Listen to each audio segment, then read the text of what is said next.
Chapter 51. The actor reappears, and fights Garp. Courtesy 3 requests. Parker. The scene just now happened in an instant, until the sniper pirate fell to the ground. Moriah and others understood what happened. The sniper on their ship, dead. Bastard. Go to hell. The bald man with the hammer and the long-legged man were enraged by the death of their companions, and they rushed towards Moria together in an instant. And many more. Asshole. At this moment, Morik's face changed. Although he was also very angry, he knew more about the strength of the enemy, and only a joint effort could win. Now that his companions have come first, he can only keep up. And just when Morik was about to move, Moriah had already moved. As early as Moria retracted her right hand, she squatted down with her legs slightly, and her hands turned into sharp knives hanging behind her sides like two knives.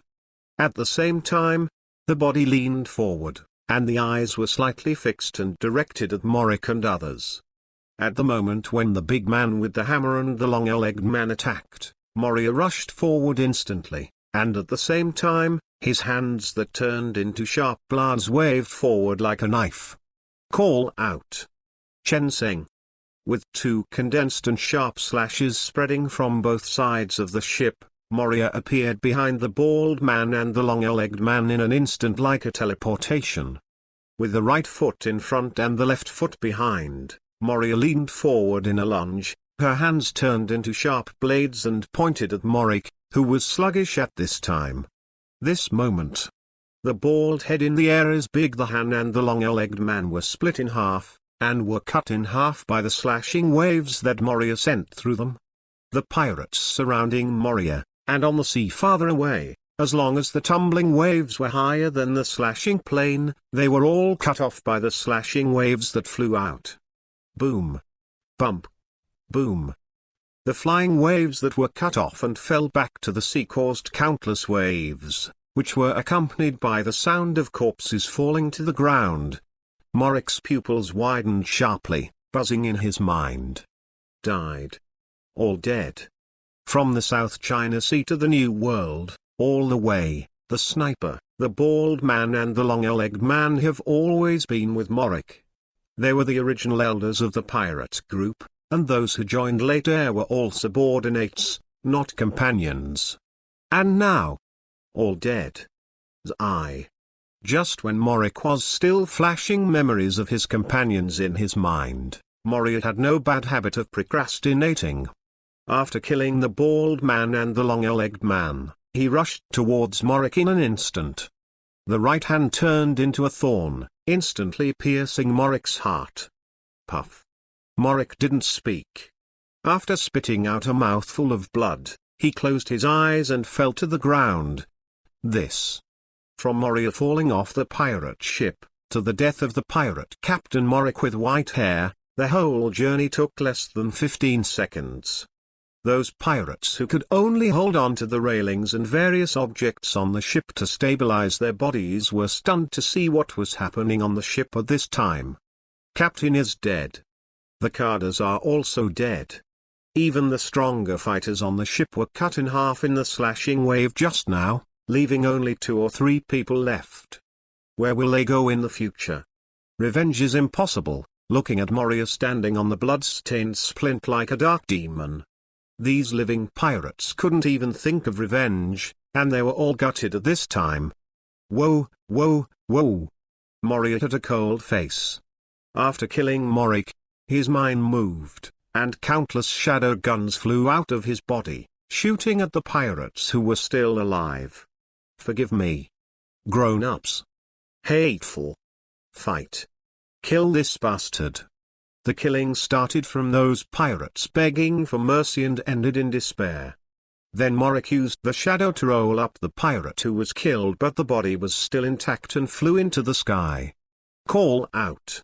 Moria broke through the thick dark clouds like a sharp arrow and came to the sky where the sun was shining, with a group of corpses hanging from countless shadow vines behind her. This picture is terrifying. Bang.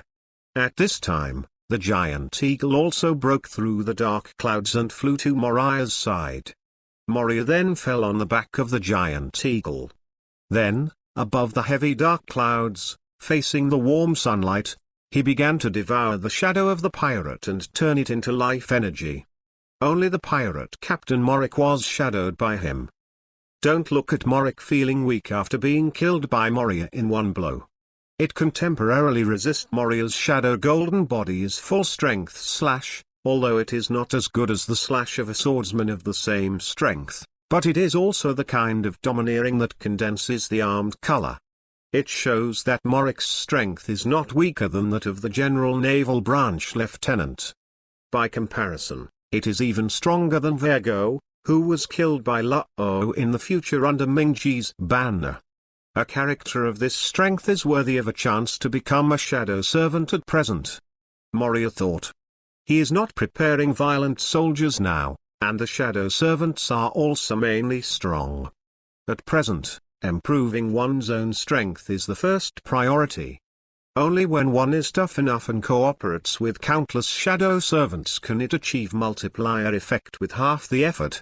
10 minutes later, Moria devoured all the pirate shadows she brought.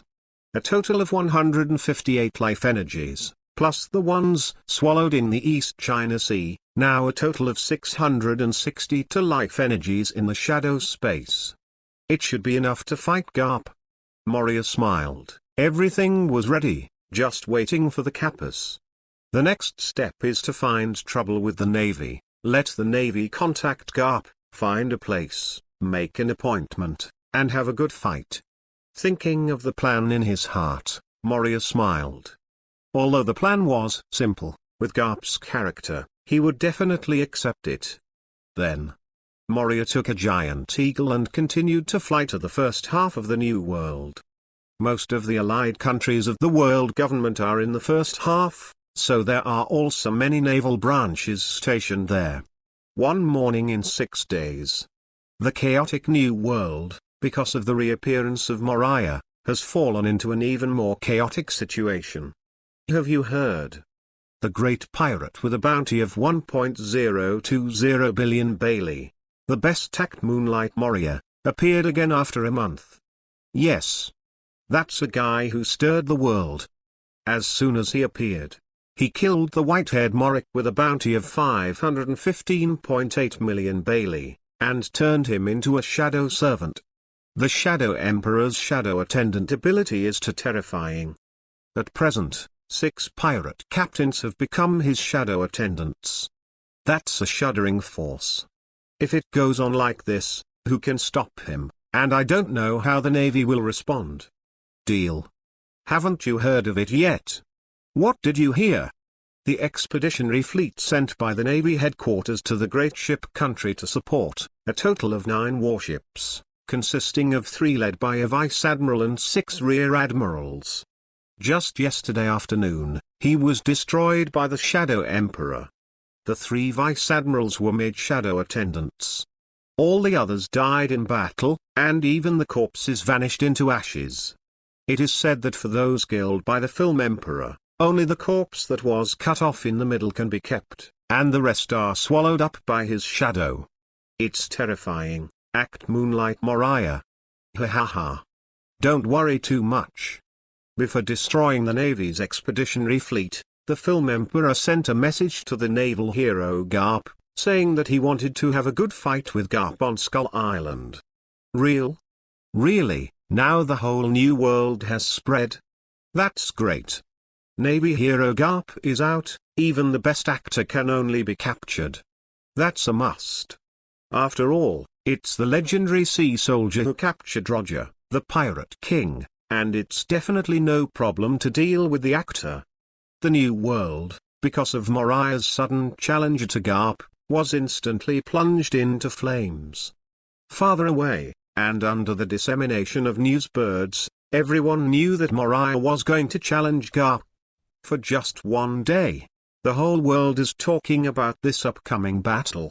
Although Moriah did not specify the specific battle time, but the meaning has been revealed, he is waiting for Garp to arrive on Skull Island. And this is the most talked about in the world. Double Confucianism. I wish everyone a happy spring festival. Today, the house is cleaned, once a year, and then it will be cleaned for a day. Tomorrow, I will go to buy New Year's goods, paste couplets, and have New Year's Eve dinner the day after tomorrow. In short, this year, my brother is not going home, and Ru Feng has taken on everything by himself. Therefore, during the Chinese New Year, the update is tentatively scheduled to be updated every day. Sorry everyone. Chapter 52 Skull Island, where the world gathers. Hurrah! La la la! This kid is still very brave. Challenge Garp. Just rush to this point, I will save your life. On the Moby Dick, there is still a Whitebeard with blonde hair, looking at the newspaper in his hand and laughing. Garp, who is also his old rival, can see the challenge of someone naming names, and Whitebeard feels very happy. Of course, Moriah, as the challenger, also set the battle location in advance, and the Navy will definitely not miss the opportunity to encircle Moriah. This is inevitable, the Navy will not let Garp and you have a good one-in-own match. As long as there is a chance, it will definitely take action to get rid of Moria. So Whitebeard had to destroy it, block the Navy, and let them deal with Moriah flawlessly. Go, Skull Island. Whitebeard issued an order domineeringly, and Marco and the others naturally had no objection. Roger died, the Golden Lion retreated, and now the New World, the Whitebeard Pirates, is the uncrowned king of the New World. They are confident that they can face everything, and they are naturally willing to accompany their father even if he wants to see a good show. Quinn, give Lao Tzu a good look. Hick. Home, that guy Moria obviously. Hick. Wang Jai committed another crime, and actually went to challenge Garp. What do you mean? Hiccup, look down on me, is Garp better than me, challenge him. Hick. Don't come to me. Bastard, I will definitely catch you this time. On the Ghost Island, Quinn was stunned to see Kaido burping, turning into a blue dragon in the midst of the scolding that didn't fit the preamble, pierced the roof and flew away. Alas! The roof has to be repaired again. Mr. Kaido, can't you go out and transform into a dragon again? While complaining like a little daughter-in-law, Quinn swiftly ordered someone to fix the roof. The other side. Big Mom, Charlotte Lingerling also led Category and other children to Skull Island. During this time, Moriah's shadow servant was so powerful that her saliva was drooling. She is ready to recruit Moria under her command at all costs, even if she pays for a few daughters. Anyway, after the news that Moria challenged Navy hero Garp on Skull Island, people who are interested in this battle, including countless news reporters, as well as various pirates, are on their way to Skull Island. Navy Headquarters. Marlene Vando. In the Marshal's office, Garp and Sengoku were sitting on the chairs beside them. Cyborg Kong sat behind the Marshal's desk and looked solemnly at Rear Admiral Ellender, who was standing straight ahead. Shen Sheng said, report the information you have collected on Moria during this period of time. Yes, Marshal Kong.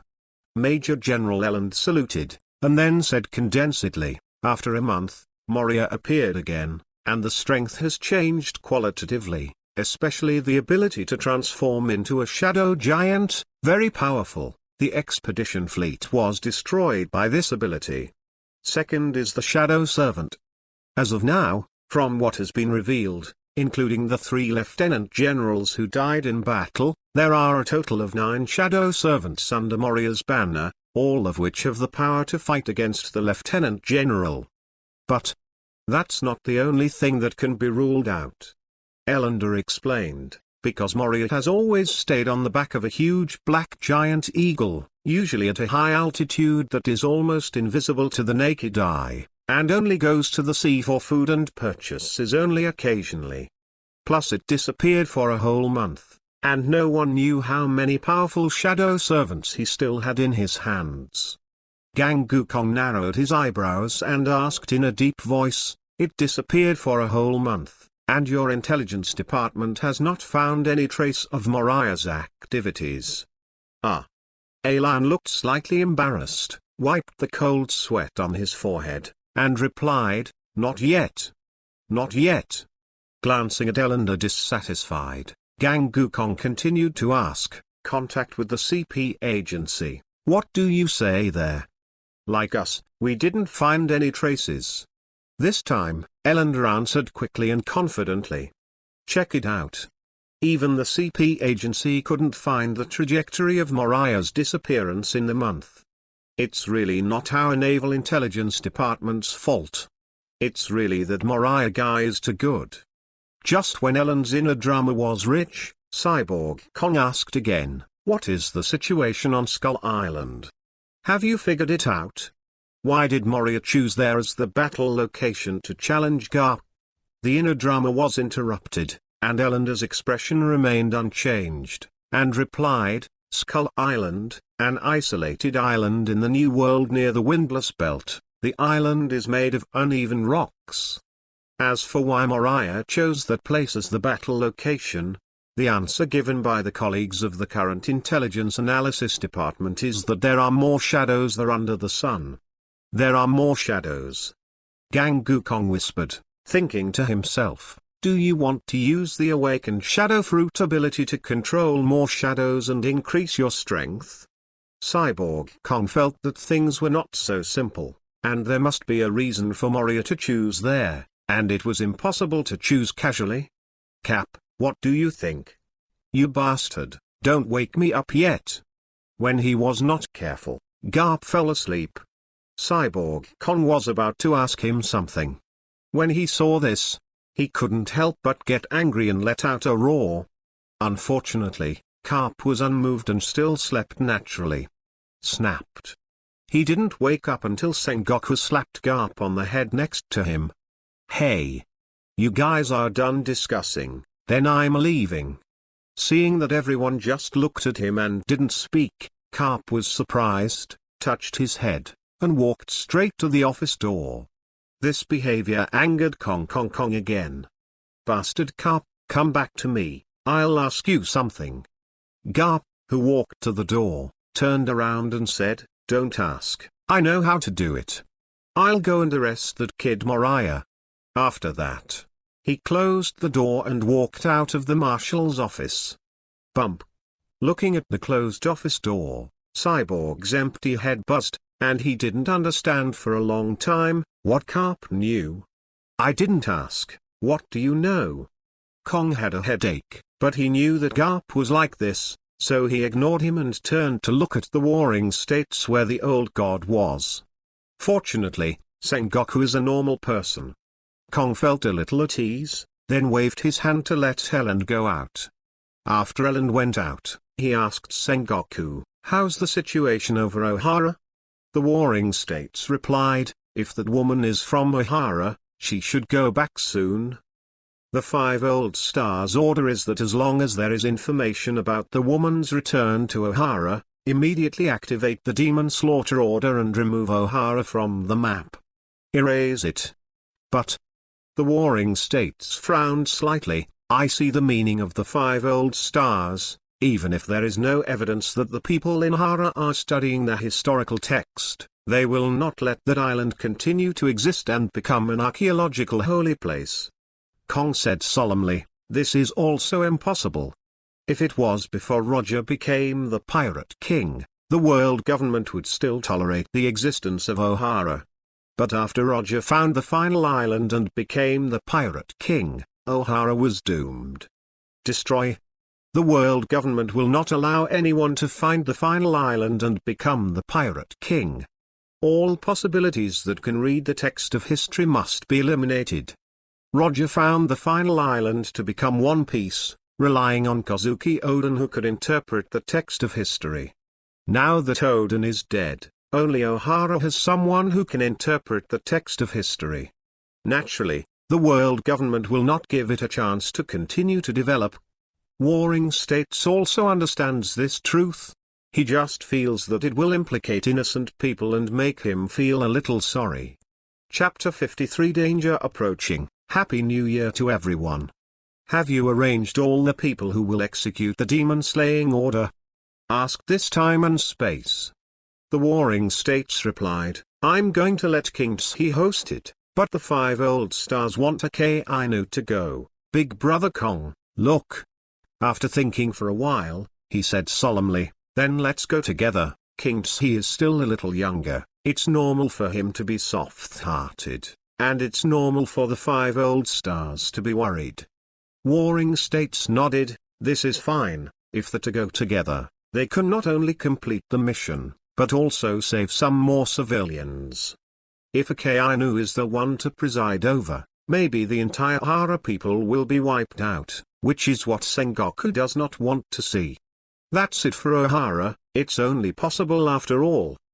Kong Ning said, and now, Moria's ability is the real biggest threat to the world government. Sengoku nodded in agreement, and then frowned. Moria's ability to swap places with Shadow Servant is too troublesome. It's not easy to catch him or kill him. Last time Garp and Zephyr both succeeded, and he escaped in the end. It can be seen that the guy is also very cautious, trying to trap him or make him voluntarily not leave, fighting desperately. It's hard. Especially when all his companions are killed by Kaido and alone, it's really hard to keep him. After listening to Warring States' analysis, Kong Ning fell into contemplation, and finally said, no matter how troublesome that guy's ability is, as long as he is hit by Hailshi, no matter how powerful his ability is, it is useless. This time in the battle between Moriah and Garp, try to understand his abilities as much as possible. After that, make a detailed plan. If you don't make a move, the next time you make a move, it will be the end of his journey. Understood. Warring States nodded. Afterwards, Sora and Sengoku discussed the arrangement of personnel to go to Skull Island. Whitebeard and Kaido's actions, they don't have to guess, they will definitely go to Skull Island to watch or even participate in the battle. When Garp and Moria fought, it was bound to be the day when all the tyrants of the New World gathered. Just like Whitebeard thought that the Navy would encircle Moriah, Sora and Sengoku both knew that if the Navy was really stupid and let Garp go to Skull Island alone, the pirates who were watching wouldn't mind to encircle Garp as well. If they can make a naval hero fall, they don't mind going up together and beating Garp alone. Skull Island. As the name suggests, the whole thing looks like a rectangular island from the sky. I thought it was an island like Skull Island. High in the sky, looking at Skull Island below, Moria pouted. When he heard the name of Skull Island a few days ago, he really thought that there was also a King Kong Skull Island in the One Piece world. The results have now come to find that this is an ordinary rocky island. There is no King Kong and no beautiful women who match King Kong. Metaverse app, Filu Meteorite Novel Downloader. From Meteorite Pavilion 143 131 600. Meteorite Pavilions, 143 131 600. There is only a colony of wash basin-sized rock crabs, which like to burrow in rocks. I don't know if this rock crab has a pirate's heart. The dug holes are grouped together like the eyes and nose of a skull. The island is densely populated with such holes. It looks like a pile of skeletons looking at you again, making people feel cold. That's why people call it Skull Island. As for why Moriah came to this Skull Island, naturally. The crab roe here is truly amazing. Moria licked her lips, and the soft, waxy, fragrant and soft crab roe of the rock crab was really unforgettable. And the size is big, the amount of crab roe is also sufficient, and it is refreshing enough to eat. No, I'm hungry again. Thinking about it, Moria's saliva flowed out again, and then flew back to Skull Island. Several Shadow Servant chefs had already prepared all kinds of crabs such as steamed and charcoal grilled. An encounter between taste buds and crab roe unfolds on this terrifying Skull Island. East China Sea. Shark Island. while enjoying crab roe delicacies in Moria. It was the same stone table, and it was noon. This time there was food on the table. But among the four, only Perona was fighting. Sister Hira and Gang Mill were looking at some newspapers on the table. As expected of the boss, facing the battle of the naval hero Garp is so exciting. Sidoro's blood was surging, and his whole body was trembling.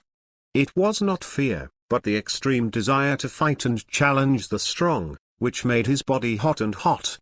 Bump. Gunmere stood up abruptly and walked to the beach without saying a word. There, Moria left the shadow servant still there. So far, they still haven't had the strength to break up the shadow servant.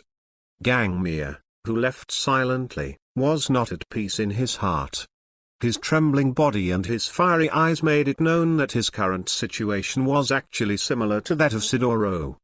Wait for me, together. Sidoro looked at the direction Gangmere was leaving, and naturally knew what he was going for.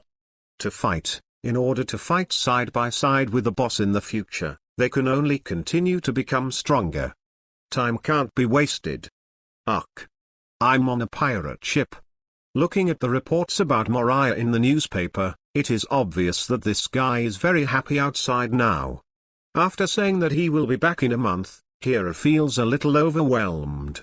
Looking at Perona, who was fighting for food on the stone table at this time, Hira seriously doubted that Moria pulled them on the boat just so that someone could take care of this little guy when he went out to waves. Hira, if you don't eat, then I will eat all of these. Seeing Hira looking at herself, Perona gave me the expression that I can still eat and leave everything to me. I eat. Hira Hulala sat down to eat. She was not full yet. Just when the two were eating, East China Sea Naval Division Headquarters, in Aokiji's temporary office. Major General Eren and Aokiji stood in front of a round table with a rough sea chart. After this period of sorting, and judging from the location where they attacked the pirate ship, the One-Punch Pirates should be in the waters within this range. Major General Eren circled a sea area on the chart and said to Aokiji, One-Punch Pirates. King Tse was stunned for a moment, and then reacted, You mean, One-Punch Pirates, Mopa's Sea Bandit? Yes. Elon explained. For simplicity, I call them the One-Punch Pirates. Aokiji nodded, and then said, You continue. Yes. Elon said, Next, we will disguise merchant ships, constantly travel through this sea area, and find the island where the One-Punch Pirates live without being disturbed. At that time, we were concentrating our forces to defeat the One-Punch Pirates in one fell swoop, so that they could not jump into the sea to escape. Okay. Aokiji nodded, I understand. Just follow your plan, find the island where they are, and then tell me. Yes, Lieutenant General Kizan. Eren saluted, and he left with interest. Correct. Aokiji suddenly added, I only have less than half a month, you have to be faster, or you can only temporarily let go of the One-Punch Pirates. The group. Elon quickly said, We must find the island where the One-Punch Pirates live as soon as possible. Aokiji waved his hand, picked up the blindfold and started taking a nap every day. Before Eren left, he helped close the door intimately. As he walked back to his office, Elon looked relaxed. From the intelligence point of view, the One-Punch Pirates had obviously left in a hurry at the beginning, and many food and fresh water were not available. I can only make a living by robbing pirates, but now pirates don't go to that area anymore. With only merchant ships, they can only target merchant ships. I believe it won't be long before you show your fox's tail. This time, with Lieutenant General Aokiji there, you scumbags will not be able to escape. As long as you are removed, my position as the top person in charge of the East China Sea will be firmly established. Hey. Eren smirked, already seeing a bright future coming towards him. Chapter 54 Accident. Kaido is here. 3 days later. Morning. Skull Island. 10 kilometers from the island, 3 naval observation ships docked on the sea. The people on the warship were observing Moria's whereabouts with binoculars, and at the same time reporting to the Navy headquarters at regular intervals. Report, the current situation is business as usual. Understood, continue to monitor. A sailor put down the phone bug that hung up, took out the binoculars and continued to look at Skull Island. On the island, Moriah sat on a lounge chair and slept leisurely. This is what he snatched from a pirate and put it in the shadow space. It is especially comfortable to sleep with, and it is shaken. Moria suddenly got down from the reclining chair, stood up and looked up in the direction of the naval warship. I didn't expect that Garp didn't wait, but the scumbag came first. But it's the same for anyone who comes, and fights when they come. Moria smiled. A blue dragon spiraled above the 3 naval warships, and Kaido arrived first. With his character, he actually came, but he wouldn't wait obediently for Cap to come and make an appointment with Moriah. The battle was inevitable. Moriah thought about it and was ready. Why is the sky dark? At this time, the Navy on the warship felt a dim vision and found an abnormality. A huge figure enveloped the 3 warships, and all the Navy soldiers looked up. This is Beast Kaido. Seeing a blue dragon hovering high in the sky, all the Navy soldiers suddenly became terrified, and cold sweat on their heads could not help flowing out. The shadow of the tree of human life, Kaido's name is also a lawless existence in the eyes of the Navy, and killing is more commonplace. Get out of here. Quick! Hurry up and contact the headquarters. Seeing Kaido's huge dragon head looking at them and opening their mouths from the center of the circling body, the expressions of the Navy soldiers on the 3 warships changed, and they suddenly became a mess. Hot breath. At this time, Kaido in the sky didn't give the Navy too much time to react. The dragon head pointed directly at the warship in the middle, and when he opened his mouth, a hot dragon breath spewed out. Boom. In the sky, a red light flashed, and a warship was instantly destroyed. Boom. Boom. 2 more flashes of fire flashed, and the remaining 2 warships were also destroyed by Kaido's heat. On the sea, the heat waves were turbulent, and those Navy who were lucky enough to jump into the sea could not escape the fate of being scalded to death by the heat waves. Moria. After destroying the Navy ship, Kaido turned his head and flew straight towards Moriah. Hot breath. On the way to fly, Kaido's big mouth opened again, and a flame of Stanley, with a high-temperature breath, directly hit Moria's location. I'm not what I used to be, Kaido. This attack is useless to me. With her right palm stretched out in the direction of the heat, Moria grinned. Shield of Shadow Stream. As soon as the voice fell, a shadow circular shield with a diameter of 50 meters condensed in the air 50 meters in front of Moriah. Boom. The shadow shield just condensed out, and the hot fire column collided with it. Whoa! The heat burst like a stream of water hitting the steel wall, and the flames shot out like flowing water, scattered around Moria like a goddess scattered flowers. This guy is quite capable. See hot the breath attack didn't cause any trouble to Moriah. Kaido's eyes flickered.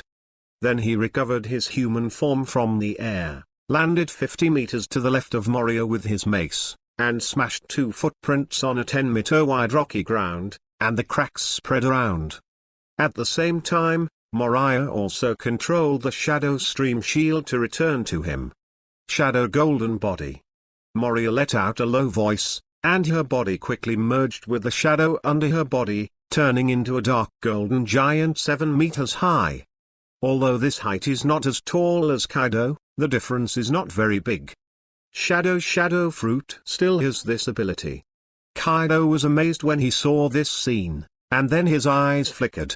Looking at Moria who was about to fight him at this time, Kaido narrowed his eyes slightly, suddenly a little displeased, and said solemnly, "Little devil, have you forgotten the previous lesson?" Lesson? Moriah frowned, knowing that Kaido was talking about the fact that he was ruined by a trick of thunder and gossip. "I'm not what I used to be, Kaido." Moria's face turned straight, her legs pressed down to gather strength, her armed look was domineering, her right hand clenched her fist to close her abdomen, and Ling Lai's gaze was directed at Kaido. It is useless to talk too much at this time, some humiliation can only be washed away after the battle. Bump. On the opposite side, Kaido put down his mace, twisted his neck, and then clenched the mace that condensed the domineering armament color in both hands, looked at Moria, and said domineeringly, "Then come, I will make you feel our relationship again." Gap between. Hearing this, Moria's eyes flashed coldly, and she said solemnly, "You will feel it." Alive, the two of them started at the same time, and instantly disappeared in place. Whoa! When they reappeared, the two were already close, and one of them swung a mace and twisted his waist to help the other. One person leaned forward with his waist and abdomen, and his right fist and arm were pulled back to the maximum, as if the bow of the full moon instantly bounced towards the opponent. Thundering gossip. Shadow Emperor fist. With the roar of the two, the mace and the dark gold fist collided. Zheng. Kakaka. The moment the attack collided, a terrifying invisible force fell around the two like a mountain, and the uneven rock bottom was instantly crushed into a circular depression full of spider web cracks. Da-da-da. In the middle of the depression, Kaido's face was shocked at this time, and the mace in his hand transmitted a terrifying force, making the mace sway like a pile driver, and his hands were almost unable to hold. How come? In just over a month, at most 2 months, how can this guy's strength increase so quickly? Where did this terrifying power come from? What happened during the period? Kaido was shocked and puzzled, and Moria's strength improvement seemed unreasonable to him. "This is my current power. It's really terrifying." Moria smiled. In this state, his power is even more terrifying than Kaido's. In addition, Kaido's armed domineering is not stronger than him to the extent that it collapses with a single blow. Naturally, he can't resist his power. Kaido. Moria roared, her body pressed forward, and her hands were swung hard at the same time. Oops. An even greater force struck, Kaido's complexion changed, he was powerless to stop, and was forced back a few steps by Moriah's power. "Do you feel the power gap between us?" Kaido.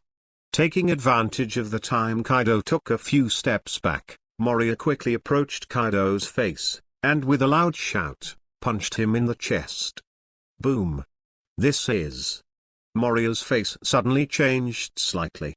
At this moment, he felt as if his fist was hitting a piece of muscle rubber, not his flesh. Damn. With a secret curse, Moriah swung her fist out. Call out. Boom. Kaido was blasted away by Moriah, like a huge human bowling ball, bump, on the rocky ground, and ejected more than a dozen gravel pits, and finally landed on the edge of Skull Island, almost falling into the sea. What's up with this guy's defense? Withdrawing his right fist, Moriah looked uncomfortable and unhappy. His full blow felt that Kaido was useless at all. My strength is so great that no damage is left on him. Although Kaido, who fell in the gravel pit in the distance, hadn't gotten up yet, Moriah knew his attack and didn't cause him any damage. Chapter 55 Fighting Kaido, 2 more updates the day after tomorrow. I actually lost in strength in the frontal battle. Losing to a former loser. In the gravel pit, Kaido, who was facing up to the sky, grinned at the corner of his mouth, and his tone was somewhat self-deprecating. Although Moriah's attack did not cause him any harm, it was extremely insulting. Who is he? The man known as the King of Beasts. How could he possibly lose to others in power? Moria, I'll let you know what real power is. Kaido, with anger in his heart, stood up and his body changed. The skin turned into blue dragon scales, and the muscles were smooth and powerful. The head turned into a half-dragon and half-human appearance, and the body below the waist turned into a dragon, just like a snake man, except that Kaido was a dragon man. That's a dragon man form. Look at K with so many images. Moriah frowned and secretly guarded. As we all know, the animal-type devil fruit ability is the strongest in the form of the orc. With both strength and speed, Moria dare not underestimate Kaido at this time. Call out. At this moment, Kaido suddenly disappeared from Moriah's eyes. So fast. Moria's complexion changed, and when his thoughts just arose, Kaido in the form of a dragon man had come to him, and the mace waving in both hands blasted Moria's chest with a force that made Moria's heart tremble. The armed color is hardened. Without evading, Moria's thoughts moved, and the armed color domineering instantly covered the whole body. He believed that with his current shadow golden body strength and not weak armed arrogance, it should be no problem to block Kaido's move. However, before Kaido's mace hit his chest, Moriah knew that he overestimated himself and underestimated Kaido's attack. Sakura is domineering. Moria's complexion changed, and an invisible and highly penetrating armed color domineering directly penetrated the skin and entered his body for destruction. Just as the defense of the internal organs of the human body is definitely not as strong as that of the skin and muscles, the organs such as the heart under the shadow gold body will not be as strong as the skin and muscles no matter how strong they are. So, Moriah is injured. Thundering gossip. Also at this moment, Kaido looked at Moriah with a cold light in his eyes, shouted loudly, used his hands hard, and hit Moriah's chest with his mace. At the same time, the powerful and condensed Liu Ying domineering also directly penetrated Moriah's body, slamming behind him, and the rocky ground annihilated a smooth circular passage with a diameter of 10 meters under this force. Puff. Moria felt a pain in her chest, her internal organs were torn apart, and a mouthful of blood spurted out of her mouth. Then, boom. Call out.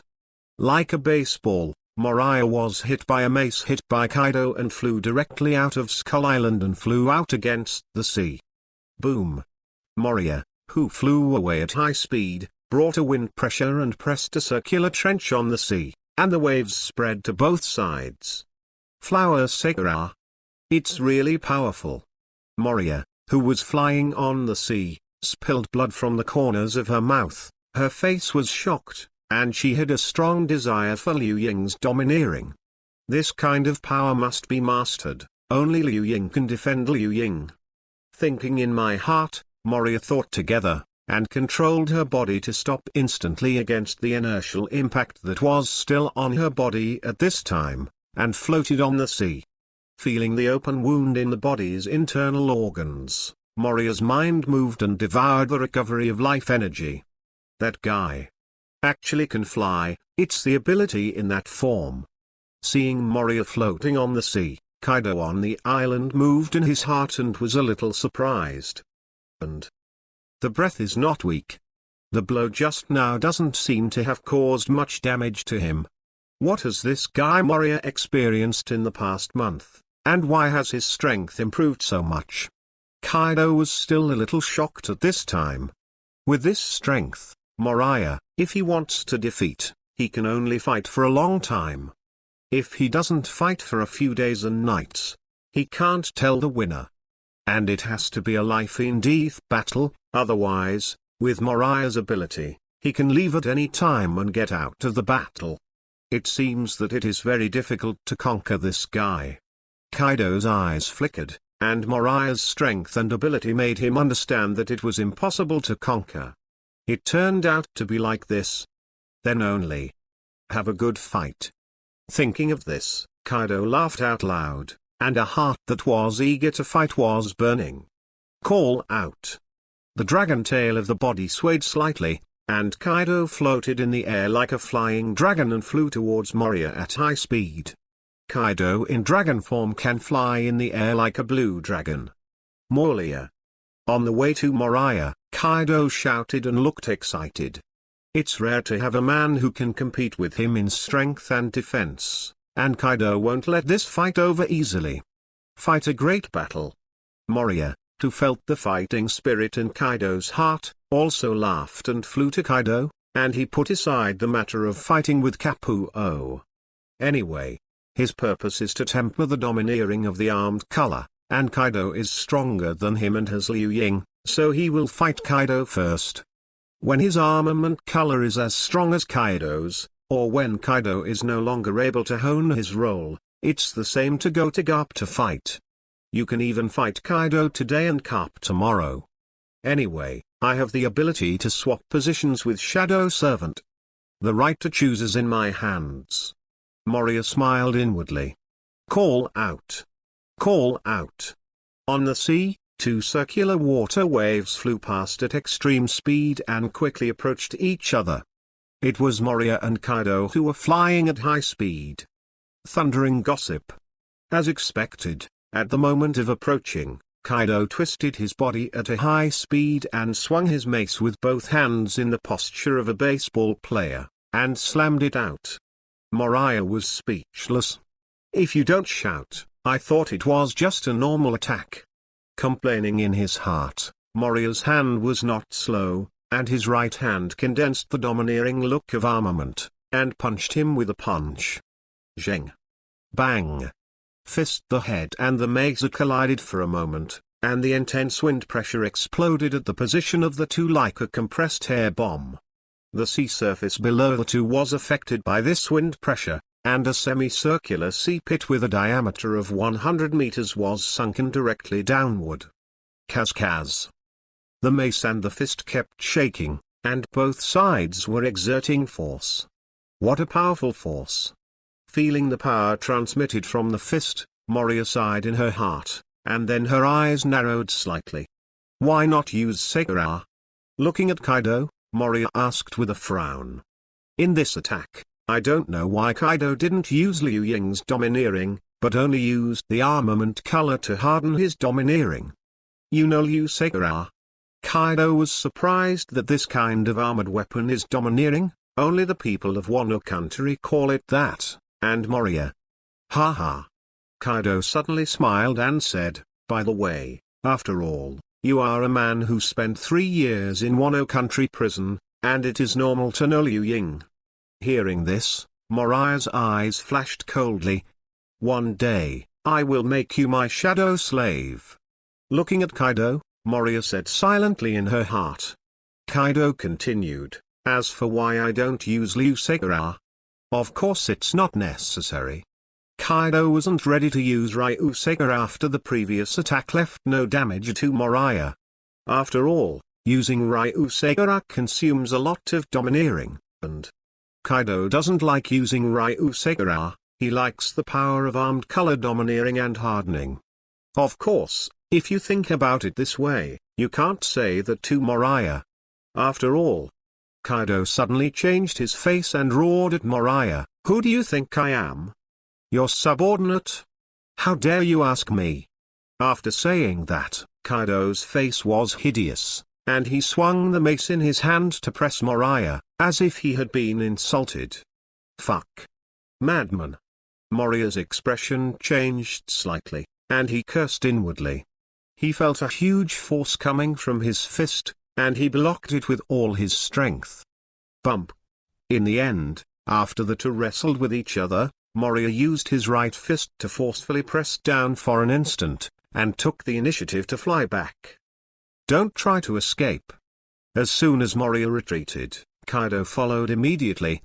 He was afraid that Moria would use his ability to leave, and he had not had enough fun. Escape? Hearing Kaido's words, Moria was stunned, then the corners of his mouth twitched, looked at Kaido, and grinned, "You're not qualified." After saying that, he threw out his left and right fists and fought with Kaido. Chapter 56 White Hot. The attention of the news agency. Zheng. Zheng. Zheng. Top battles often require only the simplest combat skills. Busy. No. Moria, who had been fighting Kaido for a few minutes, finally understood. there is only one way for the strong to fight. That is, go straight. Kaido and Moria have about the same strength now, the same speed, and they are not weak to each other. Every attack is done with all his strength. Anyway, Moriah listened to Kaido's thundering gossip every time he attacked, and said that he was tired of listening to it. Coupled with the strength bonus brought by high-speed movement, there is no chance of you punching at all. I raised my arm with my left hand to gently block it, and then clenched my fist with my right hand and blasted the chance to hit. Because under great power, you either block or evade with all your strength, and there will be no such thing as attacking while blocking. Once your block strength is insufficient, before you can attack, the huge force will blow you away, giving you no chance at all.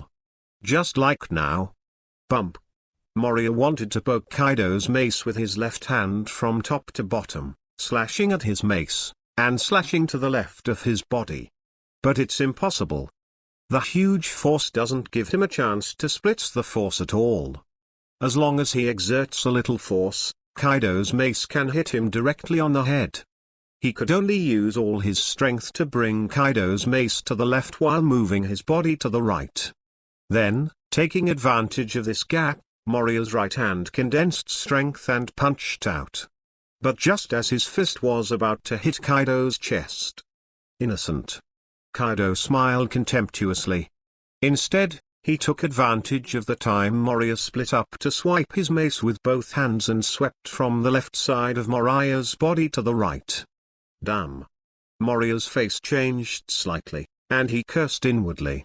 At this time, it was definitely too late to block. He could only concentrate his whole body on the defensive and domineering defense. At the same time, he continued to punch out. But, boom. Kaido's mace attacked Moriah first with huge force, deforming his body for a while, and the right fist swung out also deviates from Kaido's chest. Call out. Call out. Call out. Another home run. Moria was knocked flying by Kaido's stick, and under the huge acceleration of force, 3 white rings of energy exploded in the air that spread out. It can be seen how powerful Kaido's attack is and how fast Moriah is knocked away. Fuck. I understand now, why do top players like Garp fight? It's all straight and straight, and there are no all kinds of bells and whistles in the weak hour. What's so special? Under the attack of Ping A, which is the thunder and gossip, there are only 3 choices: counterattack, full strength defense, and evasion. Others, apart from escaping directly, are not a good choice. Moria, who stopped in the air in the distant sea, complained to himself, feeling a little depressed. Originally, I wanted to show Kaido's face with the fighting instinct skills I got from Barrett, but I didn't think so, and reversed it to show my face. So, let's be honest, let's fight the most simple battle. The relieved Moria smiled, and then flew towards Kaido, who was flying towards him. Moria. Before anyone arrived, the roar had already been issued. During this period, Kaido seemed to like roaring in battle. Zheng. Zheng. Chen. A new round of battle between Moriah and Kaido has begun. At this time, the fighting range of the two had already left Skull Island and spread all over the surrounding air. Is that the battle of the top powerhouses standing on this sea? It's so scary. 10 kilometers south of Skull Island, 5 strange mushroom-shaped ships that were neither pirate ships nor warships docked on the sea. They are the news-gathering ships of the 5 news agencies, which collect news from the sea. They also broke the news about Moria's battle with Garp, so they came to the waters around Skull Island one day earlier than the Navy's observation ship. At this time, it was a young man in black on one of the news-gathering boats who expressed emotion. The young man clung to the railing of the boat to prevent it from being thrown away by the shaking boat. I didn't expect the actor to be so strong that he could compete with Kaido the Beasts. No wonder you dare to challenge the naval hero Lieutenant General Garp. Beside the young man, the middle-aged man wearing a peaked cap sighed, His body was like a nail firmly fixed to the plywood, and he could not move him even if the boat swayed and turbulent. What a terrifying battle! The middle-aged man was shocked when he looked at the huge waves that kept coming because of the battle between Kaido and Moriah. It's just the aftermath of the overflowing attack, and it can roll up a 10-meter high wave, which is really impressive. Before he finished speaking, the middle-aged man's complexion changed, and an undulating black shadow in front of him quickly grew larger. Bang bang. But it was a huge wave more than 10 meters high that quickly hit them from the sea area where Moria and Kaido are fighting. Pay attention to the things around you, the waves are coming. Don't be thrown out. The middle-aged man hurriedly grabbed the railing in front of him, and at the same time turned his head and roared to remind others to quickly find something to hold on to. Yes, yes, yes. Clear. The crew on board put down the camera phone bug and quickly grabbed the things around them. The scene suddenly became chaotic. Boom. The waves of more than 10 meters hit and slammed into the 100-meter-long boat. Fortunately, the boat was hard enough, and after a burst of seawater swept the splint, the boat returned to calm. Only a few unlucky eggs were washed away by the sea, and it is unknown which seabed they reached. Hurry up. Rewind. The middle-aged man hurriedly ordered, and let the man controlled the boat to retreat 2 kilometers, and the other 4 boats made the same choice. It's not very safe here, it's better to step back. Zheng. Zheng Sing. Zheng. High in the distance, the battle between Moriah and Kaido is approaching white hot. After Moria chose a simple fighting style, his fight with Kaido turned into a pure collision of power. In the sky, because of the collision of the two people's attacks, the terrifying force spread and distorted the air, forming white energy bubbles that bloomed. From a distance, it looks like countless white dandelions floating in the sky. Boss. How to do? The young man asked the middle-aged man beside him. Their battles are moving too fast, and the phone bugs can't take pictures of them. Is that so? The middle-aged man pondered, and then asked, did you take pictures of Kaido and Moria fighting on Skull Island before? The young man replied, I did, but I didn't get the front, only the side and back. Enough. The middle-aged man smiled and said, the current appearance of Kaido and Moriah, even if they don't look at them from the front, people can see it. As for those brains who can't see it, don't worry about it. Our target customers are not them either. Then. The young man hesitated. I sent these photos to the headquarters. Send it. The middle-aged man said in a slightly anxious tone. The photo is already available. Let the bastards at the headquarters edit it and send it to the printing factory.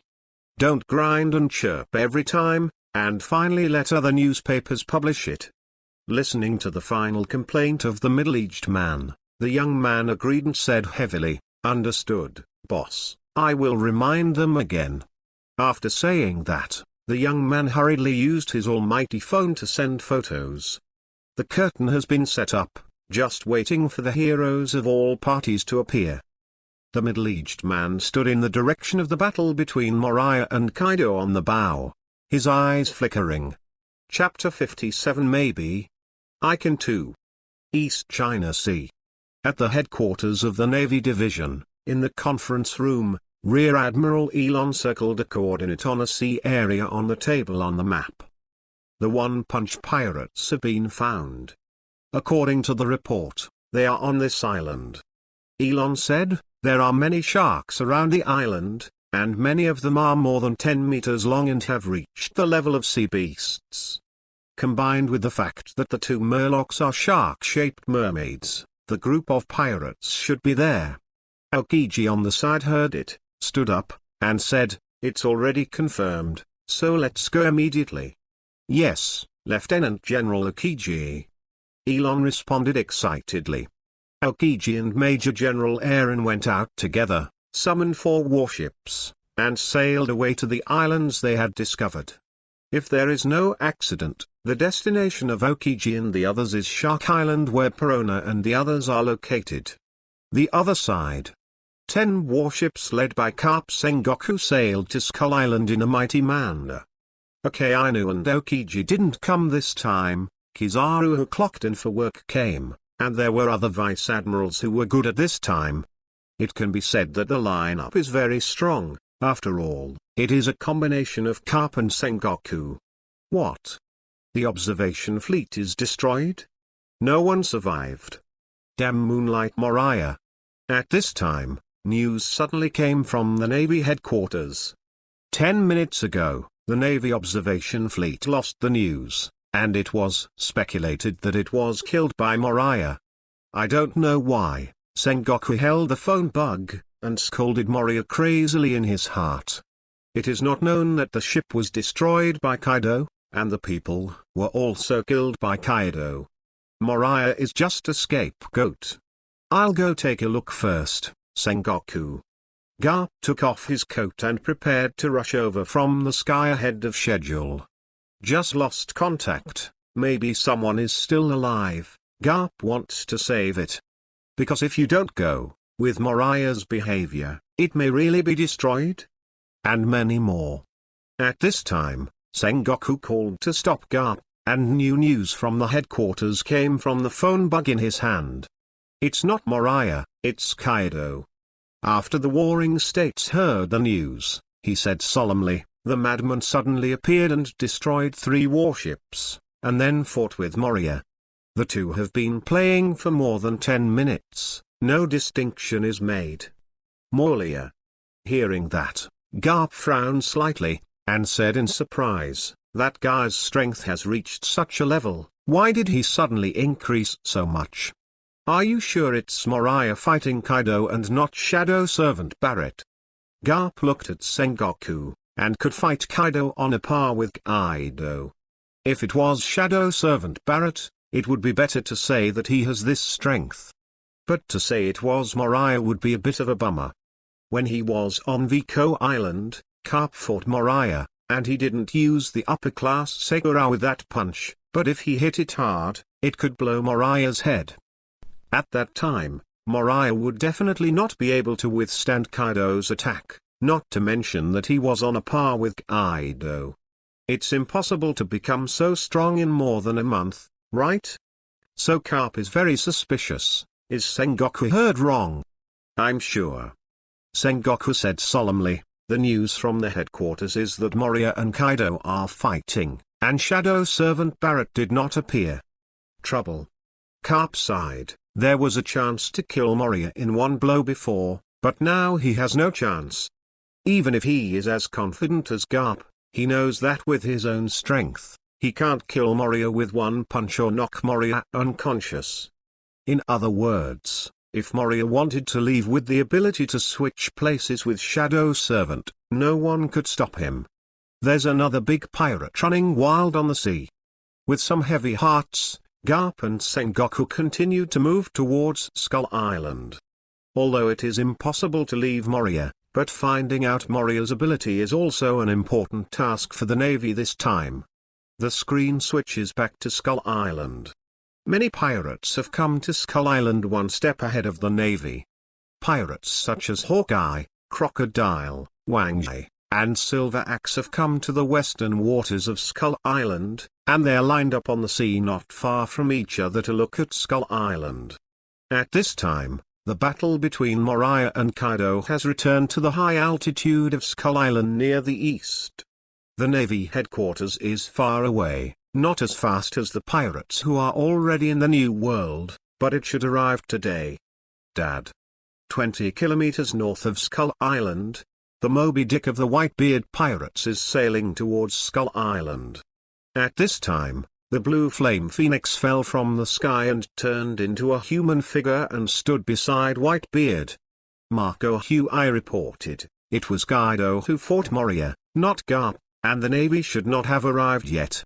Whitebeard stood on the splint of the boat, looking at Skull Island, and after listening to Marco's words, he laughed. It seems that this time is not in vain. That little devil Moria can be with you.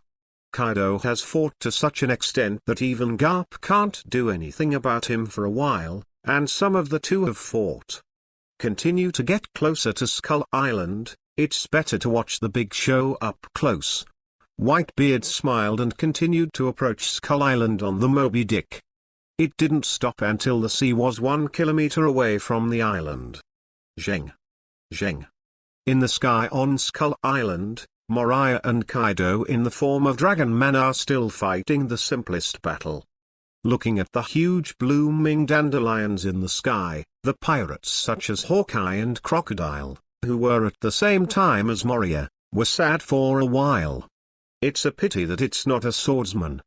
Hawkeye shook his head slightly and sighed as he looked at Moria, who was fighting at a high altitude in the distance. Others couldn't see Moriah and Kaido clearly, but Hawkeye could see clearly, so he knew more about Moriah's power. But it's still the same sentence. Unfortunately, he is not a swordsman, so he can't learn swordsmanship. Otherwise, Hawkeye would want to go and fight Moriah. Why is this guy so strong? After failing to challenge Kaido, there is still this kind of tempering. Maybe. So can I. Standing on the bow of his pirate ship, Crocodile's heart moved slightly at this time, and his views were somewhat unique. To the north of Skull Island, a huge pirate group sailed over. It was the Whitebeard pirates, now recognized as the strongest pirate group in the New World. Captain Whitebeard, a living legend, was the same era as Roger, and is now considered the closest man to One Piece in the New World. It's Whitebeard. Glancing at the Moby Dick, Crocodile decided in his heart that he would challenge Whitebeard. Even if Moria can become stronger by challenging Kaido, then he will challenge Whitebeard, who is stronger than Kaido. By comparison, the final strength must be stronger than the current Moria. And the 55-year-old boy Crocodile believed in his heart, with my devil fruit ability, even a Whitebeard can only be turned into a mummified corpse and died as long as it is drained of water. Poor Crocodile was ditched by Moriah's increased strength and felt that he could defeat Whitebeard. I wanted to challenge Whitebeard earlier than in the original book. But he didn't know that in the original book, he was killed by Whitebeard in one move, leaving an unforgettable pain in his heart. In the end, he could only hope to defeat Whitebeard with foreign objects such as ancient weapons. So that he lost confidence in his own strength, which led to the fact that he couldn't even use his domineering, can only be explained in this way, and was defeated by Luffy, who had just entered the Great Route and didn't even have the second gear for a while.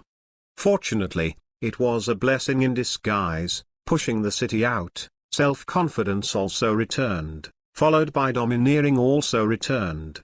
At the end of the day, only the fame of the 5-a-55-a-5-a-5-a-5-a-5 crocodile on the top of War Eagle Eye, Jan Ming, and Jan Red Dog. Of course, nothing has happened yet, and with Moria, the giant butterfly, no one knows what the incitement will be in the future. The only thing that is clear now is that these pirates who were in the same period as Moria were indeed pulled apart by him in terms of strength. Chapter 58. It's finally starting, Garp vs Moria. Zheng. Zheng. Zheng. 3 hours have passed since the battle between Moriah and Kaido. The battle situation is still anxious, and the roar of the battle between the two resounds through the sea around Skull Island. Call out! Call out! High in the sky of Skull Island, two huge figures collided with each other again at high speed. Kaido still clenched his mace with both hands and blasted out with the power of thunder gossip. Moria gathered all his strength in his right fist and blasted it out. Zheng. In addition to the sharp metal sound like the high-speed collision of metal missiles, there's his easy sound of invisible domineering lightning rubbing in the air is particularly harsh. Unlike the previous collision, as the battle went on, Moria's armament was increasing at a speed visible to the naked eye. At this moment, Moria's armament is domineering, not to mention the level of Kaido, but it is similar, very close. Therefore, the attacks of the two will send out a domineering invisible lightning. Bump. After another attack collision, they each retreated. This time, Kaido wasn't rushing towards Moriah like a rabid fighting maniac. His temperament seemed to have suddenly changed from a reckless man to a wise man, which was completely different from his previous appearance. This made Moria look a little suspicious, whether Kaido in front of him was crossed by someone, and why did it change so much? Go on. Kaido. Kaido stopped. Moria didn't want to stop. His armed domineering quickly became stronger in the battle. For him, Kaido is a good sparring partner, but it can't end like this. Call out. Moria pierced the air like a bullet and threw her fist at Kaido. Call out. Kaido moved sideways and directly moved away from Moria, who was rushing, without taking Moria's attack hard. SHHHHHH. Next, Moria attacked a few more times, each time getting out of the way by Kaido. By now, he also understands that Kaido doesn't want to fight him.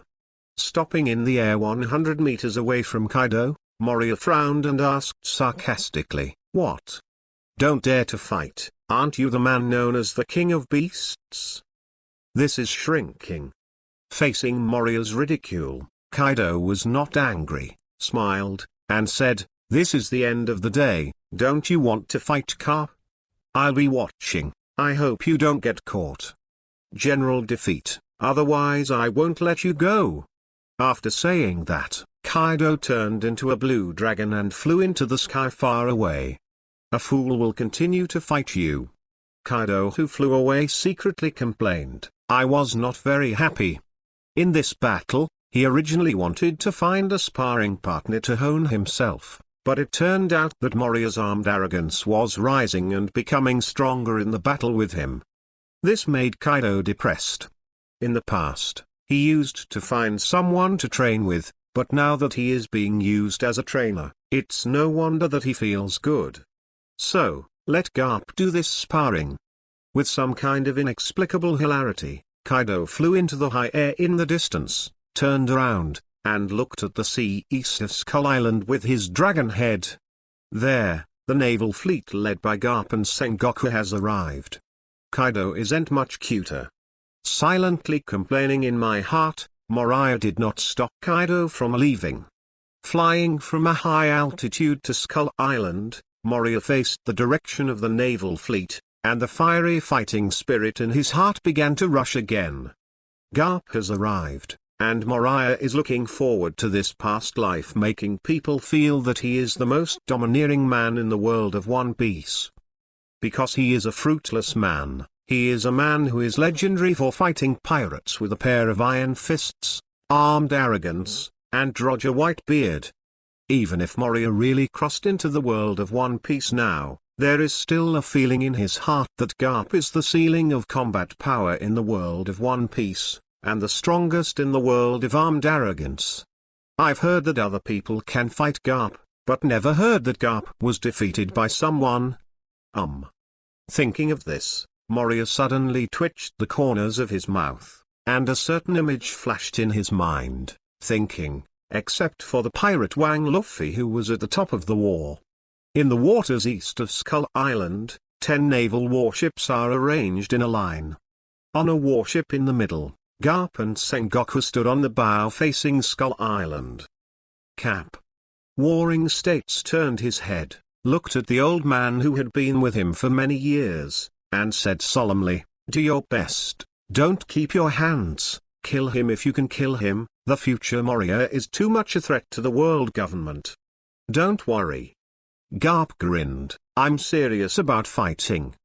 "Do not." Sengoku shook his head, and then said solemnly, "I'm talking about using Liu Ying's domineering power with all my strength. You also watched the battle between Moriah and Kaido just now. Even if your armament color is domineering and hardened, against his terrifying defense, it won't do much damage. Only Liu Ying can kill him in one hit." After listening to Garp, thinking about the battle just now, he had an answer in his heart, and said sternly, "Understood."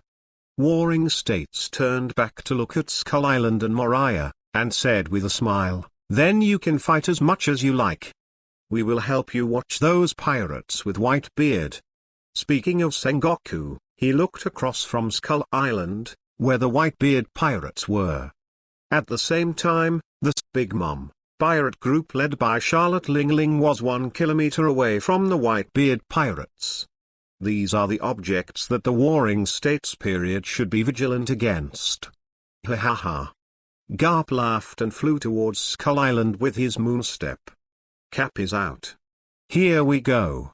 It's finally starting. Come on, the battle between the actor and the Navy hero is a bloody battle, let's start quickly. In each sea area, the pirates who have been paying attention to the movements of the Navy all looked forward to seeing Garp flying out. The battle between Kaido and Moria has already let them know Moria's strength.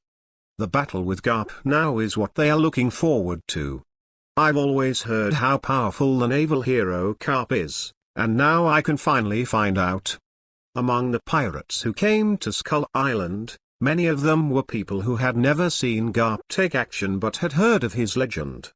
After all, Garp, the legendary sea soldier captured by One Piece, who personally regards many pirates as the pinnacle, everyone wants to know what kind of strength can defeat and capture Pirate King Roger. That's right. In today's world, many pirates think that Garp defeated Roger before they caught him.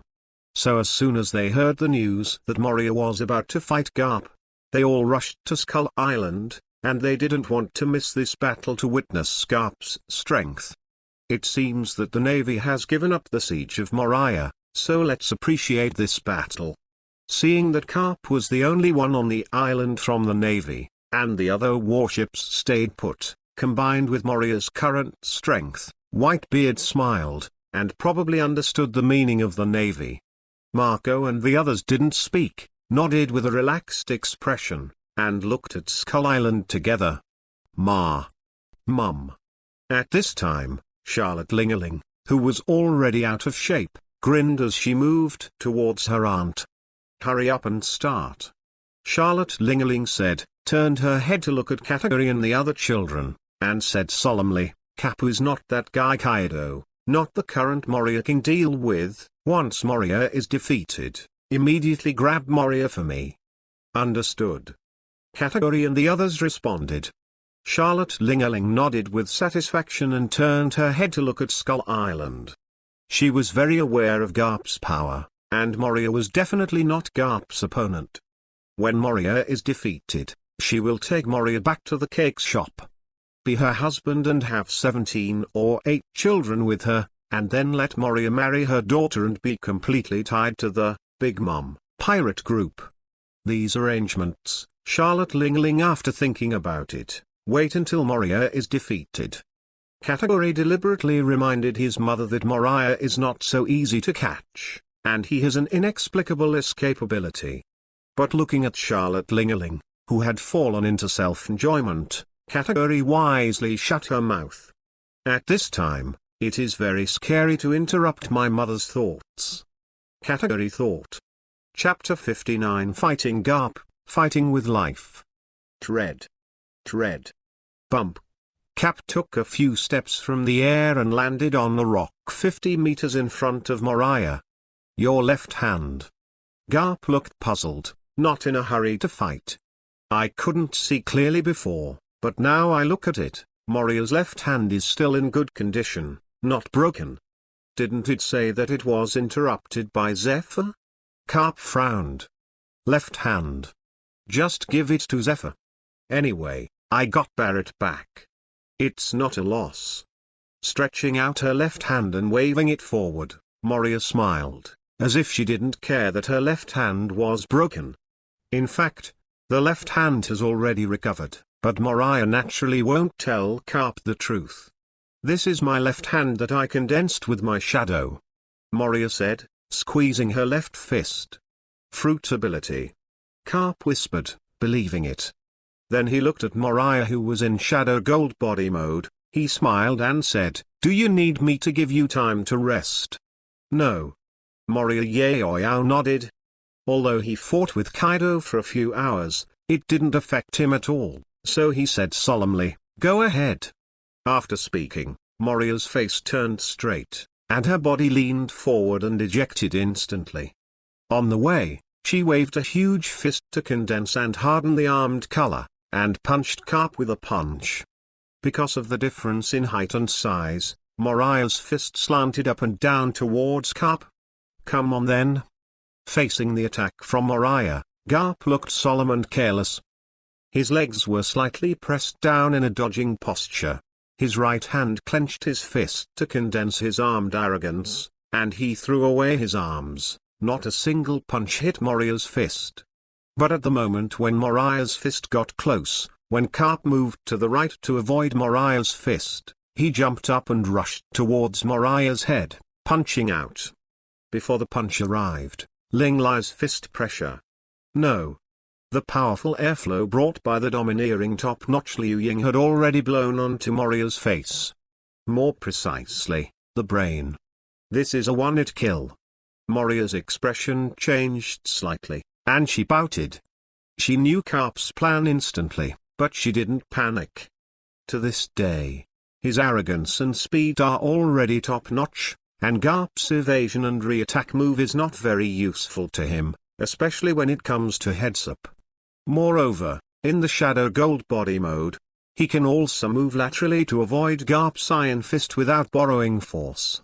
But no, just as Garp jumped up and rushed towards Moriah's head, he saw the domineering reaction, and when he turned his head and evaded Garp's attack, his right hand turned into a sharp blade and covered the armed domineering. Swipe to the left towards Garp's waist. I knew it wasn't that easy. Seeing this, Garp sighed in his heart and gave up continuing to attack Moriah. He used the combination of moonstep and shaved, jumped up and instantly disappeared in place, avoiding Moriah's right hand slash that turned into a sharp blade. Chen. Moriah's right hand turned into a sharp blade that swept across, sending out a huge slashing wave that flew towards the sea in the distance. The direction is exactly where the Whitebeard pirates are. On the Moby Dick, Whitebeard stood on the bow, looking at the slashing wave that could split their ship in two, his face unchanged. "Beaster." Marco called to Beaster who was beside him. "Learn." Beaster, who was located a few steps behind Whitebeard's left, pulled out his two knives with Seng Seng, with both hands, both on the left. Then the legs were pressed down and ejected, and the two knives slashed out from the bottom up together, just colliding with the oncoming slashing wave. Zheng. The roar of a huge metal collision sounded, and Beaster's complexion changed slightly. His full-strength strike did not break a slashing wave that Moria had casually sent out, and he froze. This is a shame for him as a swordsman. However, feeling the huge power that kept coming from the handle of the knife held by both hands, Beaster didn't have time to think about other things. He clenched the handle of the knife with both hands and pulled it upwards. Moria's slashing wave deviated from the track and flew high. The sky pierced through the clouds and disappeared. Tap. Beaster returned to the boat with a face ashamed, feeling that he had embarrassed his father for the Whitebeard pirates. Do not worry about it. Moria's current strength is much stronger than when he just fought Kaido. Whitebeard gave Beaster a comforting look. Others couldn't see clearly, but Whitebeard could see clearly. It wasn't the one-shot slashing wave that Moria had casually sent out. It was Moria's full-strength strike, a strike in the Shadow Gold body mode, and a hardened strike that condensed the armed color and domineering. How could it be a random strike? Skull Island. Just when Garp jumped up 10 meters in an instant, dodging Moria's right-hand slash. Moria quickly retracted his right hand to return to its original state, and then flicked his arms. His body instantly ejected, and he punched Garp in the air. Looks like it's not that easy to attack Moriah's head. Garp in the air sighed. The original plan didn't work. Moriah was already prepared, and the chance of attacking his head to achieve a one-shot kill or stun was slim. Then only find opportunities in battle. Garp, who was determined, faced Moriah's fist that was ejected from below. This time, he didn't dodge. With a wave of his arm, his right fist slammed towards Moria in a gust of wind. Zheng. In the air, two fists, one big and one small, faced each other in the air, and Garp used Liu Ying's domineering. Crack. The moment the attack collided, the overflowing terrifying force caused countless cracks to open on the bottom of the rock around the two and extend to the entire island. In an instant, the entire Skull Island shattered like shattered glass. Bang! Then the overflowing strength set off a huge wind pressure that spread, blowing up countless rocks and flying into the sea. Boom! Boom boom boom! Moria's complexion changed. His right hand couldn't bear it in front of Garp's domineering Liu Ying. It cracked like a porcelain, and blood shot out from it. Bump! Moria took the initiative to retreat 100 meters with a fist, suspended in the air, and at the same time, with a thought, devoured life energy to recover the right hand injury. Yeah? Moria's face changed and she frowned. It consumes a lot of life energy. Garp's armament is domineering, very powerful. Moriah's right hand was injured by Liu Ying's domineering, and the recovery of the injury requires a little more life energy than the injury caused by the normal attack. Moreover, the wound seems to be disturbed by some kind of breath, and even if it is healed, it will not return to its original state, leaving scars. That's why Oden can leave an indelible scar on Kaido. Moria suddenly thought that he had never understood why Oden's attack would leave a scar on Kaido's body. Now he knows that the powerful Ryuseiga has some kind of special ability, like the ability to make body cells lose their memory. Just like Moria's left hand was broken before, swallowing life energy can only grow a meatball at the break, but not a complete left hand. At the wound where Kaido was slashed by Oden, the cells also lost their original memories, leaving only scars. For the current Moriah, it is difficult to heal the left hand that was split open by Garp. But Moria suddenly smiled happily, as if he could grow his left hand by controlling the shadow. In the shadow golden body mode, he can also restore the cell memory, and the wounds treated are restored as before, but the life energy that needs to be swallowed is a little more. Like Garp's attack just now, if it wasn't for Liu Ying's domineering injury, it only needed a quarter of the life energy, but now it needs a complete one's life energy.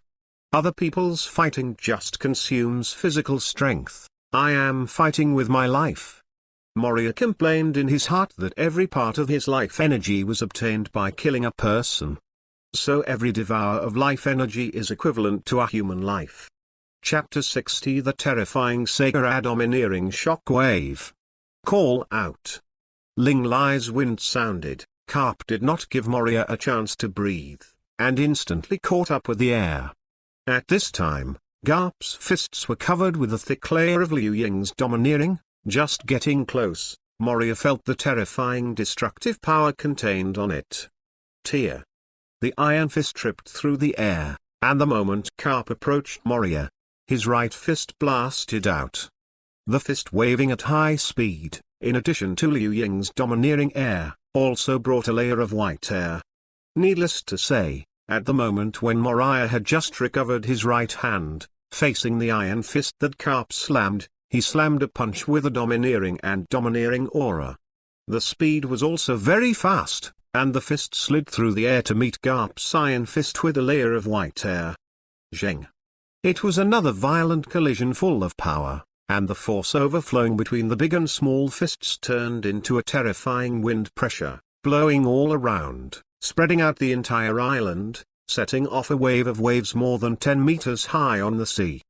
Boom. Boom. As expected, Moriah's right hand cracked again, and countless blood spurted out. With a thought, Moria devoured life energy again to recover from the injury. But Garp's Ryuseiga continues to destroy his right hand with terrifying power. Bump. Garp threw a fist and pushed it hard. Moria, who was injured in his right hand, was not as strong as Garp. He swung his right hand to the right, and the neutral position appeared in front of him. Taking advantage of this moment, Garp stepped forward, and when Moriah had no time to react, he slammed a punch directly at his head. Garp's goal has not changed, and he still wants to kill Moria with one punch. Oops. Moriah's pupils shrank sharply, Garp's iron fist expanded rapidly in his eyes, and his head was desperately thrown back. However, Garp's iron fist was with him, and he was about to hit Moriah in front of him soon. Moria's mind moved, and her head instantly condensed with a domineering look. At the same time, there was a change in the chest, and a sharp thrust instantly stabbed Garp. Zheng. Garp's straight iron fist stopped in front of Moriah's head, covering Liu Sagura's domineering and Moriah's face only 2 centimeters away. Distance. It's dangerous. Moria let out a sigh of relief. At a critical moment, the protruding thrust point from the chest hit Garp's domineering chest covered with armament, preventing him from moving forward. At this moment, Moria's complexion suddenly changed, and a huge shock wave emanated from Garp's iron fist. But it was the moment when Moria felt relieved, when Garp saw that his body was blocked, and the domineering Liu Ying condensed on the fist he threw out almost hit Moria. With a thought, the domineering Sagura all over his body suddenly resembled a flowing air cannon, using the fist aimed at Moria's head as the muzzle, and poured out instantly. Moria only felt a blue-white light fill his eyes, and then a condensed domineering shock wave passed through his head and shot straight into the sky behind him. Buzz. The space seemed to be overwhelmed in front of this blue and white armid-color domineering shock wave, and a piercing sound was emitted from the distortion. Call out. Everyone watching the sea around Skull Island saw a blue-white beam of light penetrated Moria's head and shot into the sky. Success. With a happy expression on Sengoku's face, he stepped forward and grabbed the railing of the ship, his eyes fixed on the figures of Cap and Moria in the sky on Skull Island. No one could catch Garp's domineering attack with a single blow from Garp's head. Moriah will pass out even if he doesn't die, Warring States said. Dad. Marco looked at Whitebeard and hesitated, wanting to ask if he wanted to save Moriah. Whitebeard didn't answer, just looked at the silhouettes of Moriah and Garp in the sky. Marco understood what he meant and stopped talking. For Whitebeard, if Warring States and others attack Moria, he will save Moria. But if Moriah himself lost the battle with Garp, he wouldn't care. After all, they have nothing to do. Moriah is neither his subordinate nor his friend. He didn't need to risk fighting the Navy for Moriah. The other side. Charlotte Lingerling, who also saw Moria being penetrated by Garp's domineering shock wave, changed her face. Napoleon. The hat instantly turned into a big knife and was clenched by her hands. Zeus and Prometheus also surrounded Charlotte Lingerling. Everyone in the Big Mom Pirates was instantly ready to snatch Moriah. Only Category clasped his arms around his chest and didn't move. His arrogance and domineering had already seen some pictures of the future, so he was fairly stable. As stable as Category is Kaido. The huge dragon head sticking out from the clouds looked in the direction of Moriah and Garp. Kaido was not worried that Moriah would be killed or stunned by this blow. He, who had fought with Moriah, saw it clearly just now that if Garp's punch was solid, Moriah might be killed or knocked unconscious. It's not enough, but it's not enough to send out a shockwave of Liu Ying's domineering in the air. The same is true. Garp's domineering shockwave attack turned into a blue-white beam of light that penetrated Moriah's head and quickly disappeared. Moriah was not killed or knocked unconscious, but was seriously injured, bleeding from eyes, ears, nose and mouth. The head is buzzing non-stop. Sure enough, it's still a little bit worse. Cap sighed slightly when he saw Moria's sober eyes. After that, Garp stepped forward to bully him, and the domineering flow of the cherry blossoms flowed again. He wanted to take advantage of the moment when Moria was seriously injured, and another shockwave of the domineering of the cherry blossoms just now. As long as there is another blow, Even if Moria's defense is strong enough, it will definitely not be able to resist. Moriah also understood in his heart, but how could he give Garp another chance? Go to hell, Garp. Moria's eyes narrowed, and her left hand clenched her fist and slammed it towards Garp on her head. At this time, Garp's fist hadn't hit Moriah's head, and Moriah's fist was even. Moria. Garp didn't care about it, didn't want to give up the hard-won opportunity. His body was covered with armed domineering, and he punched Moriah's head, ready to resist Moriah's attack, but also to beat Moriah. Die or be stunned. Zheng. Garp's expression changed. He underestimated Moriah's speed. Moriah's fist hit his right body first. A huge force struck, causing his fist to deviate from Moriah's head, which he did not expect. Cap. In the roar of Moriah, he twisted his body to face Skull Island below, and at the same time, his twisted left fist also pressed Garp towards Skull Island. Don't underestimate people. Moria shouted loudly, and punched down with a strong left hand. After all, Garp underestimated Moria's current strength, and was punched by Moria to Skull Island. Call out. A black shadow flashed diagonally in the air, like a black line, leaving several circles of white airflow to spread through the space. Boom. The entire Skull Island, composed of rocks, was finally overwhelmed, and instantly changed from a flat figure that was smashed down by Garp at an extreme speed into a downwardly concave hemisphere. Kakaka. In the middle of the hemisphere, under great force, Garp was blasted into the skeleton again 10 meters below the island. All the surrounding rocks shattered in an instant. Then the entire concave hemispherical Skull Island collapsed like shattered glass in an instant. Boom. Bang bang. The sea turned upside down, and the sea broke through the collapsing rocks and flowed into the deep pit smashed by Garp. After a while, Skull Island disappeared, only the waves were still rolling backwards. With just one blow, the entire Skull Island sank instantly. This moment, most of the onlookers lost their voices. This terrifying power shocked them. Chapter 61. Who pays you? Lieutenant General Garp. On the Navy warship docked in the waters east of the original Skull Island, all the Navy soldiers screamed in horror. In their minds, they kept replaying the scene of Garp being blown away and the island being sunk, and they couldn't believe it. How come? Some people didn't react, and they couldn't believe that the invincible naval hero in their eyes was actually beaten up, and it seemed that he was still alive and dead. At this moment, Sengoku's complexion changed, and he also shouted, "Cap!" After saying that, the Warring States period could no longer care about anything else, and with a kick of his legs, he jumped into the air and transformed himself into a big Buddha. Tap tap.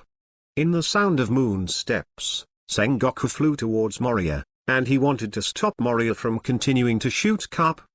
Sengoku didn't know if Garp was injured in the blow just now, but he could see the terrifying power of that blow. Under absolute power, even a powerful armed arrogance may not be able to resist. Sengoku was afraid that there would be a problem with Garp, and that Moriah would continue to attack Garp. Warring States. In the sea to the west, standing on the bow of the boat, Whitebeard, who was also surprised by Moriah's terrifying blow, saw the Warring States rush towards Moriah with a straight face and said, "You have crossed the line." After that, Whitebeard held his big sword and jumped 50 meters into the air. Buzz. A white transparent vibration ball full of vibrational power gathered on the blade of Whitebeard's big knife. Call out. Whitebeard swung forward with his sword forcefully, and the vibrating ball that distorted the air crossed a white line in the air and flew towards the Warring States in an instant. Whitebeard. Warring States showed a cold light, but he did not dare to underestimate Whitebeard's attack. He could feel the domineering aura of armament contained in the white vibration ball that flew at high speed. As long as it is broken, the terrifying shock force caused by it, if it is not resisted, it will definitely make him vomit blood. So Warring States waved his palm in the air, and as soon as the Buddha's palm came out, a huge spherical shock wave slammed into Whitebeard's shock ball. Kaz. The shock wave and the vibration ball collided for a moment, the space seemed to be overwhelmed, and the atmosphere cracked countless white gaps like glass. Boom! The huge shock wave spread in an instant, and a large wave of dozens of meters high rolled up on the sea, causing a group of pirates watching the battle to be in a hurry. Call out! And at the moment when Warring States and Whitebeard struck from the air, a yellow light suddenly appeared in front of Moriah. At this time, Moriah, who was devouring life energy and recovering his injuries, felt the glare in front of his eyes flashing, and his eyes closed slightly. Then the light disappeared, and the yellow monkey appeared. In a flash, Kizaru raised his long legs and swept with a whip, kicking Moriah's head with a sharp sound of airflow. Obviously, Kizaru also wanted to kill Moria in one hit. Speed is power, and you have the light. Bump. Before he could finish his vulgar words, his complexion suddenly changed, and he felt a tightness and pain in his right calf. But it was Moria who raised his right hand and grabbed the calf he kicked at this moment. With Moria's size and big hand, it was like grabbing a chicken leg. Crack. Moria's eyes froze, and he squeezed his right hand. With a terrifying force, Kizaru's right calf was instantly crushed by him like instant noodles. With another twist, the calf of the yellow monkey suddenly twisted like a twist, and the blood also burst out. Moria! Kizaru roared in pain. Moria ignored it, glanced at Kizaru, and said lightly, "Whoever paid you your salary makes you have the illusion that you can kill me with one blow." After saying that, ignoring the confused look in the eyes of the yellow monkey, Moria turned around, grabbed the right hand of the yellow monkey's calf and threw it down. Call out! The yellow ape directly turned into a beam of yellow light that shot directly into the sea below. Bang! A 30-meter high wave exploded on the sea, and in the end, Kizaru didn't get rid of Moria's power. Wei-Guang escaped and was smashed into the sea. Salino! Sengoku's expression changed. Bang! At this time, at the position where the yellow monkey fell into the water, the spray that had just exploded had not completely dissipated, and another spray had erupted. A figure flew out of the sea. It was Garp, and he was holding Kizaru's wrist in his hand. "Go back, leave it to me next," Garp said to Sengoku. Then with a flick, the poor Kiwi was thrown by Garp to Sengoku like a cargo. Bump. Sengoku caught the Kizaru, who was already unconscious at this time. "Then be careful." Seeing that Garp is not injured, Sengoku is relieved. Ding! After saying a word, he flew back to the warship with Kizaru with a moon step. Moria. Garp kept suspending his moon step in the air, facing Moria with a smile. "The long-lost blood is boiling again. Let's have a good fight in this battle." Saying that, Garp unbuttoned a few buttons, loosened his collar, revealing his tough pectoral muscles, and his aura was completely different from before. An extremely crazy momentum rushed towards Moria, not a domineering, but it made people feel frightened. If the mind is not strong enough, in the face of this crazy momentum, there is not even a single thought of resistance, and the body and mind will be controlled by fear and unable to move. Chen Seng. Moria looked at Garp at this time, with a dignified expression, and four sharp tails instantly bulged behind him. La. Whitebeard on the Moby Dick saw Garp's familiar aura. His eyes flashed sharply, and he opened his mouth and laughed. "It seems to be different, Garp's aura." Marco narrowed his eyes, and he also felt Garp's unusualness. In addition to the name of a naval hero and his proud iron fist. Whitebeard smiled and said, "Mud Dog. It's his label that makes people dread. Once he is in this state, it will be difficult for even Roger and I to meet." Mud Dog. Marco and the others heard the words, looked into Garp's eyes, and nodded secretly. I feel that the name Madoc is indeed in line with Garp's state at this time, and there is indeed a kind of desperate madness. All right. Whitebeard laughed and said, the next battle is the real start. Let's take a good look at the strength of the naval hero Garp. When Marco and the others heard the words, they stared at Garp with piercing eyes, looking forward to a more exciting battle in their hearts. Mum. Charlotte Lingerling put down the knife in embarrassment and said with a smile, that Moriah is very strong. It seems that we have to wait a little longer. The rest of the Big Mom pirates also looked embarrassed and put down their guns. In the scene just now, from the beginning, I thought Moria was going to lose, to Garp being thrown into the sea, and then to Garp coming out of the sea. Although the time is only a few dozen seconds, the amount of information is enormous. At least they understood that Moriah and Garp didn't have a chance to snatch Moriah before they were truly separated. Because of the strength that Moriah has shown now, even if their mother Charlotte Lingerling goes in person, it will be useless. This is a dangerous guy. I hope you don't stare at Mom so quickly. Different from the others, Kategori looked at Moriah's figure, frowning. He thought more. The ability of Shadow Servant, Kategori, has been seen in person. Now that Moriah has this kind of strength, he thinks it will be sooner or later to stare at the shadow of his mother. I must become stronger and see a farther future in order to protect everyone. At this moment, Kategori, who understood that Moria was dangerous to his brothers and sisters, secretly made up his mind to become stronger. Chapter 62 Come Back. Skull Island. The surrounding sea was silent, and everyone was paying attention to Moriah and Garp. High in the air, Moriah and Garp are facing each other. Moria looked at Garp, who was full of madness not far away, and was secretly alert. Others may think that he sank the entire Skull Island with one blow just now, with great power. But only he knew that if it wasn't Garp, who was covered in armament and domineering, but someone else, it was absolutely impossible to sink Skull Island. At most, it is just blasting a deep pit several hundred meters wide.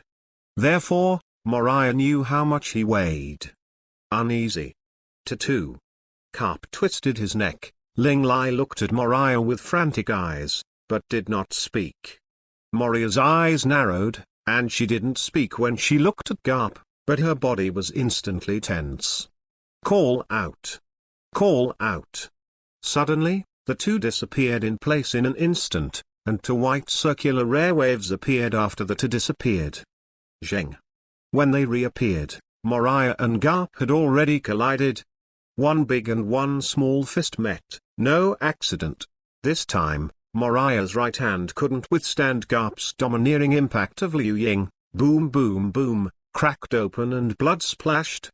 Boom.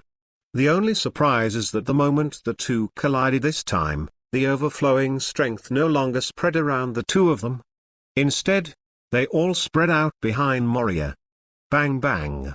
On the sea surface behind Moria, under the air waves formed by this spreading force, starting from him, a conical trench was instantly plowed out. The waves that were raised even gathered together to form a 50-meter-high giant wave that hit the eastern sea area where the naval warships were docked. In the face of the incoming waves, the warring states period and other admirals came to use their own attacks to calm the waves. The other side. Moria, whose right hand was damaged, devoured life energy instantly to repair the injury with a thought. At the same time, his left hand clenched his fist and threw a punch, as Garp threw his right fist away again to bully him. This time, Moria will naturally not be attacked by Garp in the head like the first time.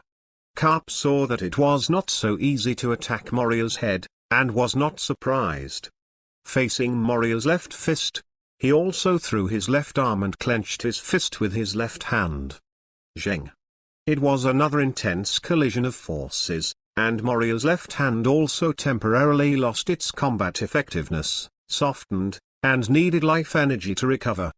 Even if the recovery from the injury is quick, it will take time. When the strong fight, it often takes only a few tenths of a second to decide the outcome. Garp naturally would not miss the moment when Moriah's hands were weak. Dread. Garp stepped forward, but still wanted to attack Moriah's head, killing him with one hit. Moriah's eyes narrowed, but he didn't panic. He was already prepared, and the four tails condensed behind him were for this moment. SHHHHHHH. Four sharp tails, covered with domineering and hardened armed colors, shot at each of Garp's key positions.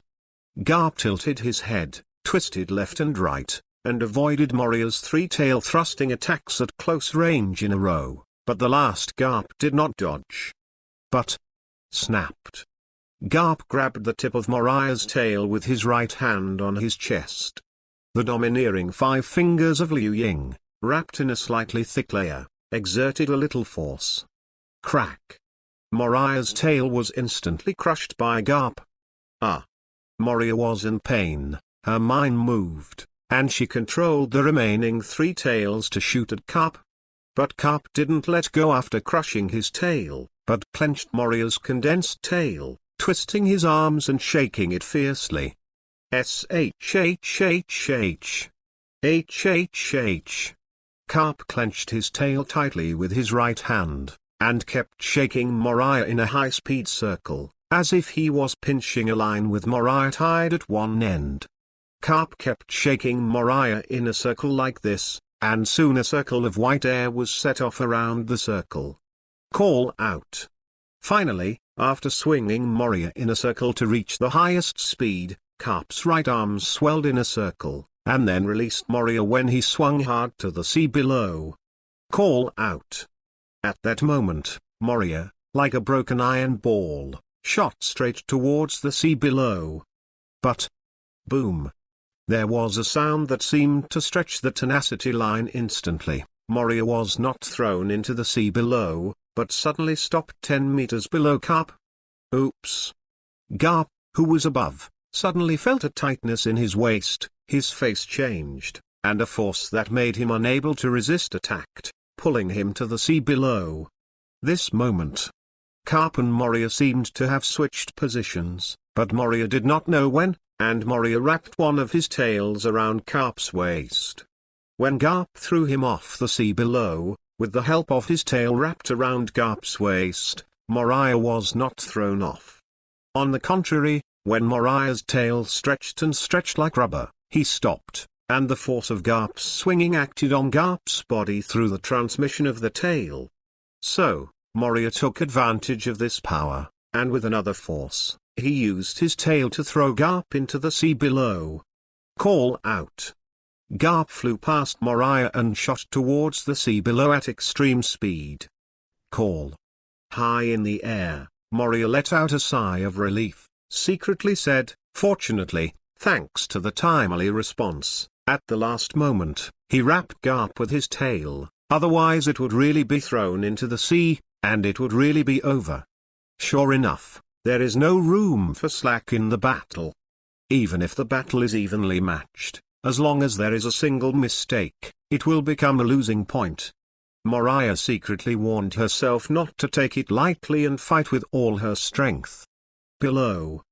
Garp, who was thrown to the sea below, bent his legs slightly when he got close to the sea, and then straightened it violently, using the combination of moonstep and shaving. In an instant, the terrifying power exerted on him was poured out on the sea from his step. Bang! On the sea surface, a 100-meter sea pit is directly sunken. Call out. And taking advantage of this anti-shock force, a white circular airwave spread out in an instant, and Garp disappeared on the sea in an instant. His figure is like a supersonic missile, flying towards Moria above at a high speed. Call out. Moria is not a passive person. He, who has recovered from his injury at this time, also burst into a circle of white air waves and rushed towards Garp below. When the two approached, they punched out at the same time, and under the extreme speed, there was a cone of energy in front of their fists. Zheng. In the instant of the collision, Moriah's right hand cracked again with a boom boom boom. Bang! In the sky, the clouds that appeared because of the battle between Moria and Kaido were directly blasted out of a kilometer hole by the overflowing force, revealing a giant beam of light. Snapped. This time, Garp did not bully him and attack Moriah's head, but grabbed with both hands and firmly grasped Moriah's right hand. "I want to come back to the set just now." Moriah frowned, and when he saw Garp's actions, he knew that Garp wanted to throw him into the sea again.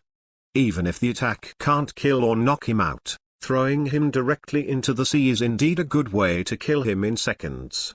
Only, am I that stupid? I didn't succeed just now, and now I'm still come. After complaining in her heart, Moria did not dare to be careless, and felt that Garp grabbed his right hand and started to twist his body. Moria's thoughts moved, and the tails behind him suddenly stretched to the right, and then swung violently, hitting Garp sideways like two whips. Chapter 63 Disgraceful Humiliation. Bump. A huge force applied to Garp's left side and pushed him to the right. Ha ha. Garp showed a wicked smile. He didn't resist the force of Moriah's tail, but took advantage of this force to grab Moriah's right hand and shake it. Just as Moriah had thrown him into the sea by wrapping his tail around his waist just now. This time, Garp used the same method, grabbing Moriah's right hand and shaking it hard. Fuck. Moriah's face changed. Because the sudden change of the situation, he didn't expect Garp to be able to play like this. At this time, he couldn't react, and when his eyes changed, he only felt a huge force dragging him to the sea below. Call out. Twisted, bent over, shoulders fell, and in such a posture, Garp instantly threw Moria into the sea below. Oops. On the way of falling at an extreme speed, Moria wanted to control his body to stop, but the force exerted on his body was too great to stop immediately. And he ran out of time. Almost instantly, his body came to the sea. Shadow Servant. At a critical moment, Moria's mind moved, and a shadow attendant rushed out of his body, and then he immediately switched places with the shadow attendant who appeared. Bang! The shadow servant who swapped places with Moria seemed to have also endured terrifying power, and instantly smashed into the sea, blasting waves 10 meters high. Success. In the distant Eastern Sea area, the Warring States period rejoiced again. As long as it is a devil fruit person, the sea is the nemesis. No matter who it is, once it falls into the sea, it will instantly become powerless and become a lamb for the slaughter. But Sengoku was destined to be disappointed, and soon, as the water dispersed, he saw Moria parked on the sea. How did that guy do it? Warring States was puzzled. Others onlookers didn't understand, only Hawkeye and Garp saw the moment when Moriah and Shadow Servant switched places. So close. Moriah's heart is still beating fast, bump bump. It's almost over. Moria felt terrified. If it weren't for the last moment, thinking that the shadow has been integrated into the body, it should also be used as a channel for summoning the shadow attendant. Finally, if the shadow servant is summoned to swap positions, then Moria can't imagine it. It doesn't work. High in the sky, Garp frowned slightly when he saw the scene just now, and felt a pity in his heart. However, come again. Although it didn't work this time, it almost eliminated Moriah, and Garp felt that he could try again. As long as the speed is fast enough and the distance to the sea is close enough, Moria will not be able to react. Thinking of this, Garp was determined, and turned down and rushed towards Moriah. Call out. With the help of the falling gravity, Garp was very fast, and after passing through 2 white circular air waves, he instantly approached Moriah. Fighting at sea is too dangerous. Seeing the figure of Garp rushing towards, Moria moved in her heart, and this time she did not attack Garp. Call out. The moment Garp got close, Moria pulled away and flew into the air 100 meters high. Garp, who didn't expect Moriah to dodge, was stunned for a moment, and then the whole person couldn't stop at high speed and fell into the sea. Bang! There was another huge splash on the sea. Chenseng. Before the splash of water dissipated, Moria, who flew to a height of 100 meters, turned her legs into sharp knives, and with a swipe left and right, two condensed and sharp slashing waves flew towards the sea where Garp fell. Bang bang! The two slashing waves cut through the sea almost at the same time, and slashed towards Garp in the sea. Although Garp is in the water, his strength is not limited much. I saw his legs kicked, like a sharp arrow, and the left and right fists blasted out, directly smashing the two slashing waves sent by Moriah. Then the bang burst into the sea, and Garp flew out of it, and the moon step tap flew towards Moria at the extreme speed. Call out. Moria flew diagonally upwards into the sky. After what happened just now, he felt that the altitude of 100 meters was not safe. If he encountered the situation just now, he was afraid that he would not be able to react. So, let's go to an altitude of 2,000 meters. Thinking of Moriah flying into the sky at high speed. Garp, who was chasing from below, saw Moriah's actions, and naturally understood the meaning, and couldn't help but cursed inwardly, "Cunning boy. However, it can't be what you want." Garp thought to himself, then his face turned straight and his whole body was mobilized. Bang! The combo of shaved and moonstep was used again. This time with stronger power and faster generation speed. Bang! The air exploded instantly, and Garp charged at a speed that Moria couldn't dodge. Fuck! Moria cursed inwardly. But she couldn't avoid it, so let's fight. Face Garp, whose fist rushed towards him at a high speed, and Moria punched him. Zheng! Another fierce collision sounded, Moria's right hand cracked again, a burst of weakness, and the body flew backwards under the huge force of Garp.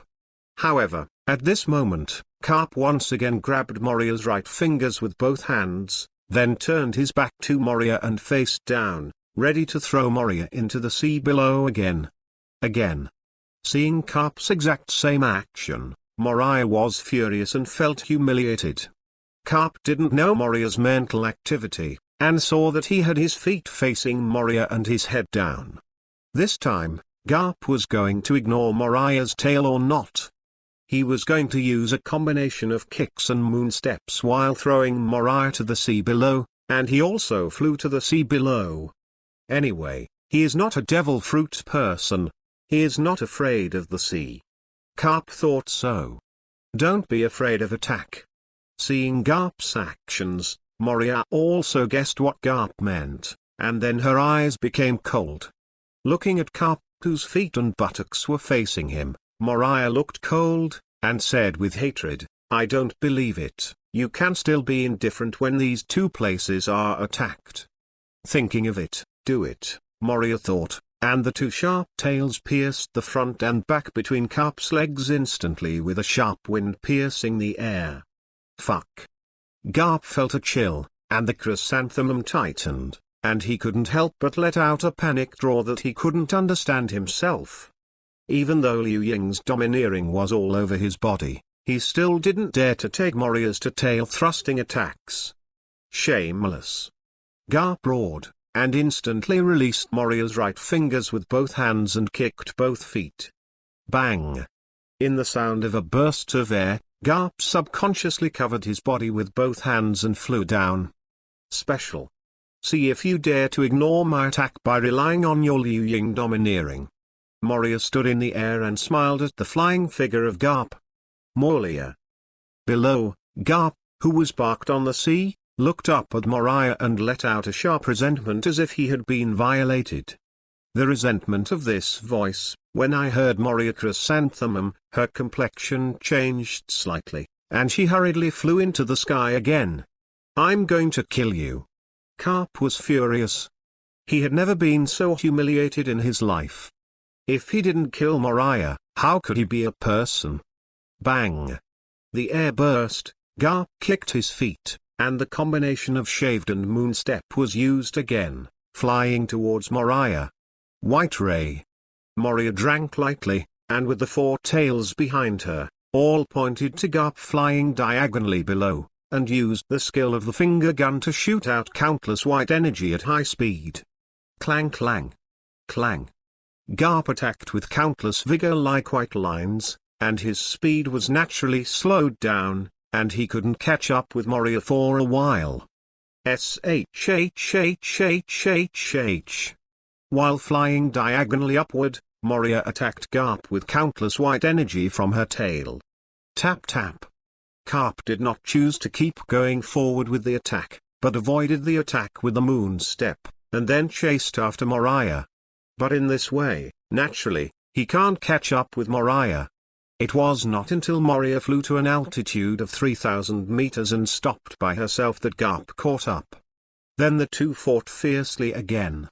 Chapter 64 The Armed Color Domineering of Rapid Transformation. Clank. Chen. Bump. Thousands of meters high in the sky, after Garp no longer entangled in one it kill Moria.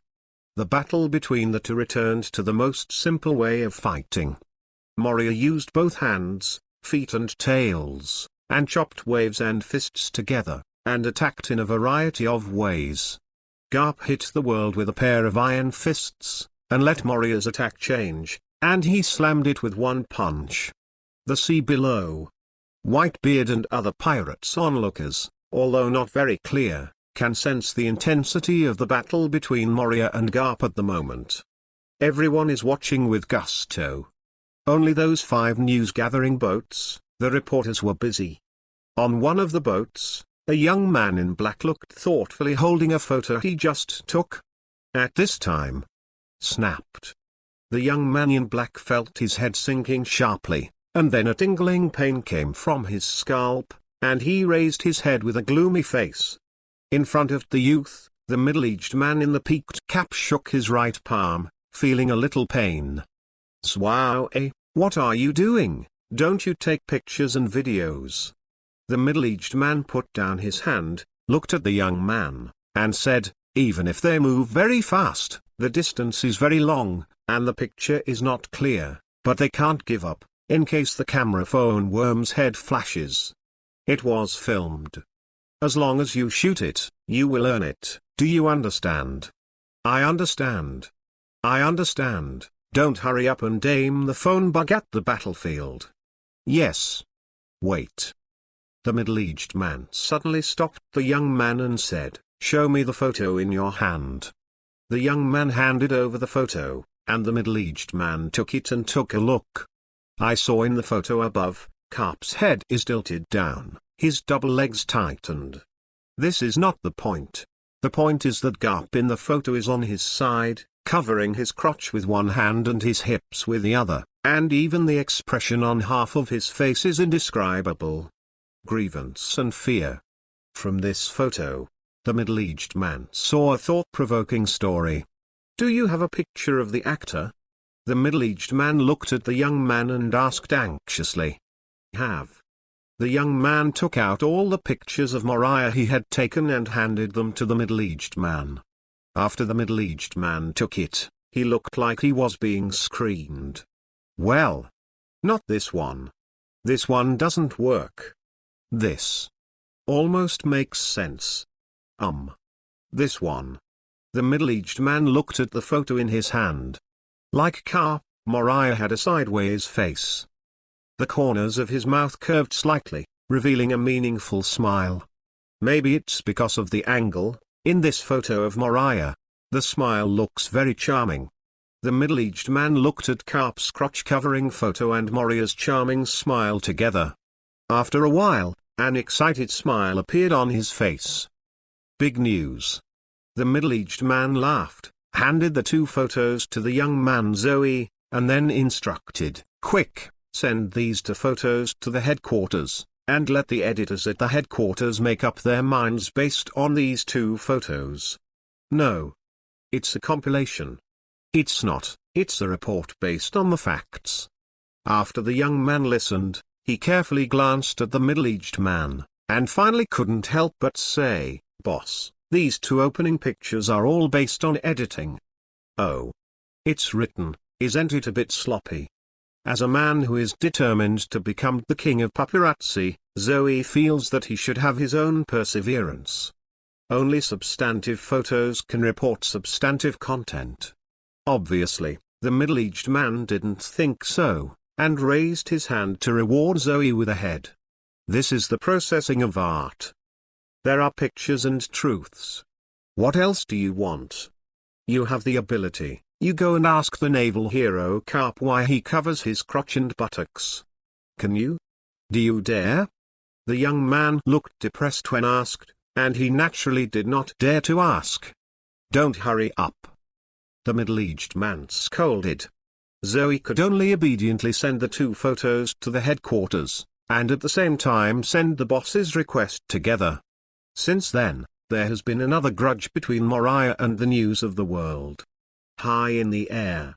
The battle is still fierce. Moriah calmly responded to Garp's frantic attack. He never forgot his purpose of dating Garp. That is to enhance the domineering of the armed color.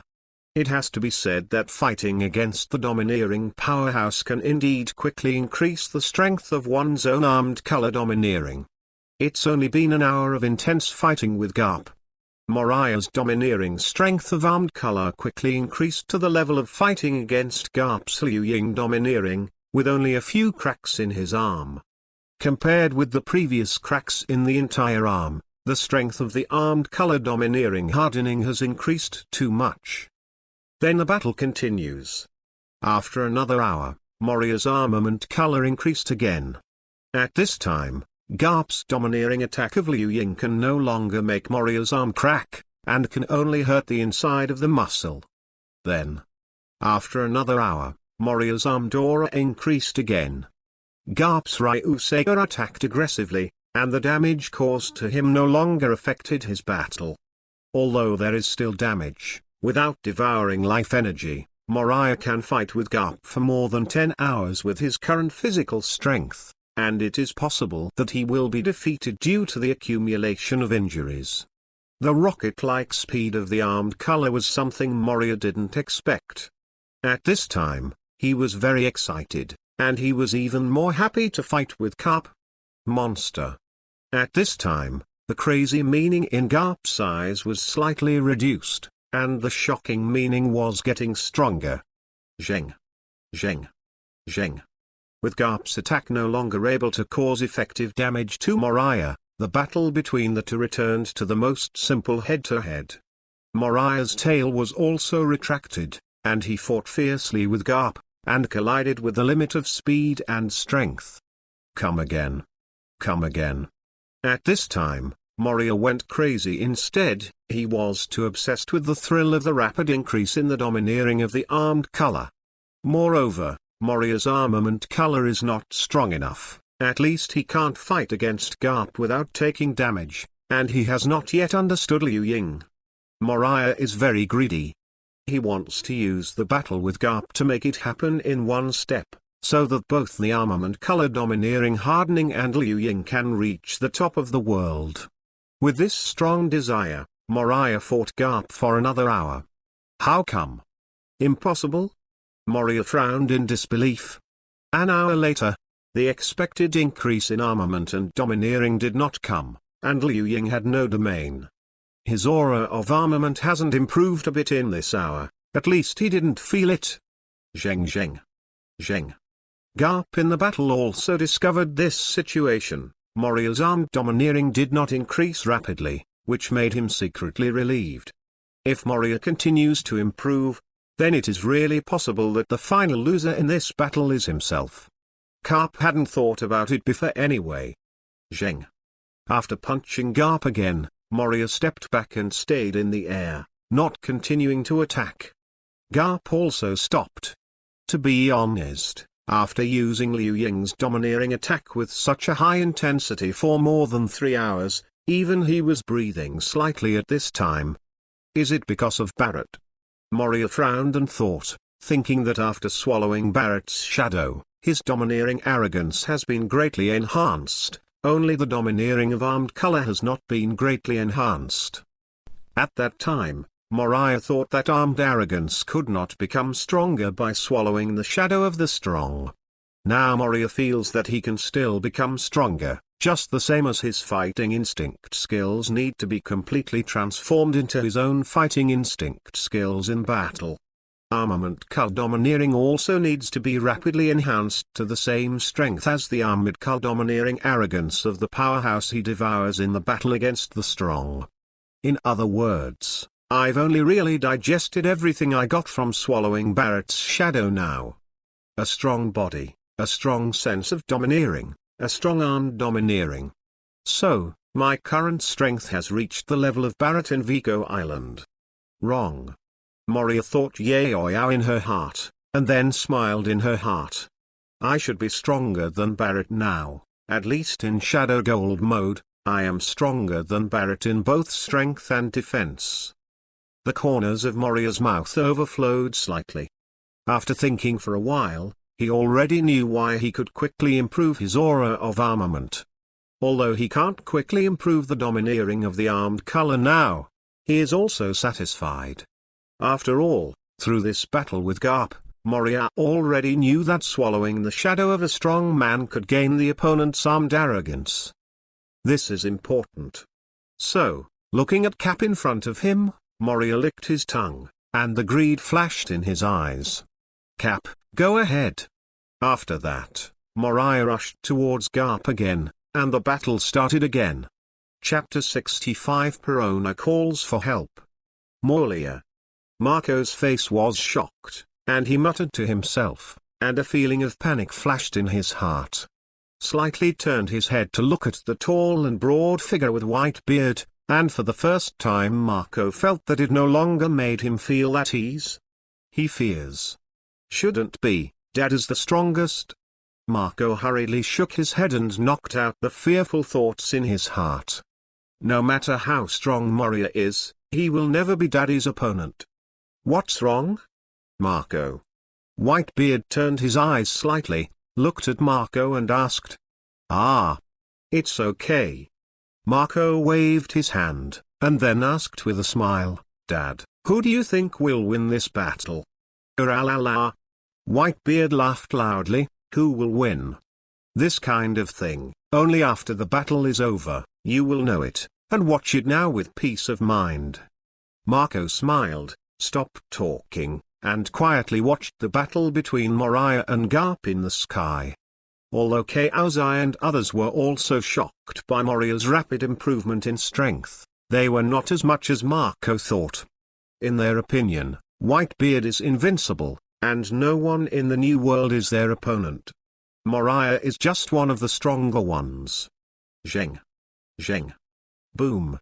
High in the sky, the battle between Moriah and Garp became more and more intense. At this time, both of them were fighting frantically with the purpose of tempering their armed arrogance.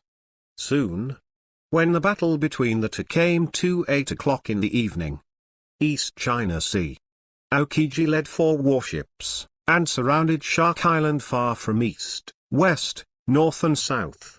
At this time, because of the time difference, Shark Island in the East China Sea is around 1 or 2 in the middle of the night. Fortunately, the weather is good tonight, the full moon hangs high, and the bright moonlight shines on the sea. Shark Island Crescent Bay is facing the sea 5 kilometers away from the exit. Aokiji and Major General Eren took a warship and docked on the sea. Lieutenant General Kuzan, as we move forward, the sharks will start to attack the warship actively. I wonder if it will disturb the group of pirates on the island. On the bow, Rear Admiral Eren, who was standing beside Aokiji, frowned. Legend has it that fishmen of the same type can communicate with fish of the same type. He was a little worried that the shark would expose them and make those pirates run away ahead of time.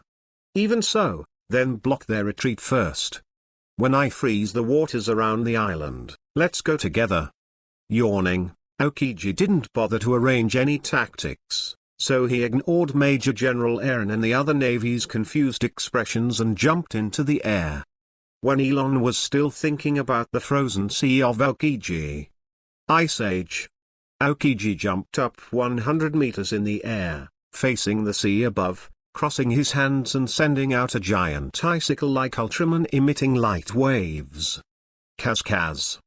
As soon as the icicles landed on the sea, the freezing gas emitted quickly froze the sea. In just an instant, the entire sea area within a 5-kilometer radius of the entire Shark Island was frozen and turned into a continent of ice. Rear Admiral Elon and a group of naval soldiers on board had never seen such a natural disaster-like terrifying ability. Is this still human? This is something only God can do. Everyone looked at the green pheasant in the sky, and their eyes were about to fall. It's not that they haven't seen the devil fruit ability. Although the East China Sea is weak, there are still devil fruit abilities.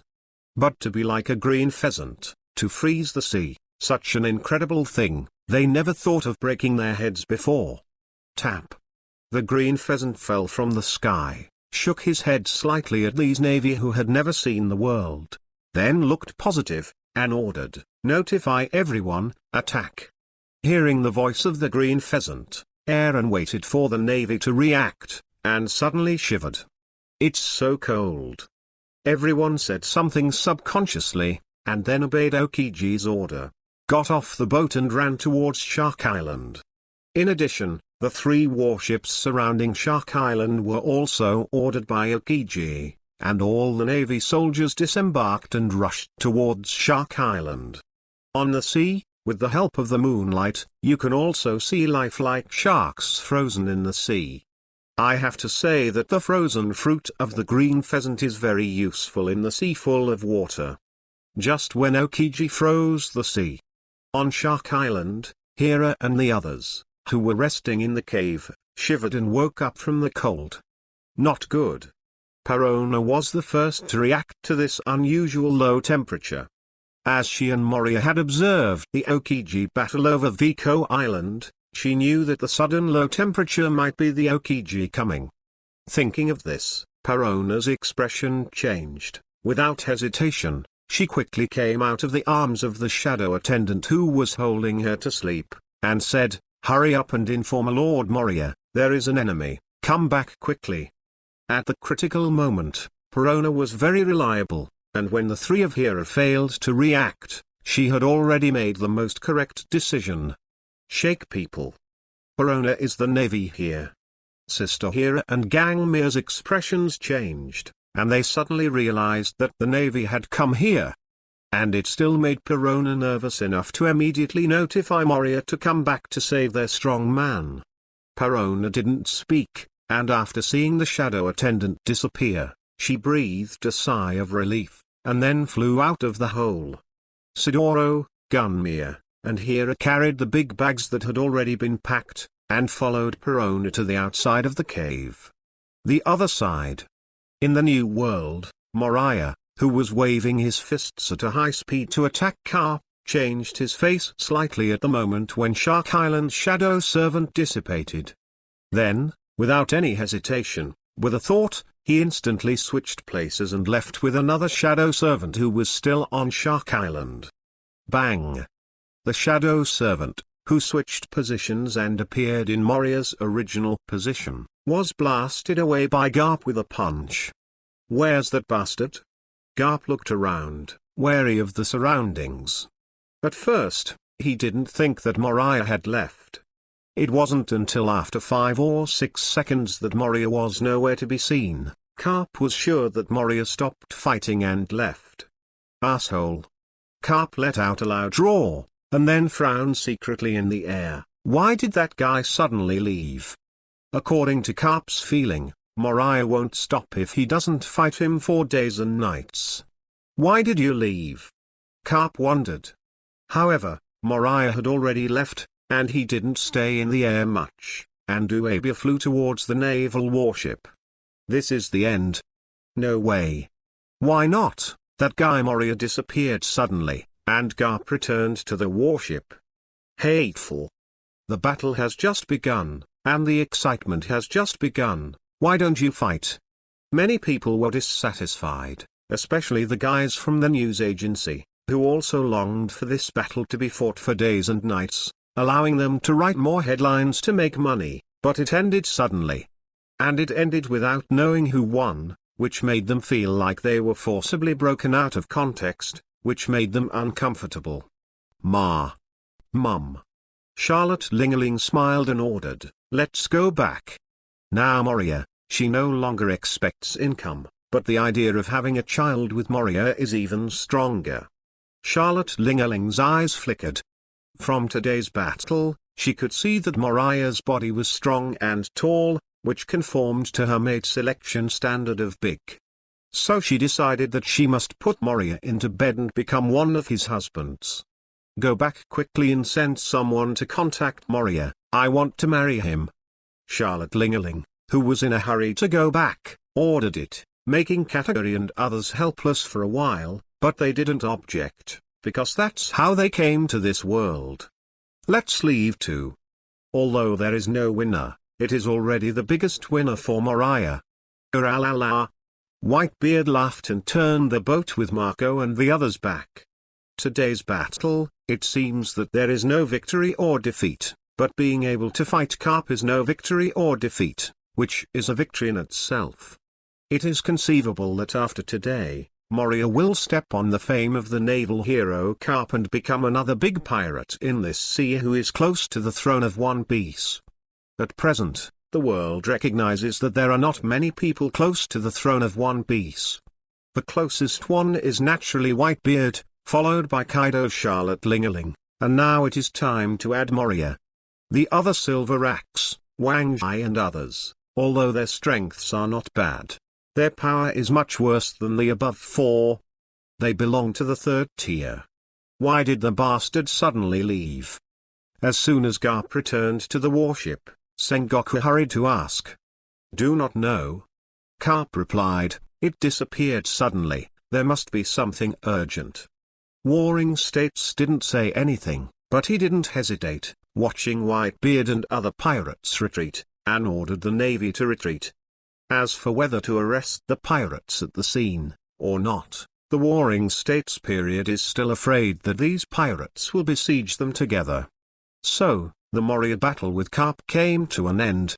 The Navy and the pirates went back to their respective homes, each looking for their respective mothers, and everything was fine.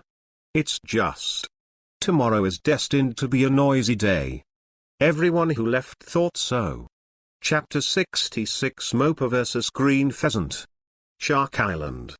In the grove in Crescent Bay, Moriah and a chef shadow attendant who was guarding here exchanged positions and appeared. Blue Pheasant. For a moment, Moriah was also trembling, looking at the frozen water in the bay and smiling, knowing who it was. Put away the shadow servant first, and changed the vest first. Moria thought to herself, and then she thought together to dissipate the shadow attendant. Exit the shadow gold body mode, and at the same time, the body changes for a while, becoming the appearance of the vest Mopa, Moria. Master Pa. Outside the cave, Parona, who had been staring at the shadow servant, was the first to notice Moria's return, screaming and flying towards him. The three of Hera also came to Moria's side carrying large and small bags. Seeing Moria appearing, the three of them breathed a sigh of relief in their hearts. Wait for me to see. Moriah said something, and while jumping up 100 meters in the air to look around, with the help of the moonlight, he saw that there were navies coming towards Shark Island. However, seeing the domineering perception, a powerful aura in front of Crescent Bay is as dazzling as the sun, and Moria guessed that it should be a green pheasant. In addition, the navy in the three directions, left, right, and rear, was not very strong in Moria's perception of the domineering and domineering. They should be able to handle it if they want to come to Hera. Moria thought, and then fell from the air. Tap. Just after returning to the ground from the air, Moria looked at the three of Hera and said, you leave from behind, and the navy attacking from behind is not very strong. After speaking, looking at Perona who was floating in front of him, Moria smiled and said, "You can help them with your abilities later." "Okay, Mr. Mopa." Perona nodded fiercely, with a serious look on her face. "What about you?" Hera was a little worried about Moriah. "I'm going to meet the green pheasants." Moria smiled and instructed several people, "You are out of the freezing range, just find a safe place and wait for me. I will go to find you after I solve the green pheasants. Then let's go first." Seeing Moria's confidence, Hera felt relieved. After that, a few people walked to the depths of the cave, where there was a passage leading directly to the back of the island. The actor mode is on. After the four of Hera left, Moria smiled, and Uabia flew into the air, rushing towards the green pheasant. As soon as he got out of the air of Shark Island, he saw Aokiji walking behind the Navy with a relaxed expression. "Give you some excitement." Thinking about it, Moria waved her feet left and right, facing the Navy rushing on the ice. Chenseng sent out 2 slashing waves. "Call out." At the back, I saw 2 blue-eyed slashing pheasants flying suddenly under the moonlight. Their expressions changed, and one shaved to the front of the Navy and waved his right hand. Kaz. In an instant, an ice wall 10 meters thick and 20 meters high was erected on the ice in front of the Navy. Bang bang. Boom. The slashing wave hit the ice wall, and as the ice surface shattered, the slashing wave from Moriah also dissipated. In the end, it's not a slash with a domineering look of armament, and the attack power is just that. Moria smiled inwardly. Not weak, it should be that one-punch pirate Mopa. Aokiji put away his laziness, looked at Moria in the distance, and his expression became solemn. With just one blow, he already felt that this man was not simple. A powerhouse who is proficient in 6 styles, in the end, came out of it.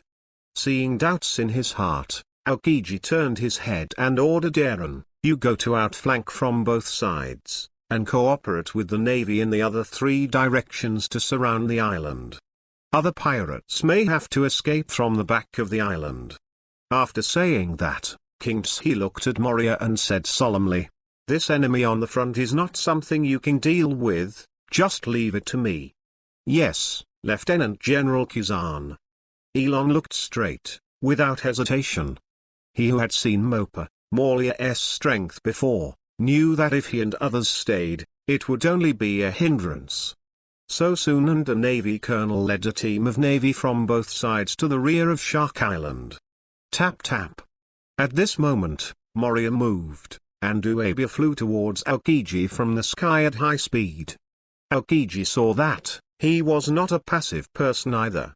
He moved forward a long distance with a bang to prevent Moria from suddenly attacking the Navy soldiers. After stopping, Aokiji crossed his hands again and shouted at Moriah, "Ice Age." Before he finished speaking, a huge icicle with a diameter of 2 meters shot out from his crossed hands again and shot towards Moria in the air at a 60-degree angle. Moriah's body was covered with a domineering look of armament. His right hand swung his arm into a fist, and a fist was blasted out at a high speed, facing the icicles that attacked him with a lingering sound of wind. Bump.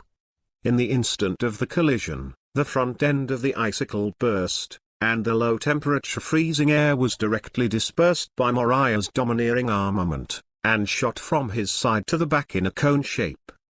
The almighty armed color is domineering. Seeing this scene, Moria smiled in her heart. It has to be said that armed arrogance is the most buggy ability in the world of One Piece. It can block gravity and disperse freezing air. Well.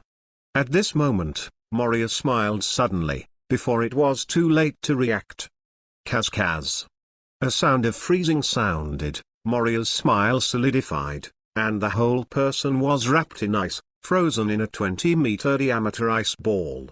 But it was the freezing air that flew past Moriah. Under the control of Aokiji, it turned into a stream of countless ice fragments and wrapped him from behind Moriah, instantly forming a big ice ball. Bump. Kakaka. The ice ball was smashed down with heavy force, and a pit full of cracks was smashed into the ice. Kakaka. As soon as the puck landed on the ice, cracks appeared on the surface. Sure enough, it's not that easy to freeze. Seeing this scene, King Tsuhi sighed inwardly. Bang! The hockey puck exploded, and countless pieces of ice scattered round. In the middle of the puck, Moria swiped his right hand to the right. Blue pheasant. Moria narrowed her eyes, and her gaze was directed at the green pheasant not far away. She clenched her right fist, and pressed her legs down slightly, then instantly ejected and rushed towards the green pheasant. Kakaka. Aokiji turned his right hand into a frozen state on the spot, and at the same time condensed his aura of armament, took a step forward with his left foot, clenched a fist with his right hand, and threw another punch at a high speed, facing the punch from Moriah. Zheng. Moria didn't use all her strength, so she was on a par with Aokiji in terms of strength. But in terms of the domineering quality of the armed color, Moria is much stronger. At this time, Aokiji's hand seemed to be burnt red, and the pain was abnormal. This guy's armed arrogance is stronger than mine. The green pheasant was very shocked. The man in front of him was about 5 meters tall, but looking at his appearance, he was definitely no more than 30 years old. At this age, the armed color is more domineering than the monster in the new generation of the Navy. Such monsters, he has only seen a few people, including a monster like Barrett. It's a monster like Barrett again. Looking at the young face in front of him, Aokiji thought to himself. Ha ha. Moria looked at the green pheasant, and suddenly smiled. Are you surprised? This world is very big, and there are not many people who are stronger than you, but not many. Humph. Aokiji was displeased with Moria's preaching tone. His eyes flashed, and the freezing air erupted, intending to freeze Moria again. I won't freeze you again. Moria threw out his left fist, and the forced Aokiji also faced it. Afterwards, Moria used a combination of fists and feet to fight Aokiji in close quarters, not giving him a chance to freeze with his abilities. Zheng zheng. Zheng. Bump. The two fought over a dozen moves in an instant. Moria dealt with it easily, while Aokiji looked solemn. This guy didn't use all his strength. After fighting for a while, Aokiji's face was heavy, and he saw that Moria, was playing with him at all. Trouble. After thinking about it, Aokiji sighed while fighting Moriah. Chapter 67 Perona's highlight moment. Sorry, I have something to do today. I will update it later. Can you kill Aokiji here? Moria thought while fighting Aokiji. In terms of strength, even without the ability of the shadow fruit, only relying on the strength of the body and the domineering armament, Aokiji is not a match for Moriah. The reason why he can still fight with Moriah back and forth is that Moriah didn't use all his strength. Once he uses his full strength, Aokiji is not Moriah's opponent. If he maintains his full strength shot, Moria is sure to solve Aokiji within 3 hours. But the trouble is also here. Aokiji's current strength is not weak. Even if Moria uses the shadow golden body, he may not be able to kill the Aokiji in seconds, let alone without ability. Do you need power? Moria weighed in his heart. To be honest, King Tsuhi's strength and potential are good, and it is worth his risk, whether as a shadow servant or a shadow slave. Only, there are still less than 5 months, and the date to advance the city rotation has arrived. At this time, if the identity is exposed, it is inevitable that the Navy will not associate it. Moria did not dare to underestimate the intelligence analysis capabilities of the Navy. At this time, whether it is to kill Aokiji to become a shadow servant or a shadow slave, the Navy's eyes will focus on the East China Sea. Coupled with the information that he can change his appearance, height and body shape at will, and the ability of shadow servants, the Navy may think that he wants to sneak into the advanced city. If that happens, it will be troublesome. Although the chance of this kind of association is very small, there is no need to take risks. It is my goal to advance those strong people in the city. Thinking of the top powerhouses such as Red Earl and World Destroyer, Moria resisted the urge to kill the green pheasant here. Out. Here are 3 and flying piranha, coming out of a rocky passage behind Shark Island. There is no beach behind Shark Island, and only a rocky area of about 3 meters has not been flooded by seawater. The boat brought from Frontal Island before was parked on the sea behind the island, and one end of the bow chain was tied to a raised rock. It's just that at this time it has been frozen, and the ship is also frozen. Sidoro said, "Sister, you and Perona go to the boat, and Gangmir and I will get the boat out." Hera nodded and sat on the boat with Perona. She hadn't had her legs yet, and it was not easy to walk on land. When Sidoro had finished speaking, he went and took the chains out of the rock. Gangmir came to the edge of the boat, turned into a honey badger, and punched the ice below the boat. Sidoro, who had brought back the chains, joined in, breaking the ice beneath the boat. Crack clap clap. In 10 seconds, all the ice beneath the ship shattered. Sidoro came to the bow and pulled the chains, lifting and pulling the boat, and the boat was pulled out of the ice. Walk. Sidoro pulled one end of the bow chain over his shoulders, and pulled a boat to the back of Shark Island at high speed. Steel Mill kept the form of a honey badger and ran in front. Hera and Perona, who had inconvenient legs and feet, sat in the boat, holding on to the slightly sloping edge of the boat to prevent them from falling. Zheng. Zheng. Boom. The roar of the battle between Moriah and Aokiji kept coming. Hera looked back and saw a gust of wind mixed with white airflow rising over the island. Under the moonlight, you can even see some huge ice cubes the size of a house being thrown into the air and falling again. This is the battle of the strong. Hera had a lingering fear. This terrifying battle scene was still terrifying from such a distance. Zizi. Sidoro pulled the boat all the way forward, and after a while, the oncoming navy gradually became clear in their eyes. "The navy is here, leave it to me, brother Sidoro."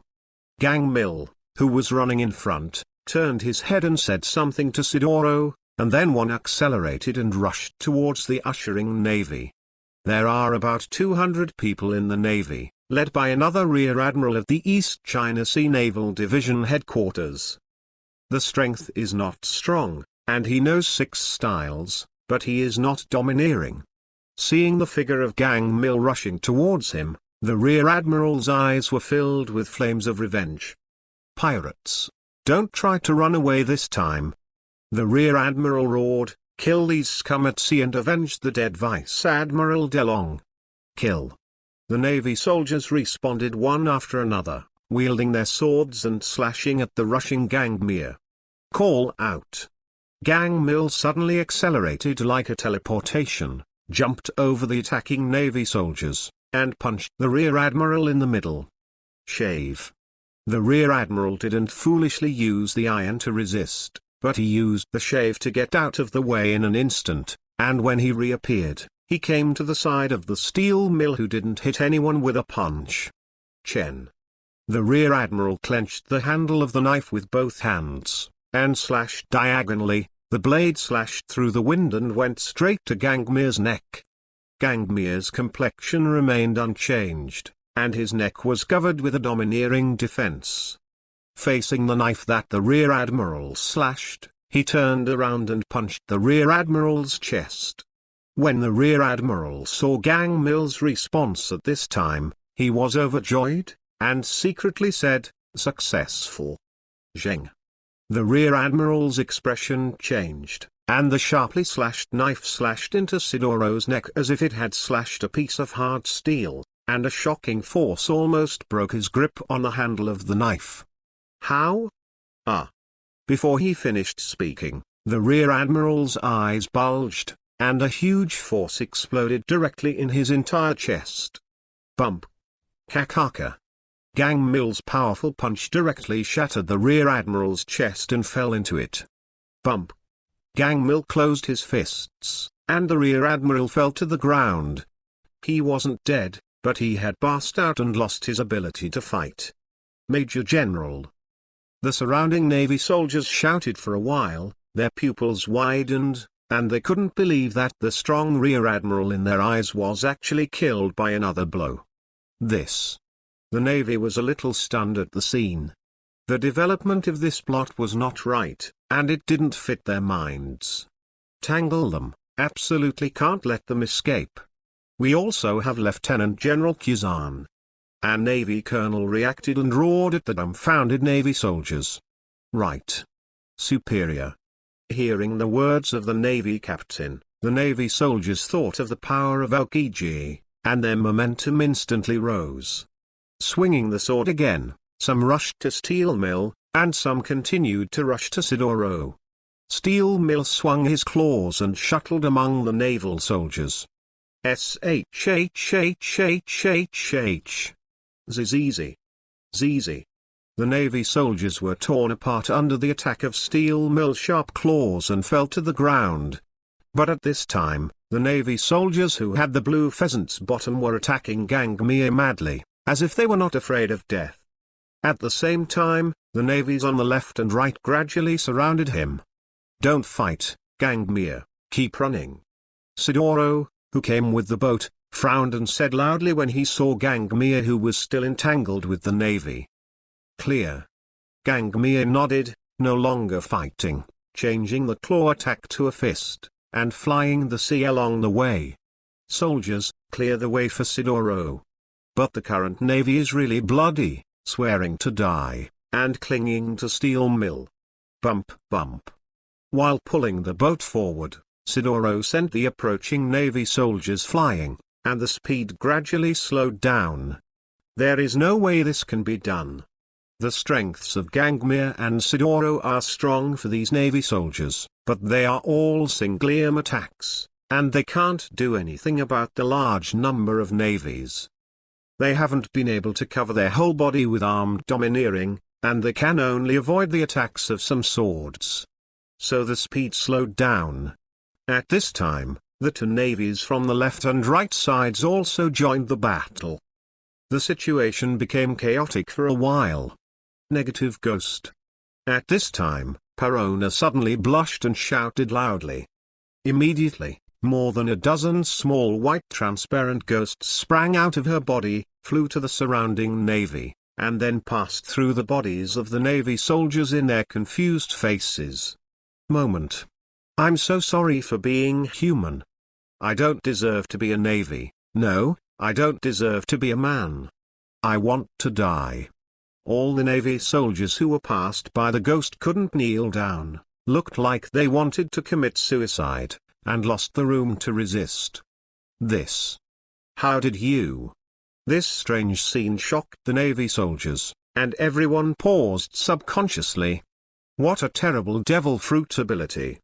Hera and the three thought to Perona, who was gasping for breath. Sure enough, it's not easy to be able to follow Mr. Mopa, Moriah's side. Sidoro suddenly laughed and said, let's go, let's get out of here first. After saying that, Sidoro zipped the chain and rushed forward with the boat. Steel Mill was still running ahead. Quick! Stop them! The navy reacted. His expression changed, and he aggressively attacked Sidoro and the others. But I want to die. Not fit to be human. Not fit to be small. There is no armed arrogant navy, nor is there a great god like Usopp, so he can only kneel obediently in front of Perona's negative ghost. That's it. With Perona's passive ghost support, Sidoro quickly pulled a boat to the edge of the ice and entered the sea. Call out. Bang. As soon as he entered the sea, Gangmere quickly sat on the boat. Hera got off the boat, and together with Sidoro, pulled the boat forward at high speed in the sea, and soon disappeared from the sight of the navy. Chapter 68 Leave. Tap. Moriah Moonstep stayed high in the sky and looked behind Shark Island. Hira and the others had just left the ice and headed for the depths of the sea, and part of the navy that could not catch them was turning their heads towards here. Thinking about it, he wanted to besiege Moria with Aokiji. "I don't know who gave you the courage." Moria smiled at this. "It turns out that Hira and the others have already left, so I should go too."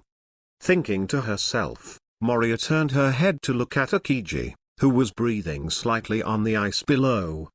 "Let's go, don't chase, I won't release water next time." Smiling casually, he said something to Aokiji. Regardless of whether he understood it or not, Moria turned around and left with a moon step, and flew in the direction where Sidoro and the others were leaving. Aokiji looked solemn, did not chase, stood in place and watched Moria leave. Call. Call. Have they gone?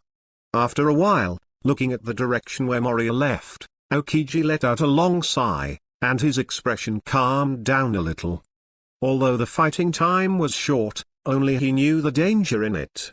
Several times during the battle, he felt a danger approaching that made his scalp tingle. Fortunately, the danger did not come in the end, but the sense of crisis that was almost mortal was really frightening. There is a lot of mental pressure, otherwise, Aokiji wouldn't be out of breath after fighting for a short while. All frightened. Blubbuloo. Blubbuloo. At this moment, the call of a phone bug rang out, and Aokiji reached out and took out a small phone bug from his arms. "Mr. Warring States, I'm Kizan." King Tsi answered the phone and said, "How's the matter in the East China Sea? Has that one-punch pirate Mopa been found?" Sengoku's eager question came from the phone bug. "Just finished fighting with him." King Tsi replied truthfully. "It's over." The Warring States pondered. He heard something wrong from King Tsi's words, and asked, "Strength? Strong?" "Strong." King Tsi said solemnly, "If I do my best, I will die and I will not be able to escape." There was a moment of silence in the Warring States over the phone bug. The powerhouse who could kill the green pheasant and make it impossible to escape was at least on the same level as him. It is really a frightening era. The strong always emerge, and most of them are pirates. Aokiji encounters such a strong man. It won't happen. Thinking of this, Sengoku's complexion changed slightly, and he quickly said, "Are you all right now?" "Fine." Thinking of Moriah's behavior, Aokiji said solemnly, "He doesn't seem to want to reveal his strength, he doesn't use all his strength, so he is safe with his companions." After leaving, he also left. Is that so? After thinking about it for a while, the Warring States said heavily, "Don't worry about Mopa, the one-punch pirate. That guy doesn't want to reveal his strength, and he won't make trouble in the East China Sea. You should go to the West China Sea first, and the world government is ready. Hold hands to Ohara. I still have to launch the demon-slaying order." King Tsi frowned slightly and replied, "Then I will leave for the West Sea tomorrow." "HMM." Sengoku responded. At this time, Aokiji suddenly asked, "How about the battle between Mr. Garp and Moria?" Moria should be caught. In Aokiji's view, Moria's strength against Garp was doomed, the difference was whether the Navy caught him or not. Indescribable. On the phone bug's side, Sengoku's side, Moria left suddenly. The battle is over, and we are on our way back to the Navy headquarters. Moria quickly improved her strength during the battle with Garp, and now even Garp can't beat him in a short time. What? Hearing this, Aokiji's pupils shrank slightly, a little unbelievable. When he was on Vico Island before, he knew how strong Moria was, and he was definitely not as strong as himself. Why all of a sudden? Aokiji couldn't understand. Warring States did not explain, and continued, "The strength of that guy has grown to the same level as that of Kaido, and coupled with the ability of his shadow attendant, the new world will inevitably cause some turmoil." Speaking of this, Sengoku ordered, "After you and Sakazuki have settled the matter of Ohara, Immediately rush back to the New World to deal with the turmoil that may occur in the New World. Understood, Mr. Waring states. King Tsuhi slowed down, accepted the status quo that Moria's strength has become stronger, and nodded back to the phone bug. That's it. On the phone bug's side, Waring states hung up the phone bug. Ohara. Aokiji turned around and walked back to the warship, while thinking about Ohara. One of his friends betrayed the Navy in order to save an Ohara woman, which made Aokiji very uncomfortable. When he went to Ohara this time, he wanted to see what kind of a place it was, worthy of such treatment by the world government. The other side. Hira and the others did not go far, and stopped after the Navy gave up chasing them. Moria rushed over from the air and quickly found them. Tap. As soon as Moria landed on the boat from the air, Perona quickly flew in front of him and said, "Lord Mopa, I'm hungry." Looking at Perona's pale face, Moria knew that this was the overuse of the devil fruit's power. The battle before coming here was not easy, Moria thought, then smiled and said, "I will give you life energy when you leave here." Hearing this, Perona smiled happily, and quickly flew back to the ship to lie down and rest, reducing her physical output. Ha ha. Moria smiled at Yaoyao's head, and said to Sidoro and Hira, whose upper body was exposed to the sea by the side of the boat, "Let's find a small island and rest well, the Navy will not chase after them anymore. Then go to Fuishan Island." Sidoro said. Hira nodded. Fuishan Island is also a secret base for them, and it is not on the usual route, and few ships will go there. "Let's go then," Moriah said. He didn't care where he went, anyway. The Aokiji didn't dare to chase after him, and other navies didn't dare to come. Next, as long as they don't massacre the Navy and civilians in the East China Sea, they can basically walk sideways. After spending 5 hours, Moriah and the others finally came to Fuishan Island. At this time, it was around 6 or 7 in the morning, and the sun had already risen. Rejuvenation Island, like the name of the island, is lined with green trees. The island is not big, about 10 kilometers in diameter. After Moria and the others came to the island, they found a wooden house that Hira and the others had built here. After entering, everyone was tired, and they found a place to lie down and sleep. "Lord Mopa, I haven't had breakfast yet." Perona flew to Moria's chest, who was lying down, and said with a flat mouth, "You said, you have to eat on time. Didn't I give you life energy before? Are you still hungry?" Moria was puzzled. 3 hours ago, he gave Perona one's life energy. Under normal circumstances, Perona would not be hungry if she did not eat for a day. Why is this little guy hungry after only 3 hours? Could it be that her appetite has reached this level? Moria groaned inwardly, and then asked, "Are you sure you are hungry? There is so much life energy, you can't hold it. I want to eat it." Perona patted her belly and said aggrieved, "Fine." Even though Perona could still eat, Moria didn't care, and gave Perona life energy with a thought. Then he closed his eyes and started to sleep, fighting with Kaido and Garp one after another. He was also a little tired and wanted to rest for a while. Chapter 69 I'm going to chase this man. South China Sea. The capital of the Kingdom of Oaks. Noon. In the largest store on Happy Street, Stoner dragged his tired body out of the room with the "Pink Memories" sign, and walked towards the manager's office excitedly. Touch. Touch. Stoner stood outside the door and sorted his clothes before knocking on the door. "Come in," came from the room a gentle male voice. Clang. Stoner opened the door and walked in respectfully. A middle-aged man in a green suit was sitting at his desk and writing something.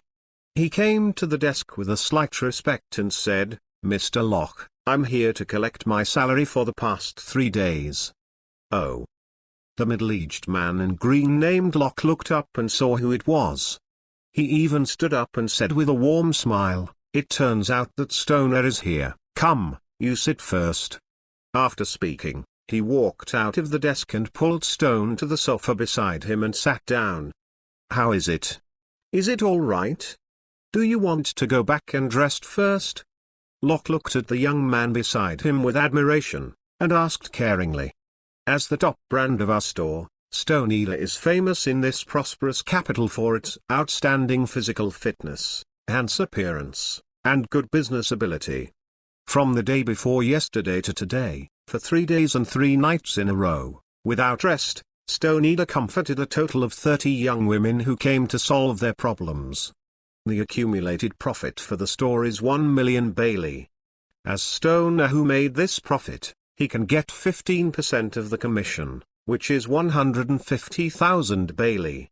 Obviously, Stoner is more eager to get the money first than to rest. Mr. Locke, I want to get my salary first, and then go back and have a good rest. Stone said. Ha ha ha. Locke laughed. Okay, I'll get you the money right now. Saying that, Locke got up and walked behind the desk, took out a paper bag from the unlocked drawer, turned around and sat down on the sofa.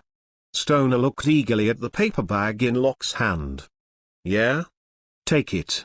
Locke smiled and handed Stone the paper package in his hand. Thank you, Mr. Locke. Stoner took the cardboard excitedly and tore it apart impatiently. This.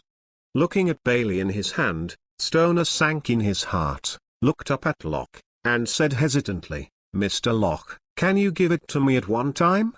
There are only 50,000 Baileys here, and there is still 100,000 Baileys left.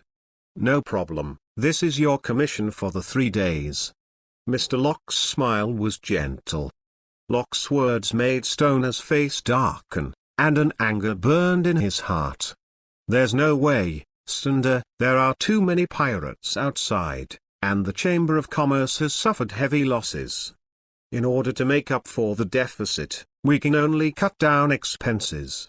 So, your future commissions will be calculated at 5%. Besides, 50,000 is not bad. Only you can get this amount of Bailey in the entire capital. Locke's smile remained the same, still gentle, and explained to Stoner word by word how terrible the pirates outside were and how much the Chamber of Commerce lost, both inside and out, and the commission would be reduced in the future. But this is not the reason why you can deduct my commission this time. Stone was furious and wanted to yell at Locke. But he didn't dare, resisted his anger, and Stone pleaded, I see, Mr. Locke. Can you give me this commission first, and then calculate it at 5% in the future? No. Locke's smile was still gentle, but his voice was still determined, so Stone Eater couldn't see a glimmer of hope. Mr. Locke. Stone Eater stood up, red eyes, and looked at Locke angrily. He couldn't help it. The gnashing of teeth looked like a man-eating beast, which shocked Locke. Calm. Stoner. Locke, who had a mild smile at first, became flustered at this moment, fearing that Stone would take action. He quickly threatened loudly, this is the property of Tesp, the Minister of Finance of the Kingdom. I am the manager here. If you dare to take action against me, you will don't even think about messing around in this country. Your dreams are also hopeless. Dream. Hearing this last sentence, Stone's anger that was about to shoot suddenly disappeared, and he murmured these 2 words in his mouth. In the end, Stoner gave Locke a numb look, then turned to open the door and left. Walking on the bustling streets, Stoner pondered about his own life. He was an orphan since he was a child, and he survived the miserable childhood by relying on a perverted physical fitness. After he was a teenager, due to his physical talent, Stone was led into Happy Street and became a waterway dredging worker who solved problems. Relying on the strength of his body, his life was quickly nourished. This kind of life has lasted for 10 years, and now he is 25 years old. He wants to retire, he wants to open a dessert shop in the capital, and find an honest girl to live a good life. So, a year ago, he started working hard to save money. It seems that there is still half a year left to save enough money. Today, Locke suddenly came here. With a 5% commission, he would have to work for at least 5 or 6 years to save enough money to open a shop. Damn, Locke must have deliberately lowered the commission ratio. Stone Eater looked indignant. He felt that Locke was intentional. There were too many pirates, and the loss of the Chamber of Commerce was an excuse. The purpose was just to let him continue to make money for the store. Damn it. I've made so much money for the store for so many years, and now I'm not letting go, and I want me to continue to make money for you. I hate it so much. Stone was furious, but there was nothing he could do. In this country where nobles ruled everything, he, a commoner, could only endure these injustices. This is. As he was walking, a newspaper fell from the sky and just landed on Stoner's head. Stoner reached out and took a look, and saw that the 2 photos in the newspaper took up almost half of the entire newspaper. These 2 photos are Moria, who is smiling evilly, and Garp, who is covering her crotch and buttocks. And the title is also very thought-provoking. Shocked, Garp was beaten to protect his head and tail. Stoner, too, was captivated by the headline in the photo, walking to a restaurant while reading the report above. Soon after reading the newspaper, Stoner came to the restaurant and ordered an eel fried rice, then walked to an empty table in the lobby and sat down. It was noon at this time, there were many people eating, and the discussion was louder. Have you read this morning's newspaper? The story of the actor Moriah dating the naval hero Garp, which was reported before, has come to an end. Yes, I saw it too. It is said that in the end, the actor left voluntarily to end the battle. It's hard to say who won, but I heard that the naval hero Garp, who once fought by the actor, held his head and guarded his tail. Really?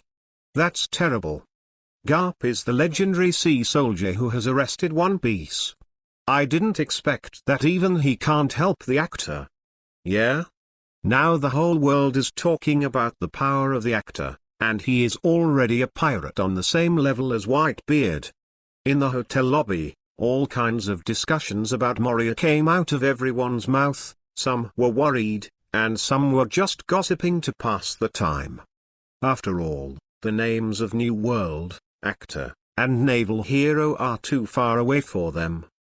The only influence is that because Moriah is famous, it will inspire many ambitious people to go the way of pirates. For example, Stoner at this time. While waiting for the fried rice, his heart was very uneasy. Thinking about the contents of the newspaper he had just read in his mind. He seemed to be Moria in the sky on Skull Island. Under the watchful eyes of Admiral Sengoku, Whitebeard, Kaido, Big Mom, Wangji, Silver Axe, etc. He fought with the naval hero Garp, and even fought with his head. Tail guard. How heroic and dashing is this? Man, you should live like this. No worries, do whatever you want. Stoner shouted loudly, causing the people around him to be shocked, and then looked at each other. Yes. Another person who has been led to the road of pirates. Everyone thought. Call. Stoner let out a sigh of relief, ignoring the people around him and smiling to himself. Bringing this in, the feeling came in an instant, and his thoughts seemed to be mastered all at once. The anger in my heart against Mr. Locke disappeared at once. Because he has already made a decision, he is going to go to sea, and he is going to pursue the bold and unrestrained man in his heart. His physical quality is beyond ordinary people. If he doesn't go abroad to pursue that man, why should he be angry in this small country? Isn't that kind of life where you don't agree with one word and go straight to work, isn't it very intoxicating? Stone's heart was fiery like never before. This island, this country, and the people here can no longer restrain him. Starting tonight, he's going to kill. A cold light flashed in Stone's eyes, and he decided to go to sea tomorrow. The next day.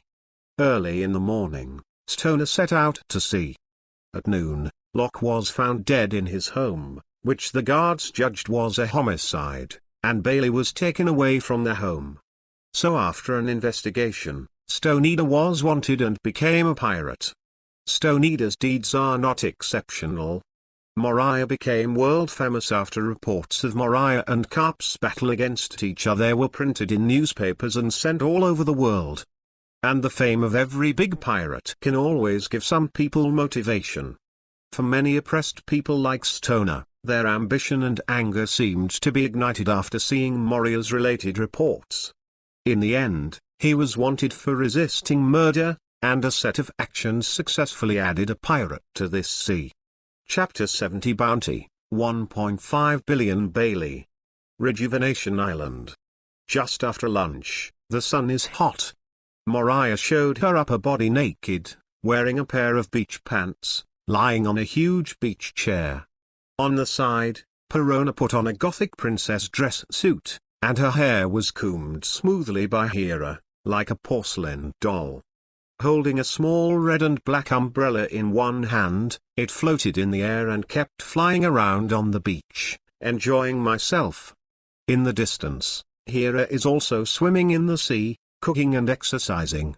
In an open space in the middle of the island woods, Sidoro and Gangmere fought against the two Vice-Admiral Shadow Servants summoned by Moria respectively, and continued to temper their armed domineering.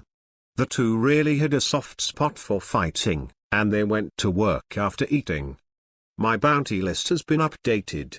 On the reclining chair, Moriah held a bottle of wine in one hand and a reward list in the other, drinking and watching. At this time, 3 days have passed since the Moria battle on Skull Island. In the past 3 days, the Navy has re-established Moria's bounty list.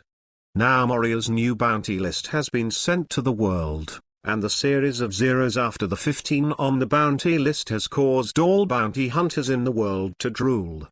1.5 billion Bailey. The fifth emperor lives up to its name. Ha ha. Moria laughed in disgust, and then threw the reward list away. My current strength, I don't know who is stronger than Luffy from the 5th Emperor period. Moria was suddenly curious. But after thinking about it, Moriah shook her head secretly. Comparing the strength with Luffy is the most inadvisable. The theatrical version of Luffy hangs everything.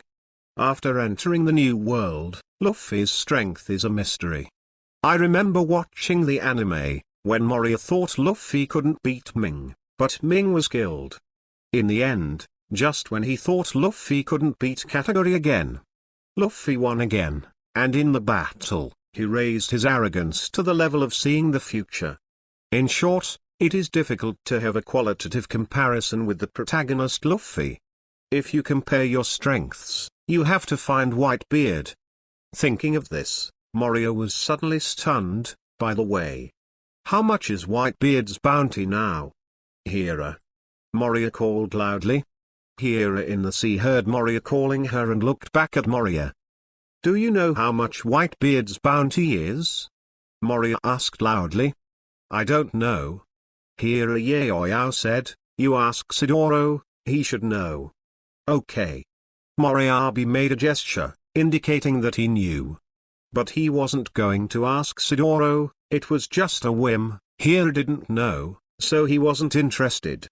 Lying on the reclining chair, while continuing to drink, Moriah thought about the next move. First of all, the general direction remains unchanged, and the strength must continue to improve, then continue to find someone to fight. As for who to look for, Moriah already has the answer. Taking advantage of the current Whitebeard or peak yellow hair, I have to find him and have a good fight. The second is the matter of sneaking into the advanced city in a few months. This is easy to handle now. Then find an opportunity to directly enslave that Major General Eren, let him do some manipulations, and go through the back door to solve it. In the end, there is only an arrangement for Hera and the others. However, a pirate group has already been formed, and the next step must be to find a pirate ship of your own. After thinking for a while, Moria made a decision. Go to the boat first. After getting the boat, the room on the boat can provide him with a hidden place to exchange positions with the shadow attendant.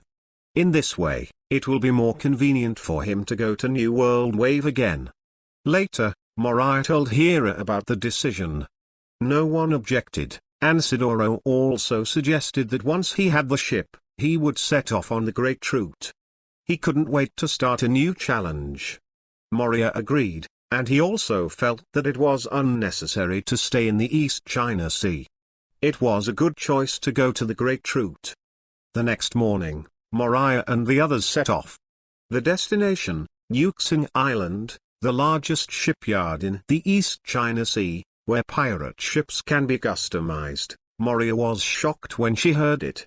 It can only be said that where there is demand, there is business. A week later, Moriah and others came to Yuxing Island. Five-star Island, like a five-pointed star, has 5 ports that extend out, and is also where the shipyard is located.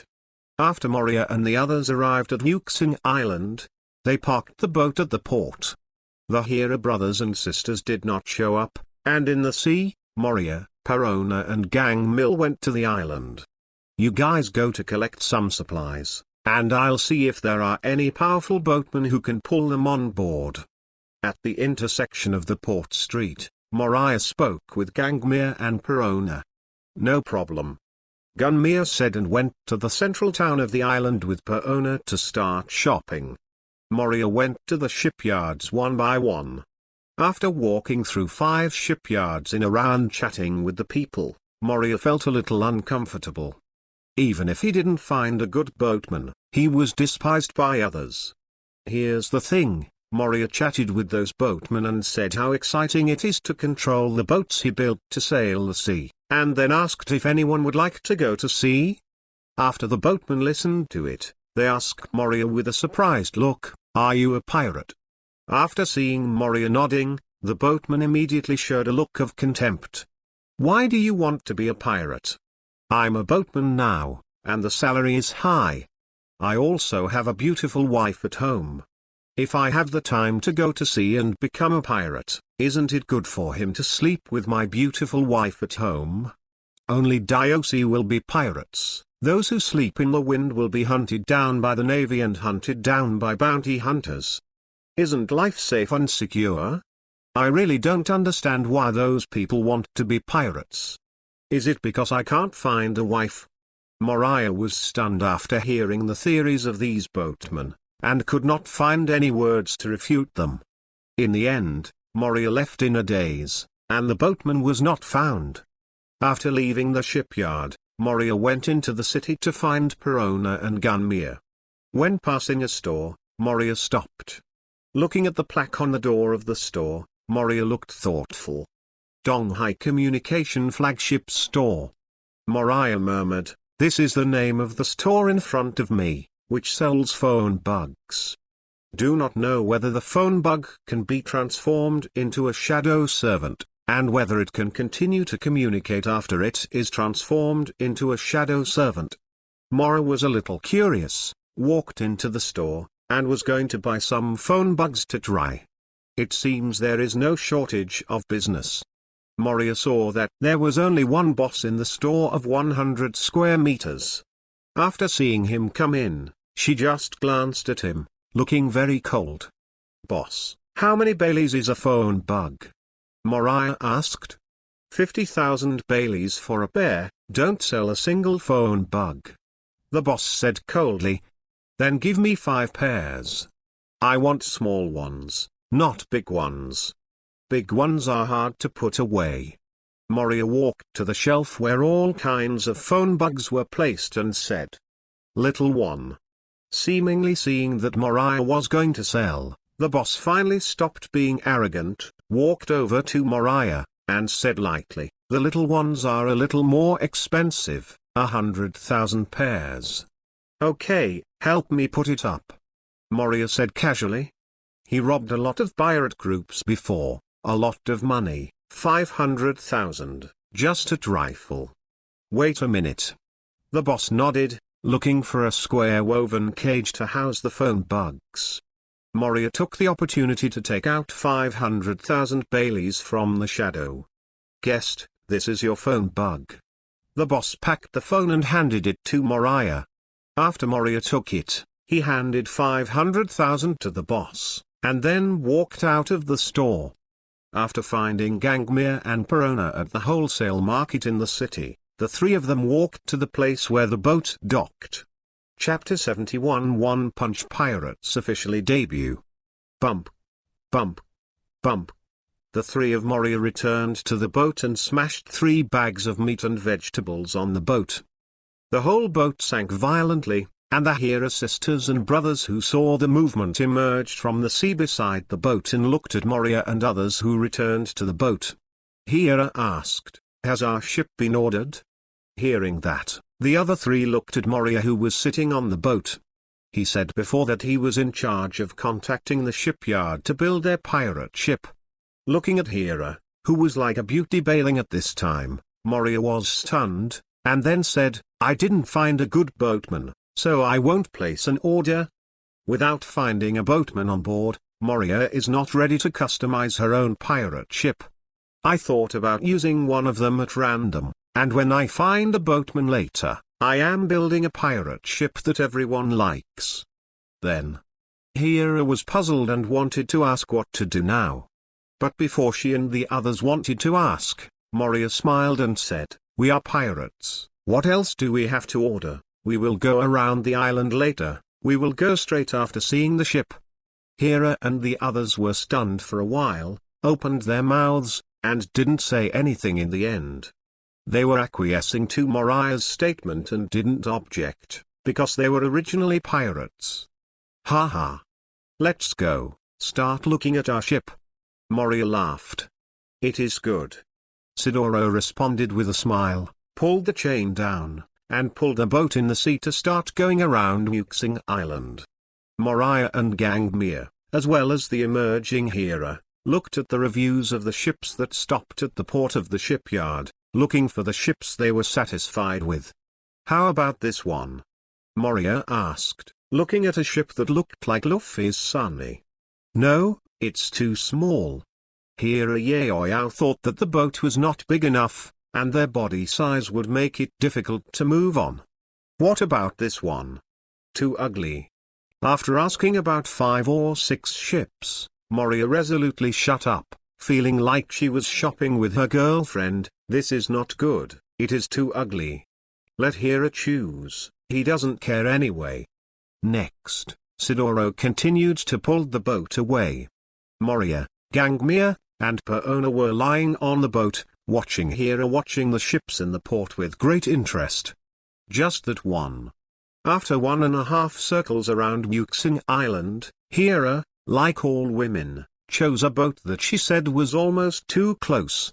100 meters long, not too big, but also within the range of medium-sized ships. Moria got up and took a look. The boat was quite new.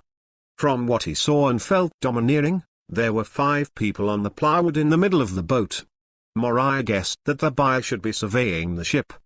"Then lean over," Moria ordered. Sidoro pulled the boat under the big boat. Moria took a large bag in each hand, and jumped with a little force, landing on the bow plywood with heavy pressure. Bump. Gangmere also jumped onto the bow cleat with a large bag, while Perona flew up by herself. "I'll pick you up." Seeing that Hera's legs and feet were inconvenient, Moria jumped off the boat, reached out and grabbed Hera's arm on the sea, and then a princess hugged Hera, and jumped to the bowsprit again while Hera's face was blushing and slightly shy superior. Bump. Sidoro also jumped out of the sea and landed on the bow cleat at the same time as Moriah. Ta-ta-ta. At this time, a series of dense footsteps came. Moria and others turned their heads to look. A man wearing a pirate hat and a few people who looked like pirates walked up the stairs on both sides of the bow and came to Moria and the others, staring at them fiercely. "Who are you?" "I don't know. Is this my uncle's pirate ship?" There were 4 people in total, and the man with the hat revealed his identity as a pirate as soon as he spoke. "You said it was yours, did you pay?" Moria asked with a smile. Certainly. The man wearing the hat looked proud, and after speaking, he directly drew out his sword, and the three subordinates behind him also took out pistols and pointed at Moria and others, obviously not wanting to compete with Moriardo. That's unfortunate. Before the four pirates could start, Moria laughed softly. This ship is ours from now on, please disembark. As soon as the words fell, without Moria's action, Sidoro and Gangmere came to their side in an instant while the four pirates were still a little confused. Bang bang bang bang. One of the four pirates might still be the captain, but none of them had the slightest room to resist, and were quickly thrown off the ship by Sidoro and Gangmere and smashed into the sea. Tap tap. At this time, a middle-aged man in a black suit stepped onto the splint of the bow. Seeing that only Moria and others were there, the four pirates were gone, and his expression was stunned. When he opened his mouth to ask, suddenly Moria's figure and face came into his mind. At the same time, a picture of a reward list also appeared in his mind. After a comparison, the man in the suit shivered. The middle-aged man who recognized the identity of Moria's vest Moria, at this time trembled. Lord Mopa is welcome to purchase our ships, and I will go down. After finishing speaking, the middle-aged man turned around, quickly ran to the middle of the boat, and then came to the side of the boat and got off the boat through the ladder on the side of the boat. It's so fast. Moria smiled, turned to look at Sidoro and others, and said loudly, "Sail out, little ones." Sidoro and Gangmere responded with a smile, then set sail and set out to sea. After a busy time, they finally let the ship leave the port. There was no navy behind him. Moria guessed that the navy stationed here should have been greeted, so no one came to provoke Moria and the others. After going out to sea for a while, Moria took out the cloth that Gangmere and the others bought on 5-Star Island, as well as paintbrushes. The 5 people sat on the plywood in the middle of the boat, each with the canvas on a black background and the adjusted paint. "Tell me." Moria looked around and said, "How to draw our pirate flag, I just ask." "Cool." The Heracles began to think, and Perona tilted her cerebellum and was also thinking hard. "I think it must be cool to draw 5 skulls representing us lined up together." After a while, Sidoro first spoke his thoughts. Just after he finished speaking, he found that everyone looked at him with disgust. "Sidoro is eliminated, you don't have to think about it." Moria deprived Sidoro of his right to advise. "Could it be that there is a cooler idea than mine?" Sidoro kept his face straight and wanted to fight for it, but he was ignored. Moria looked at Gangmil, wanting to see what surprise he had in mind. "Who knows?" Gangmir looked at Moria calmly, and said lightly, "I can do it, you can do whatever you want." Moria hesitated. "Never mind. The mental activity of creativity is too unrealistic for the flat-headed brother who does not agree with life and death, so don't make it difficult for him." Moria looked at Hera, who was sitting beside him, and he pinned his last hope on her. "I think, let's use Mopa's wanted name as a creative idea." Hera thought for a while, and finally said, "One Punch Pirate." "It's okay." Moria smiled. "Then let's decide on this idea." "Wait." Perona on the side was unhappy, looked at Moria aggrieved, and said, "Mr. Mopa, you didn't listen to me, you just decided, it's not good." "Okay." Moria said angrily, "Come on, let's see if you have any good ideas." Perona was happy, and then, a minute passed, 2 minutes passed, 5 minutes passed. "What do you think? Say it." Moria looked at her mouth open and blushed, but Perona, who couldn't say a word, laughed. I. You can do whatever you want." Perona was anxious, and finally pouted and said the same words as Gangmir. "Ha ha ha." Seeing this lovely scene, Moriah and the others burst out laughing. Only Perona didn't look at all, and turned her head away from everyone. "All right. After laughing, Hira stopped everyone and said, "Then let's start drawing our pirate flag with the theme of one-punch pirates." "I'm good at this," Sidoro called out, and began to paint on the canvas. Hira and Gunmere also began to conceive of their own paintings. Perona picked up the canvas and turned around, smearing on it herself without showing it to others. "Very well, I'll just wait for the pirate flag to be born." Moria sat aside, waiting for the pirate flag drawn by everyone. He knows his own abilities, and it is better to leave it to professional people for things like painting. But obviously, Moriah thinks too much. He is not a professional, and the Haraji are obviously not either. Then, "What is this? You call this a fist?" Moria looked at the pirate flag that Sidoro first drew with a shocked expression. A large twisted circle with a thick line was the skeleton fist drawn by Sidoro. "This is very vivid." Sidoro pointed to the twisted big circle and said, "This is your fist, boss. The line represents the strong airflow when the boss swings his fist hard, and it represents the powerful force of your punch, boss." "Huh?" After listening to Sidoro's explanation, Moria looked at the thing that looked like a soft-footed earthworm, and had an inexplicable feeling that it seemed to be good. Wrong. Moria hurriedly turned Yaoyao's head and erased the thoughts in her mind. No matter how well Sidoro explained it, it couldn't erase that what he drew was really ugly. He was afraid that he really used the pirate flag drawn by Sidoro. Then his one-punch pirate, in the future, will become an earthworm. "You, draw again." "Okay."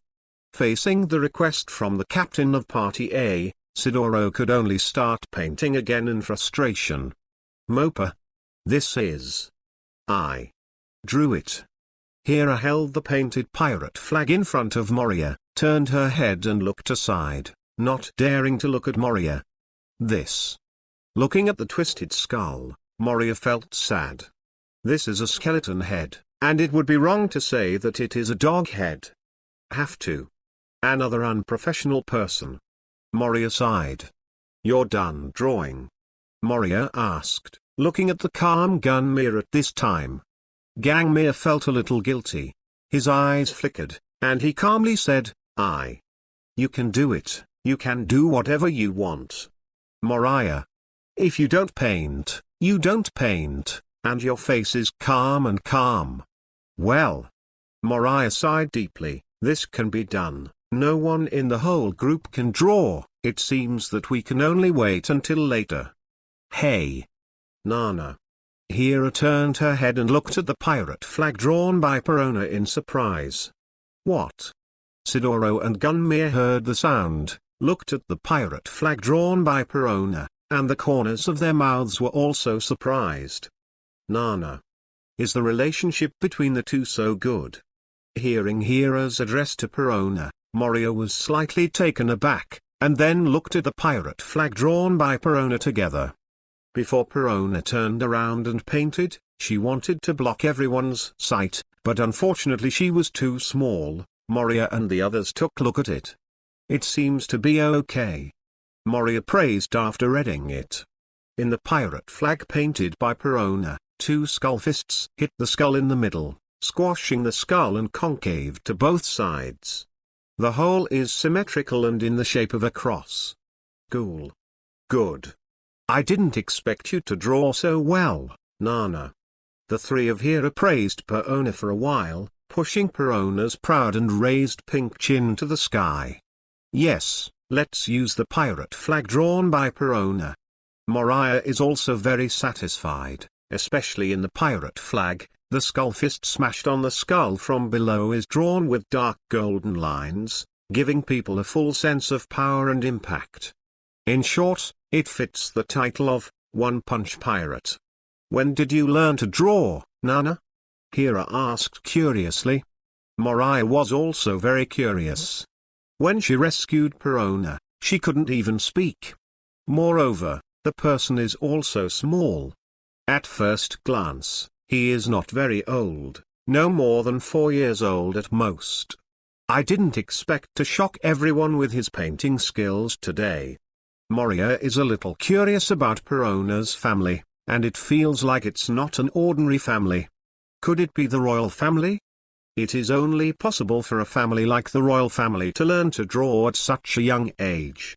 Just when Moria had all kinds of guesses in her mind, Perona said blankly, "I have never learned to draw, and it is my first time to draw today." After speaking, Perona looked at everyone curiously and said, "Isn't it the first time for everyone to paint?" Moria and the others were silent for a while, and the Hera siblings quietly put away the pirate flag they had drawn, and then rolled it into a ball. Hang up the pirate flag. In the end, Moria broke the calm and ended this embarrassing topic. Exactly. Hang the pirate flag. Sister Hera was busy for a while, and finally Sidoro hung the pirate flag painted by Perona on the top of the boat pole. Looking up at the pirate flag floating in the ocean, everyone suddenly felt a sense of belonging to this pirate ship. Since then, the One Punch Pirates pirate flag has been established, and the One Punch Pirates can be regarded as their official debut. Chapter 72. Isn't it bad to be a man of One Piece? Night. With the help of the chef shadow attendant, the five held a banquet to celebrate the first voyage of their pirate ship. In the middle of the night, after eating and drinking, everyone was sleepy, and everyone went back to their rooms to rest. Moriah and Sidoro stayed to keep watch.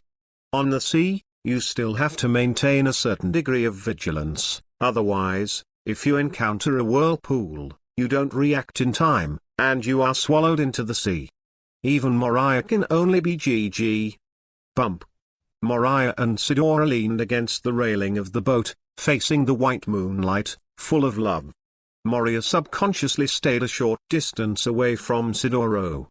Sidoro didn't care, looked up at the starry night sky, and asked, "Boss, how is the naval hero Garp?" Moria looked sideways at Sidoro with a surprised expression. "Your question is too fierce. I don't know how Garp is, and I haven't used it. Maybe it was because he drank too much, and some bad pictures flashed in Moriah's mind, but fortunately, he was still sober? I don't know." Moria looked back and said lightly, "It's very strong." Sidoro said excitedly, "People say that One Piece was caught by Garp. He is a hero of the Navy in the strongest navy. Boss, your battle with him must be very exciting." Sidoro said a lot to himself, inside and out, and expressed a strong sense of expectation for being able to fight against a strong man like Garp. Moria could see that Sidoro's heart was fiery, and the desire to challenge the strong was very strong, as if his body and mind were trembling for it. "Why do you want to fight against the strong?" Moria asked. Sidoro was stunned for a moment. Why he wanted to challenge the strong and fight against the strong, he had never thought about it. "I do not know." After thinking for a while, Sidoro couldn't figure out why. For him, challenging the strong seems to be a very common thing. There is no reason, just like it. In other words, what kind of person do you want to be? Moria asked again. What kind of person do you want to be? This question made Sidoro ponder, and he couldn't help but flash through his mind a profound picture of his experiences from childhood to adulthood. "I want to be a strong man like Rocks." After the meeting, Sidoro said a name that surprised Moria. "Rocks. I didn't expect you to have such ambitions, Sidoro." Moria was amazed, and after saying a tactic, he leaned back and looked at the back of Sidoro's head, wanting to see if there was a surprising bone in the back of his head, commonly known as anti-bone. "Boss, what are you looking at?" Sidoro was puzzled, turned his head to look behind him, and saw nothing special worth watching. "I didn't see anything." Moria's eyes flashed, and she smiled lightly. "I just didn't expect your idol to be Rocks, who was a pirate captain who once dominated the New World. Now the famous big pirates in the sea are basically from his pirate group, and they are all his former crew members." Having said that, Moria's eyes flickered slightly, looked at Sidoro, and asked in a joking tone, "What about you? When do you want to form your pirate group?" "Ah?" Sidoro asked with a confused look on his face. "What did you say?" "Boss, why can't I understand?" "Pretend." Moria hummed softly and said with a smile, "You actually want to be a person like rocks. That must be a person who is not willing to be subordinate to others. It is inevitable to leave. I just want to know when you will be just leave." "Have to." Now that Sidoro understood what Moriah meant, he couldn't help standing up quickly, facing Moriah seriously. "Boss, Sidoro, even joined the One Punch Pirates, so I won't leave." And Sidoro explained with a smile, "Boss, you are mistaken, I am not talking about Rocks, the captain of the Rocks Pirates more than 10 years ago, but when I was a child on Fishman Island. Master Chris Rocks." "Ah. Ha." Moria smiled embarrassedly after hearing that. "You made a mistake, don't mind, just keep talking." Zido headed, sat down again and leaned against the railing, recalling, "My master, Rocks, is a man who can never stop. His life is full of challenges. For him, challenges are not about defeating anyone or anyone. What kind of wealth? His challenge is pure, to surpass himself, to make his life full of memories, to be full of passion, and to enrich his life." Hearing this, Moria said, "Not for fame and fortune, only to surpass myself, only to live a wonderful life in this world. This is a respectable powerhouse. As long as this kind of person does not die, there must be one at the top of the world, and he must be able to make a splash in the world. But in the current world, if you have never heard of this Murloc named Rocks, he must be dead." Moriah guesses. "Really?" Then I heard Sidoro sigh. "Unfortunately, as a Murloc, master, he has suffered from a strange disease since he was a child, and his physical quality is not as good as that of ordinary humans. Although his mind is extremely powerful, his lifespan is limited to his body. Fell during a rock climbing challenge and died." Speaking of this, Sidoro's eyes were hazy with tears. His master died on the way to challenge himself. This had a huge impact on his young mind.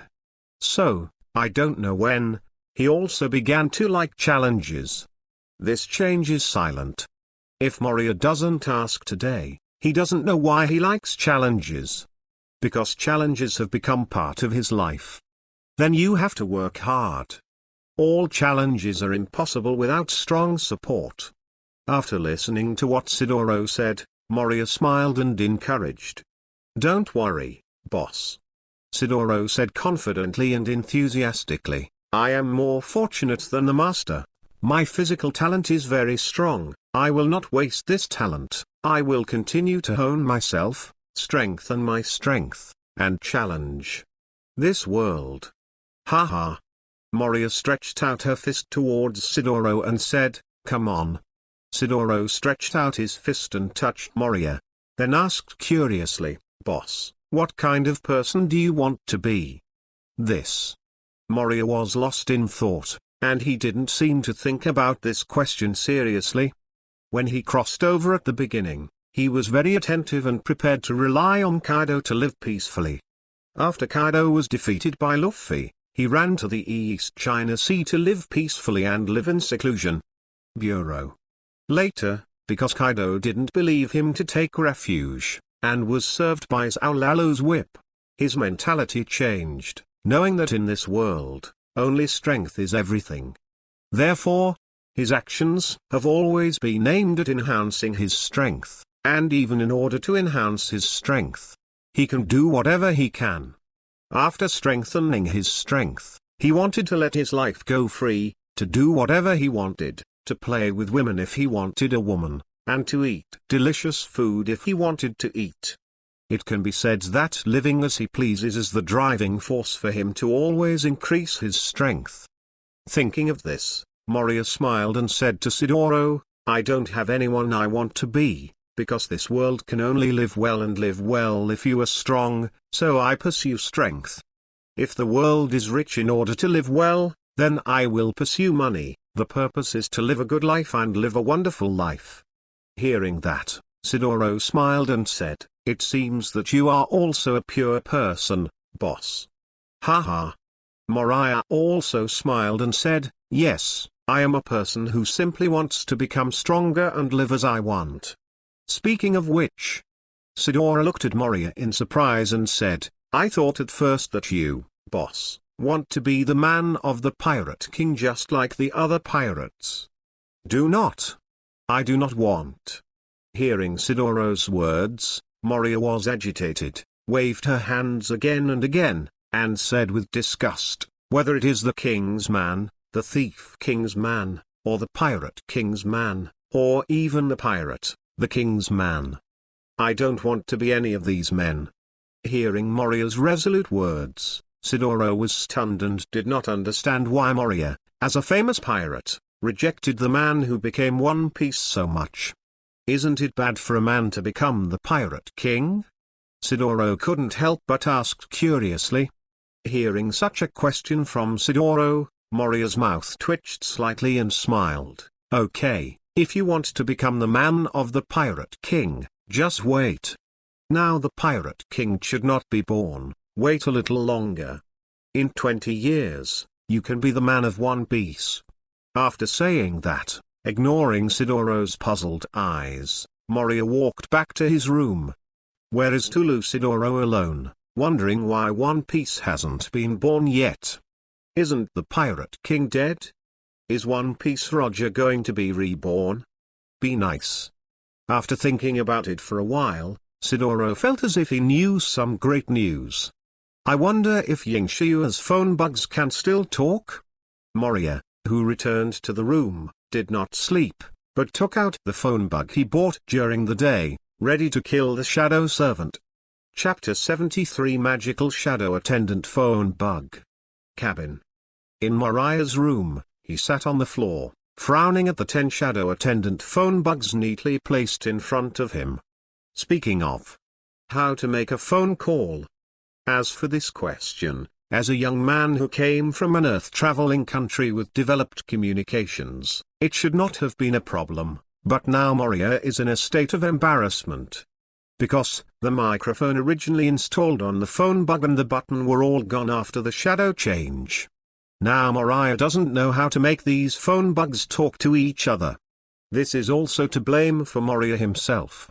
When he bought the phone bug, he didn't ask the shop owner how to operate the phone bug. Maybe the owner of the shop didn't expect that there are still people in this world who come to buy phone bugs, but don't know how to use phone bugs. The fact is that Moria, who has passed through, can use the computer to watch the ball and play in the jungle, but he can't make phone calls. Awkward. Let's try it first. Moria reached out and took one of the shadow attendant phone bugs, walked out of the room, came to Sidoro, and handed it to him. "Take it, try it for me and see if it works." After handing the shadow attendant phone bug to Sidoro, Moria turned back to the room. This is. Looking at the black and red phone bug in his hand, Sidoro looked curious. It's a phone bug. But this is the first time I've seen one of this color. On the other side, returning to the room, Moria put a shadow servant's phone in the palm of his hand. Although the microphone was gone, the small phone buggy didn't have a microphone, so it shouldn't affect the phone bug's reception of Moriah's voice. However, how do you let this phone bug connect to Sidoro's phone bug? Moria thought about it, and finally felt that it was still a stupid way to directly pass the idea to the shadow servant phone bug in his hand, and let it contact the shadow servant phone bug in Sidoro's hand outside the room. Blubbuloo. As soon as Moria's idea was transmitted to the shadow attendant phone bug in his hand, it made a signal that it was connecting.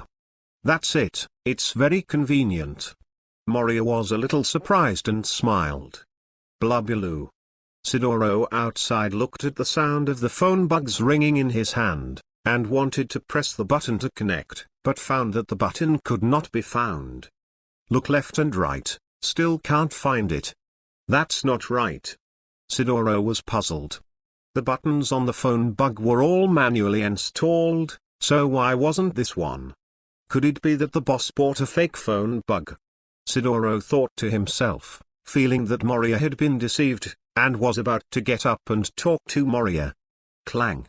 Moriah opened the door and walked out, holding Shadow Servant phone bug came to Sidoro and looked at him. Yes. Moria said, looking at the Shadow Attendant phone bug in Sidoro's hand. Boss. Sidoro smiled bitterly, held up the Shadow Attendant's phone bug in his hand to show Moriah for a better look, and said, there is no button to connect. Moria was stunned, and then at a loss. If there is no button, it can't be connected, then it's not useless. You can only make calls that can't be connected, so what's the use? Do you still need to use my thoughts to tell the Shadow Attendant phone bug?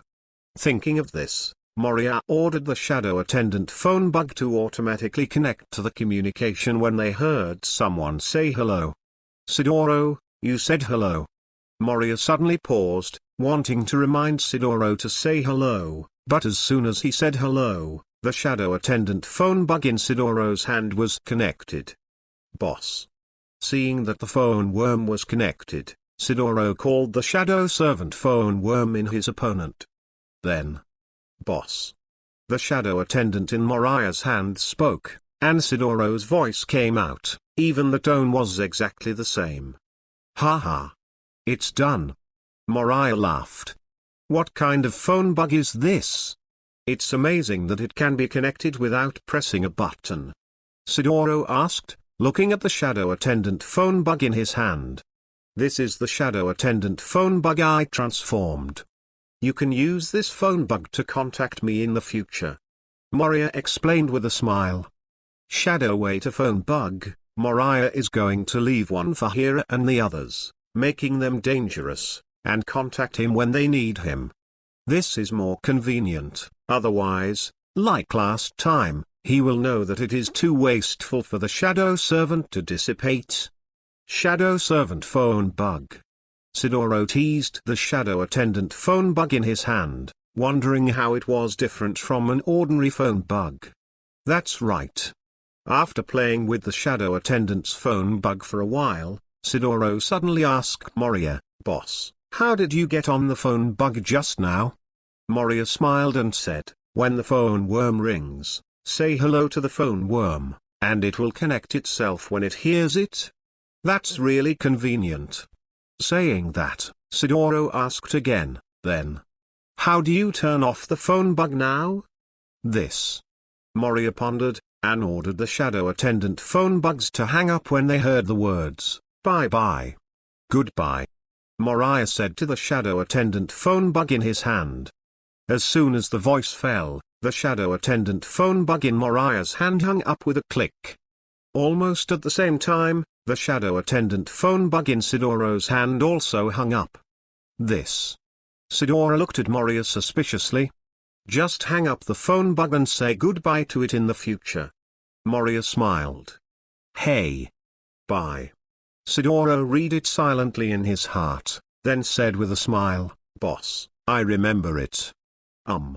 Moria nodded, and then he and Sidoro experimented with the use of the Shadow Attendant's phone bug. Fortunately, the phone bug has a certain wisdom, under the command of Moriah's mind. Name the 10 Shadow Attendant phone bugs from number 1 to number 10.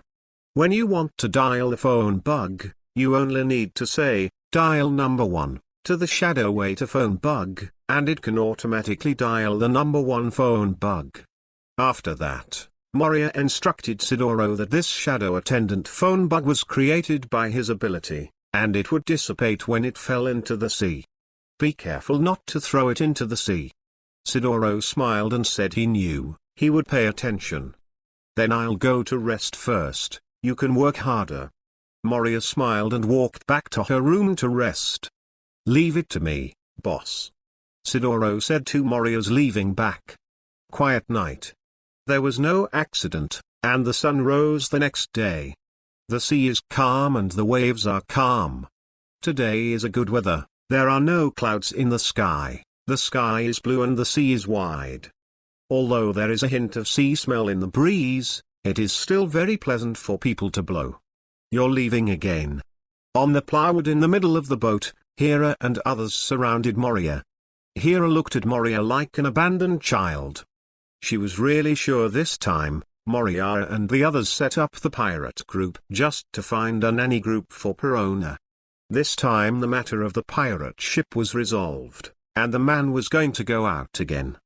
Thinking of this, Hera didn't know why, there was a sense of anger in her heart that couldn't be released, and it was very uncomfortable. Ha ha. It was rare to see the gorgeous Hera showing such a little woman's attitude. Moria was a little excited, thought she was reluctant to leave by herself, couldn't help but moved, smiled gently at Hera, and said, "It's not that I'm not coming back. Don't worry, this time there is a ship, I won't leave for too long, I will come back once in a few days." Moriah left a shadow attendant in his room on the boat to exchange places with him.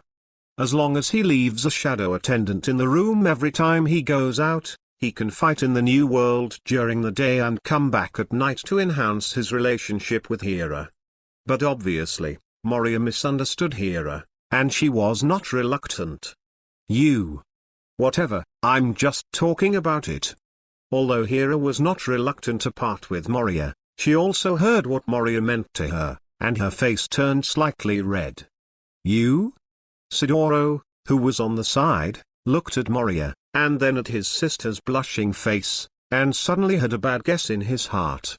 In an instant, I was in a bad mood, showing the uncomfortable expression of an old father seeing his cabbage being swept away. How to do? Want to hammer the boss to death? Sidoro looked at Moria with a resentful look on his face. I take you as the boss, but you actually want to be my brother-in-law. The current Sidoro has a very complicated heart. What are you looking at? I'm ready for your sister Hera, I'll wait for her to grow out of the scabbard at the age of 30. Moria thought, and glanced at Sidoro, ignoring his resentful eyes. Chapter 74 In the New World, your actor is back.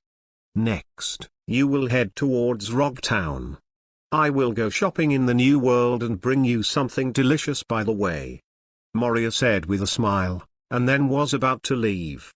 Perona suddenly flew in front of him and pouted, Lord Mopa, I want to eat your life energy. Now Perona is no longer pestering Moria, as long as she has something to eat, she doesn't mind Moria leaving. Just don't leave for too long, or her life energy for the big meal will be gone. Moria stared at the little guy in front of him with a black line. God is so special about my life energy. Do you know that every piece of life energy you eat means a life? Still want to eat my life energy, do you want me to die? Moria complained in her heart, and stared at Perona with bad eyes. That. I'm still growing. Perona said weakly, although she was a little scared, she still didn't want to give up Moria's life energy. She didn't know what was going on during this period of time. She was obsessed with the smooth and warm feeling of life energy in her body. Now when she heard that Moriah was leaving, the first thing she thought of was to eat a portion of life energy first, lest it take a long time to eat. I got you. Facing the pitiful Perona, Moria felt helpless for a while, and with a thought, gave her life energy. Thank you, Mr. Mopa. Perona, who got life energy, flew away happily, ready to find a place to enjoy the warm feeling. Gang Mill is better. People are quiet, don't talk much, and are serious when working. I like this kind of companion the most. Moria glanced at Gangmir, who was cradling his arms and chest with a calm face, and was very satisfied. I'm leaving, please call me if you have anything. After Moria finished speaking, her mind moved, and Uabia flew into the sky and left. New World. Over a stormy sea area 100 kilometers away from Skull Island, on the back of the Shadow Servant Giant Eagle, a Shadow Servant news bird disappeared, and Moria appeared instantly. Call. As soon as he came to the New World, Moria let out a sigh of relief, and some kind of shackles in his heart seemed to be opened at this moment. Insolent. No worries. The surging desire to fight. Still the desire to kill. Moria couldn't tell, he only knew that once he stepped into the new world, he turned back into the man who did whatever he wanted. First of all, go find a pirate group or a warship to replenish your life energy. When he was in the East China Sea, Moriah was quiet for a while, but now that he came to the new world, he wanted to start killing. Walk. With a thought, Moria ordered that the giant eagle flew over the stormy sea and searched for the vast new world. In the previous battle with Garp on Skull Island, Moriah's life energy was basically consumed, and more than 600 copies of life energy were left, and only more than 20 copies were left in the end. After feeding Perona several times of life energy, there are only 5 life energy left in the shadow space. Moria's purpose in coming to the new world this time is to find someone to fight to hone her armament and domineering. Therefore, it is convenient to save some life energy backup insurance, whether it is to restore physical strength or repair injuries. Call out. Call out. The shadow servant giant eagle spread its huge wings and flew at an altitude of 1,000 meters above the sea, with sharp eyes searching for possible pirate groups in the sea below. Although there were many pirates in the New World during this period, they were not so many that they could be encountered casually. Moria was not in a hurry. Instead, on the way to search for the pirate group, he continued to drop the shadow attendant newsbird as the coordinates of the exchange position. His goal is to light up the map of the New World. New World. Not only Moriah is looking for the pirates, but many pirates are also looking for him. In this sea, there will never be a shortage of wise men or ambitious people who think that Moriah is just one person who can kill them as long as they have enough people. They felt that it was too difficult, not easy, to deal with big pirates like Kaido and Charlotte Lingerling, who had a large number of subordinates. At this time, Moriah, who was on an equal footing with Kaido and others because of his complete fame in the first battle with Garp, entered the eyes of many pirates who were eager to become famous in the first battle. After all, Moriah is only one person, even if the Shadow Servant's abilities are reported to be dreadful, but he hasn't seen it with his own eyes.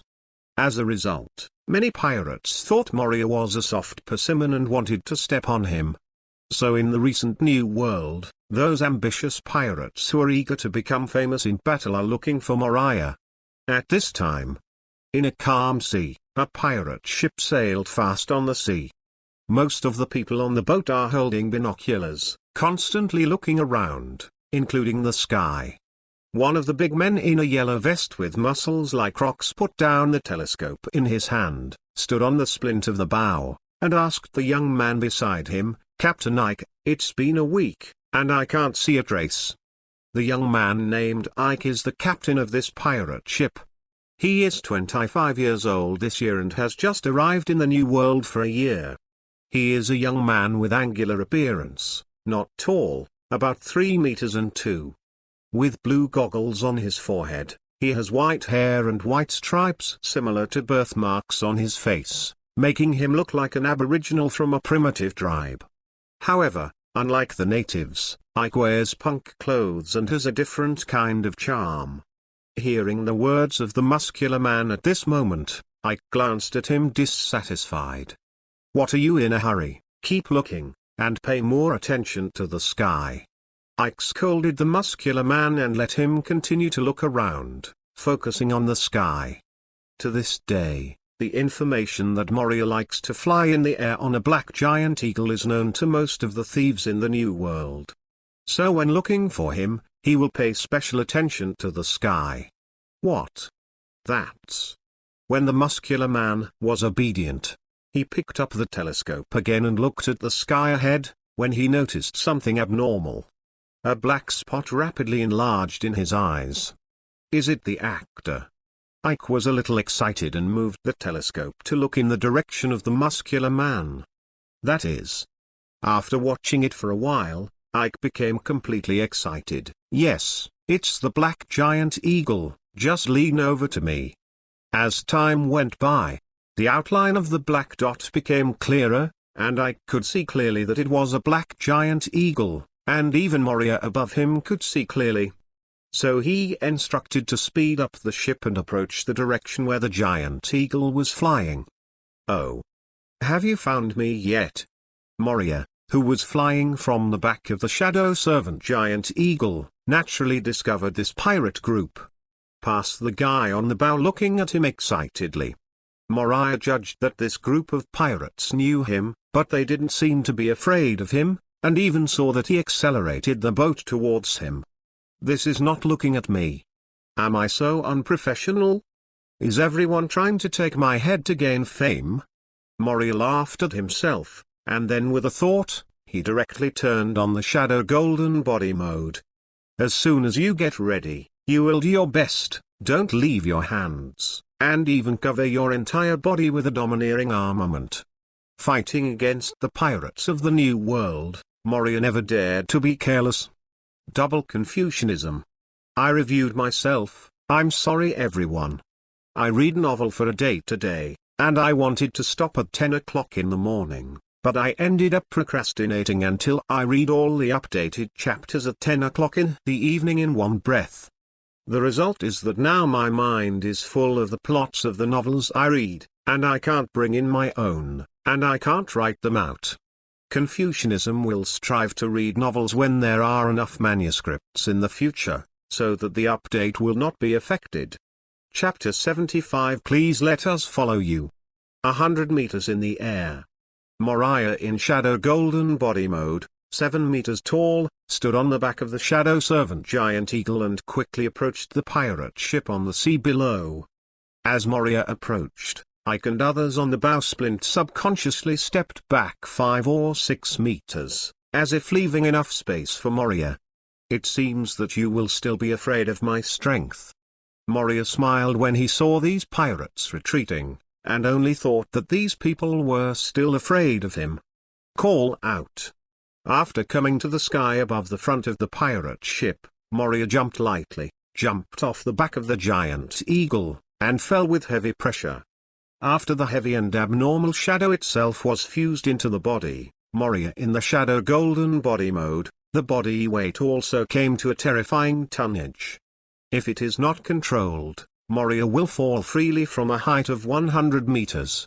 Under the terrifying gravity, he will directly smash through the pirate ship and fall into the sea. But under Moria's control, the fall was like a mountain, and when he really stepped on the plywood, his body was as light as a feather, and it didn't cause the ship to tremble at all. Chen Seng Seng.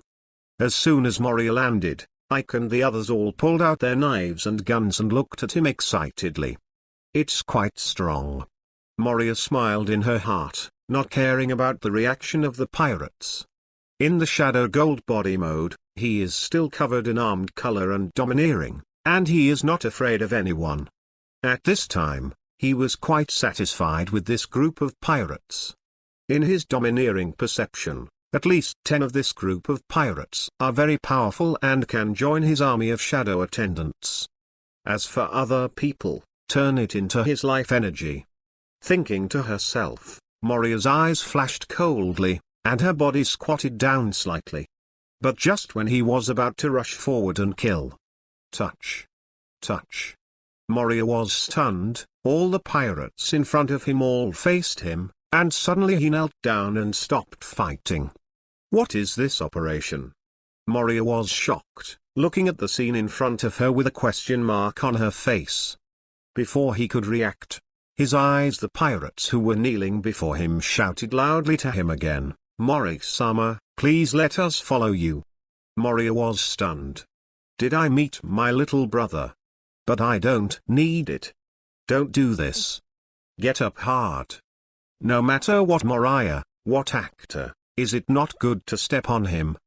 Do you know that you do this? I am very embarrassed. Moria was silent, but she was complaining for a while, but she didn't think about how to deal with these pirates for a while. Kill it. If you feel that someone is relying on you, and you even kill someone, if it spreads out, it will have a bad impact. And Moria's eyes lit up when he thought of this, and he suddenly remembered that he would enslave Kaido in the future, and then rule the country of Wano. At that time, a lot of people will definitely be needed, and shadow attendants cannot be used for everything. Moria thought about it carefully, and felt that it was not bad to accept some pirates as his subordinates. Thinking in my heart, after weighing the pros and cons, Moria quickly made a decision. As long as the group of people in front of him sincerely trusts him, he will let them go, accept them, and become one of his subordinates. If it's not sincere. Moria narrowed her eyes slightly and said in her heart, then there is nothing to say. Kill them all. The strong ones will be turned into shadow servants, and the weak ones will be stored as life energy. Lord Moria. Ike, who had never been able to get Moria's correct response, was a little anxious, and quickly looked up at Moria, with a sincere tone. My name is Ike, the captain of this pirate ship. Our strength is still very strong, we also really want to follow you, please give us a chance. After speaking, Ike lowered his head deeply in front of Moriah. The pirate behind him, seeing his own captain so humble, felt bad in his heart, but no one stopped him. Just because it was a decision made by their captain. You must agree. Ike, who bowed his head, kept praying in his heart, hoping that Moriah would agree to join him under his command. He has no better choice.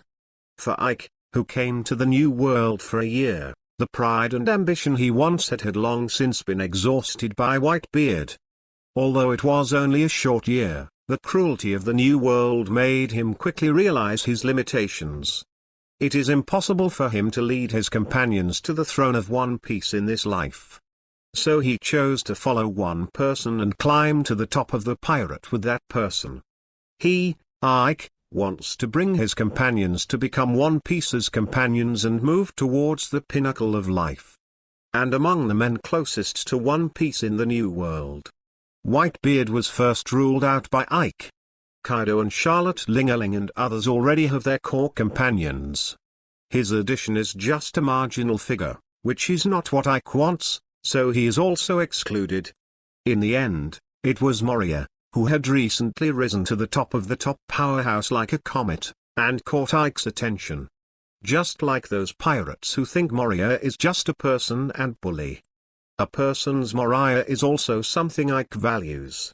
After all, Moria, who is only one person, as long as he joins his subordinates first, he will be the core member of the future One Piece. Similar to the second-in-command of Roger's right arm Pluto Rayleigh. This is what Ike values, or rather his ambition. If you can't become the Pirate King, it is better to be the right arm of the Pirate King than to be unknown for a lifetime. In this way, taking refuge with Moriah is much more beautiful than taking refuge with the big pirates such as Kaido and Charlotte Lingerling. Is it sincere? Ike's sincere words made Moria unpredictable, not speaking, thinking. Naturally, Moriah didn't know about Ike's mental activity. He couldn't see if these pirates really wanted to join his subordinates, or if there was any conspiracy, he didn't know. But Moriah just thought for a moment, and then smiled. Whether he's sincere or not, you'll know just by looking at it. Moria thought to himself. The corners of his mouth curled up, and he smiled. He suddenly remembered that one of his abilities could test out whether these pirates really wanted to join his command. If it is easy to say. If it is not, these guys can only become his shadow servants and life energy. Ha ha. Thinking of this, Moria looked relieved and smiled at Ike. I can agree to let you follow me. Before Moriah finished speaking, Ike and the others were already excited. Their eyes lit up suddenly, looked up at Moriah and said loudly, really? But Moriah's but let the fanatic Ike and others feel tight. Lord Moria, you said that we must complete any test. Ike said firmly. His other companions also nodded to Moriah, indicating that they could complete the test. What I want is one-hearted brothers and companions, not two-hearted rebels. Moria's eyes flickered slightly and said, my shadow, As long as it is integrated into your shadow, you can perceive whether you really want to join my command. So, after my shadow merges into yours, don't have the will to resist. Even if you feel unwell, you have to endure it. Don't worry, it won't kill you. On the contrary. Speaking of this, the corner of Moriah's mouth raised a slight arc, and suddenly said coldly, once you resist fiercely, it is naturally not true to join my subordinate. Even if it is not true, then there is no way. Then you only have two choices today, either join my command, or be killed by me, and then become my shadow attendant. Double Confucianism. Sorry. Today is a new year, so I was busy during the day, and I just went to turn on the lights again. The update is a little late, but there is still a chapter in the evening. Confucianism, try to get it before 12 o'clock in the evening. Chapter 76 Shadow Slavery begins. This. After listening to Moriah's words, everyone behind Ike's eyes narrowed, and their mood instantly became heavy. From Moriah's words, they vaguely sensed that the test might not be so simple, and there were still dangers. Otherwise, Moriah wouldn't say it on purpose, so that they wouldn't resist. At this time, everyone's eyes turned to Ike. Waiting for Ike's decision. After all, the captain of this pirate ship is Ike, the boss they respect. As long as Ike agrees to Moriah's test, they are not afraid. Bring it on. Ike's eyes were firm, with only two words.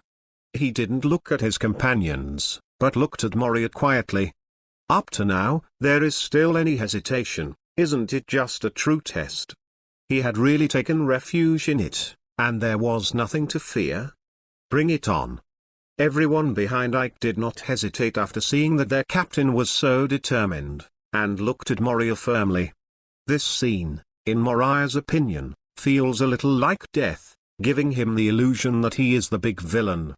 So, it's a super cohesive team, not a piece of junk.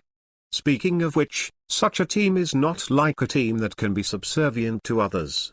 It's not easy. This Ike, what is your purpose? Looking at Ike with firm eyes, Moriah was secretly suspicious.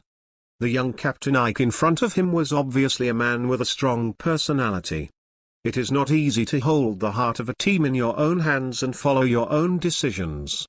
Everyone has a selfish side and has different opinions. Ike can make the whole group follow him firmly to join Moriah. This leadership alone deserves Moriah to look at it differently. To be honest, the pirate group led by such a man took refuge in him, and Moriah was actually a little dark in her heart.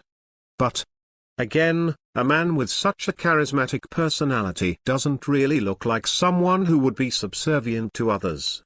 What's your purpose? Moriah asked again. But, no matter what your purpose is, as long as you sincerely trust me, then everything is easy to say. Moriah thought to herself, and then exited the shadow golden body mode. The left hand still maintains a shadowed appearance. In the future, as long as it is Moriah's body, he will see people in the shadowed image of his left hand. Remember not to resist. After instructing Ike and the others, Moriah's mind moved, and 10 shadows flew out from under him, respectively digging into the shadows of the 10 strongest people in his domineering perception. These 10 people, all standing behind Ike, are the closest to Ike. From the standpoint, it should be someone like the Kaido of this pirate group. As long as he controls these 10 people, the pirate group will basically enter his palm. Moriah thought. Really? Moriah was a little surprised. He thought Ike had some purpose, but he didn't expect that he really wanted to join his pirate group. Others are also sincere, and they also have a strong sense of trust in Ike. As Moriah's shadow gradually merged into the shadows of Ike and others, he sensed some thoughts emanating from the hearts of Ike and others. From these thoughts, Moriah knew that the 10 people, including Ike, really wanted to join him at this moment. But, hee. Moriah suddenly smiled in her heart. People can change, but sincerity is not enough. There are people in this world who are so good at acting that they may not be able to deceive him. Therefore, the safest method is to directly enslave Ike and the other 10 figures, so that they will be safe and secure. The first step in shadow slavery is to perceive the thoughts and wills of others through their shadows. So at this moment, Moriah can perform shadow slave transformation on Ike and others. Haha. Then let's start shadow slave transformation. Seeing that Ike and others were unaware and still hid a firm look, Moria smiled in her heart. Afterwards, together with their thoughts, they began to transform them into shadow slaves. This is. Ike frowned. Just as Moria thought about it, after the shadow slave transformation started, he felt something digging into his mind. Then came a stinging pain of concentration. Ike's face changed suddenly, sweat almost instantly covered his whole body, like a heavy rain, he was soaked all over. The tingling sensation was so strong that it was unbearable.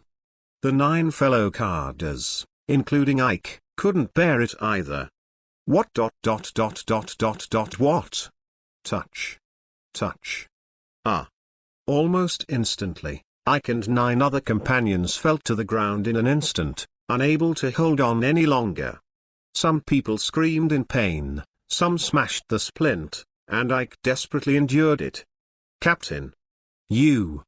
The ordinary pirates behind Ike and the others cried out in horror when they saw this scene, and then stared at Moria with a bad look on their faces. It seems that as long as Moria dares to make a move, they will swarm up and kill Moria. Moria ignored the eyes of these pirates, looked at Ike, and frowned. Don't resist, subconscious resistance won't work. The more you resist, the more pain you will feel. Remember, you have to sincerely rely on me.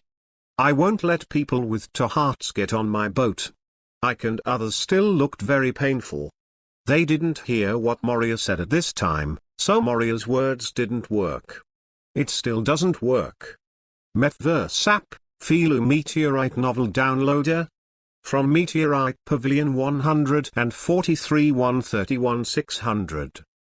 Meteorite Pavilions, 143 131 600. After 6 seconds, Moria Yaoyao stop the shadow slave transformation. As before, if you are not at a critical moment, shadow enslavement is very difficult to succeed. If you force it, it will only cause people to collapse and die. Who? As soon as the shadow slave transformation stopped, Ike and the others immediately gasped, looking at Moria. The color of fear occupied the entire line of sight. The sudden stinging pain seemed to be directly acting on his mind, and the pain left no room for thought. Ike and the others recalled what happened just now, and couldn't help but curse in their hearts. Is that what you mean by no danger? Almost killed us. Everyone wanted to spit on Moriah's face, but at this time they were more afraid of Moriah's power than before.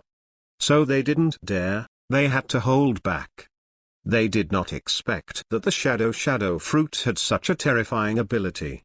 It seems that you can't pass my test. At this time, Moriah's slightly chilling voice came, pulling Ike and the others back from the fear just now. If they don't pass Moriah's test, it means that Moria will do something to them. Moment. Chen Seng Seng Seng. Seng. Before Ike could react, the pirates behind him had already drawn their swords and pointed at Moriah. They believe that Ike is not false, but once Moria shows hostility, they are not false, and there will be no situation where Moria will be slaughtered. This is the basic quality of a cohesive team, and it can also be said that Ike brings it well. Stop, you bastards. When Ike heard the sound of the sword being drawn, he reacted and turned his head sharply, scolding the pirates and telling them to quickly put away the sword. The 9 carders, including the muscular man, were much calmer and did not immediately express hostility to Moriah. After all, they knew that their captain, Ike, was determined to join Moria. So they just kept an eye on Moriah, secretly guarding against Moriah's sudden attack. Chapter 77 done. Give me another chance, Moriah's armor. Ike looked at Moria with a heavy face and pleaded, I'll come alone this time, sir. You can continue to use your abilities. If I can't stand your test, it will prove that I am nothing more than that. To die is to die. The determination is quite big. Courage is also extraordinary. So, how could such a man be willing to be subservient? I don't understand. Moria's heart is yaoyao. Then Moria no longer struggled with this issue. Even if Ike wanted a chance, then give him it. Remember my words, don't resist, even subconsciously. Once you feel the sting, it must be your subconscious resistance, so you need to suppress your subconscious behavior. This can be done, just like when a knife is stabbed in the eye will subconsciously close it. This subconscious action can be forcibly restrained by one's own control. Remember. Moria's eyes were slightly cold. This is the last chance. This time, the shadow slave cannot be successfully transformed, so Moria can only kill all these people, and the shadow slave of the shadow servant will be transformed into life energy. Bring it on. Ike didn't speak much, just 2 words. But his tone was unprecedentedly firm. He believes that he will succeed this time. Ike. The muscular man and other 9 carders looked at their captain worriedly. Or. One of them thought about the pain just now, a little afraid that Ike couldn't bear it, and wanted to persuade Ike to give up. But before he could say anything, he was interrupted by Ike. Shut up, this is my determination. If you don't agree, just get off the boat. The man was silent, turned his head away, and did not speak. Okay, come on, Lord Moria.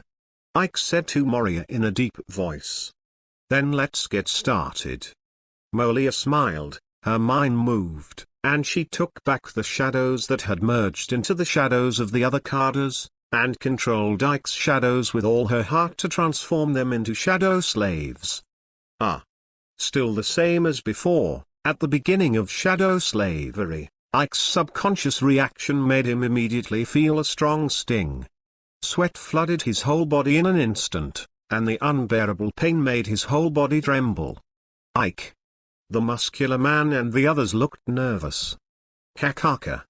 Ike clenched his teeth tightly, his teeth throbbed constantly. Under the severe pain, his eyes were firmer than ever before, and he was trying to overcome his subconscious resistance. I am serious. I want to join the command of Lord Moriah. I want to be Moria-sama's companion. I am sincere and will not resist.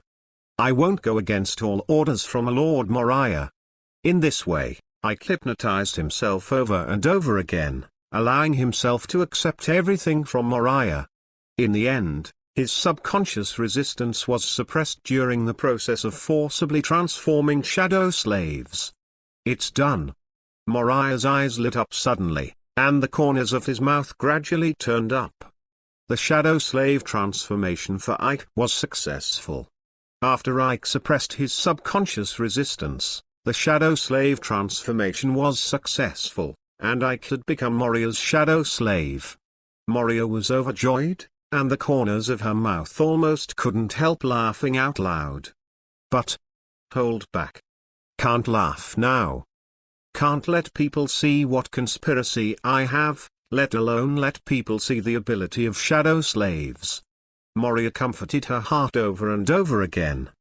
Compared with the ability of shadow servant, once the ability of shadow slave is exposed, it feels like he is going to become the public enemy of the world, the kind that everyone gets and kills. Not bad. Moria restrained the expression on his face. At this moment, the movie emperor possessed himself and said to Ike lightly, I have already sensed your sincerity, and you will be a member of the movie Emperor Pirates in the future. The name of the pirate group Moria has been changed. The original owner's pirate group was called the Moonlight Pirates, and now it is called the Movie King Pirates. This is also related to his current title of Best Actor. Great. Ike, who had become a shadow slave, let out a sigh of relief. There was no sign of being enslaved on his face, only the joy of fulfilling his wish. Not even he himself felt enslaved. Looking at Moria, Ike said excitedly, "Then I will ask Captain Moria. Just call me the boss." Moria laughed. "Yes, boss." Ike was a little excited, and took the initiative to stand a step behind Moria's left. Moria looked at the muscular man and other 9 carders, and said faintly, "You. Who will come first?" The 9 carders looked at each other in dismay, and secretly said, "Could it be that after suppressing the subconscious resistance, they can pass the test?" The 9 people couldn't believe it, but after thinking about it, Ike had already succeeded, so they should believe Ike. "I'll come first." Among the 9 carders, the muscular man took the initiative to step forward. "Let's start then," Moriah said calmly, and controlled the shadow to transform the muscular man into shadow slave. The first time, without success, Moriah stopped, but was not discouraged. After all, not everyone can be as determined as Ike to rely on him. For the muscular man, he trusted Ike, so he went to Moriah. To be more precise, his first refugee was Ike, not Moriah, so it was difficult for him not to resist the shadow slave transformation from his heart. Again, Moriah is in a good mood. Ike's success has provided a template for shadow slavery, and he doesn't mind trying a few more times. "Trust me, Jesse," Ike said solemnly to the muscular man, "Jesse." Hearing that, Jesse took a deep look at Ike, and saw the firmness in Ike's eyes, just like the firmness when Ike saved him when they met for the first time, and still had the confidence to break through in the face of 10 times the enemy. Understood. Jesse took a deep breath, then slowly exhaled, looking at Moriah. "Come on, Lord Moriah," Jesse said heavily. "Ha ha. Come on, you can become my shadow slave soon." Moriah smiled secretly in his heart, but his face was calm, and nodded to Jesse. Then the thought moved, and the shadow slave transformation began again. This time it worked. Although Jesse didn't trust Moriah, he trusted Ike, so he turned his trust in Ike into motivation and successfully suppressed his subconscious resistance. In the end, he was successfully transformed by Moriah's shadow slavery. Moriah added another shadow slave. "Okay, I know Jesse your sincerity." Moria retracted her shadow, with a welcome smile on her face, and said softly, "From now on, you will be a member of my movie King Pirates, just like Ike." Jesse, who has been enslaved by Shadow, has not changed his attitude towards Moriah. He is still calm, but just nodded lightly. Then he walked to a position behind Ike and stood. Obviously, in his opinion, the person he trusts most is Ike. If he chooses between Moriah and Ike, he will choose Ike. Ha ha. Moriah smiled, not paying too much attention to Jesse's attitude. He found an interest in the place. A shadow slave who was successfully enslaved by Moria at the end of his life, after waking up, his attitude towards him will be quite different from that before he was not enslaved by Shadow. To take an example, a person who was originally hostile to him will no longer show hostility to him after he is successfully enslaved. After Jesse and Ike's shadow slavery was successful, their attitude towards Moriah didn't seem to have changed much. What it was before and what it is now. This is different from those who were successfully enslaved by Moriah on the verge of death. Chapter 78 Long-legged Royal Sister, Tia. It should be that at the time of death, the consciousness was weak or dissipated, which led to the great change in the attitude towards him after the successful enslavement of Shadow. Moria secretly guessed in her heart, thinking that this should be the reason. Neither Ike nor Jesse was dying, and both were fully conscious. So after the success of shadow slavery, their attitude towards Moriah did not change much. However, as long as he becomes Moriah's shadow slave, he doesn't care if his attitude changes. They won't do anything that harms Moriah, and they won't disobey as long as Moriah orders. That's why Moriah doesn't care about Jesse's attitude. Because, no matter what Jesse's attitude is, if Moriah now tells him to commit suicide immediately, Jesse will immediately commit suicide without hesitation. And Moriah had a hunch that, over time, their attitudes toward themselves would change. If the shadow slavery is successful and 1 year has passed, then Jesse's current attitude of trust in Ike will be the same as his attitude of trust in Moriah a year later. This kind of change is subtle, and people can't see it at all.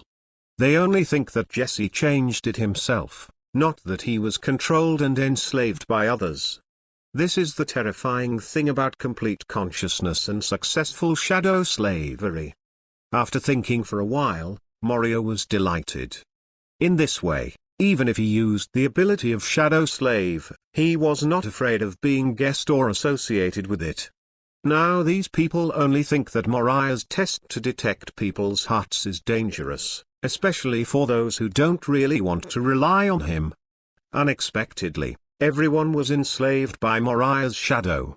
After thinking for a while inwardly, Moria looked at the remaining 8 carders, and said softly, "Next." As soon as the voice fell, a charming and heroic female voice came. "I come." A long-legged woman who is 5 meters tall and has 3.5 meters and 5 legs pushes aside the carders in front and walks forward. "This leg.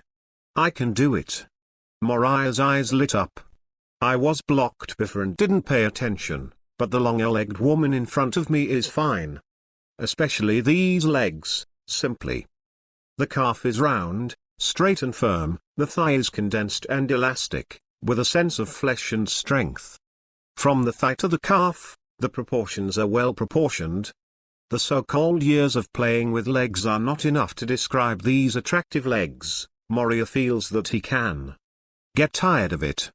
Looking up, if you skip the mysterious area and the vigorous waist, it is the majestic chest and the elastic impact force that Moria can't hold with one hand. Look at its shape and think about its type. Look up. Ah. Moria got stuck, knowing why she hadn't noticed this long-legged woman. At first glance, the appearance is really ordinary, the kind that will automatically be skipped at first glance. But take a second look and you'll see that she's the kind of woman you can say she's not pretty, but you can't say what's ugly about her. It seems that her 5 views, whether in terms of shape or proportion, are the most standard human beings. Not prominent or flawed, everything just fits. And the more you look at it, the more attractive she will be. If you watch more, you will even think, hey, it seems to be not bad, very beautiful. But if you really want to say what's beautiful, you can't say what's beautiful. It is estimated that I can be expressed. Judging from the appearance, it is not easy to judge the age. Moria guessed that she is about 25 or 6 years old, and her temperament belongs to the type of Aokiji. Interesting, this woman is very nice. Moria's eyes were bright, and he discovered the different charm of this woman. Lord Moria. A cold light flashed in the eyes of the long-legged sister. Moria's eyes made her feel uncomfortable. If it wasn't for Ike, she really wanted to kick the man in front of her. Ha ha. Moria smiled and didn't care about the chill in the eyes of the long-legged sister. After the shadow slavery was successful, this woman would be completely open to him. So, let's start. Moriah couldn't wait. With a thought, he immediately manipulated the shadow to transform this long-legged royal sister into a shadow slave. He didn't let go of enslaving her just because he liked this woman. For the current Moriah, it is readily available, no matter whether it is with strength or with strength. In short, he has no shortage of women. When you meet a woman you like, just grab it. There is no need to play the plot of chasing women. Of course, Hera was an accident. Now think about it, if the original Hera, who was over 30 years old, could let Moria draw her sword and return it to its sheath.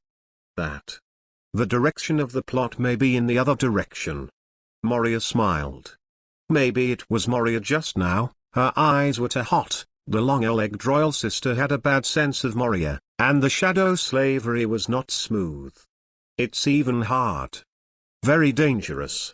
Therefore, Moria took the initiative to stop after the shadow slave transformation of the long-legged sister was only carried out for a short time. No success is obvious. The long-legged royal sister didn't completely suppress her subconscious resistance, so when she couldn't hold it anymore, Moria stopped. Call. Call.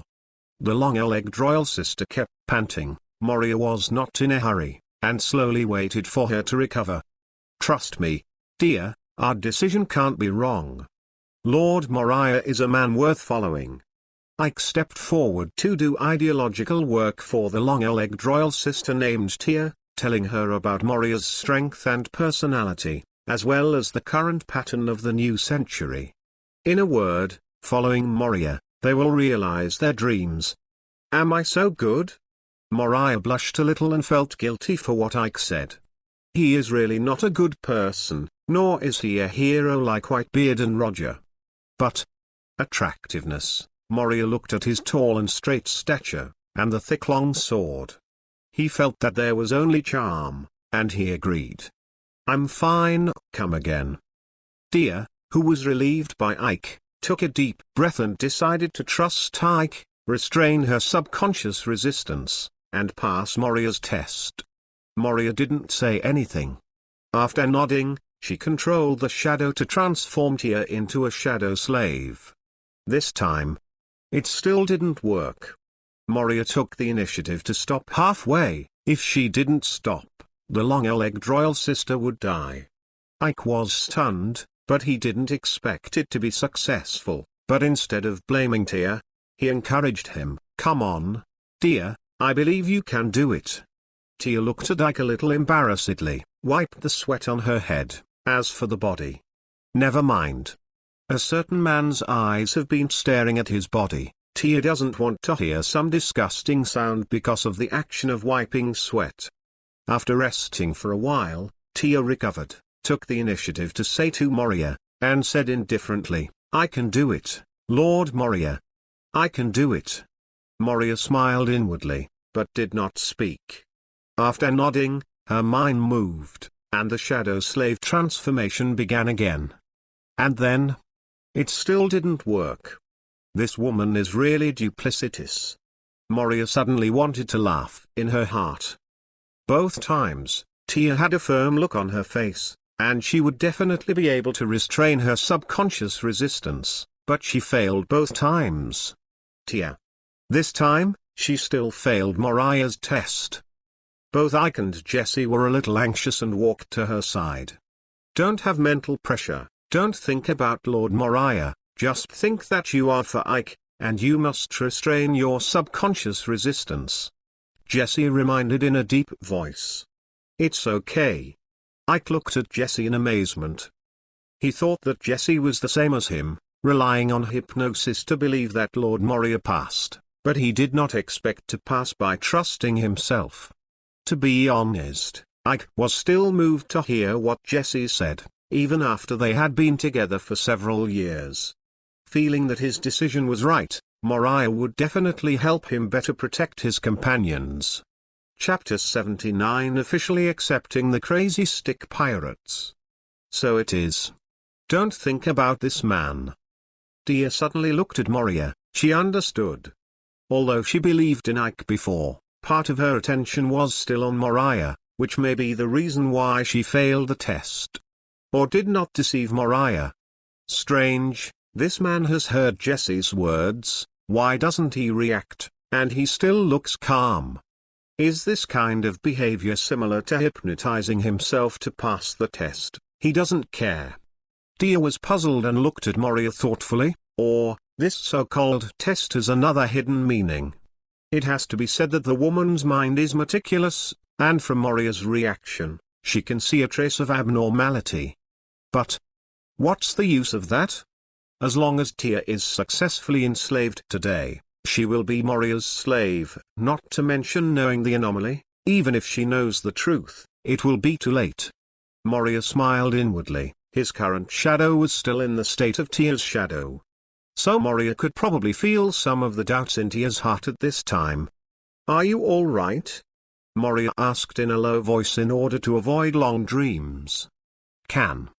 Tia took a deep breath, calmed down her doubts and distractions, looked at Ike and said, "Come on, I will definitely pass the test this time. Do you hate yourself so much?" She still hopes to hypnotize herself to trust Ike by not looking at herself. Then restrained his subconscious resistance, and finally passed the test. Moria thought, and with a thought, the shadow slavery of Tia began again. No matter what it is, as long as the shadow slavery is successful, you will be mine. With silver light flashing in his eyes, Moria focused on the transformation of Tia's shadow slave. Soon, it worked. After excluding Moria's influence, Tia was successfully enslaved by Shadow and became a member of Moria's shadow slave army. Moria smiled happily contains a little bitterness. Special. Apart from Mike, no one really wants to rely on him. In other words, in their hearts, Ike is the most important and most trusted person in them. They just followed Ike to join Moriah. Forget it, they were originally companions. How could they have just met, and they left Ike, the captain who got along with each other day and night, and turned to rely on themselves? Moria shook her head, put down the bitterness in her heart, and smiled at Tia. "Welcome to the movie King Pirates." Tia didn't even look at Moria, she walked right past and came behind Ike. After she was successfully transformed into a shadow slave, she lost even the basic courtesy towards Moria at the beginning, and returned to her original indifference. Apparently, at the beginning, seeing Moriah, kneeling alone and shouting excitedly to ask to join was rehearsed and acted. Haha. In this regard, Moriah smiled lightly, shrugged, and didn't care.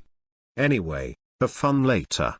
Now, let's finish the work first. Moria looked at the remaining 7 carders faintly. These 7 people are all men. There are 4 people who are more than 4 meters tall, and 2 of them, like Tia, are about 5 meters tall.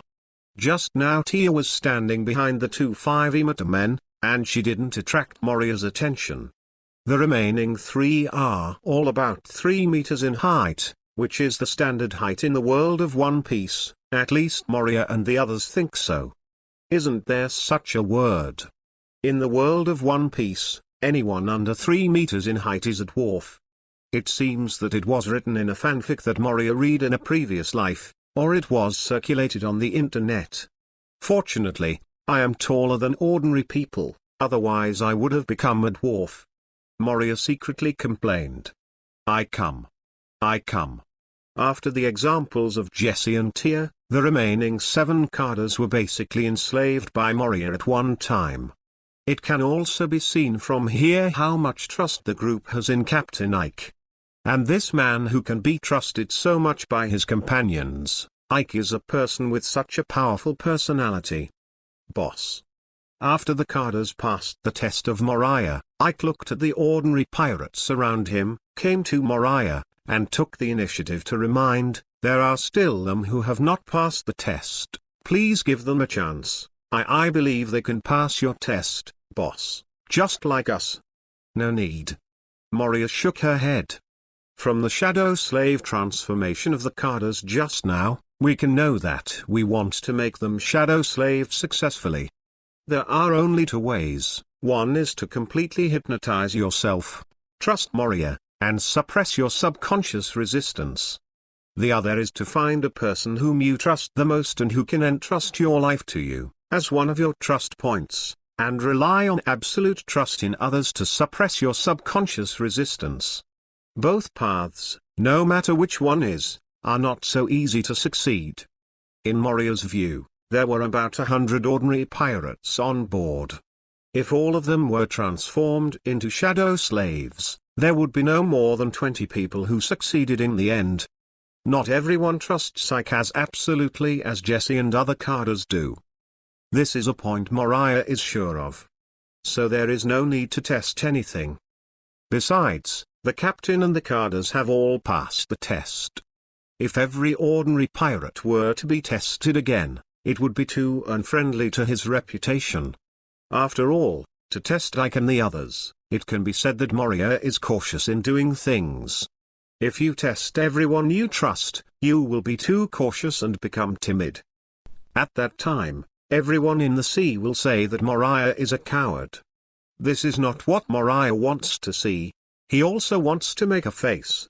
I believe in you, and even more in your companions, so starting from today, everyone will officially join my Film King pirate group. Moria waved her hand and said loudly. There should be cheers and applause at the end. Unfortunately not. Everyone looked at Ike, apparently waiting for Ike's final announcement. Will officially join Moria's movie King Pirates. Awkward. Moria smiled, ignoring these little details, and looked at Ike together. That. Ike was suddenly under great pressure. After clearing his throat, he faced everyone and said loudly, starting today, I officially announce that our crazy pirates have merged into the movie Emperor Pirates, and everyone will be the movie Emperor C in the future. A member of a band of thieves. Having said that, Ike turned to face Moria, bowed respectfully, and said loudly, Boss Moria, please, we will be yours from now on. Boss Moria, please, we will be yours from now on. Jesse and the others walked behind Ike, and together with the others, bowed respectfully to Moriah, and said the same words as Ike aloud. At this moment, they officially accepted the fact that Moria became their boss. But at this time, the person they trusted the most was Ike. Moria doesn't care about these details either. As long as he controls the people above the Carter, he doesn't care about the rest of the pirates.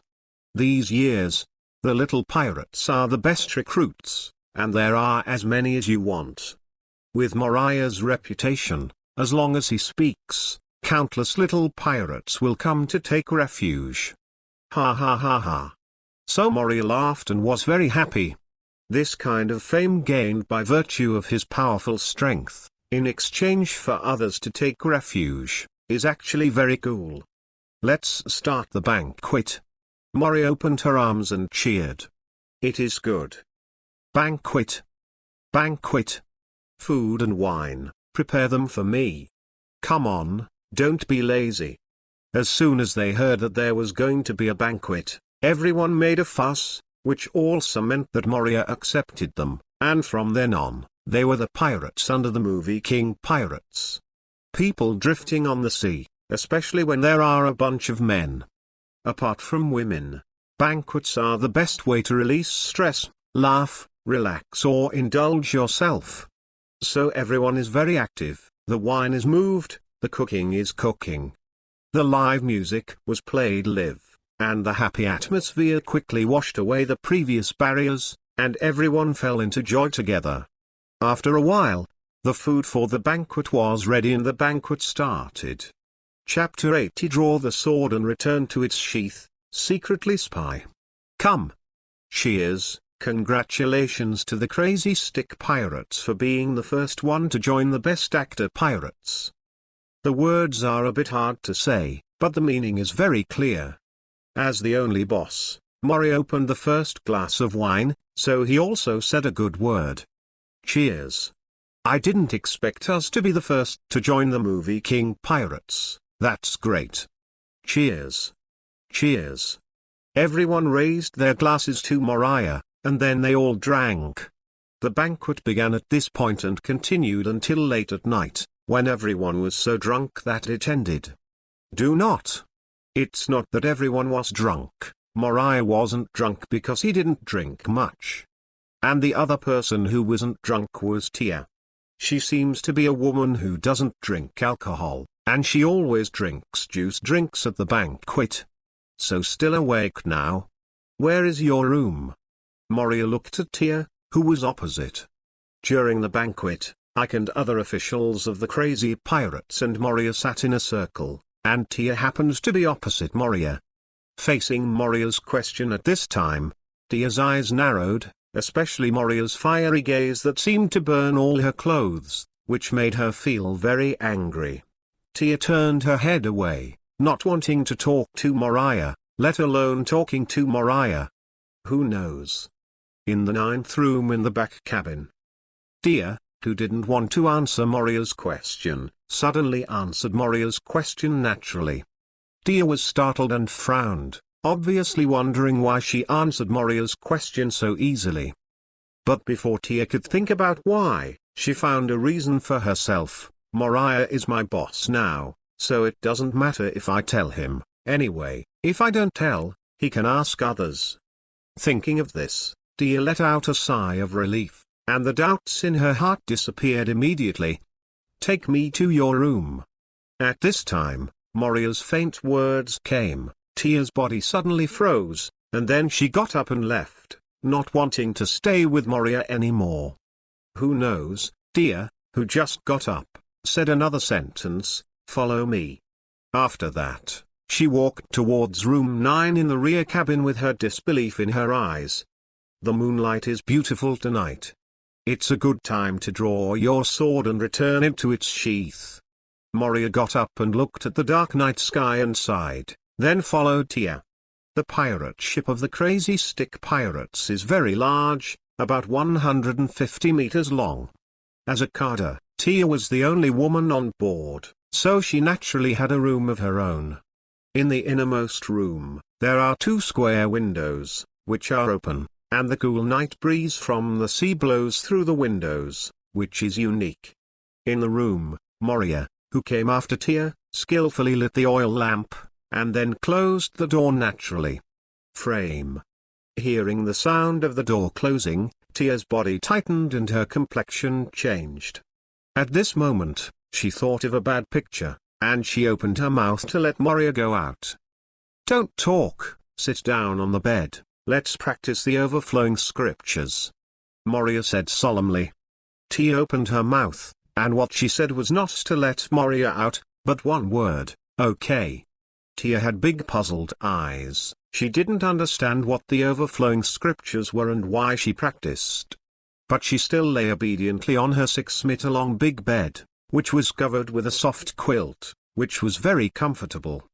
And just when Moriah and Tia were busy practicing the overflowing scriptures, on the deck, among the people who fell asleep while drunk, a plain-looking man suddenly opened his eyes. There is no blurry feeling like being drunk. This man's eyes are calm and calm, revealing a capable spirit. I saw this man, standing up lightly, looking left and right. Then he walked to a blind spot on the pirate ship and looked around again to make sure that no one noticed him. The man took out a small phone bug from his arms, only the size of an orange. Nervous? The man held the phone bug in the palm of his left hand, stretched out his index finger in his right hand, and gently pressed a button on the phone bug, and the communication was instantly connected. Yi Zhao, is everything going well? A faint voice came from the phone bug, just enough for the focused man to hear. This side has successfully joined Moria's movie King Pirates. The man said softly. Really? Then continue, don't worry, take your time, and strive to gain enough trust from Moria. The voice from the phone bug was a little happy, and at the same time told the man to be careful. It's hard to gain Moria's trust. The man said in a low voice suddenly. Why? The person on the phone bug was surprised. With Yi Zhao's professional ability, it should be no problem to gradually gain Moria's trust. Years ago, they used the same trick to catch the world breaker. This time, they were going to repeat the old tricks, but they didn't expect Yi Zhao, the performer, to say it was difficult. Yi Zhao's so-called difficult basically means that there is no chance, otherwise it would not be difficult. Chapter 81 The Past of the Crazy Pirates. Moria's shadow fruit has developed a tricky ability. Yi Zhao said solemnly, thinking about the day's affairs. What ability? It makes you feel difficult. The person over the phone bug said solemnly. Moria's shadow can sense whether other people really trust him by blending into the shadows of others.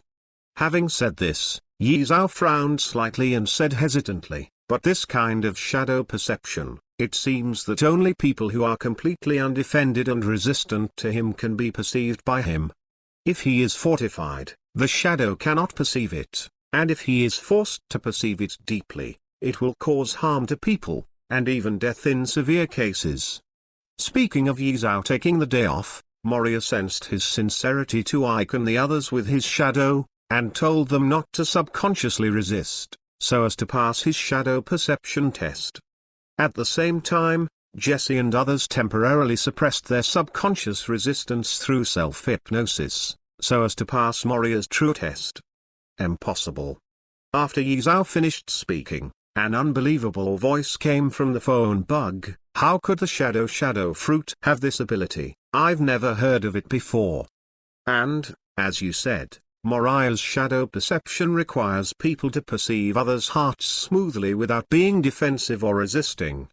In that case, a person who needs self-hypnosis to let go of resistance and let Moria perceive his heart will be a person who sincerely trusts Moria. How can such a person pass the test? The people on the phone bug's side obviously didn't believe in Moria's so-called shadow perception. He felt that this might just be a way Moriah used to deter the pirates who came to him. No. Yi Zhao disagreed and explained, the so-called sincerity, for Moria, doesn't mean that you must give up on him. All he needs is that Ike and his gang are really taking refuge in him, not people who want to hurt him in the name of taking refuge. I feel that Moriah just uses the ability to perceive the hearts of others to exclude people who are hostile to him or have ulterior motives, such as people like us. Having said that, Yi Zhao paused for a while, and then said, that's why I said that it is difficult to gain Moria's trust. That's it. After listening to Yi Zhao's words, the person over the phone worm became quiet. Maybe for a man like Moria, it doesn't matter if he really trusts him or not. What he wants is only his subordinates, not a companion who can entrust his life. Naturally, the requirements will not be so strict. Besides, the companions who can entrust their lives, which one does not need to be tempered before they recognize each other. He had thought too much before. There's no way to gain Moria's trust, so let's find a chance to implement the plan. The person over the phone worm ordered in a bad tone. Understood. Yi Zhao replied. Next day. When it was almost noon, Moria got up, and Tia walked out of the room one after the other and came to the deck in the middle of the ship. The two young men and women with the essence of food spent a whole night tossing it, and it didn't end until the sun was about to come out. Getting up now has already shown that both of them are in good physical condition. Especially Moriah, it just feels as if the impurities accumulated on the body for many years have been removed.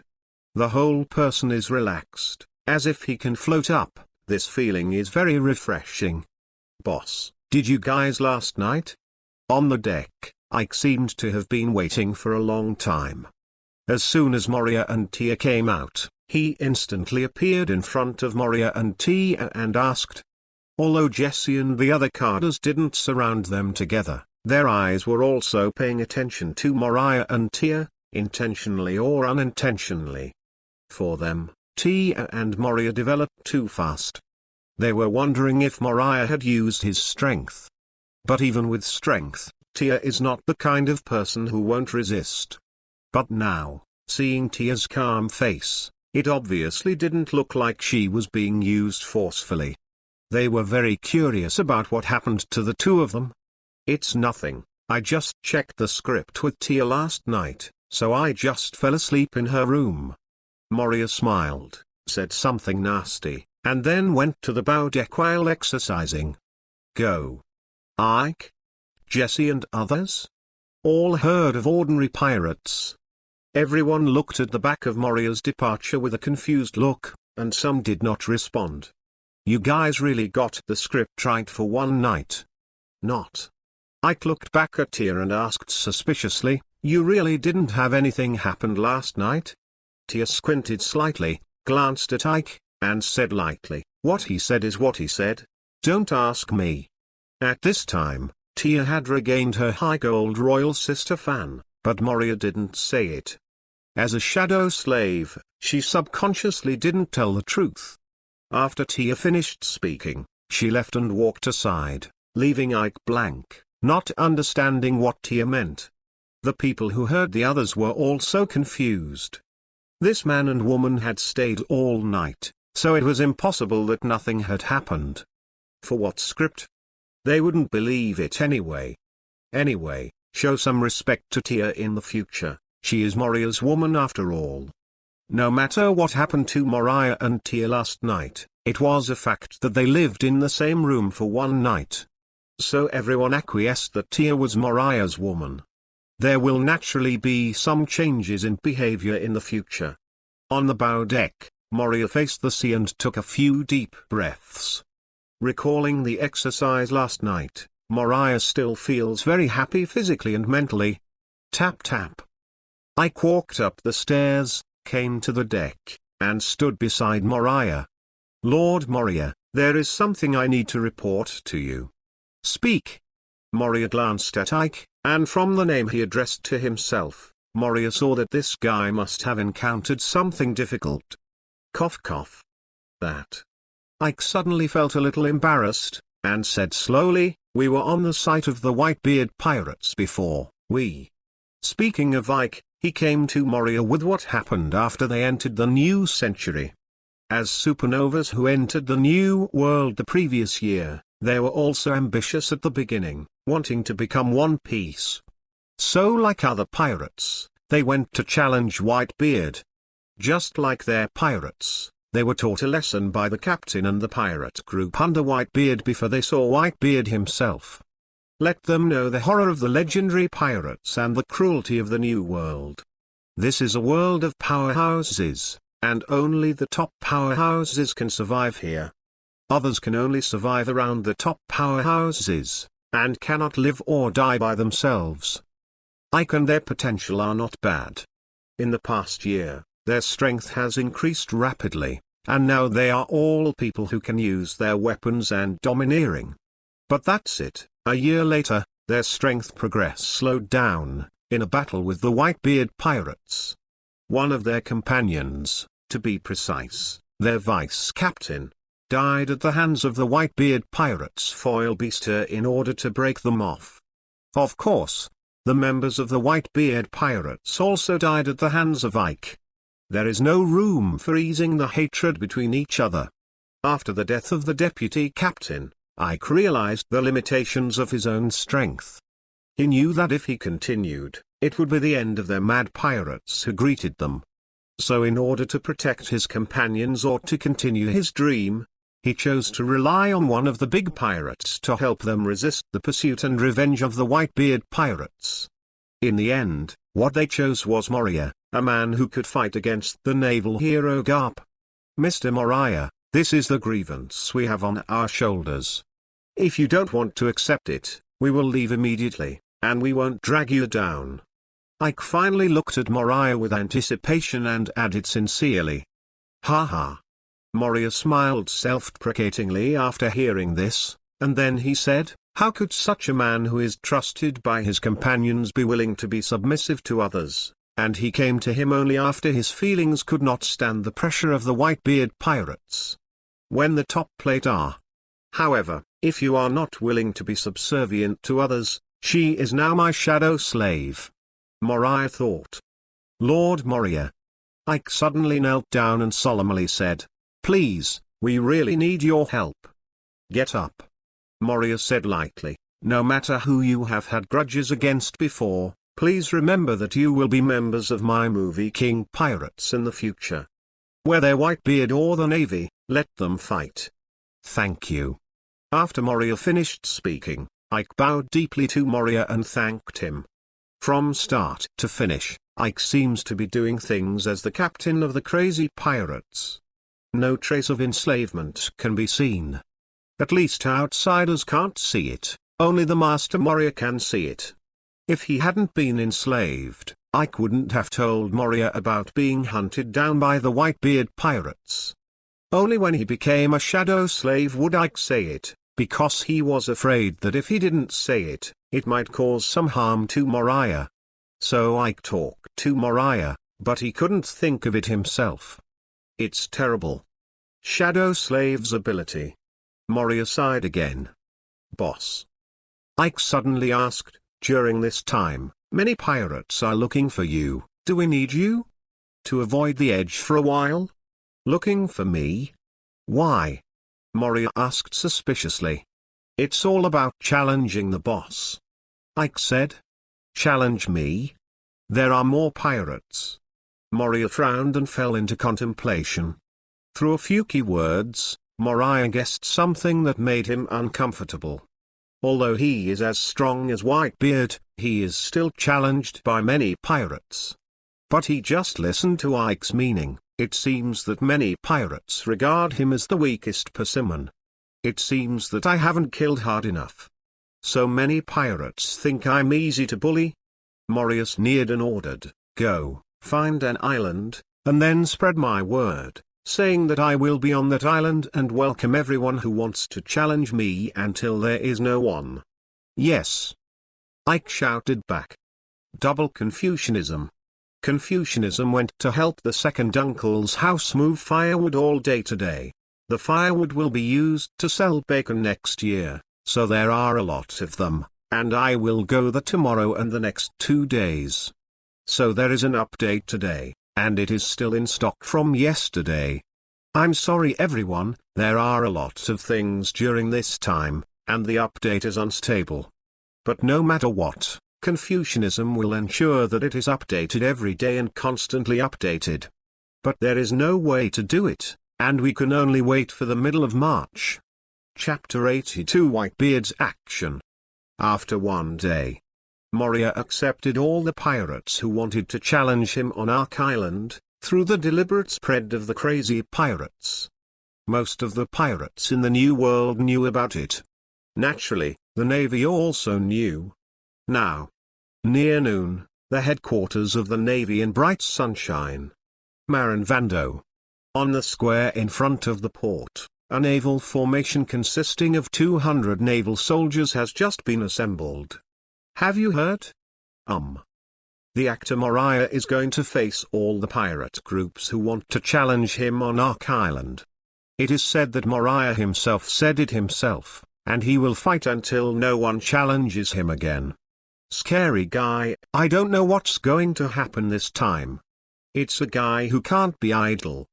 He has to make a big noise every time. Yes. The actor of the actor has been too active recently.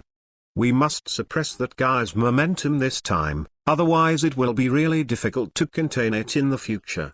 Haha. It's hard to contain it now. Let's not worry about it. Let's wait for Marshal Kong's arrangement. I don't know if Lieutenant General Garp will take action this time or Warring States General. I guess Lieutenant General Garp. I guess it's the Warring States General. The assembled soldiers stood upright, chatting with each other about the reason for this expedition, and who would eventually lead them to the New World. There were also people talking on the phone in the Admiral's office. Cap, why are you going to the East China Sea? Come back to me. What? Vacation. You bastard actually went to the East China Sea for vacation. I didn't approve it. Where did you get your vacation? Come back to me, you bastard. Dada. Sora, who was sitting in the chair at the back of the office, listened to the hang-up sound from the phone bug with a dull expression on his face. Cap. You bastard actually hang up on me again. A roar burst out from Sora's mouth, and the two guards standing guard outside the office heard this again and smiled at each other. Lieutenant General Garp, hang up Marshal Kong again. Yeah? Only Lieutenant General Garp dared to do this. The two guards' words revealed their admiration for Garp beyond words. This is the period, Garp's status in the Navy, most of the naval soldiers are his admirers. It is also the reason why he has repeatedly refused to take over as admiral, and the world government can only rely on him. At this time, Garp from Donghai Windmill Village had already arrived at the door of the bandit Dardon's house. The corner of Garp's mouth twitched after he put the phone bug he just hung up in his pocket. What actor Moriah? How can Ace be important? Ace, Grandpa is here to see you. Garp opened the door and went in. The chubby Ace was lying on the floor. When he saw Garp, he immediately crawled towards Garp with his hands and feet. That speed, at a glance, knew that he inherited the talent of Garp's cheap son Roger. Mr. Garp, you're back. Dardan greeted cautiously from the side, afraid that Garp would give her an iron fist of love. Yo. Garp reached out and said hello. Bump. Here, malign Fando. Kong in the office was still angry in the end, slammed the table to vent his anger. I'll go, big brother Kong. In the office, Sengoku, who was sitting on the sofa, stood up. Warring states. Kong nodded, and then said solemnly, CP0 sent a message to me. They have arrangements with Moria. So fast. Sengoku was a little surprised, his face thoughtful, and then asked, is it going to use the method to deal with the World Destroyer Bundy Wall to deal with Moria? Sora nodded slightly and said solemnly, this time you go, just follow behind Moria to meet the people on CP0, you don't need to shoot. Row. Warring States nodded, pondered, and said, that guy Moria accepted the crazy pirates, which is equivalent to taking over the grudge with Whitebeard. This time Whitebeard should go to Ark Island to find Moriah. Moria won't be much better without us taking action. After Sengoku finished speaking, Sora then said solemnly, it's because Whitebeard has the possibility to go, so I asked you to follow. The world government and CP0 mean that Moria is still mainly caught alive. Why did it change suddenly? Warring States wondered. The previous attitude of the world government towards Moria was to kill him directly, but now it suddenly became a live capture. Sora explained, it is said that Moria developed the ability to perceive the hearts of others, and CP0 seems to be interested in it, and also feels that it is not good to kill Moria and cause the fruit to flow out. So it was temporarily changed to live capture. Well, then I understand, Big Brother Kong. Then I'm going to prepare to leave for the new world. Saying goodbye to Kong in the Warring States period. Go. Sora said softly. Soon. 2 Navy warships sailed out of the port of Marine Vendor and set off for the new world. This time, Sengoku brought Kizaru and 3 other lieutenant generals of the Navy headquarters. Akainu and Aokiji were still on missions in the West Sea and did not return. When the Warring States set out to the New World. On Whitebeard's turf. The Whitebeard pirates also know the news about the Crazy Stick Pirates becoming the pirate group under Moria's movie King Pirates. Whitebeard is still somewhat impressed by this pirate group that has been making troubles on their own territory since they came to the New World a year ago. In the past, he didn't deal with the Crazy Stick Pirates because he trusted his children and believed that Marco and the others and the pirates would be able to solve it. The fact is, as Whitebeard thought, the Crazy Pirates were suppressed without a chance to come before him, and now they can only choose to rely on Moria to escape. But you thought you would be able to sleep at ease if you took refuge in Moriah. Innocent. Departing from Ark Island, no one can get away with killing my child. Following Whitebeard's order, the overlord of the New World, the Whitebeard pirates led by Whitebeard, who has gradually been called, the strongest man in the world, sailed to Ark Island with a murderous intent. Whitebeard is also dispatched. That's inevitable. Anyone who killed the Whitebeard pirates, have you heard of anyone who survived? Haha. Yes. This time, I don't know the battle between Whitebeard and the actor, who will have the last laugh. It should be Whitebeard, after all, he is the strongest man in the world. I think so too. The actor is still a little short. However, Moriah should not be defeated so easily. There must be a fierce battle between the two. I really want to go see it. New World, Whitebeard's actions are observed, and people everywhere talk about the battle between him and Moriah. It is generally believed that Whitebeard is stronger. Ark Island. As its name suggests, the island looks like a giant ark sailing on the sea.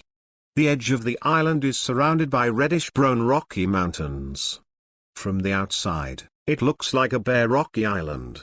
But when you walk into the island, you will find that, unlike the dead rocky mountains, the island is full of life.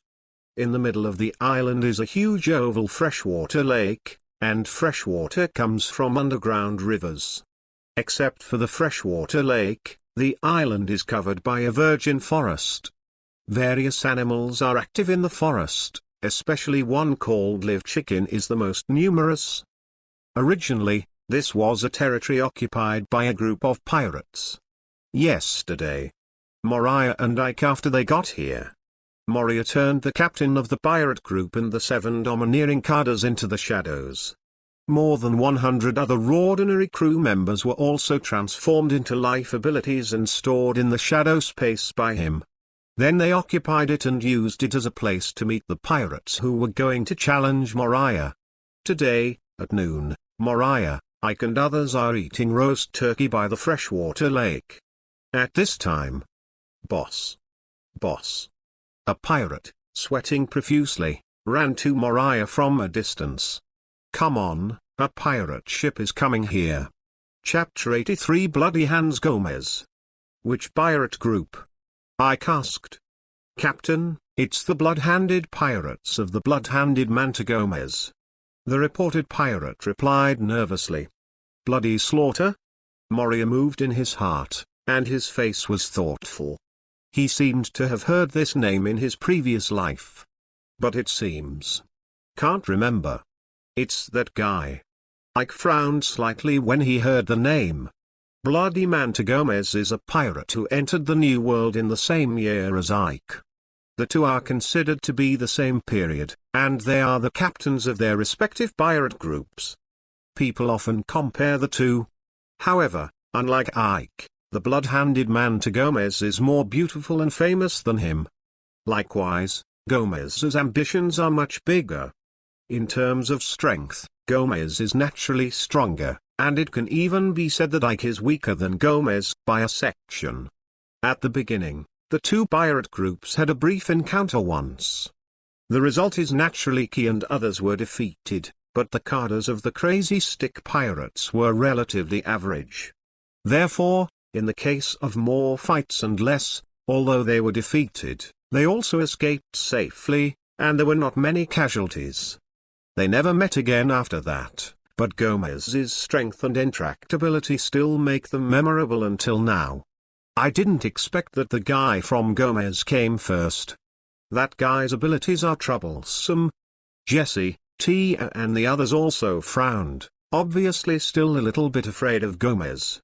You all know each other?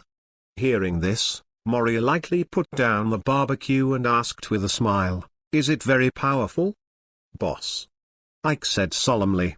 Don't underestimate Gomez. He has a very tricky ability. If you fight with him for a long time, your mind will be eroded by a killing intent, turning into a monster that can only kill.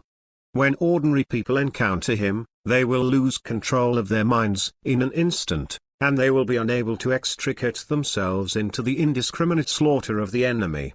So to fight him, not only must you have a firm will to withstand the erosion of killing intent, but it is best to resolve the battle in the shortest possible time. Never exceed 10 minutes. If 10 minutes can't resolve the battle, then retreat first and fight later. Killing intent? And such a mystical thing? Moria looked a little stunned after hearing Ike's words, and asked, is it the ability of a devil fruit? This kind of strange power, in Moriah's opinion, only the devil fruit can explain it. I don't know. Ike shook his head and said solemnly, it's not the ability of the devil fruit, no one knows how that killing intent came from. But I heard that Gomez is a rare race. It is said that he is the only one left in the entire race, so everyone guessed that the meaning of killing should be his racial talent. God is such a racial talent. Moria was even more stunned after hearing it. How come it became more and more mysterious? But on second thought, Moria was relieved. In the world of One Piece, there are really some special races with special abilities. For example, the three-eyed daughter bulling of Charlotte Lingerling is said to be a special race. After awakening, he can even interpret the historical text through his eyes. Some other abilities are also more mysterious, such as the man named Zango who appeared in Usopp's hometown. His hypnotism is a bit terrifying and unreasonable in Moria's eyes. Although there is no distinction between enemy and me, it is precisely because of this that it is terrifying. In short, boss, you must not fight him for too long. At this time, Ike reminded Moria not to fight for a long time. He wasn't worried that Moria couldn't win quickly, he was worried that Moria would delay time and be counter-killed. Haha. As you said, my interest has been raised. Moria smiled, stood up, and with a thought, directly turned on the shadow golden body mode and soared into the sky, flying to the north of Ark Island. That side is the direction that the bloody man to Gomez said by the pirates who reported. Moria wanted to see for herself what kind of ability this so-called killing meant that made Ike and others so jealous. If the ability is really awesome, it is not the ability of the devil fruit, but the physical talent of the race, then he seems to be able to swallow the shadow of Gomez. Am I talking too much? Looking at Moria who left suddenly, Ike was stunned and said to Tia and others. HMM. Tia and the others nodded together. It means that you, Ike, talk too much, but instead aroused Moria's interest, making the battle that could be solved quickly may become a protracted battle. This is not what I want. Ike was about to cry without tears. Let's go too, Ike. Jesse stood up and said, you can't let the boss fight alone. That's right. Tia also stood up and said, we are members of the movie King Pirates now, how can we let our boss fight alone? That's right. The other carders also stood up and said, go on, leave Gomez to the boss, and the others to us. Ike smiled and said, then go have a good fight, little ones. After Moria left, the Crazy Stick Pirates rushed to the north of the island to welcome them for their first battle after joining the movie King Pirates. At the top of the mountain range north of Ark Island, Moria fell from the air and stepped on the reddish-brown rocks with some stubborn feet. In the sea area directly in front of him, a huge pirate ship was sailing fast towards here. As the pirate ship approached, Moriah saw the ship clearly. It's very big, and it looks a bit like the Moby Dick of the Whitebeard pirates. The pirate ship is coming from the front, and there is a pirate flag painted on the sails hanging high above. Below a white skull, there are two blood skulls holding two crossed knives. The Bloody Hand Pirates should be called that because of the pirate flag. Moria thought to herself, looking at the pirate flag. Bang! Bang! The ships of the Bloody Hand Pirates separated from the waves and quickly docked to the edge of Ark Island. There is no beach on Ark Island, and the water depth at the edge of the mountain is 100 meters, so the pirate ship can dock directly at the foot of the mountain. People can also jump directly from the pirate ship to land on Ark Island. Captain, I only saw the actor, and I haven't seen anyone from the Crazy Pirates. On the bow deck, a pirate with short legs and the upper body of a large wine barrel put down the telescope in his hand and reported the situation to Gomez, who was standing at the front. Gomez is a burly man with a height of 5 meters. He is a swordsman with a long knife on his waist. But the most conspicuous part of his body was his hands, which were blood red all the way down to the arms. At this time, Gomez slanted at the top of the mountain, Moriah in shadow gold body mode. One person? Ah. Gomez sneered and ordered, come on, leave it to me, Moriah, the Crazy Pirates should be on the other side of the mountain, and give it to you. Yes, Captain. Behind Gomez, more than 200 pirates said in unison. Bump, bump. Bump. The pirates jumped off the boat, divided into two teams, and climbed to both sides of Moria. From the foot of the mountain to the top of the mountain is not a steep slope, and the distance is only more than 1,500 meters. At this distance, even if the pirates climbed the mountain, they would soon reach the top of the mountain. All killed. Looking at these pirates rushing in, Moria didn't plan to do it himself, but with a thought, he summoned all the shadow attendants. Xiuo. The shadow attendant rushed out of Moria quickly, killing the pirates of the Bloody Hand pirates who had attacked at the foot of the mountain. Moria, the actor, I don't know if it's really that strong. Gomez on the bow looked at Moria, who did not move on the top of the mountain, and a cruel smile hung on the corner of his mouth. I hope you can live up to your name, otherwise you will die miserably. Gomez sneered, then kicked his legs and jumped off the bow. In the air, he pulled out his long knife and slashed straight towards Moriah. Chen. In an instant, a sharp blood-red slashing wave cut through the rock and flew up obliquely, targeting Moriah. Blood-red slashing wave. It's the first time I've seen it. Moriah's eyes narrowed, and when the slashing wave came to him, he quickly stretched out his left hand and directly grabbed the blood-red slashing wave from Gomez. Zheng. Without being domineering and armed, Gomez's slashing wave stopped in front of Moria like a snake pinched 7 inches, unable to move. Bang. Gomez's slashing wave was very condensed. After being caught by Moria, he didn't collapse. Instead, he caused a wind pressure to spread around in the collision with Moria. Good. Feeling the power from her left hand, Moria smiled at Gomez at the foot of the mountain. In Moria's view, Gomez's slashing wave already has its own will, so it is very concise, as if it has life, even if it is used by Mori Metaverse app, Filu Meteorite Pavilion Novel Downloader. From Meteorite Pavilion 143 131 600. Meteorite Pavilions, 143 131 600. Ya seized, still struggling to break free. It's a pity that it's just, not bad, for Moriah. Therefore, Moriah grabbed Chopping Wave's left hand and just squeezed it hard. Bang. The blood-red slashing wave was directly crushed by Moriah with one hand, turning into a gust of wind pressure and blowing all around. Chapter 84. The gap can't be so big. Asking for recommendation. Strong. At the foot of the mountain, Gomez saw Moria's understatement with a casual grip, and squeezed his own slashing wave, and was really shocked. It seems that the rumors are correct. Gomez thought of the newspapers he had seen before, and the news that Moriah once played Garp's head and tail was fake, and it was used by the guys in the news agency to gain attention. Looking at the situation now, it should be true. Moriah's strength is not much worse than Garp's. If you're alone, it's not so easy to defeat Moria. If you want to get rid of Moria in front of the crazy pirates, you can only go together. Who told you to leave the crazy pirates and come alone? Staring at Moria on the mountain, Gomez sneered in his heart.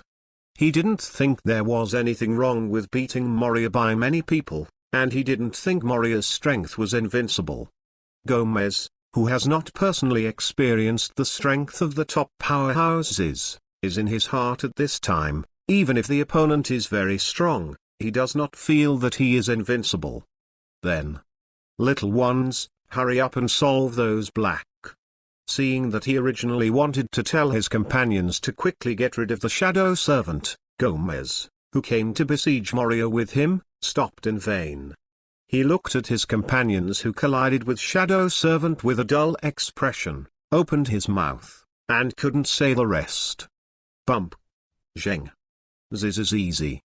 Just as Gomez's words were spoken, Moria's shadow attendant collided with more than 200 pirates from the Bloody Hand pirates. And before Gomez finished speaking, the fight was just a split second, and the Bloody Hand pirates paid a heavy price. More than 60 ordinary pirates died in an instant, and 7 cadres with armed domineering and domineering were also seriously injured to varying degrees at this moment. What monster is this? How can you not kill? Help me. Monster. Don't come here. For those pirates who are not armed with domineering, shadow servants with natural fluid bodies are their nightmare. Shadow Servant did not defend at all. While allowing the pirate's sword to penetrate his body, he swung the shadow black knife as sharp as autumn water in his hand, stabbing the stunned pirates with a single knife. This is why the ordinary pirates in the Bloody Hand Pirates suffered heavy casualties. These ordinary pirates who can't be armed with domineering colors can't stop the attack of Shadow Servant at all. So hard. The power is so strong. This was the feeling of the cadres of the Bloody Hand Pirates at the moment of the confrontation, and then they were seriously injured. Because in addition to being tough and powerful, Shadow Servant also has many people. Today, Moria's shadow attendants have accumulated to more than 60 people. More than 30 of them are pirate captains and cadres, as well as 3 vice-admirals. Among these people, there are more than a dozen people who are stronger than the cadres of the Bloody Hand Pirates, not to mention that after obtaining a defense like a black knife and autumn water, the attack is not fortified at all, and it is completely the same style of play. The cadres of these bloody pirates were not used to it for a while, and they were seriously injured in an instant. This scene is exactly the scene that makes Gomez unable to speak the next words. Bump. Clearly. Gomez's words stopped, but the killing of the shadow servants did not stop. The slaughter continued, and the Bloodhand pirates were dwindling at a speed visible to the naked eye. Help! What kind of monster is this? Ordinary pirates, in the face of this unreasonable crushing force, quickly fled everywhere. And this also awakened the sluggish Gomez. Not good. Hold on. When he came back to his senses, Gomez's expression changed. Without hesitation, he kicked his legs hard in an instant, and ran towards Moria at a high speed. The slaughter of the shadow servants is still going on. Ordinary pirates are being slaughtered, and the cadres are not much better, and they are in danger of being destroyed at any time. At this time, it is meaningless to go to the rescue. Only killing the actor is the most correct choice. As long as the Shadow Emperor is killed, the Shadow Servant will naturally dissipate. For this, Gomez believes that his judgment is correct. Call out! Call out! Gomez, rushing from the foot of the mountain, accelerated in vain for 2 moments on the way, just like Yasuo who seamlessly connected the E, he crossed 2 displacements in an instant. From the foot of the mountain to the top of the mountain, 2 Moriahs in front of you. Then, Gomez, who came to Moriah, took advantage of the situation and rotated his body counterclockwise. The muscles of both hands and arms swelled twice, as thick as a bucket. At the same time, the armored-looking domineering hands tightly grasped the hilt of the knife, and a knife wrapped around the armored-looking domineering slashed horizontally towards Moriah's left neck. Obviously, Gomez wanted to separate Moriah's corpse with a knife, get rid of Moria in an instant, and save his companions. Successful. Gomez was overjoyed, and felt that Moria was careless, and his eyes were still looking at his original position at the foot of the mountain, which was obviously unresponsive. But just when Gomez's knife swung to Moriah's shoulder, Moria quickly stretched out her left hand and raised her index finger, gently blocking the blade of Gomez's wielding long knife. Zheng. The domineering long knife wrapped around the armed collar slashed on Moriah's raised index finger, as if it had slashed on a hard superalloy, and a harsh metal collision sound erupted. How come? The gap can't be that big. Gomez's eyes widened, he couldn't accept such a huge gap in strength. Moriah's erected foot fingerprints did not move at all, like a solid mountain, firmly blocking the direction of Gomez's strong slashing of the long knife with both hands, making Gomez's hands clenching the handle of the knife tremble and unable to move forward at all. Impossible. Impossible. The difference can't be that big. Gomez was like a madman, attacking frantically around Moriah. The long knife swung quickly, Bursts of blood-red knife light flashed around Moria. Zheng. Clank. Moria stood still on the top of the mountain. Her eyes did not change. She still looked towards the foot of the mountain. The only thing that moved was the index finger of the left hand that kept following the blood-red light of the knife. Zheng. Every time Gomez's slashing attack with a long knife was blocked by Moriah's index finger, no matter which direction he attacked from, it was useless. Clearly, Gomez's mad attack continued, and Moriah's resistance continued. After a while, Moria smiled slightly and said to Gomez, who was attacking frantically, "This is your intention to kill. It's interesting. The meaning of killing, said to be erosion, is more like a kind of blowing sleep. A kind of blowing sleep caused by the crazy killing breath emitted by Gomez when he fights. The crazier Gomez fought, the better the effect of killing intent on people's sleep. Moriah is now being blown to sleep by this killing intent, wanting him to indulge in killing and become a monster who can only kill. It's a pity that Moriah's will has been transformed by the king's addiction for 3 years. Not to mention that it is indestructible. It is not that the will of killing can be eroded by blowing sleep casually. It seems that you need to be more crazy. The killing intent is strong." Moria smiled at the attacking Gomez. Only the crazier Gomez was, the stronger the killing intent. The effect of blowing sleep on him is stronger. Clearly. In response to Moriah, Gomez struck harder. At this time, Gomez's eyes were already blood-red, and the long knife clenched and both hands also turned blood-red, and the killing intent was overflowing. The whole person seems to have gone crazy and can't control himself. This guy is ruthless and can act. He is a powerful character. After fighting for a while, Moria felt a sense of slaughter rising in her heart, and smiled secretly in her heart. Gomez, who seems to be madly attacking, is actually acting, and he deliberately showed it to Moria, just to delay a little more time, let the killing intent erode Moria's heart, and defeat and kill Moria.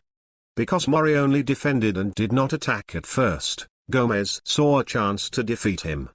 If Moria attacked with all his strength from the beginning, then once he felt that Gomez, who couldn't hold on, would never miss him, he would immediately retreat and escape. At this point, Moriah also saw it. Chapter 85. The strongest goal is to have no shortcomings.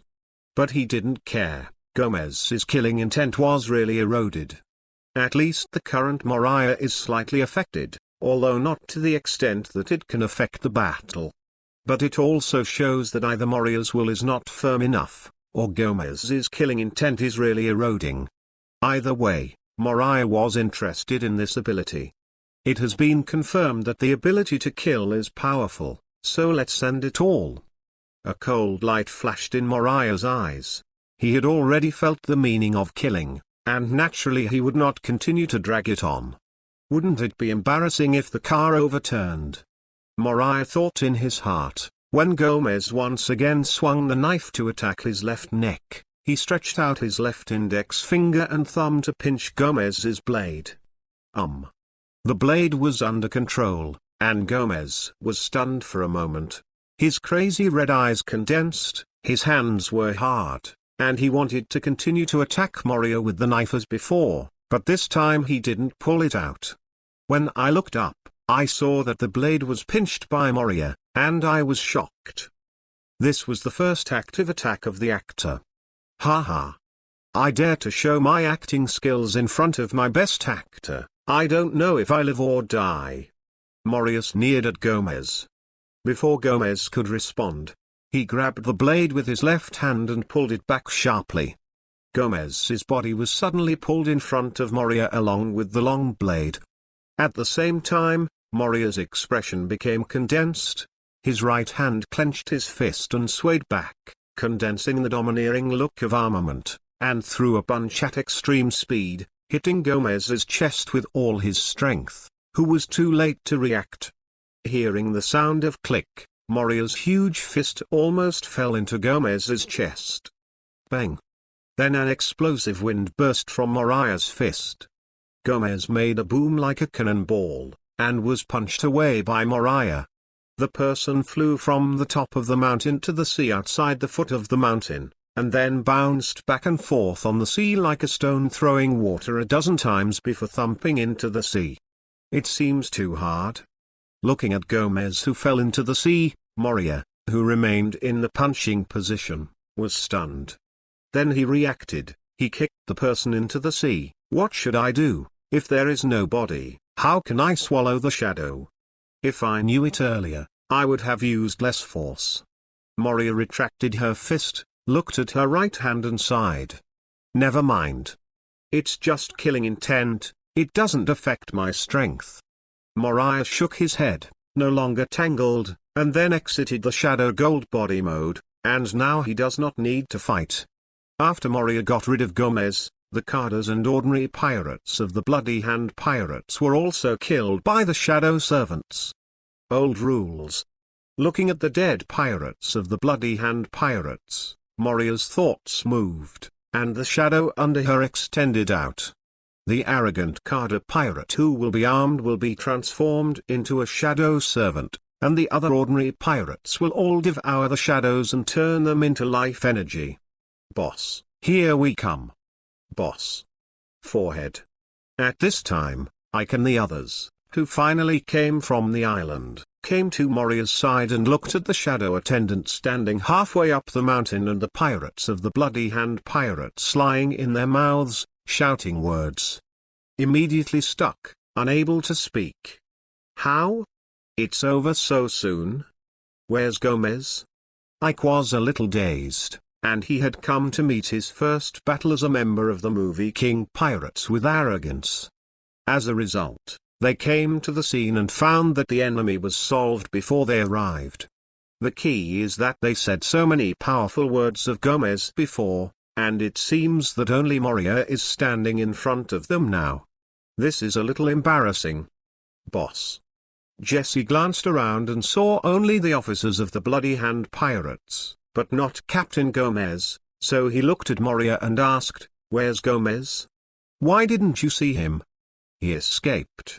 Moria, who was concentrating on serving shadows and swallowing shadows, heard the words, glanced at Jesse and the others, and suddenly thought that they could not enter the sea. https://kingpower.lanzui.com/bo3b454h from Meteorite Pavilion 143-131-600. Meteorite Pavilions, 143-131-600. 2R. It's not too long now, and the shadow that devoured Gomez should also gain his ability to use the killing intent to erode others. Gomez has been thrown into the sea by me. Go and help me get his body out. I'm useful. Moria pointed to the spot on the sea where Gomez sank and ordered. I'll go. Ike hung the black long stick on his back waist and took the initiative to run to the foot of the mountain. Jesse, Tia and the others, who were also planning to go, stopped when they saw Ike leaving first. Not for a while. The 5 Cardas of the Bloody Hand Pirates were completed by Moria's shadow attendant, and his shadow attendant army had 5 more people. There were originally 7 members of the Bloody Hand Pirates. However, the other 2 Cardas, because their bodies were cut in half, could not be transformed into shadow servants. The other ordinary pirates, which were not divided into 2 halves, were all dissipated by Moria after swallowing their shadows. Horrible. This is the boss shadow fruit ability. You will be dominated by death. Tia and the others and the ordinary pirates of the crazy pirates saw the scene where the body was turned into ashes and dissipated after the shadow servant was successfully transformed and swallowed the shadow. From now on, their loyalty to Moriah will go up a notch. This kind of fear control from the mysterious power can also make people dare not have 2 hearts. Bang. At the foot of the mountain, a splash of water burst into the sea, and Ike rushed up from the sea with Gomez's hand and landed on the rock at the foot of the mountain. Oh. Not dead yet. Moria was a little surprised. In his domineering perception, Gomez suffered his full blow and did not die. You must know that the Vice Admiral of the East China Sea couldn't stop his full-strength punch when his domineering arrogance had not risen to the current strength. And now, this Gomez, who has only been in the New World for a year, can actually block his current full-strength punch and not die. Could it be that this special race has good physical talent? That was an unexpected surprise. Moria smiled and happily took all the shadow servants back to the shadow space. "Boss, this guy is still alive, what to do with it?" asked Ike, who dragged Gomez to Moriah with one hand. "Let it go." Moriah raised his eyes and asked Ike to put Gomez on the ground. Bump. Ike let go of Gomez. At this time, Gomez had passed out of a coma, or was in between life and death, when his consciousness dissipated. Only the slightly undulating chest all over the body proves that Gomez is still alive. Really powerful vitality. Moria sighed that after getting close to Gomez, his sense of domineering became more sensitive. If he looks good, as long as no one does anything to Gomez, he will continue to lie down like this, and Gomez will be able to recover by himself. This level of resilience is about to catch up with the awakened animal-type devil fruit ability. Would you like to give this guy a shadow slave quota? Looking at Gomez on the ground, Moria thought. He is very optimistic about Gomez's potential now. As long as he continues to grow, he will not dare to say that he will be next to the Admiral of the Navy in the future. Coupled with the ability of Gomez's killing intent to erode people's minds, it is possible to defeat the Admiral. So, let's devour the shadow. With a thought, Moria controlled the shadow and turned it into a shadow gun and shot directly through Gomez's head to kill him, and then began to devour his shadow. Although Gomez has all kinds of possibilities in the future, none of them have his terrifying physical resilience, which is attractive to Moriah. That's right. Compared with the ability of killing intent to erode the human mind. What Gomez is showing now is the terrifying physical self-resilience that Moria values. Moria's current strength, speed, defense, etc. are not much worse than anyone else.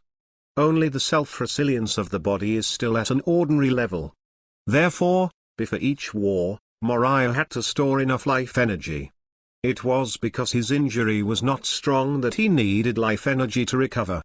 Now, as long as he devours Gomez's shadow and gains powerful physical resilience, he doesn't need to take drugs while fighting. At least you don't have to be so diligent in taking drugs. Your endurance in battle will be stronger, and with it, your body will become stronger. The strongest goal is to have no shortcomings. Moriah is very clear that on the road to the strongest, there are no shortcomings in order to create the real strongest. Chapter 86 The Swordsmanship That Can Cut Everything. Not for a while. Gomez's body dissipated, and the shadow was devoured by Moria. This time, Moria saw not only Gomez's physical talent, but also his swordsmanship talent as a swordsman. So this time to devour Gomez's shadow, Moria did not eliminate the instinct of fighting skills, and devoured them all together. Now, Moriah is also a caller who understands all things the swordsman sucked. Even feeling the kind of power gushing out of his heart, Moria couldn't help but call, and the black knife made of shadows flew into his hands automatically. This black knife is autumn water. The knife is 3 meters and 2 meters long, and it is just right for Moria, who has grown to a height of nearly 5 meters. Even if it is not suitable, Moriah can control the length and shortening of the black knife. In short, it will be suitable in the end. Are you still a swordsman, boss? Ike and others, who were watching Moriah, saw him holding the handle of the knife and asked in doubt. In their impression, Moriah has always been fighting with bare hands, and they have never heard that Moriah can also use a knife.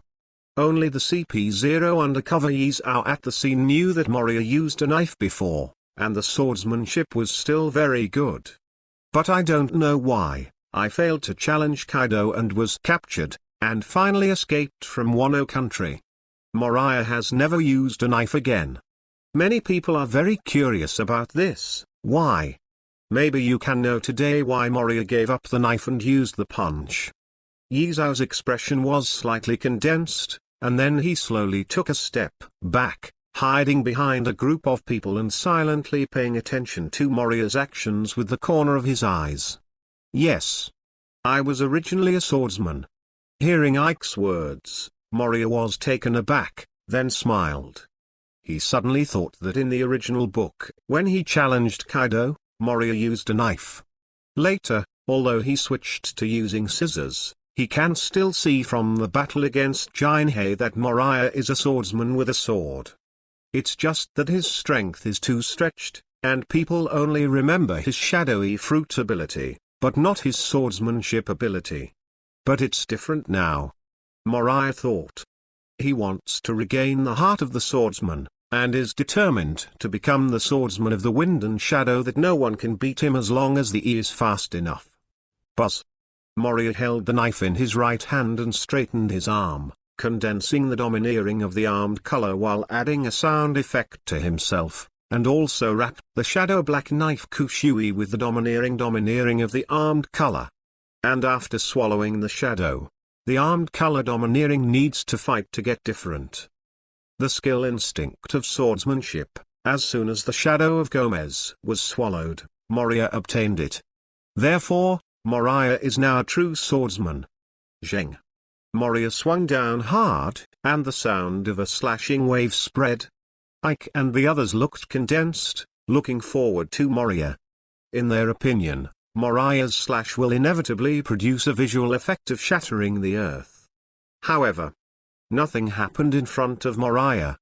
After 2 seconds, Tia and the others looked stunned, turned to look at Moria, who looked calm, and decided to pretend that they didn't know anything. After all, the boss is trying to pretend to be calm. As subordinates, they shouldn't expose the boss's superficial works, so as to avoid inexplicable punishment. It's not worth it. At this moment, everyone is pretending. Some cadres and ordinary pirates can't pretend, so don't turn your head to hold your mouth, don't look at Moria, or you can't help laughing. The expectations are really too high. Even if the fissures in the original imagination did not appear, there is no destructive power at all. This is really not in line with their judgment of Moria's swordsman strength in their hearts. So naturally they couldn't help but want to laugh. After all, it's rare to see a big guy slumped, isn't it? Of course, they didn't underestimate Moria's strength, they just thought Moria's swordsmanship was not good. Shouldn't it be? At the scene, only Ike felt that it was impossible, and thought, with the strength of the boss, there is no movement in the impossible slash. Not only is there no gap in the ground, but even the sea in the distance is calm. Just thinking of this, Ike was suddenly startled, and his eyes suddenly widened as he looked at the sea below the foot of the mountain. You must know that although the surrounding Ark Island at this time is not a strong wind, the breeze is still blowing constantly. And on the sea in front of Moria, the sea blown by the breeze was shimmering and flashing. Apparently the sea was being blown up by the breeze, and it had been flowing and making waves. However, from where Moriah slashed with his sword, the sea is calm like a mirror, in sharp contrast to the sparkling sea around it. It was as if the sea surface slashed by Moriah's slash was forbidden from flowing. Everyone, look! What is that? Finally, someone saw the abnormality on the sea ahead. After all, the contrast between a tomato-wide sea that is as calm as a mirror and the surrounding shimmering waves is too conspicuous. Those people who are not blind will naturally notice it very quickly. Is that? At this time, among the cadres of the crazy pirates, a man holding a green scabbard looked at the calm mirror-like sea, muttered to himself, and his eyes gradually shone with unprecedented light, as if he had discovered something extraordinary. Things. Alpha, what is that? Hearing the words of the knife-wielding cadre, Ike, eager to know why, turned around and asked. The others also looked at the sword-wielding cadre, The man named Alpha, who was also the #1 swordsman on the crazy pirates, and the swordsman who understood the breadth of all things. Alpha ignored the crowd, but looked at Moria, who was still calm at this time, with fiery eyes, and explained, in legend, in this world, some powerful swordsman will realize a kind of sword that can slash everything incessantly. Fencing. The slashing that the boss just used should be the kind of swordsmanship that can slash everything. Cut everything? What kind of ghost swordsmanship is this? Moriah hasn't answered yet, and the others have been talking about it, and their faces are not different. What a great move they thought it was. Emotions are swordsmanship that cuts everything, so what's the use of coming? It's better not to, it's better to cut directly than the swordsmanship that cuts everything. Don't underestimate this kind of swordsmanship that cuts everything. Seeing that swordsmanship was suspected, Alpha became anxious, blushed, and said excitedly, because everything is slashed continuously, all objects that are attacked by this kind of slash will be in an absolute domain state. Wind can't disturb its shape, and fire can't change its state. All attacks can't break the object attacked by this kind of swordsmanship. That's why swordsmanship that can cut everything is also called the absolute guardian sword, or the strongest defense sword. Gut. Everyone sneered, and when he was about to say something sarcastic, Moria suddenly laughed. Ha ha. Hearing this laughter, everyone quickly shut up. Their fear of Moriah was real. It's okay to mock Alpha, but Moria and the others don't dare. At this moment, the sound of ka continued to sound again. When everyone heard the sound, they saw that the reddish-brown rock cracked open from the ground at the tip of the knife that Moria was waving downwards. Then, when everyone looked at the gap, it suddenly split open to the foot of the mountain. Soon. Kakaka. Chen. After the sound of the earth cracking, the sound of a slashing wave resounded in everyone's ears again. Then there was a loud bang of bang.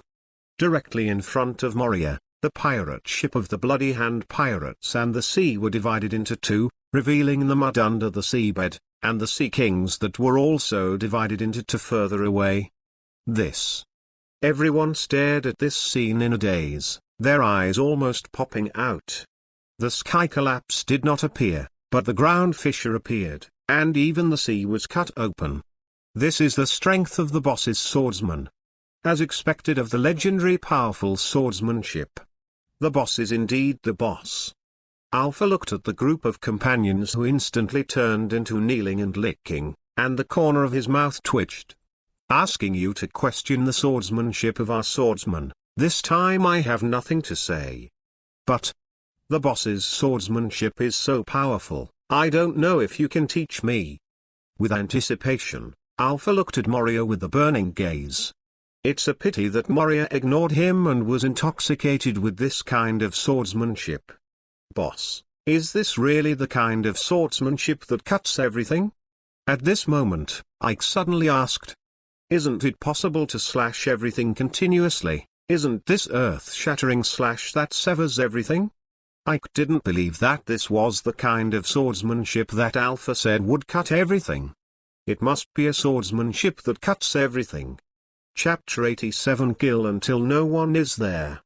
Courtesy for collection and recommendation. That's it. Moriah said with a smile. The so-called swordsmanship that slashes everything is not so mysterious. In Moriah's view, it is an exercise of personal will. Infuse your powerful will into the slashing wave that you send out, and the slashing wave you send will be affected by your own will, and some wonderful changes will occur. And the swordsmanship that can slash everything is the self-strong will to slash everything. Therefore, the slashing across the land, no matter how powerful the slashing wave is, it can only slash everything in the face of a powerful will. Then, because of the influence of the will, the place that was slashed by the slash was marked as an independent field, and the wind could not flow here. Of course, it is not as powerful as Alpha said that it cannot be destroyed. A slightly more powerful attack can destroy this independent field. However, once this field is destroyed, the slashing wave that slashed everything in the past becomes the real slashing wave. Because the power of the slashing wave did not disappear, it was just suppressed by Moriah's will and remained hidden. So Moriah just smiled and took the initiative to destroy that special independent field, losing the suppression of will, and the damage caused by the slashing wave appeared. The ground cracked, and the ship and the sea were divided in two. This kind of attack using will is very powerful. Not everyone can do it.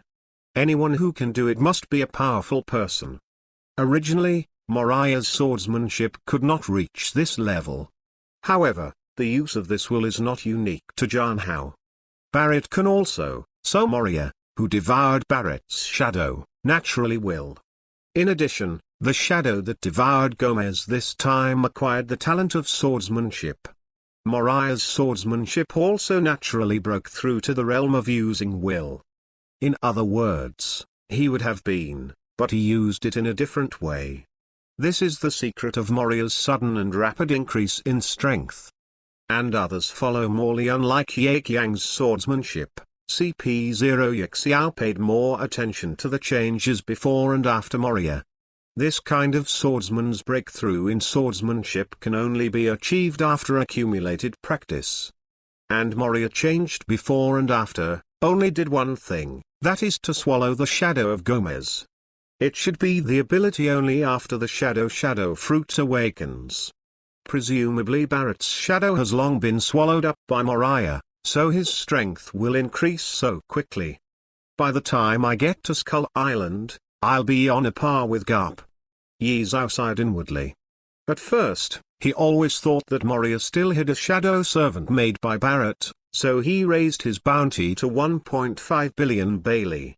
Now Yi Zhao was sure that shadow servant Barrett did not exist. But Moriah's threat was even greater. This way of quickly improving one's strength by swallowing other people's shadows is simply a devil. This guy. No. The shadow fruit must be in the hands of the world government and cannot be left out, otherwise there will be a second shadow emperor in a few years. Wait a little longer.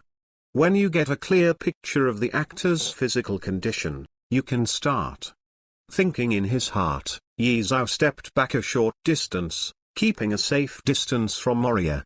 Moriah still didn't know that he was being targeted by CP0. And now he is like a new toy, and suddenly he is very interested in this kind of swordsmanship that uses willpower. You go back first, Moria said. After sending Ike and others back, he kept swinging his sword on the slope to learn about swordsmanship, and at the same time digesting Gomez's sword-fighting routine. In a flash, 2 hours passed. Moriah had had enough, took back the shadow black knife and turned it into a shadow. Just then, someone came to report that a pirate ship was approaching Ark Island from the south of the island, and it was suspected that it was here to challenge Moriah. You also send people to watch here, and notify me when a pirate ship comes over.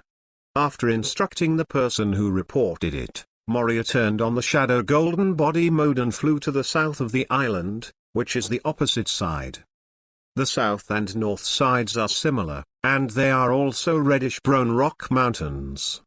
The height and slope are not much different, like the two sides of the Arkansas. The front and rear of the Ark are the east and west sides of the island, both of which are a huge rocky mountain, like the bow and stern of the ship. When Moriah came to the top of the mountain in the south, Ike and others had already arrived in advance. More than 100 people gathered on the slope of the mountain on the side facing the sea. Boss here. Ike saw Moria flying in the air, and Jesse and others made a space for Moria to land. Which pirate group is this time? Do you know each other? After landing, looking at Ike and the others surrounding him, Moria asked with a smile. Ike and the others smiled awkwardly. This time they didn't dare to brag about how powerful the pirates were, for fear of being slapped in the face. It is only said that the bounty offered by the captain of the other party is 315 million Bailey. The total bounties of other crew members add up to 1.085 billion Baileys. That is to say, the reward amount of the entire pirate group is exactly 1.4 billion Bailey. Moriah pondered, the total reward amount is not bad. Pirates in this period, as long as there are hundreds of millions, their strength will not be much worse. The future king of Kyuhai, Crocodile, has not yet offered a bounty of over 100 million, but his reputation is not much weaker than others. Strength. Moriah is hard to say and can't see through. But now the pirate group that came to challenge him is obviously strong. But still, that sentence is not bad for Moriah. Boss, let's do it this time too, Ike said with an anxious expression as he pulled out the black stick behind his waist. Boss, as a member of the movie Emperor Pirates, we can't always watch you make a move and not act. Jesse followed Ike and said to Moriah, and the others also agreed. I don't know why, but when they thought of fighting and killing other pirates as the movie Emperor Pirates, they felt that their hearts were full of endless power and wanted to vent. This may be the senseless self-confidence brought to them by the strong. I always feel that as long as they bear the title of actor, they can do everything without fear of all challenges. Need not. Moria shook his head and rejected the proposal of Ike and others, and said coldly, this time I want to shoot alone, until no one dares to challenge me again. To be honest, Moria felt uncomfortable being challenged by so many pirates. How? Think he's being bullied? Without deterrence, everyone wants to challenge. This time Moriah's approach is a word kill. Killed so horribly, so killed that he shuddered at the mention of his name. If you want to be quiet in the future, this is the only way. Why is Roger's deterrent to ordinary pirates so strong? It is because he is a ruthless man who dares to destroy your country as long as you dare to touch my companion. Whitebeard too, dare to touch his son, no matter who you are, weak or what, kill them all. The same is true for the future four emperors Charlotte Lingerling, who will destroy a country at every turn, just because she didn't hand in the desserts on time. It is this almost cruel method that makes these people very deterrent to ordinary pirates. Powerful. Only the truly ambitious dare to challenge them. Moriah's goal is to get rid of those pirate groups who make up the number, so as not to bother him all the time. Then, let's watch. Ike was obviously not reconciled, but he could only obey Moriah's words. Jesse and other carders who were enslaved by Moriah could only nod silently, indicating that they would not do anything and let Moriah come alone. Then, is this what you said, boss, that you came alone? Ike stared blankly at the pirate captain who was besieged by a group of shadow servants, and the other pirates who were killed by shadow servants. And Moria stood there watching the battle on the slope, holding the orange fed by Tia in her hand, looking at it with gusto, completely unable to see the imposing manner that he said before that he would kill people by himself. Ha ha. Moria smiled while eating the oranges. The shadow servant is also my personal ability. The shadow servant's shot is me alone. Forehead. Ike was speechless. He understood that a single shot was really shot by one person, instead of the current situation, when a group of powerful shadow attendants shot and beat the pirate group with only a dozen people. Just half a minute. This elite pirate group was destroyed under the siege of Moriah's shadow attendant. Then there were 16 people in the whole regiment. Except for the 6 swallowed shadows who would not be armed and domineering, the other 10 people, including the captain, were shadowed by Moriah, adding 10 people to his shadow attendant army.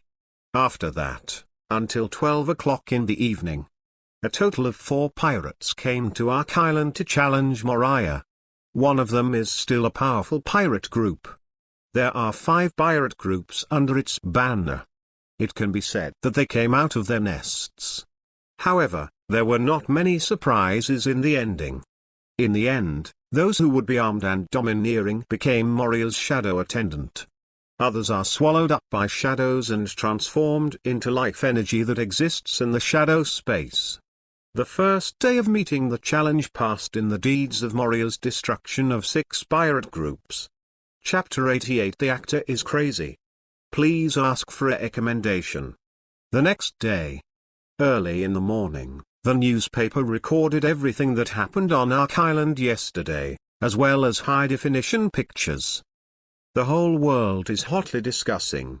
Yesterday, the actor destroyed 6 pirate groups in a row, a total of more than 800 pirates. Have you heard? Yesterday, the actor destroyed 6 pirates who came to challenge him. And each is a pirate group whose captain has offered a bounty of more than 100 million Bailey. One of them is the captain of the pirate group, and the bounty is close to 400 million Baileys, 398.8 million Baileys. Yeah, the bounty is above and below 400 million Bailey, the gap in strength is huge. But even so, it is still destroyed in the hands of the actor. And it is said that the actor made the move all by himself, and his crazy pirates did not make any move. What a powerful and arrogant man, actor Moonlight Moriah. You said, how many pirate groups can the film Emperor destroy today? I think so. After all, the actor is alone. Even with the help of the crazy pirates, there are still too few people. And they have been staying on the Ark Island. In the end, there are many pirates who come to challenge, and he will definitely lose. If I were the best actor, I would never just stay in one place and wait for others to besiege me. Isn't it bad to fight guerrilla warfare at sea? Have to find an island and put yourself in danger of being under siege by many people. It can be seen from this that the actor is just like that. He has swelled with a little strength. I think he will finish it sooner or later. I don't agree with you. People who eat melons all over the world are still very familiar with Moriah. Recently, he has been reported frequently. Some people admire him, while others dislike him and slander him. There was a lot of discussion about Moriah's incident against all the challengers on Ark Island. It also made the newspapers of the news agency sell a lot. To the delight of those in the news agency, they called Ike again and again to provide more photos. They even said they could send professional reporters to take pictures if necessary. But Ike refused. People from the news agency didn't dare to say much, let alone send people there. Because everyone who approached the Ark Island was dealt with by the pirates who were pressed by Moria to challenge him. So the people in the news agency can only hope that Ike and the others will take more useful material for the news agency to use. The photos on the news report were taken by Ike themselves and then sent to the people at the news agency. This is Moriah's decision. To kill until no one dared to challenge him, Moria was naturally prepared. Only by actively exposing your actions can you deter those pirates who are just around the corner. Otherwise, everyone will be quietly killed, and no one will know who can be deterred. It's good now, some of the pirates who saw the news reports are really calm. But it's not enough, there are not enough people, and they have to kill. Then. Day 3. In the morning, everything that happened on Ark Island the next day was reported by the news agency. Horrible. East China Sea. Another boat-building island near Roguetown Island inside, in a bar, Beckman, sitting in front of the bar, sighed while reading a newspaper. Yesterday, 10 pirate groups were wiped out by the movie Emperor, and one of them was the captain of the pirate group, and the bounty reached 400 million Bailey. It's terrifying, the actor is really strong, and he deserves to be a strong player who can compete with the Garp you said. Haha. Shanks, who was drinking beside Beckman, put down the bottle in his hand and laughed. The person who can fight with Garp is naturally strong. Along with the pirate group the day before yesterday, the actor has now destroyed 16 pirate groups, and the total reward amount is more than 10 billion Baileys. Shanks sighed. Yeah? Beckman nodded and said, I just calculated, 16 pirate groups, with a total reward of 12.3965 billion Bailey. Ooh. Hearing this, Lucky Lou, with a big round belly, sat on the wine table and laughed. Then the Navy has to wake up laughing when he sleeps, and solve so many pirates at once. There is no need a bounty of more than 10 billion Baileys. This time, the Navy can make a lot of money. Beckman's expression was slightly condensed, and he shook his head. This is not necessarily. Why? Lucky Lou asked casually, and without waiting for Beckman to answer, he went to drink and eat meat and brag with other companions, not knowing why. Beckman also knew Fatty's temperament, so he ignored him, looked at Shanks and asked, "How long are you going to stay in the East China Sea this time?" Shanks said with a smile, "This time we don't have to wait. When our ship is built, we will set off on the Great Route. I'm finally entering the Great Route." Beckman looked expectant. "I also said that I would go to Jesus to see your hometown. It seems that it can only be the next time." Lucky patted Father Usopp on the shoulder and said regretfully. Jesus raised the sniper rifle in his hand and said with a smile, "No way, no one can refuse the call of the sea. Don't worry about it." Shanks turned to face the companions in the bar, and smiled. "After we have experienced the adventure of the Great Route and our pirate group has become more mature, we will travel around the world again, and then we will think about it. It's even more obvious to see if Jesus clothed the child with a long nose." "That's right." Lucky Lou laughed wildly. "I want to see if little Jesus Boo's sniper talent inherits his father's. I want to see if the little Jesus cloth of the little Jesus cloth is as long as his father's nose." Ha ha ha.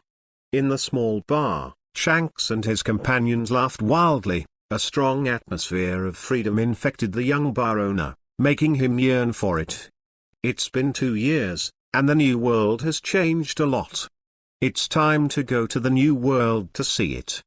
After the play, Shanks played with the wine bottle in his hand and fell into memory. A year after Roger's execution, his pirate group was formed. For the next 2 years, Shanks has been traveling around the world, recruiting companions. There is no rush to enter the Great Route. For him, the 4 seas are his Great Route, the seas he has never been to. In 2 years, his companions were basically recruited. The positions of snipers, sailors, cooks, doctors, etc. are all top players from all over the world. To this day, see Moriah making waves in the new world. Shanks' heart began to beat restlessly. He felt it was time to enter the Great Route, into the new world. A wonderful new world awaits him on his adventures. 4th day. Ark Island Challenge is Moriah's 3rd day of battle report. Arrive early in the morning and arrive all over the world. New world. In a sea area with the Whitebeard pirates and the 5 pirates gathered under their command, each sailed on the rough sea on a pirate ship.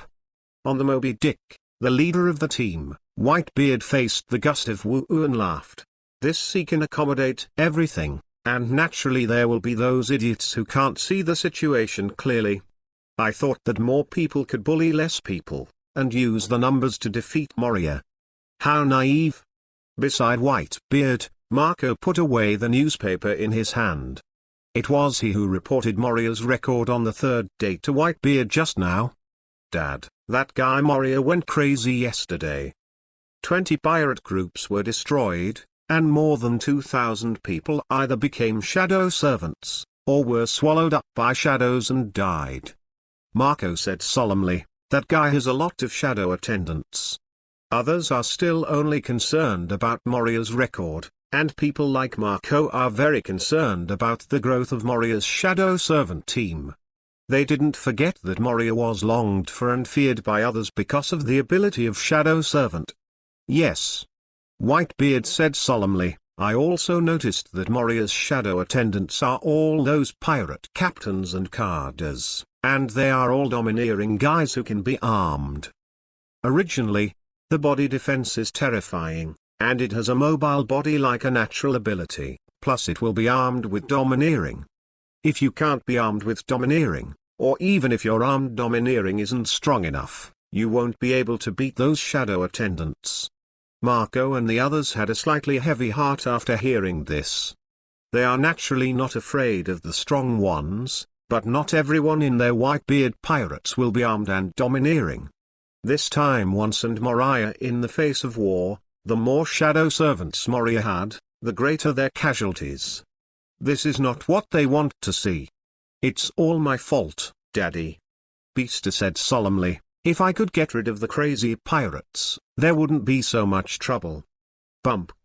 As soon as Beaster finished speaking, Whitebeard raised his pheasant knife and shouted loudly, my stupid child, you have been with me in this sea for so many years, so don't say things like at the beginning. Whitebeard's eyes narrowed, and he said domineeringly, as a pirate, isn't it a matter of course that you will get your revenge? No matter how terrifying the ability of that guy Moria is, this battle must be fought. I know your concerns, this time, I'll do it myself. This can't be done, Dad. Marco and the others shook their heads. Just kidding, let them watch Daddy be besieged by Moria's shadow attendant army, they can't do it. Chapter 89 The Woman with the Second Bounty, please ask for a polite recommendation. Bump. Whitebeard raised the pheasant knife and slammed the deck again, and said solemnly, do you want to embarrass our Whitebeard pirates? What do you mean? Marco and the others looked at a loss. Aren't you talking about the fact that you can't let Dad fight alone? How could it be said to embarrass their Whitebeard pirates? Marco, they don't understand. Whitebeard looked at Marco and asked, you just saw the newspaper, what did you say in the newspaper? Marco didn't react a bit, but he still took out the newspaper, looked at the content written on it, and said, the actor has gone crazy, a single person destroyed 20 pirate groups. At the end, Marco was silent with a gloomy face. The others were also silent at this time, unable to speak, and unable to refute Whitebeard's words. Before, I only cared about the number and strength of shadow servants, and completely forgot. No matter how many shadow servants there are or how strong they are, nothing can change a fact. That is, these are only the abilities of the actor alone. That is to say, if they deal with shadow servant, it is equivalent to besieging Moria alone with their father. At least everyone thought so. And who are they? The ruler of the New World. The pirate group closest to the throne of One Piece, the Whitebeard pirates. Who led them, now recognized as the world's strongest man, Whitebeard. In this case, if they fight with their father, it would be shame for the Whitebeard pirates, shame for their father, and admit that their father can't beat Moria. But Moriah's shadow attendant is really rude. Especially when they knew that Barrett might. No, he must have been turned into a shadow attendant by Moriah. Thinking of this, Marco and the others had a toothache. I feel that it was not the pirates who challenged Moria who besieged Moria, but Moria who besieged all the pirates who challenged him. Why is that guy's ability so lame? Gaozi muttered to himself, for the first time feeling disgusted with some kind of devil fruit ability. HMM. Beaster and the others heard and nodded in agreement. Uralala. At this time, Whitebeard suddenly laughed and said, don't worry, just leave it to me. Dad. Looking at the Whitebeard with a confident smile on his face at this time, Marco and the others felt their bodies loosen. All the fears brought by Moriah's shadow servant ability disappeared. The current Whitebeard is at its peak, and it gives the impression that pushes all enemies horizontally. Recalling the past experience, you will find that Whitebeard has never been defeated. At least in the memory of Marco and others. They have not lost. Even Roger, the Pirate King, can't let Dad taste the taste of defeat. Thinking of this, Marco and the others laughed, not struggling. Whitebeard also smiled, as usual, proudly said, sail out, children. The Whitebeard pirates sailed all the way, and more Whitebeard pirates came together. When they walked out of the Whitebeard pirates' territory, A pirate fleet of more than 20 pirate ships had gathered. All who heard the news felt heartbroken. For the first time, people felt the terrifying power represented by the legendary pirate, Whitebeard. This power is the power that can easily destroy a country. For a time, various degrees of riots broke out in the countries on which Whitebeard was traveling. Some people sold their properties and fled, and some people entered the church to pray that the end of the world would not happen. In short, everything is messed up. The countries that join the world government on the route even killed a few phone bugs in the Navy headquarters, and they urged the Navy to send people to protect them. With no other way, Gang Gukong directly gave Garp a death order, so that he would not have to come back if he didn't come back. Fortunately, Garp can also distinguish the situation, knowing that this time the Whitebeard pirates came out in full force, and there must be a fierce fight with Moria. There is indeed a shortage of manpower on the Navy side, and people are needed. Don't think that the Whitebeard pirates are good people. Once the Navy does not have enough combat power to deter, Whitebeard will not mind robbing the wealth of a few more countries. So Garp decisively ended his vacation, go straight to the New World. When the time comes to challenge the 5th day. On the 4th day, the battle report on Ark Island arrived as promised. After seeing the contents of the newspaper and the blood-stained sea, all the people who were in the mood of eating melons and watching the play fell silent. On the 4th day of the challenge, there were 35 pirates in total. Perhaps knowing the reports in the newspapers, these pirates did not come one by one, but came together after an appointment. 35 pirate groups formed a pirate fleet of more than 4,000 people, rushing towards Ark Island. That battle. Moriah himself went off the court. He directly turned on the Shadow Golden Body mode, eliminated 5 pirates with a bounty of more than 400 million Baileys among the incoming pirates, and then condensed 8 tails directly behind him. Then Moria stood on the top of the mountain, controlled 8 tails and 2 hands, and used the flying finger gun together. Whoa, whoa, whoa.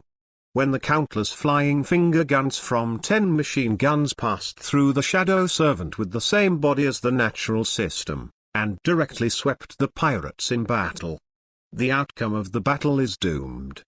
On the 4th day of the battle, Moria was alone with a group of shadow attendants who had reached more than 200, killing all the pirates who had come to challenge more than 4,000.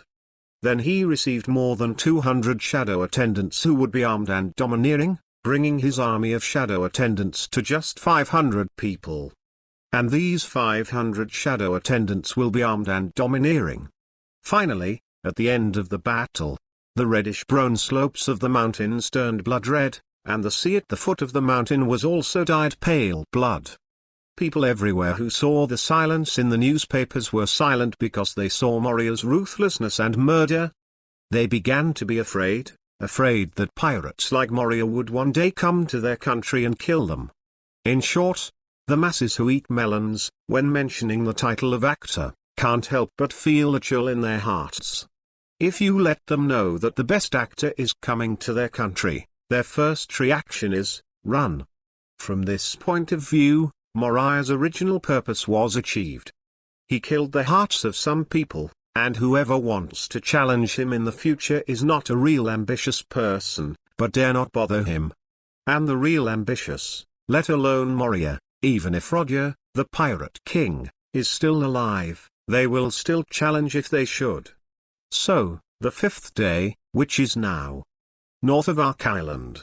On top of the mountain, Moria stood in front alone, behind Ike and other people from the crazy pirates. After yesterday's killing, this morning's newspapers also spread around the world. I didn't expect that a pirate group would dare to come. On the sea in front of the north, 2 pirate ships 100 meters apart were sailing towards Ark Island. This scene surprised Ike and others. It was noon at this time. It stands to reason that the lineup yesterday was killed by Moria alone and no one survived. The pirates who saw this should not come. Think about it from another perspective. If I see this kind of report with pictures and truth, Ike thinks about it carefully, and he should not challenge it again. But those who dare to challenge at this time will definitely not be weak in terms of strength. It should be said that they are very strong, at least the kind that are very confident in themselves. Ike thought to himself, and looked up. The two sea ships. The pirate ship has approached the foot of the mountain. Bump. One person jumped from both boats at the same time. The one on the left is a long-legged clan, who is about 5 meters tall like Tia. His long legs are like two pieces of steel. He is a man with a handsome face. Ike asked people to read the bounty list. Lightning Foot Black, the reward, 500 million Bailey. What a high bounty! Ike and others exclaimed in surprise.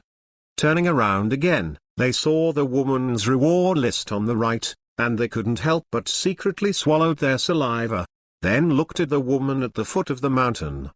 Even though they were separated by more than 1,000 meters, they still felt that eye-catching feeling.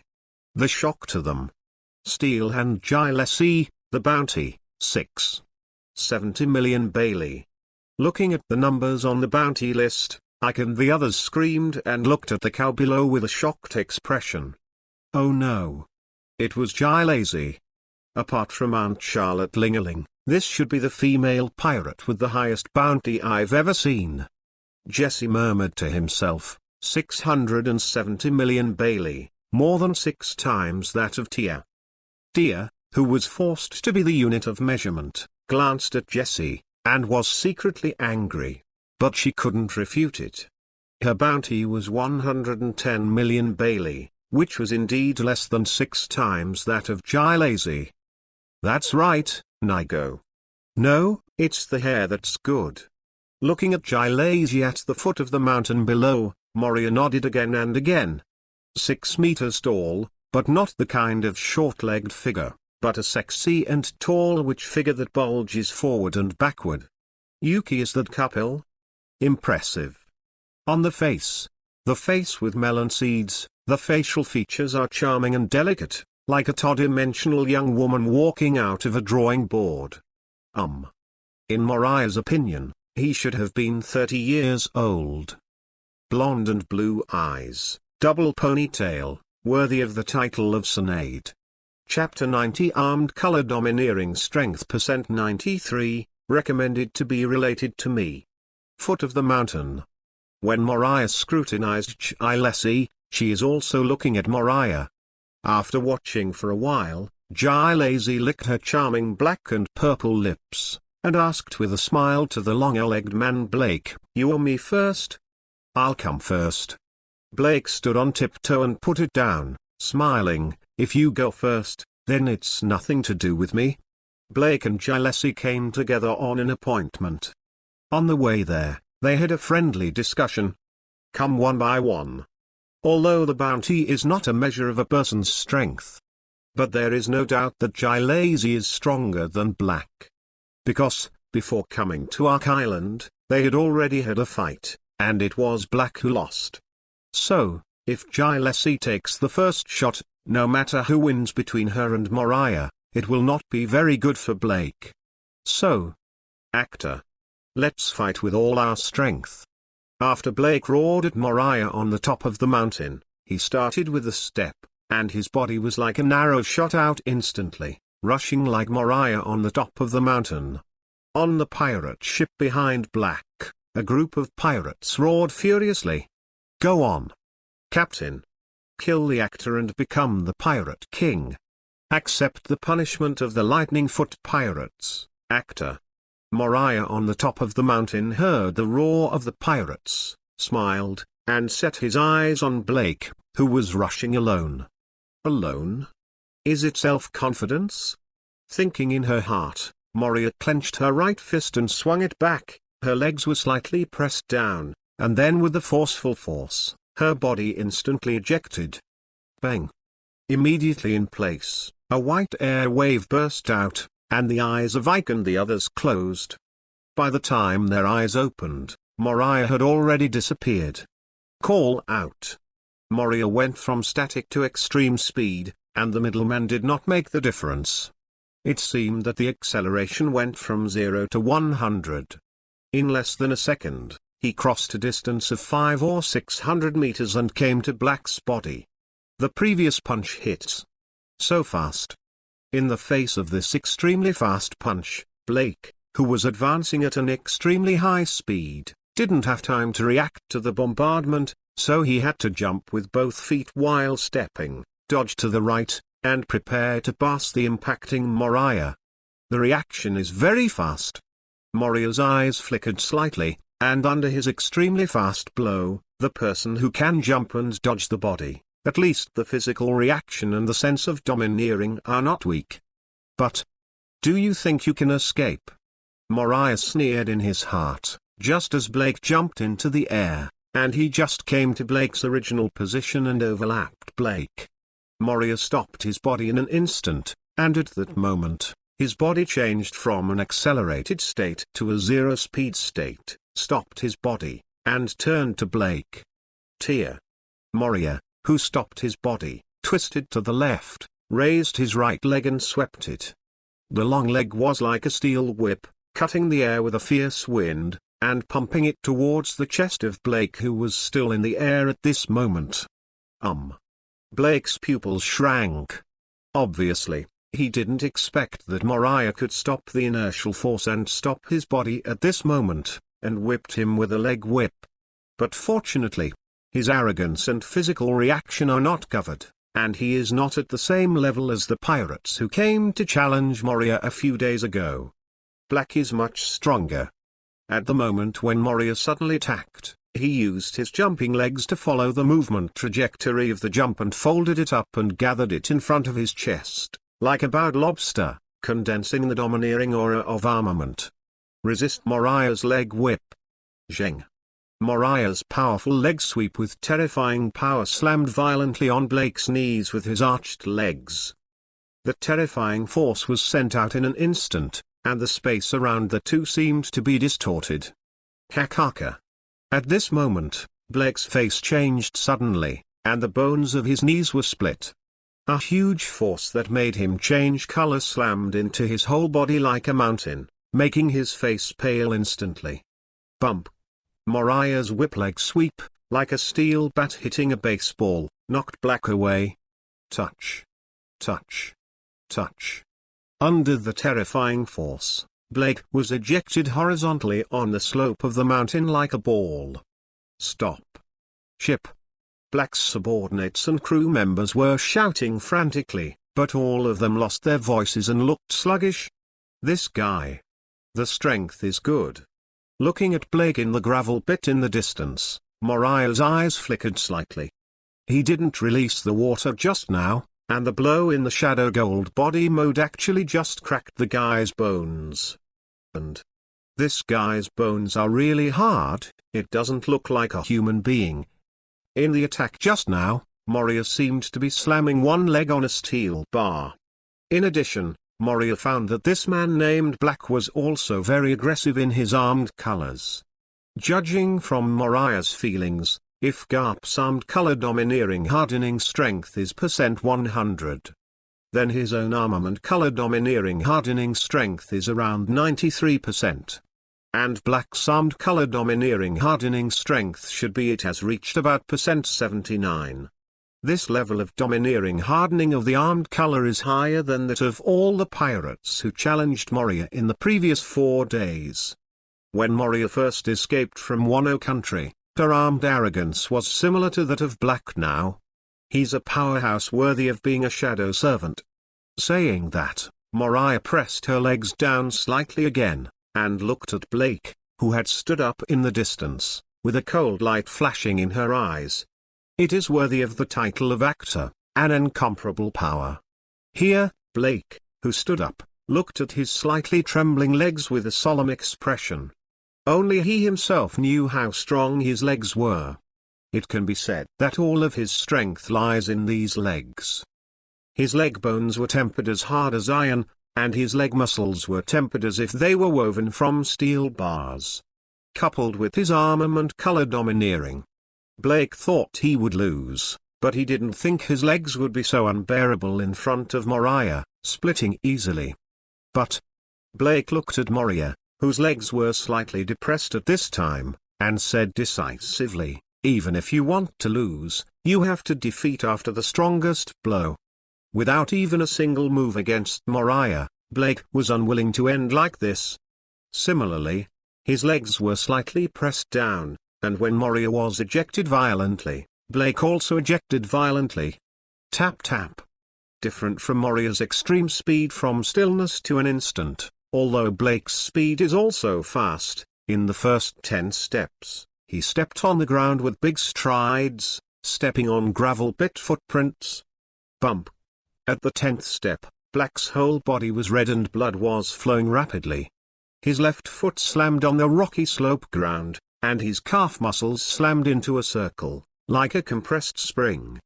At the same time, his right foot straightened and kicked out in a straight line, targeting Moria, who was rushing. This is easy. Countless yellow lightning suddenly converged on Blake's right leg, making his right leg look like a bolt of lightning at this time. It's an attack with will.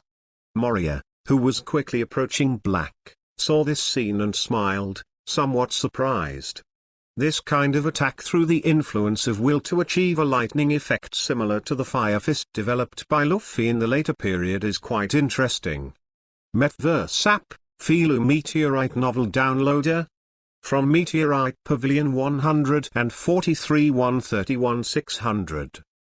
Meteorite Pavilions, 143 131 600. Moriah can be considered to have solved a doubt when watching anime in the previous life.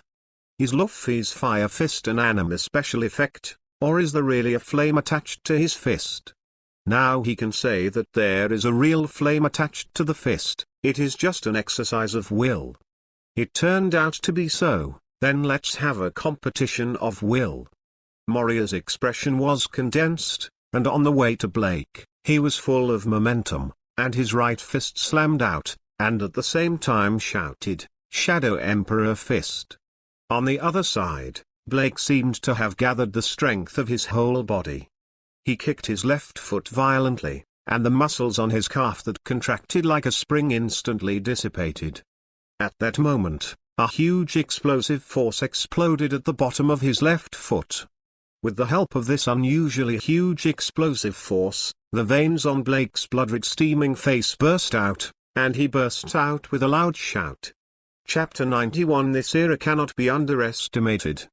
Recommended to be related to me. Thunderbolt.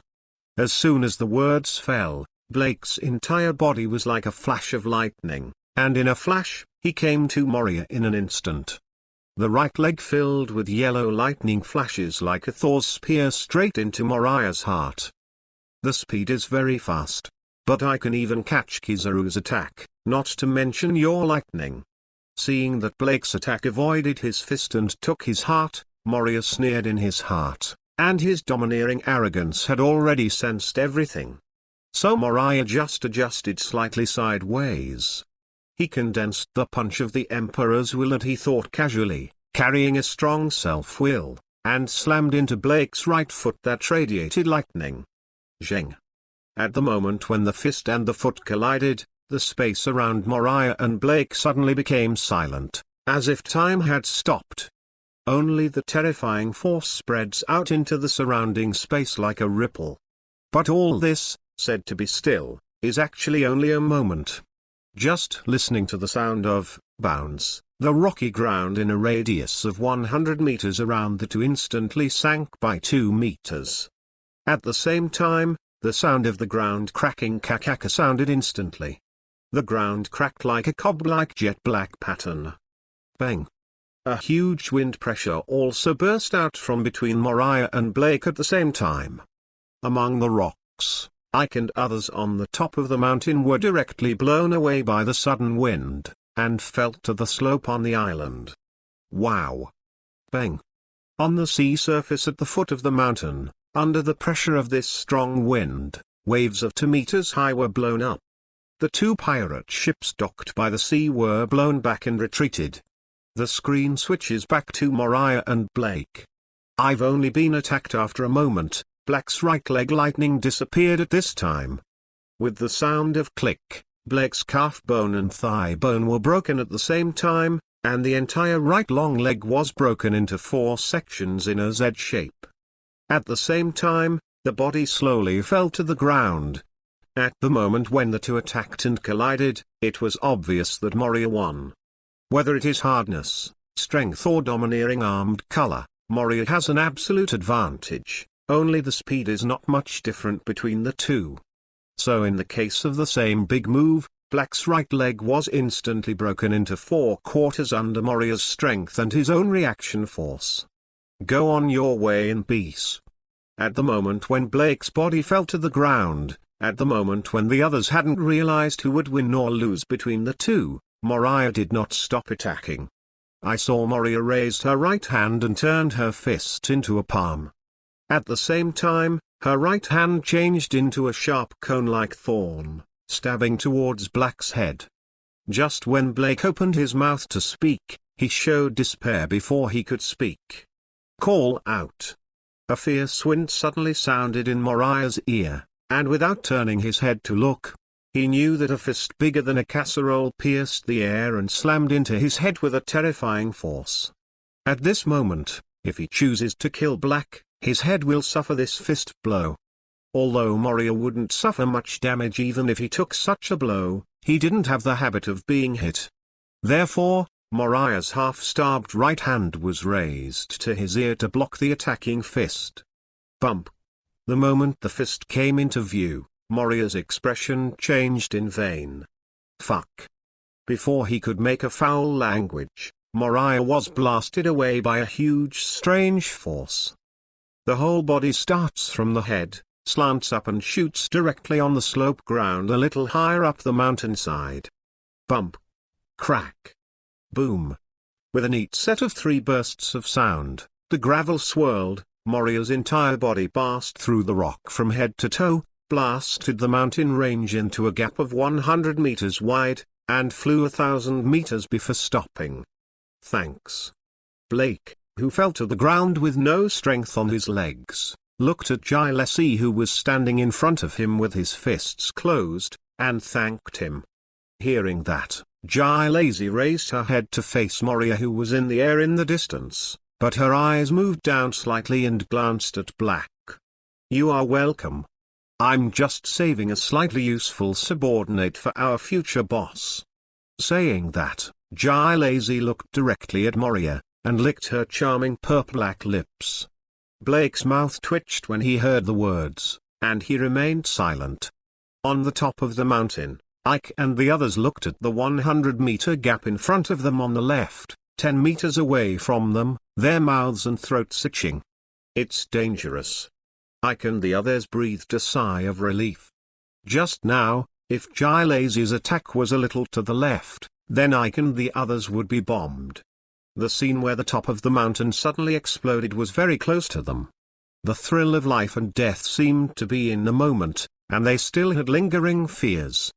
Is this the battle of the top powerhouses? Jesse muttered to himself. Golem. Suddenly a mouthful of saliva was swallowed, and the voice was clearly audible. Everyone looked at each other and smiled awkwardly. As expected of a female pirate with a bounty of 670 million Bailey. The strength is vastly different from the pirates who came to challenge the previous 4 days. Ike turned his head to look at Gilesi, who was halfway down the mountain, and was secretly shocked. Is the boss okay? Tia looked at Moria in the air in the island, a little worried. Yup. Where's the boss? Hearing the words, Ike and the others realized that compared to them, the boss was the one who suffered the attack. Everyone turned their heads and followed Tia's gaze to Moria in the air. What's with this strange force? In the air, Moria stood up and shook his sore right hand. Looks like the boss is fine. Yes, the strength of the boss is comparable to that of Garp. This attack, for the boss, is just a shake. Hearing the touts of Ike and the others below, Moriah was speechless. I don't know since when, his strength has been passed on, and it has become comparable to Garp. Moriah himself knew that his strength was still a long way from Garp.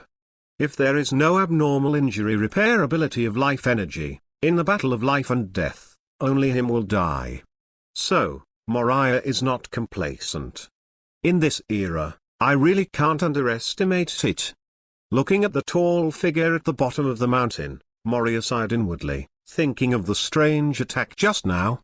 Before, he was narrow-minded, thinking that this world was only a few top powerhouses such as Whitebeard, Kaido, and Charlotte Lingerling.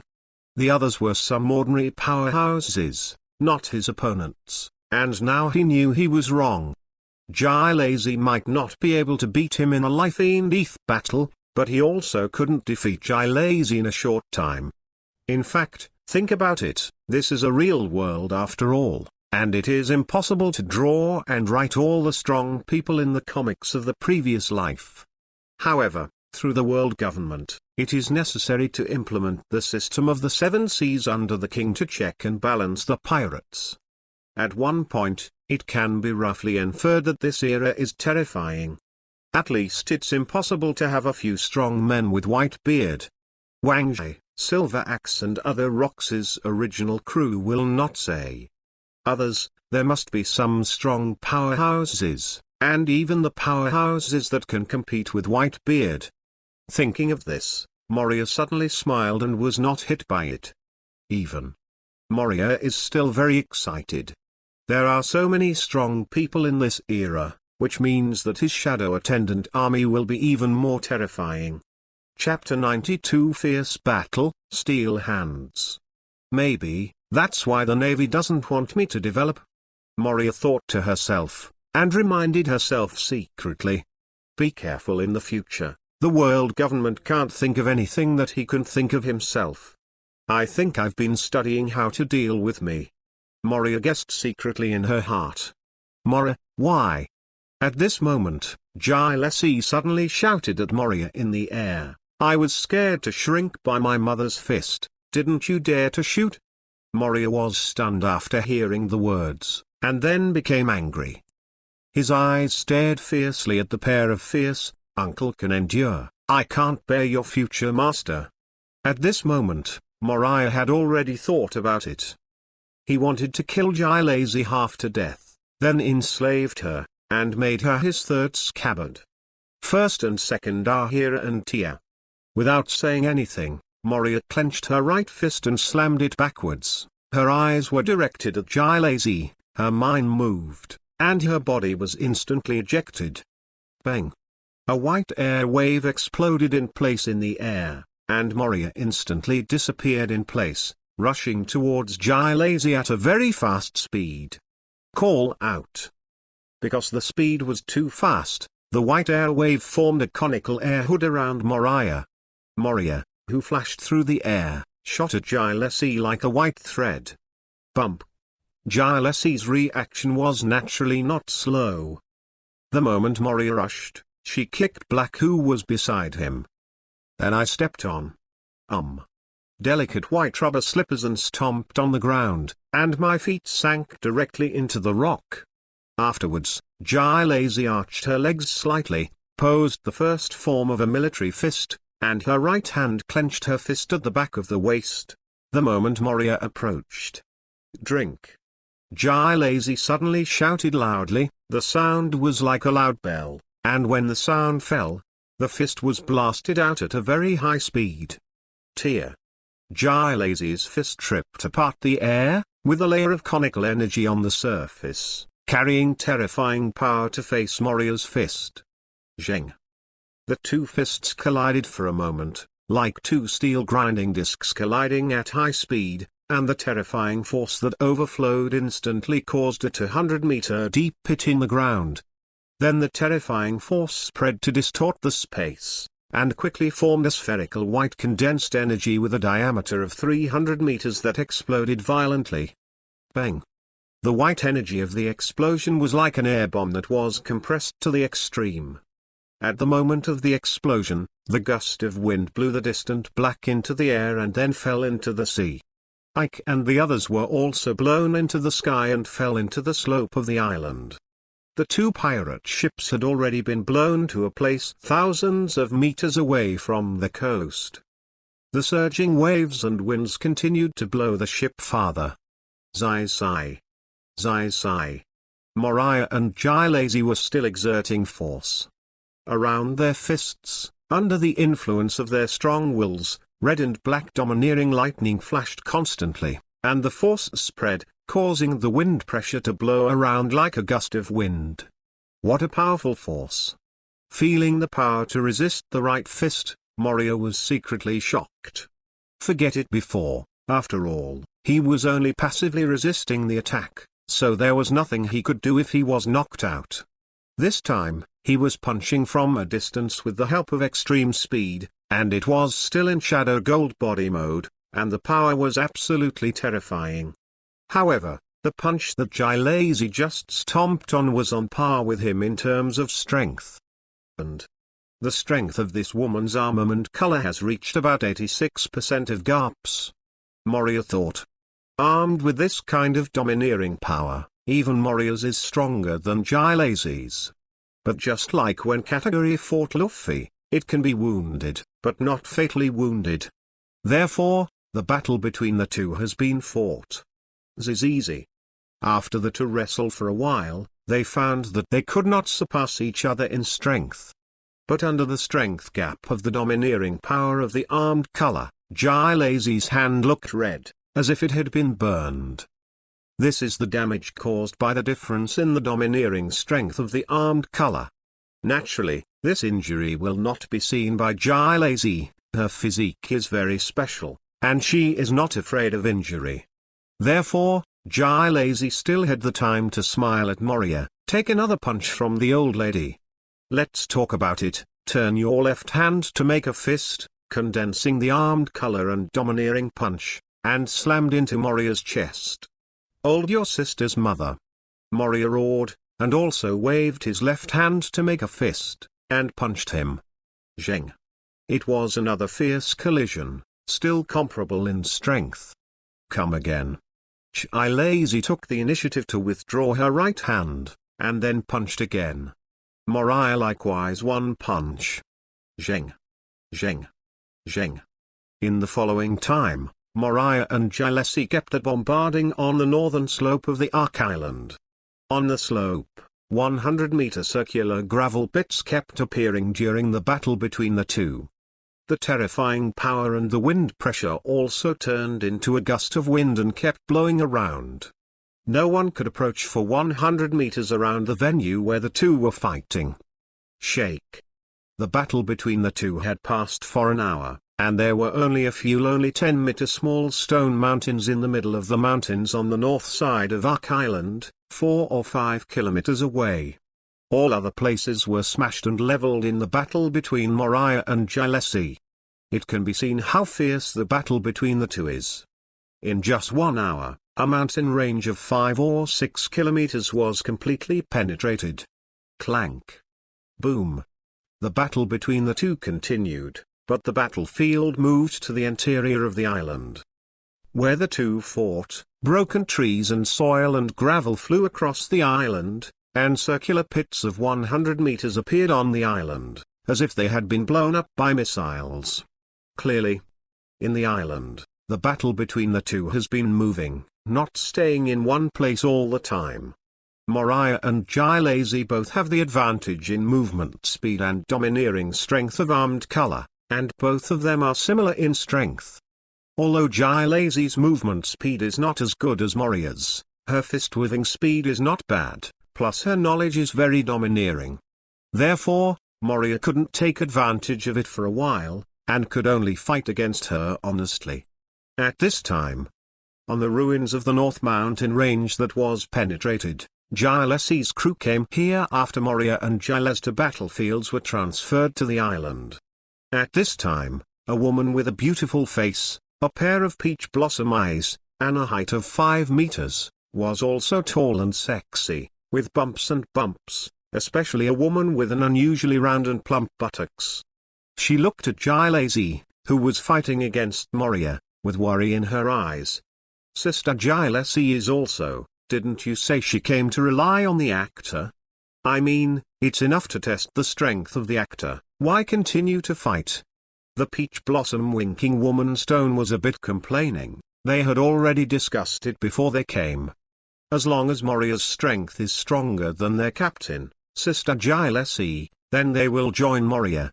The current battle, although it still seems to be comparable. But they all know that Sister Gilessie's strength needs to pay a price, and Moria is obviously not. Therefore, in terms of strength, they all know that Moriah is stronger. How to do? At this time, another tall and sexy woman on the boat said anxiously, in this situation, if we continue to fight, Sister Gilessie's lifespan will be consumed a lot. Yes. How to do?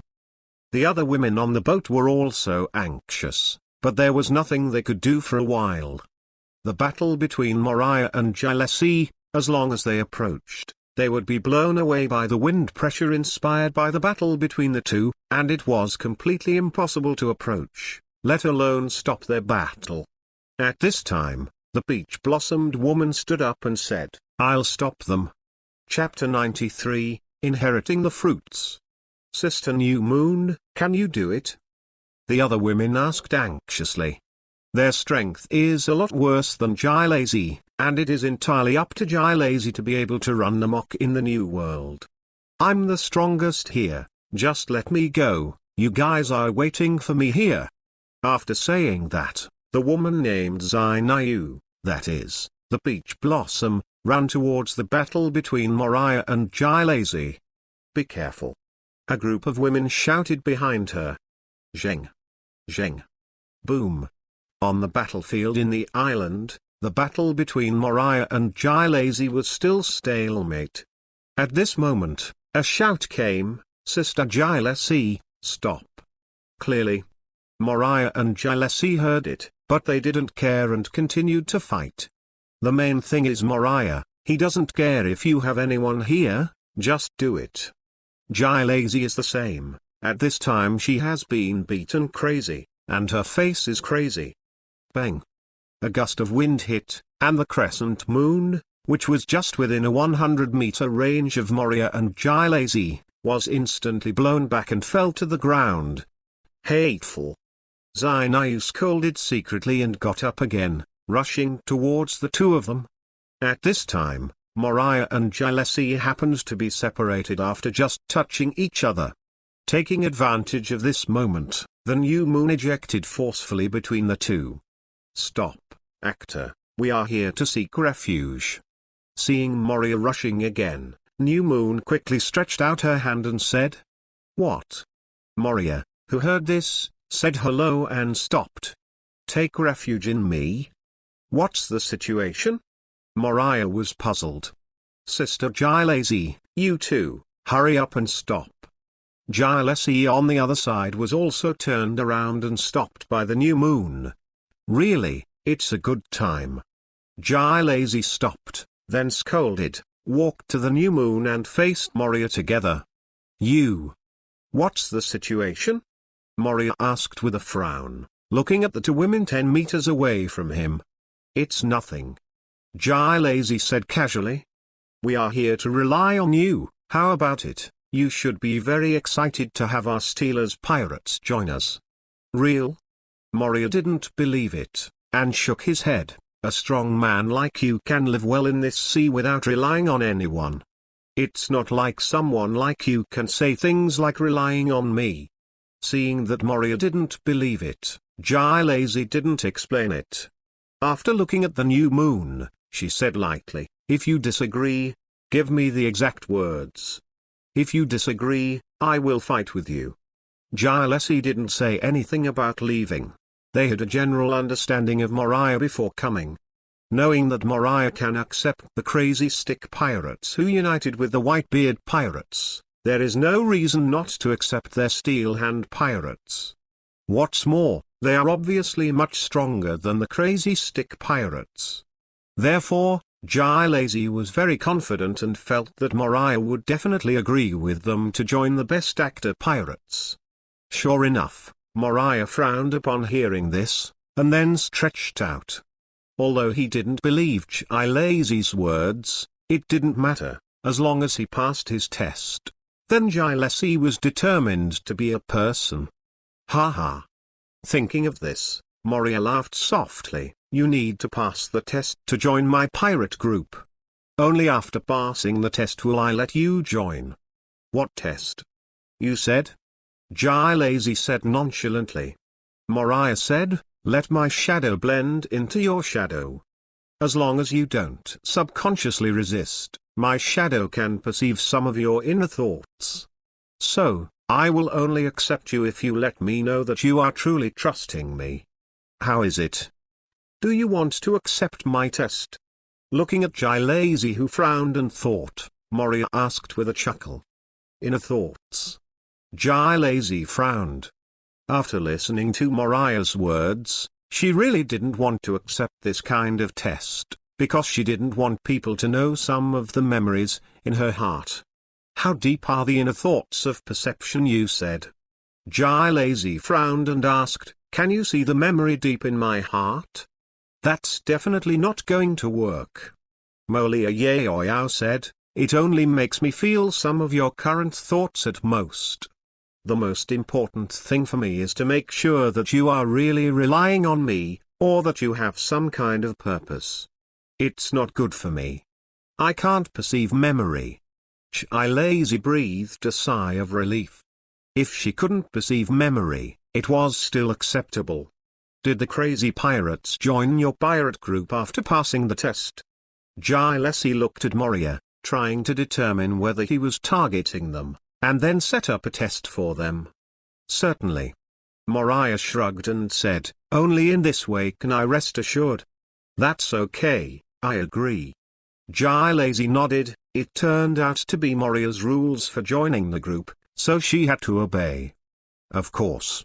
If she was just alone, then she would turn around and leave, and no bird would bird Moria.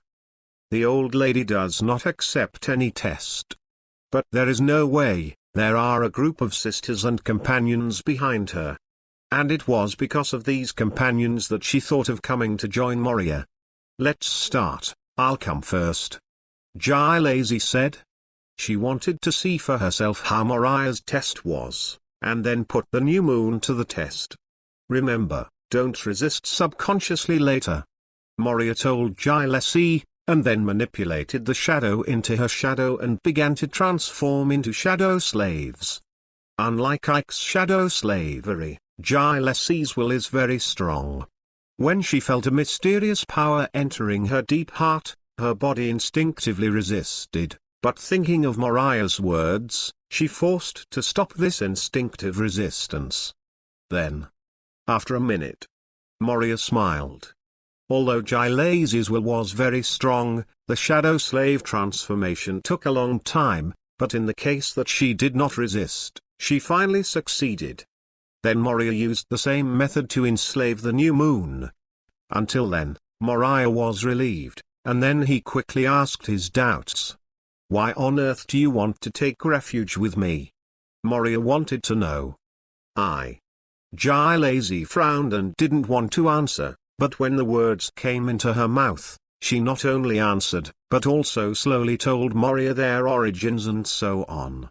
Years ago, on a small island, a group of top scientists got together to study something called a blueprint for life. In the end, because the research was too dangerous, it attracted the attention of the world government and sent the Navy and CP0 to stop it.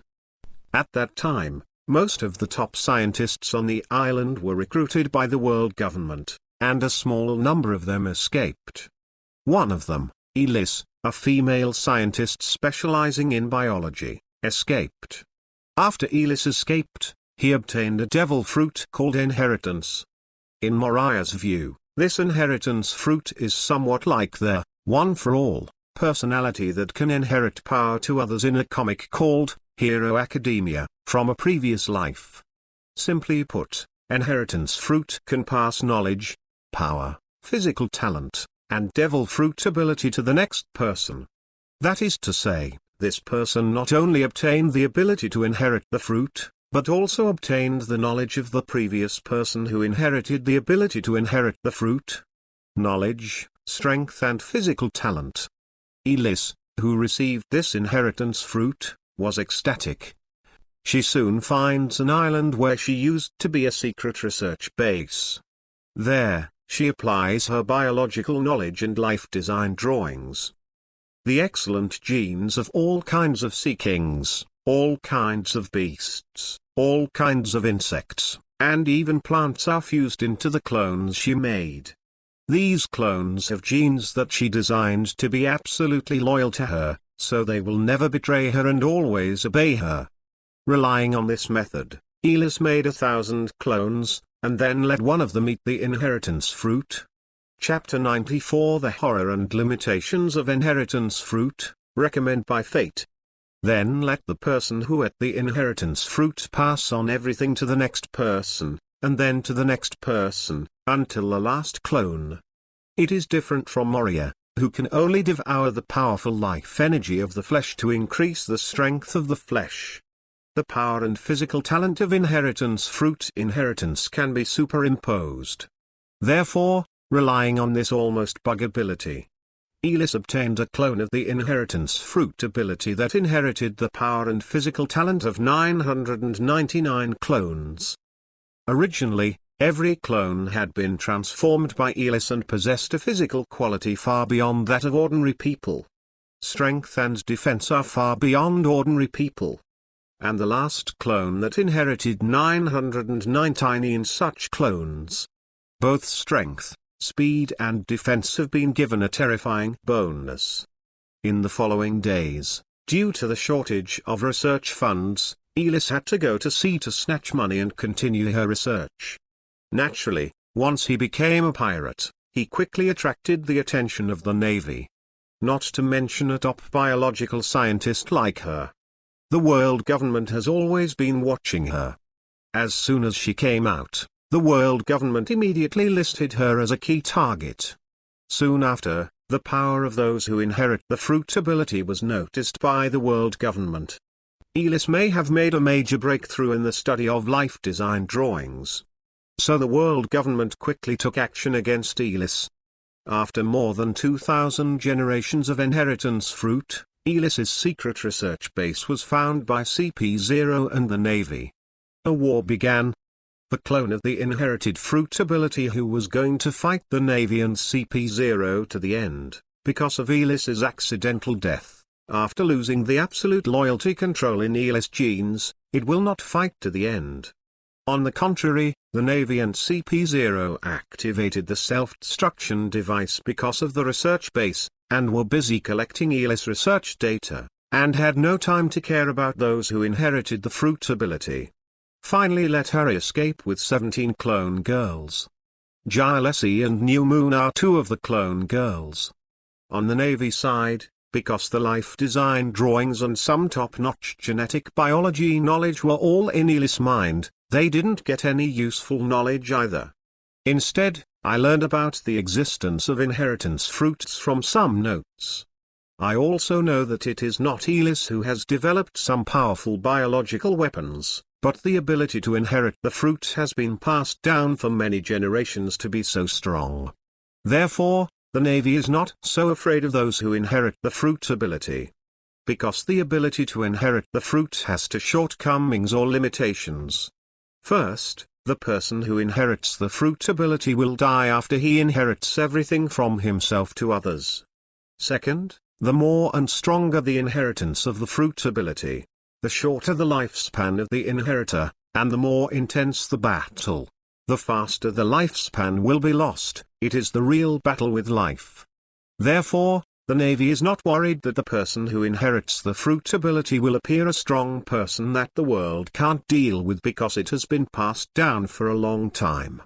Compared with the inheritance of fruits, the world government is more interested in how Elis did it, the technology of transplanting the genes of animals and even plants into clones. So in the days that followed, the Navy had been chasing down Gilesi and the others led by the inheritor of the fruit ability. But because of the power of those who inherit the fruit ability, the pursuit was not smooth. On the contrary, those who inherit the fruit ability can quickly become stronger in the pursuit of battle. In the end, Gilesi and the others were wanted and formed the Steel Hand Pirates. The wanted name of the person who inherits the fruit ability is called Steel Hand.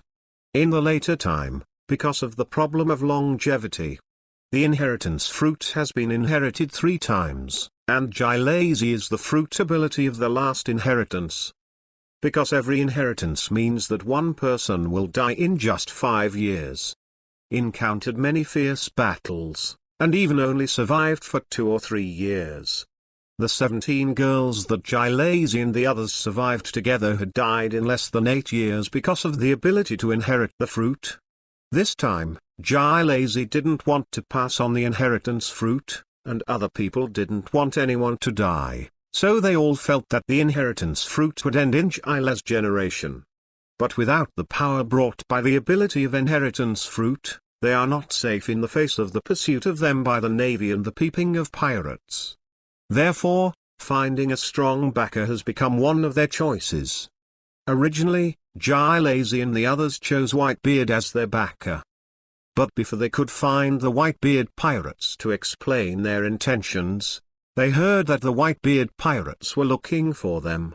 At first they thought they were here to recruit them, and they were a little happy. It turned out that she came to rob Gilesi to be Whitebeard's wife. This Gilesi could endure it, and said on the spot, "The old lady is fighting with you," and had a fight with Marco and others from the Whitebeard pirates, and then she didn't know. Hearing this, Moriah's eyes widened and she asked Gilesi, "Is Whitebeard really looking for a wife?" Gilesi shook her head and said, "It's not Whitebeard who is looking for it, it's his sons who are looking for him." This is what Gilesi and the others learned about later, but the feeling is gone, and they are not going back to find Whitebeard. After that, Gilesi and the others went to Charlotte Lingaling again. In the end, the aunt just wanted to know how they got bigger, and wanted to capture them for research and use them as experimental subjects. Have to.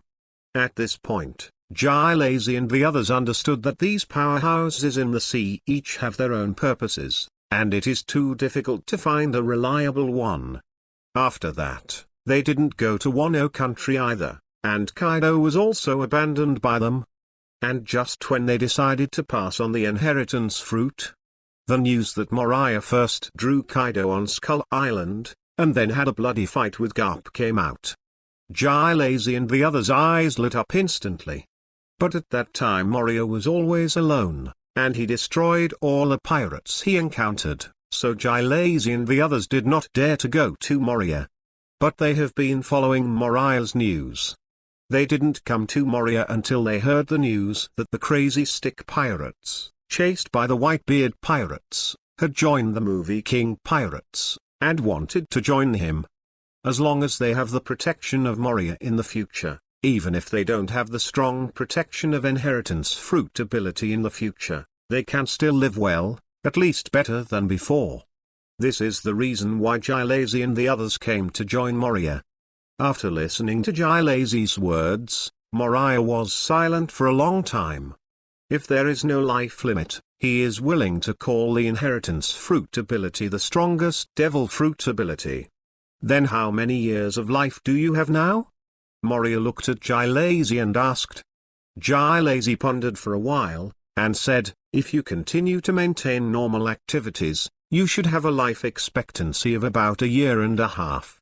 If there are frequent fierce battles, it will probably be a little more than half a year.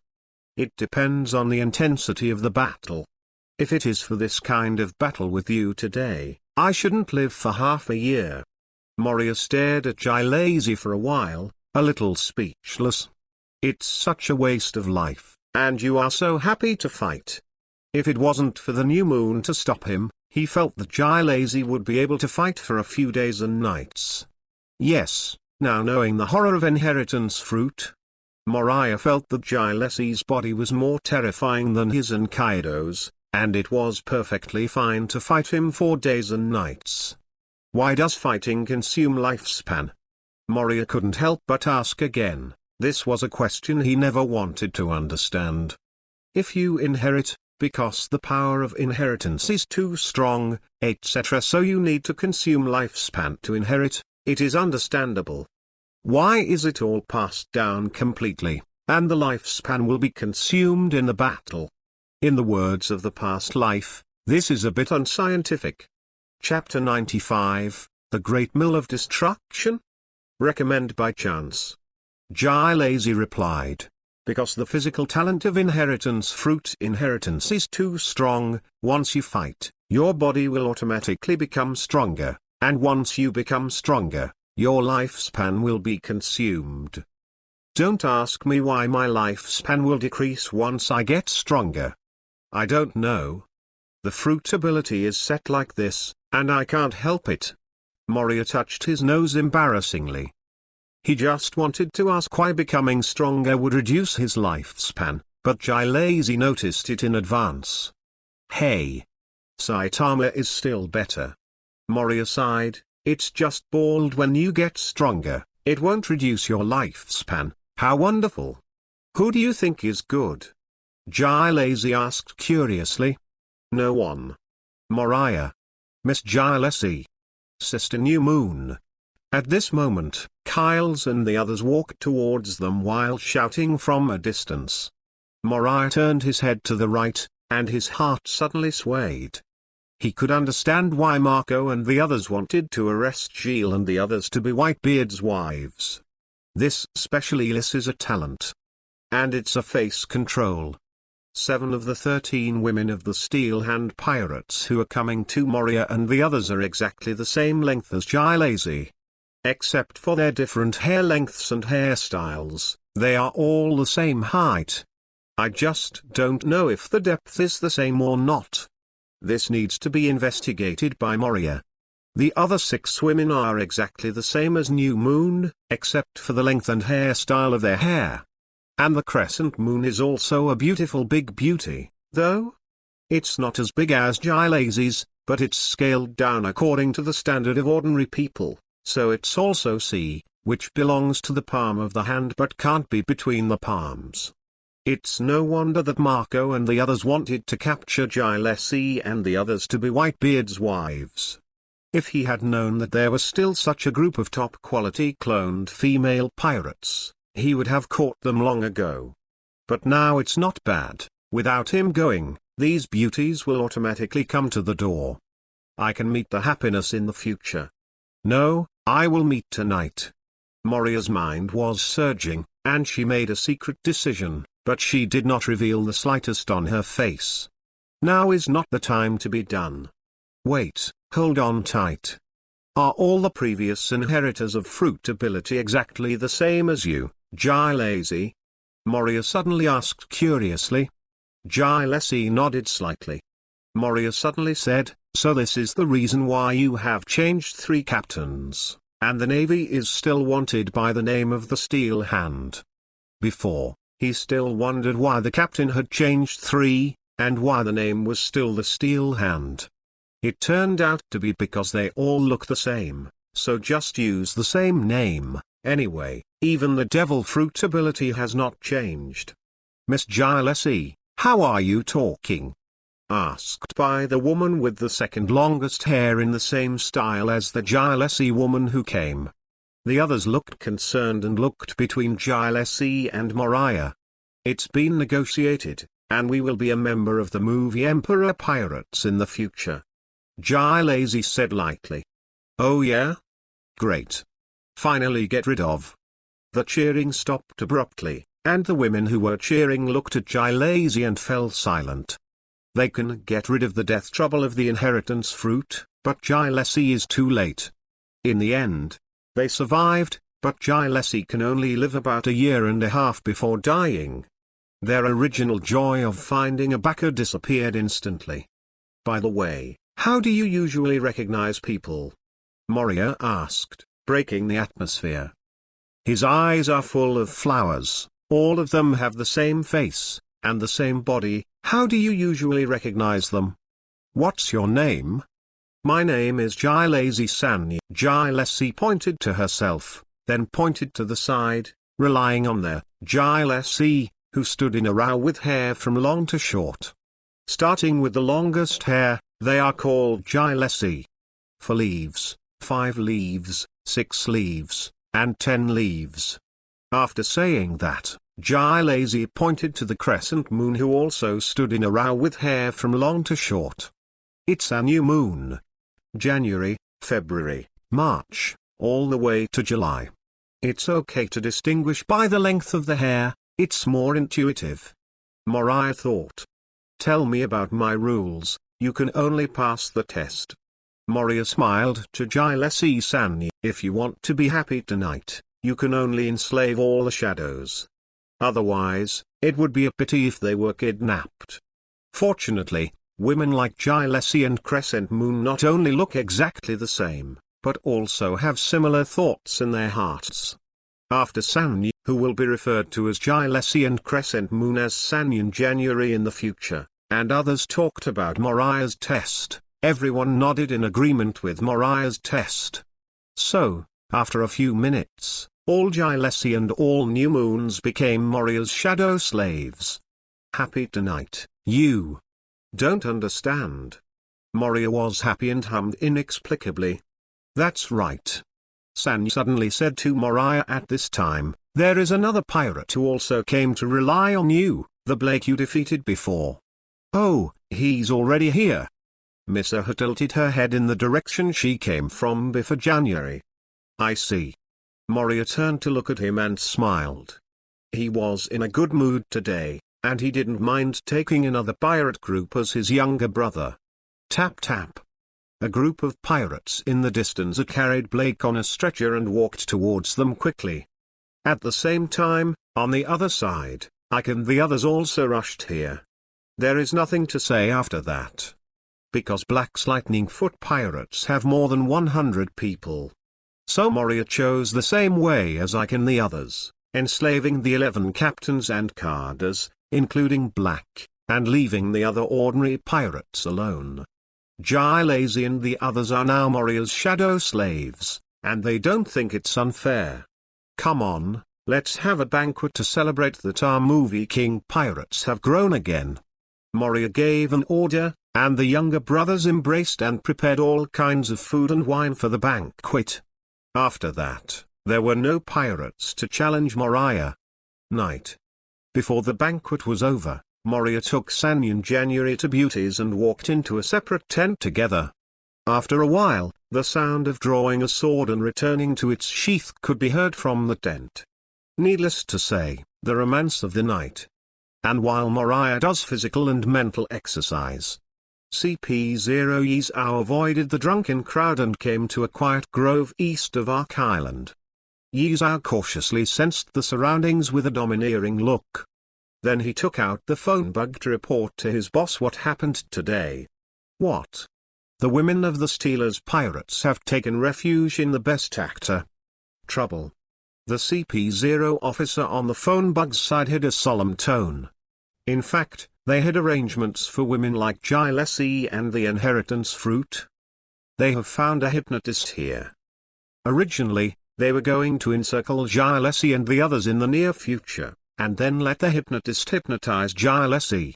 March to pass on everything together with the inheritance fruit to the dead soldiers prepared by CP0. Then CP0 has a powerful combat power that can temporarily harden the Admiral. And now, how's the investigation of Moriah's physical condition? A cold question came from the phone bug.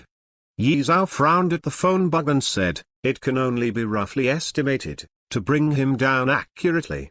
It's still hard to control, unless you kill him, or you want to capture him alive, not yet. The CP0 officer on the phone worm said solemnly, hurry up, there are already many pirate groups going to join the actor. Once his power expands rapidly, your chances of getting close to him will only become less and less. Understood, I will find an opportunity to complete the task as soon as possible. Yizao replied. That's it. Chief CP0 hung up the phone bug. What a cautious and excessive man, not like those heroes of the sea at all. Yizao thought about Moriah while walking back. The reason why Chief CP0 said that after Moriah's power expanded rapidly, Yizao had a hard time getting close to Moria. It is because they have discovered that as long as the strength reaches a certain level, Moriah will conduct the so-called sincerity test. And Yizao definitely couldn't pass Moriah's test.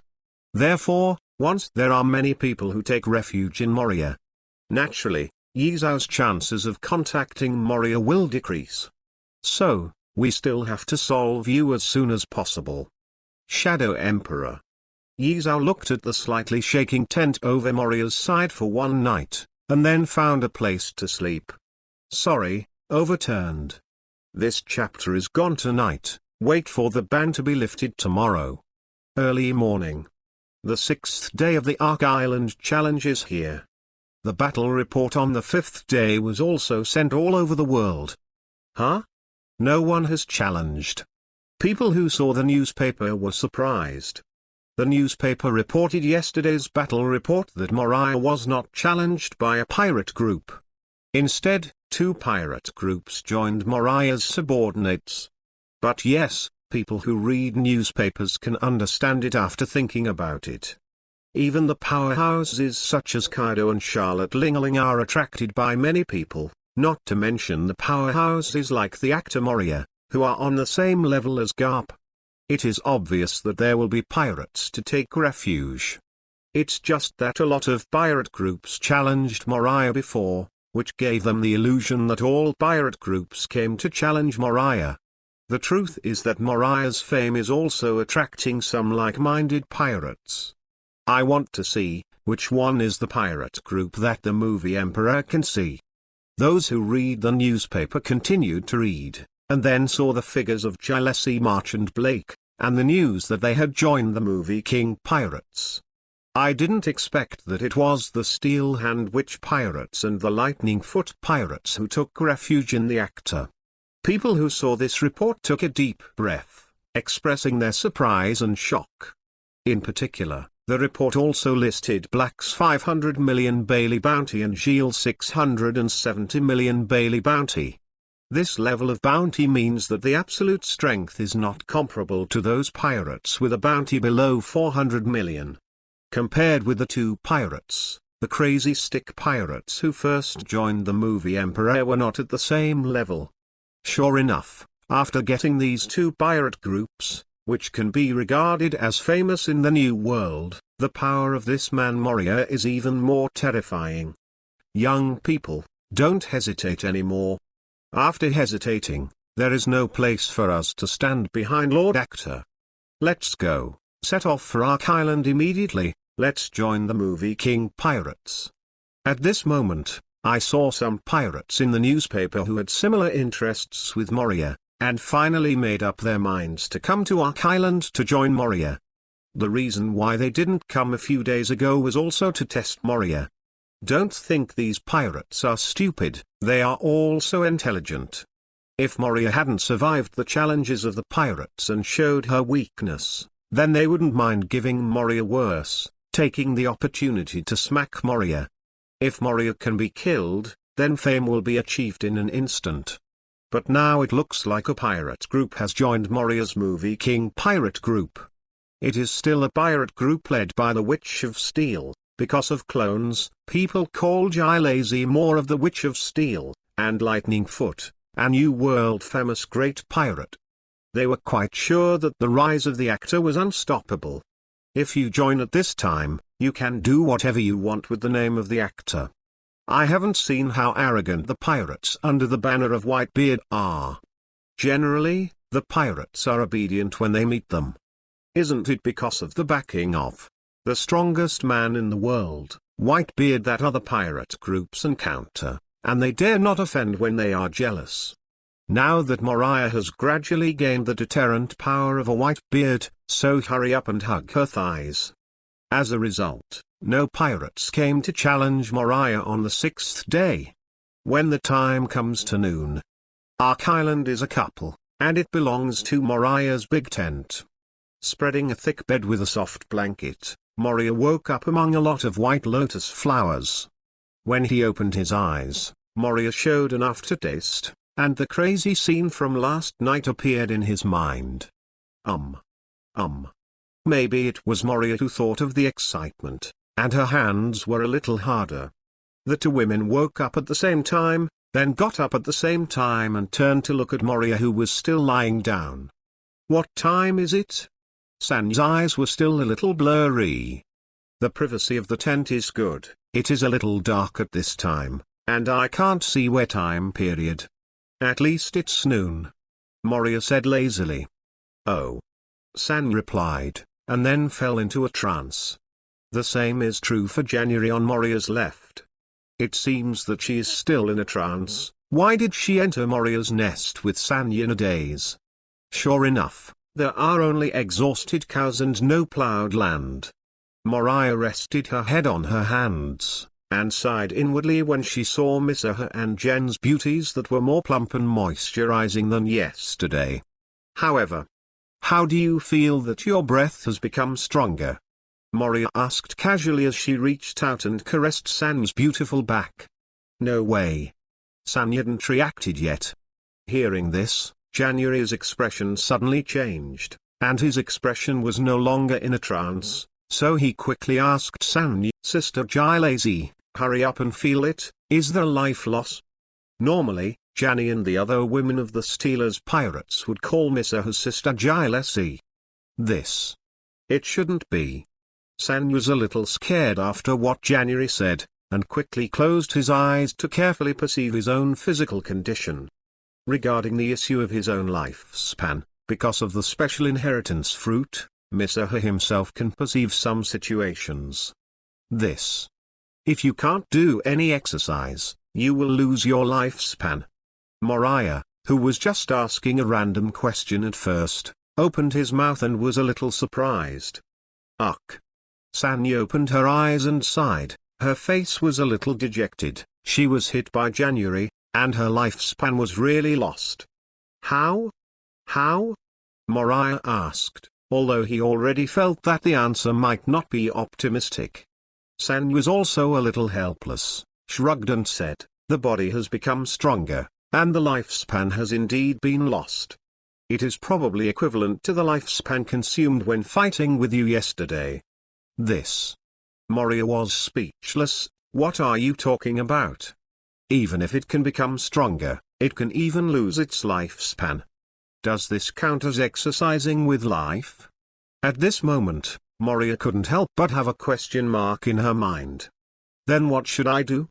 January anxiously looked at Moriah and prayed, "How about you let April and I accompany you in the future? Anyway, they look exactly the same as Sister Gilazy." "No need." Before Moria finished speaking, March was unhappy, and he rode on someone and said forcefully, "I don't have a year and a half to live, so I don't have to enjoy it before I die. It would be boring to die like this. Come on, let's fight until dawn and continue." As if feeling that there is not much time left to live, March let go, feeling that it is better to die enjoying the joy in the clouds than to silently watch yourself die. What's more, March had already enjoyed the joy of drawing his sword and returning to its sheath last night. At this time, it was the time for the taste of food, and he could not wait to let Moria devour some life energy and fight her. "Don't move around. It's already daytime. There may be pirates to challenge me later, so you have to keep some strength." Moria struggled to pull Sanya away from her body, and Jen also helped to stabilize Sanya. Snapped. Sanya lay back on the bed with a boring face, pouting, not wanting to say anything. "Sister Gilazy, you." January wanted to persuade Sanya to cherish life and not waste it for happiness, but when he thought that Sanya only had more than a year to live, he was speechless. For a while, the three fell silent. "I do know that there is a devil fruit that can make people immortal and have an endless lifespan." After the meeting, Moria suddenly turned to look at San, who was lying down, and asked, "If you have an immortal lifespan, can you offset the lifespan defect of the inheritance fruit and let you live?" Chapter 96, Moving with Life. Early morning. The 6th day of the Ark Island challenge is here. The battle report on the 5th day was also sent all over the world. Huh? No one has challenged. People who saw the newspaper were surprised. The newspaper reported yesterday's battle report that Moriah was not challenged by a pirate group. Instead, 2 pirate groups joined Moriah's subordinates. But yes, people who read newspapers can understand it after thinking about it. Even the powerhouses such as Kaido and Charlotte Lingling are attracted by many people, not to mention the powerhouses like the actor Moria, who are on the same level as Garp. It is obvious that there will be pirates to take refuge. It's just that a lot of pirate groups challenged Moriah before, which gave them the illusion that all pirate groups came to challenge Moriah. The truth is that Moriah's fame is also attracting some like-minded pirates. I want to see, which one is the pirate group that the movie Emperor can see. Those who read the newspaper continued to read, and then saw the figures of Gillespie, March and Blake, and the news that they had joined the movie King Pirates. I didn't expect that it was the Steel Hand Witch Pirates and the Lightning Foot Pirates who took refuge in the actor. People who saw this report took a deep breath, expressing their surprise and shock. In particular, the report also listed Black's 500 million Bailey bounty and Gilles' 670 million Bailey bounty. This level of bounty means that the absolute strength is not comparable to those pirates with a bounty below 400 million. The first madman who took refuge in the actor compared with these 2 pirates, the pirates are not at the same level at all. Sure enough, after getting these 2 pirate groups, which can be regarded as famous in the New World, the power of this man Moria is even more terrifying. Young people, don't hesitate anymore. After hesitating, there is no place for us to stand behind Lord Actor. Let's go, set off for Ark Island immediately, let's join the movie King Pirates. At this moment, I saw some pirates in the newspaper who had similar interests with Moria, and finally made up their minds to come to Ark Island to join Moria. The reason why they didn't come a few days ago was also to test Moria. Don't think these pirates are stupid, they are also intelligent. If Moria hadn't survived the challenges of the pirates and showed her weakness, then they wouldn't mind giving Moria worse, taking the opportunity to smack Moria. If Moria can be killed, then fame will be achieved in an instant. But now it looks like a pirate group has joined Moria's movie King Pirate Group. It is still a pirate group led by the Witch of Steel. Because of clones, people call Gillespie more of the Witch of Steel, and Lightning Foot, a New World famous great pirate. They were quite sure that the rise of the actor was unstoppable. If you join at this time, you can do whatever you want with the name of the actor. I haven't seen how arrogant the pirates under the banner of Whitebeard are. Generally, the pirates are obedient when they meet them. Isn't it because of the backing of the strongest man in the world, Whitebeard, that other pirate groups encounter, and they dare not offend when they are jealous? Now that Moriah has gradually gained the deterrent power of a Whitebeard, so hurry up and hug her thighs. As a result, no pirates came to challenge Moriah on the 6th day. When the time comes to noon, Ark Island is a couple, and it belongs to Moriah's big tent.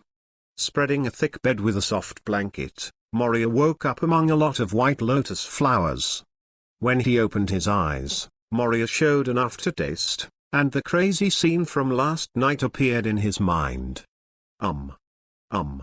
Maybe it was Moria who thought of the excitement, and her hands were a little harder.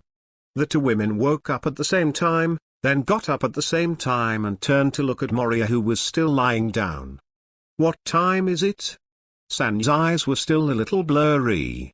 The secrecy in the tent was good. At least it's noon, Moria said lazily. Oh. San replied, and then fell into a trance. The same is true for January on Moria's left.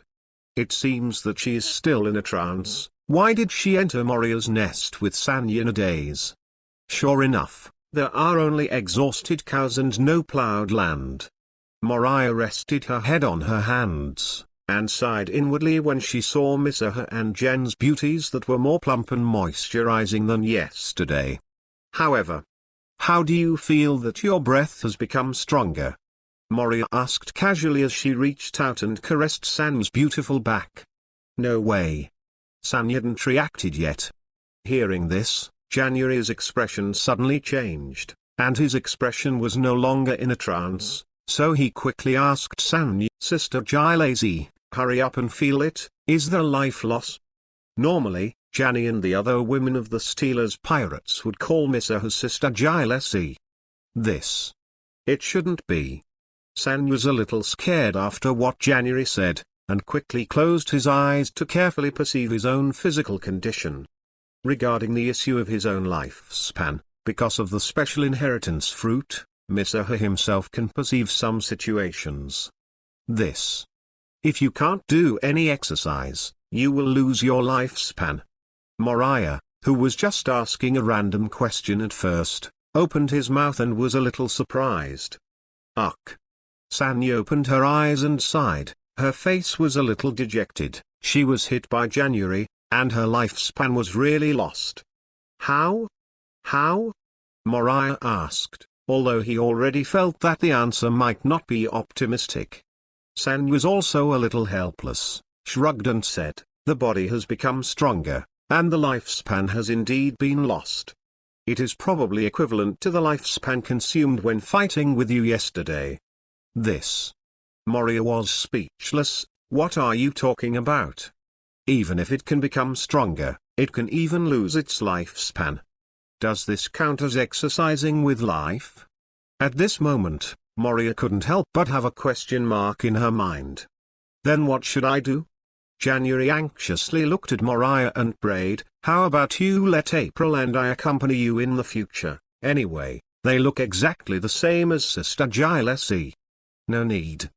Before Moria finished speaking, March was unhappy, and he rode on someone and said forcefully, I don't have a year and a half to live, so I don't have to enjoy it before I die.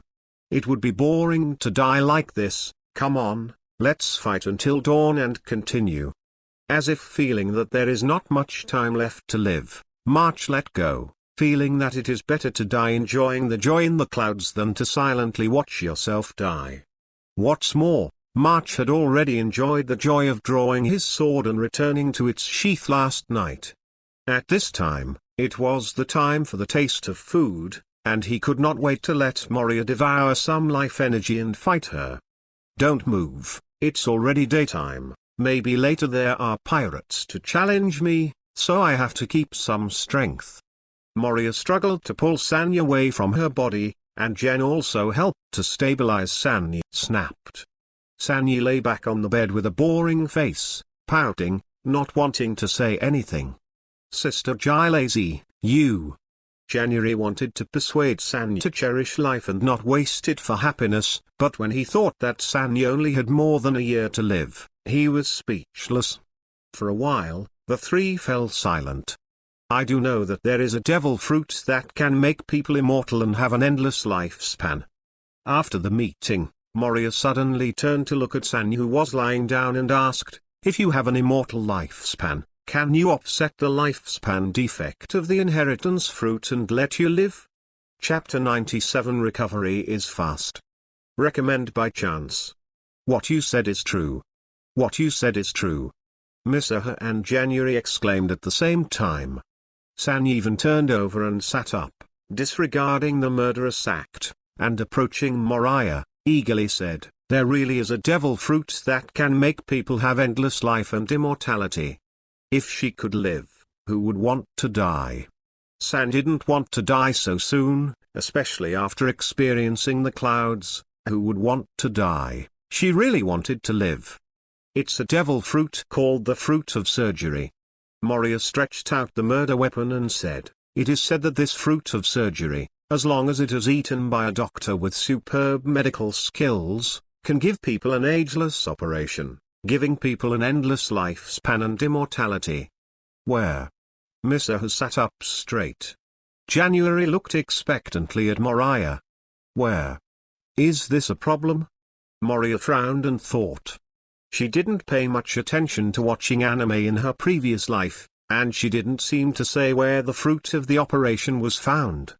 However, Moria vaguely remembered that the fruit of the operation was first found by the supernova of the future and Luffy, who was also a Navy undercover Drake's father. In the end, it was snatched by Trazyn to feed Luffy when he was a child. If Moria remembered correctly, Trazyn and Luffy should have been still in the North Sea at that time.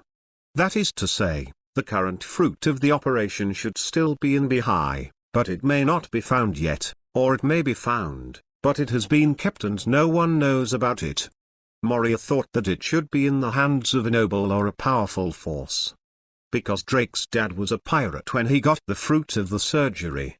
It is more likely that the fruit of the operation should have been snatched by him from someone else or a force. As long as the fruit of the operation is in the hands of someone or a force, not in an unknown corner that has not been found, then going to Bihai now should be able to find the fruit of the operation. After thinking for a while, Moria concluded that if the fruit of the operation has been found, it has the highest chance in Bihai, which means that you can go to Bihai to find the fruit of the operation now without waiting for the time in the original book. It's like this. Moria told Sanyan the two girls about the thoughts and speculations in her heart just now. It's in Bihai. Sanyan's eyes suddenly lit up. Then let's go to Bihai, January said excitedly, and started to get up and put on clothes. Yes, you have to hurry up, I can't let people eat the fruits of my operation. Sanyi woke up with a start, and also got up in a hurry to get dressed. Row. Moria smiled, got up and put on his clothes, and said, when Whitebeard arrives, we will fight with him, and after confirming the status of our movie king pirates in the New World, I will take you to Bihai to find the fruits of surgery. Whitebeard's move to come to Ark Island has no hidden meaning at all, and Moria naturally received the news. Now that he has accepted the support of the crazy pirates, the result of a battle between him and Whitebeard is doomed. So Moria didn't mean to escape, he was going to fight Whitebeard on Ark Island this time to completely determine his status in the New World. Only in this way can he avoid a lot of harassment. Listen to you. The two women smiled back. As a shadow slave, Moria decided with imperative words. They would not object, but would only obey. By the way, remember not to tell others about the fruit of the operation. After Moria put on his clothes, he reminded, the world government has also been looking for this devil fruit. If you let them know, it will add a lot of trouble. When we get to Bihai and everything is arranged, we can't find the fruit of the operation, and then we will directly offer a reward for the fruit of the operation at a high price. Understood. Misaha and January replied at the same time. At this time, the two women were already dressed. Compared with the time when they were not wearing them, they each had their own advantages. The only thing in common was that they both carried two weapons, a peerless weapon and a world-annihilating grinding wheel. Let's go. Moria smiled, grabbed the two women's buttocks, and walked out of the tent. No way, it's not Moria in the shadow golden body mode. She is only 5 meters tall. She wants to hug the small waists of the two women who are also 6 meters tall. If you force it, it will be a bit ugly. So, still. Anyway, the touch is good. Although Moria and the two women are a little different in height. But fortunately, there is the return of life and shadow enlargement and reduction.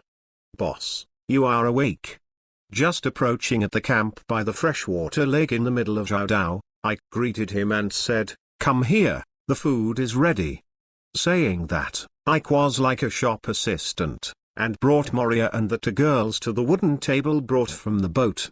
The table was already filled with various meat dishes. You guys eat. Moriah said to the two girls, then took a large glass of juice and drank it herself.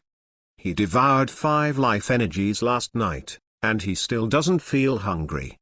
Sanyan January nodded, picked up a piece of barbecued meat that was as thick as a bucket and put it directly into the corner of his mouth. Without even biting it, he swallowed it. In addition to having bigger mouths than ordinary people, the two women were also really hungry, and they ate all kinds of meat on the table. Compared with Moriah's life energy supplement, the two women really rely on their own physique to fight Moria until dawn, and naturally there is still some consumption. Ike waited by the side, and after the two women had almost eaten, he said to Moria, "Boss, there are two pirate groups coming. They have been at the seaside of the south coast, wait for you for a while." "Oh. There are still people to challenge." Moria smiled. "It's time to add some life energy." Moriah was thinking about turning on the shadow golden body mode and flying away. Ike hurriedly said, "No, they came to join our movie Emperor Pirates. Rely on. It's okay too. Anyway, as long as he passes his shadow slave test, Moria doesn't mind accepting the pirates to join. Let's go then. Let's see which two pirate groups are coming to seek refuge." Moria took the two daughters who had finished eating and Ike walked to the mountains to the south. On the top of the mountain, Dia, Black, and Yotsuba Sanayu were all members of the three pirate groups. At the foot of the mountain, the two pirate groups who came to take refuge, all disembarked and came to the ground. Both pirates have more than 100 members. The leader on the left is a man about the same height as Moria, but his legs may be less than 1 meter long. The muscles and body shape of the whole body are concentrated in the front half of the body. The leader of the pirate group on the right is a man with a regular body of 3 meters, with a fox face and an ugly one. It looks so hateful. "Boss, here we come." Someone found the 4 of Moria who came from the foot of the mountain in the island. "Boss. Boss." When Moriah came to the top of the mountain, a group of people called him boss, and it felt like he was in a gang of underworld. "Boss, here are the two pirates who came to join you." Blake came to Moria and looked at the two pirate groups at the foot of the mountain who were a little disturbed by Moria's arrival. "The recovery is very fast." Moria smiled after seeing Blake's legs that were still bandaged, but had no trouble moving. People who sigh secretly in this world have a terrifying physique. The bones that were beaten by him yesterday were broken, and they can walk freely today. And seeing that Blake walked without any pain, he felt that there was no problem in a fight. "Ah. It's okay." Blake smiled awkwardly in the face of Moria's words that he didn't know whether it was sarcasm or concern. "Ha ha." Moria chuckled, then walked over to Black, and looked down at the two pirates who came to join him. Moria's mind moved, and his will increased, and then he didn't speak, just stared at the eyes below. An invisible momentum naturally emanated from him, sweeping towards the pirates at the foot of the mountain. Chapter 98. It's all about the word prudence to survive, kill. Recommend by chance. At the foot of the mountain, the pirates who came to join Moria finally saw the actor deity, and with some kind of expectation in their hearts, they looked at the top of the mountain with hot eyes. As a condensed and burly figure walked out, the pirates at the foot of the mountain suddenly took a breath, and their hearts became nervous. Then they saw Moriah, and they also felt the gaze and momentum from the actor. Just for a moment, the whole world seems to be silent. Call. Call. The pirates at the foot of the mountain, panting heavily, looked at Moriah's trembling figure like an abyss in horror, and some pirates soaked their whole body with sweat at this moment. That's the actor. What a terrifying aura, it is as powerful as rumors. With just one look, I can't feel any resistance in my heart. It's horrible, my legs are shaking and I can't stop. At the foot of the mountain, the pirates who came to join Moria, felt the terrifying gaze from the actor, and felt all kinds of shocks in their hearts. Only this kind of power can fight against Whitebeard. The two pirate captains thought to themselves at the same time. On the top of the mountain, Moria took back her momentum and shook her head secretly. still not working. This kind of momentum radiated through the use of will, although it can also make people fear and realize their own strength.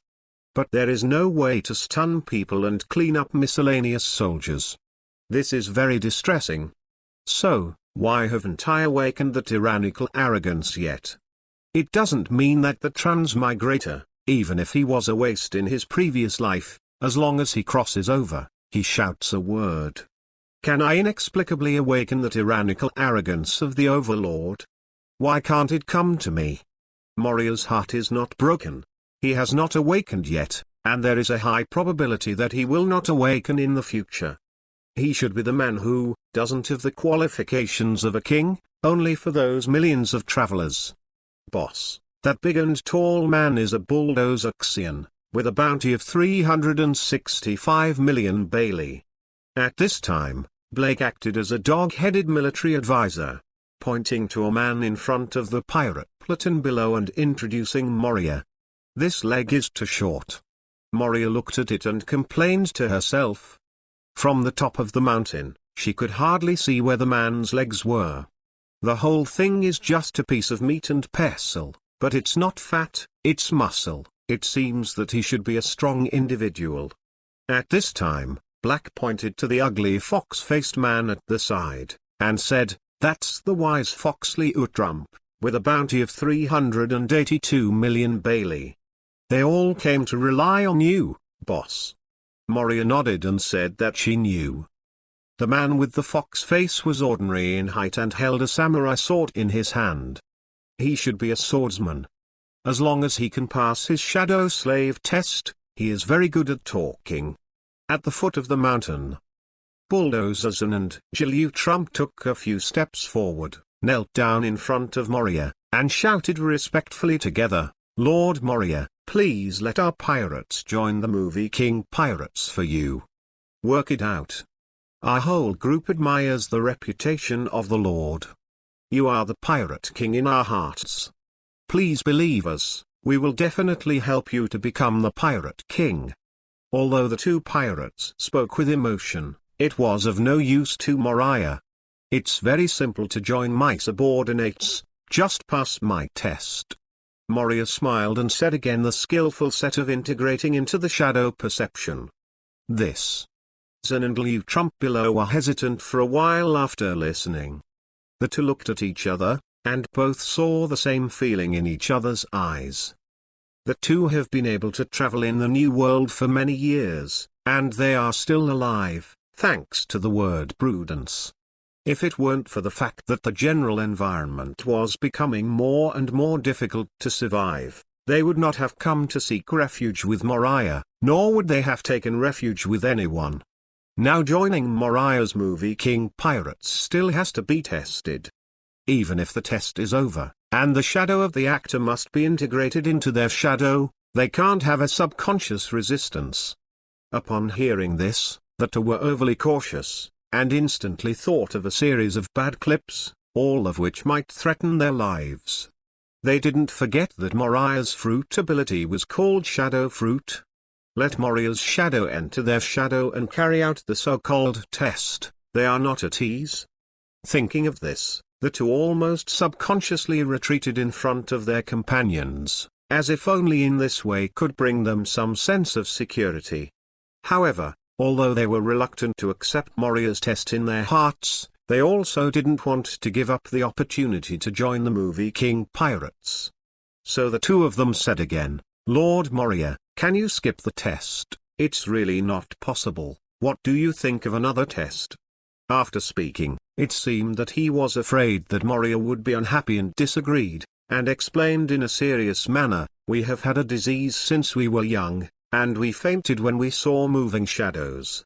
During the test, we couldn't restrain our subconscious resistance at all." Ha ha. Moria laughed after hearing this. Both of them are talented people, they even got the disease that they can't see the shadow and move.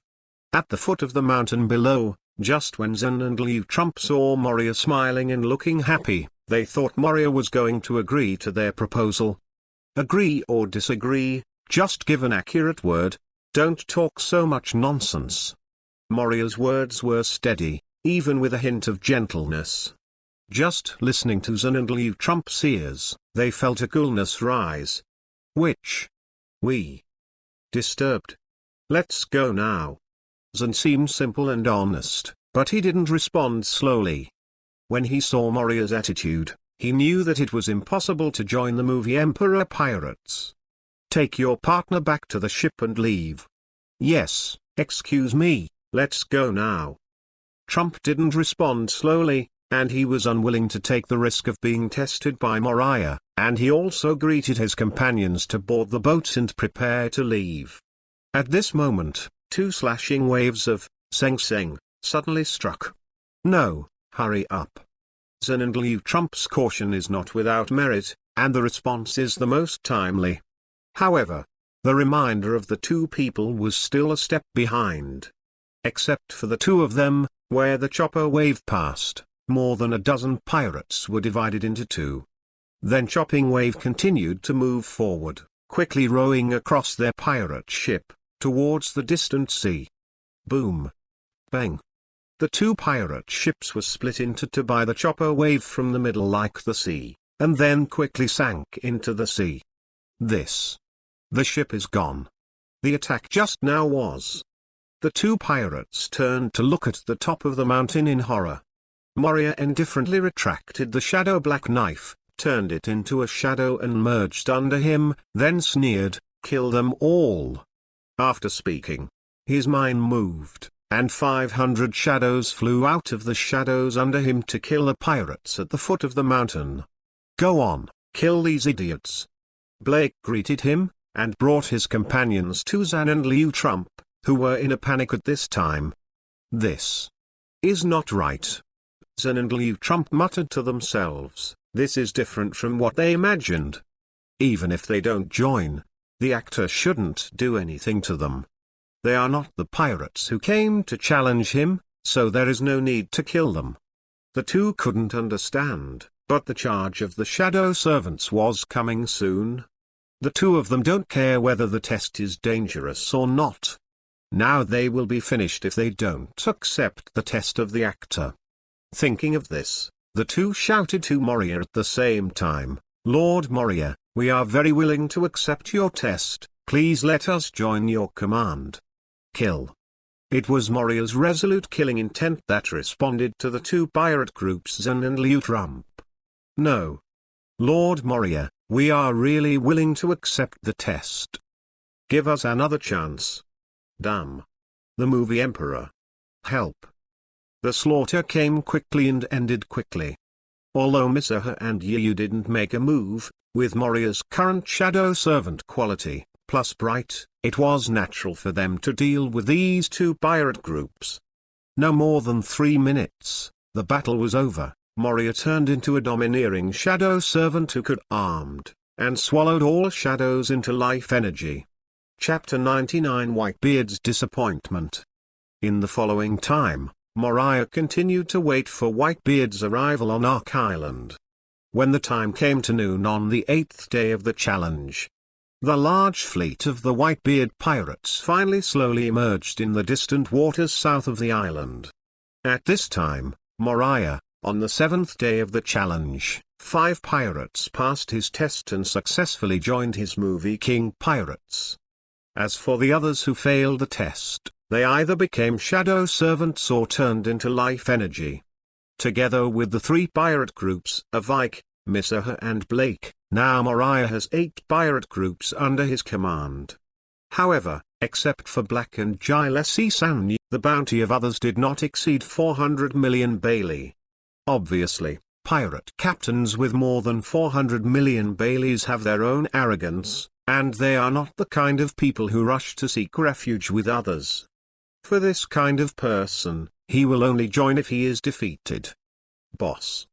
The Whitebeard pirates are here, just in the southern waters, and they are approaching fast. In the freshwater lake camp, Moria, who was drinking wine, heard the report from his subordinates, put down the bottle of wine in his hand and said with a smile, "It's finally here." After saying that, the shadow gold body mode was turned on, and it instantly rose into the sky and flew to the top of the mountain in the south. Not for a while. Moriah came to the top of the mountain. Miss Aha, January and other affiliated pirates gathered here, looking at the dark shadow of the pirate ship in the distant sea. Boss, there are a total of 30 pirate ships, all of which are under the Whitebeard pirates. Whitebeard's Moby Dick is also among them, the first one. Ike put down the telescope in his hand and said, "Get ready to fight." Moria grinned and said nothing. "Come on, Whitebeard." Moria's heart was agitated. One of the main reasons he came to the New World this time was to fight with the peak Whitebeard. After all, it is the peak Whitebeard, and the one that hits one less time is just right now. The other side. The Whitebeard pirates approached Ark Island. On the Moby Dick, in a different mood from Moria's, Whitebeard stood on the bow frowning, and asked Marco, who was beside him, "Have you seen the figure of the Navy?" Since this morning, the Navy led by Garp, who had been hanging far behind them and followed them, suddenly disappeared. It is impossible for the Navy not to know why they came to Ark Island. With the attention of the Navy, Garp was here, but he disappeared at this time, which made Whitebeard very worried. Marco shook his head and said, "It's unclear what the Navy is doing now, but we've already sent people to investigate, and there should be news soon." Just as he was talking, a figure jumped out of the sea and came to the bow of the Moby Dick. It was an octopus-shaped Murloc, and I saw him reporting to Whitebeard. Dad, I only saw that the Navy has 2 warships on the east and west sides of Ark Island. They should be observation ships, not the main naval fleet led by Garp and Sengoku. The main fleet is missing. Is it your arrangement? Wisdom General Waring states, "What is your intention?" Whitebeard pondered in his heart, and after a while, he said to Marco in a deep voice, "Let the other ships dock here, we can just go to Ark Island." Marco nodded and said, "Received." Not for a while. The mighty Whitebeard pirates' fleet stopped on the sea 3 kilometers away from Ark Island. Only Whitebeard's Moby Dick continued to sail towards Ark Island. What's the meaning? On the top of the mountain, Moria frowned at this scene. He brought so many pirate groups under his banner, but he didn't have a big fight with him. Could it be that he was just here to cheer on Whitebeard? Not only Moriah didn't understand, Sanyi and the others didn't understand what Whitebeard wanted to do. "Boss." Janyu frowned and asked behind Moriah, "There is only one ship coming here. What do they mean, look down on us?" January's tone was not good, and I felt despised. Even the Whitebeard pirates, the overlords of the New World, couldn't despise their movie king pirates. Yeah, doesn't Whitebeard look down on us too much? The others were also filled with righteous indignation. At this moment, they all regarded the glory of the movie king pirates as their own. Moria smiled and said indifferently, "Just wait, anyway, I'll see the battle between me and Whitebeard in the end." Say so. It really is.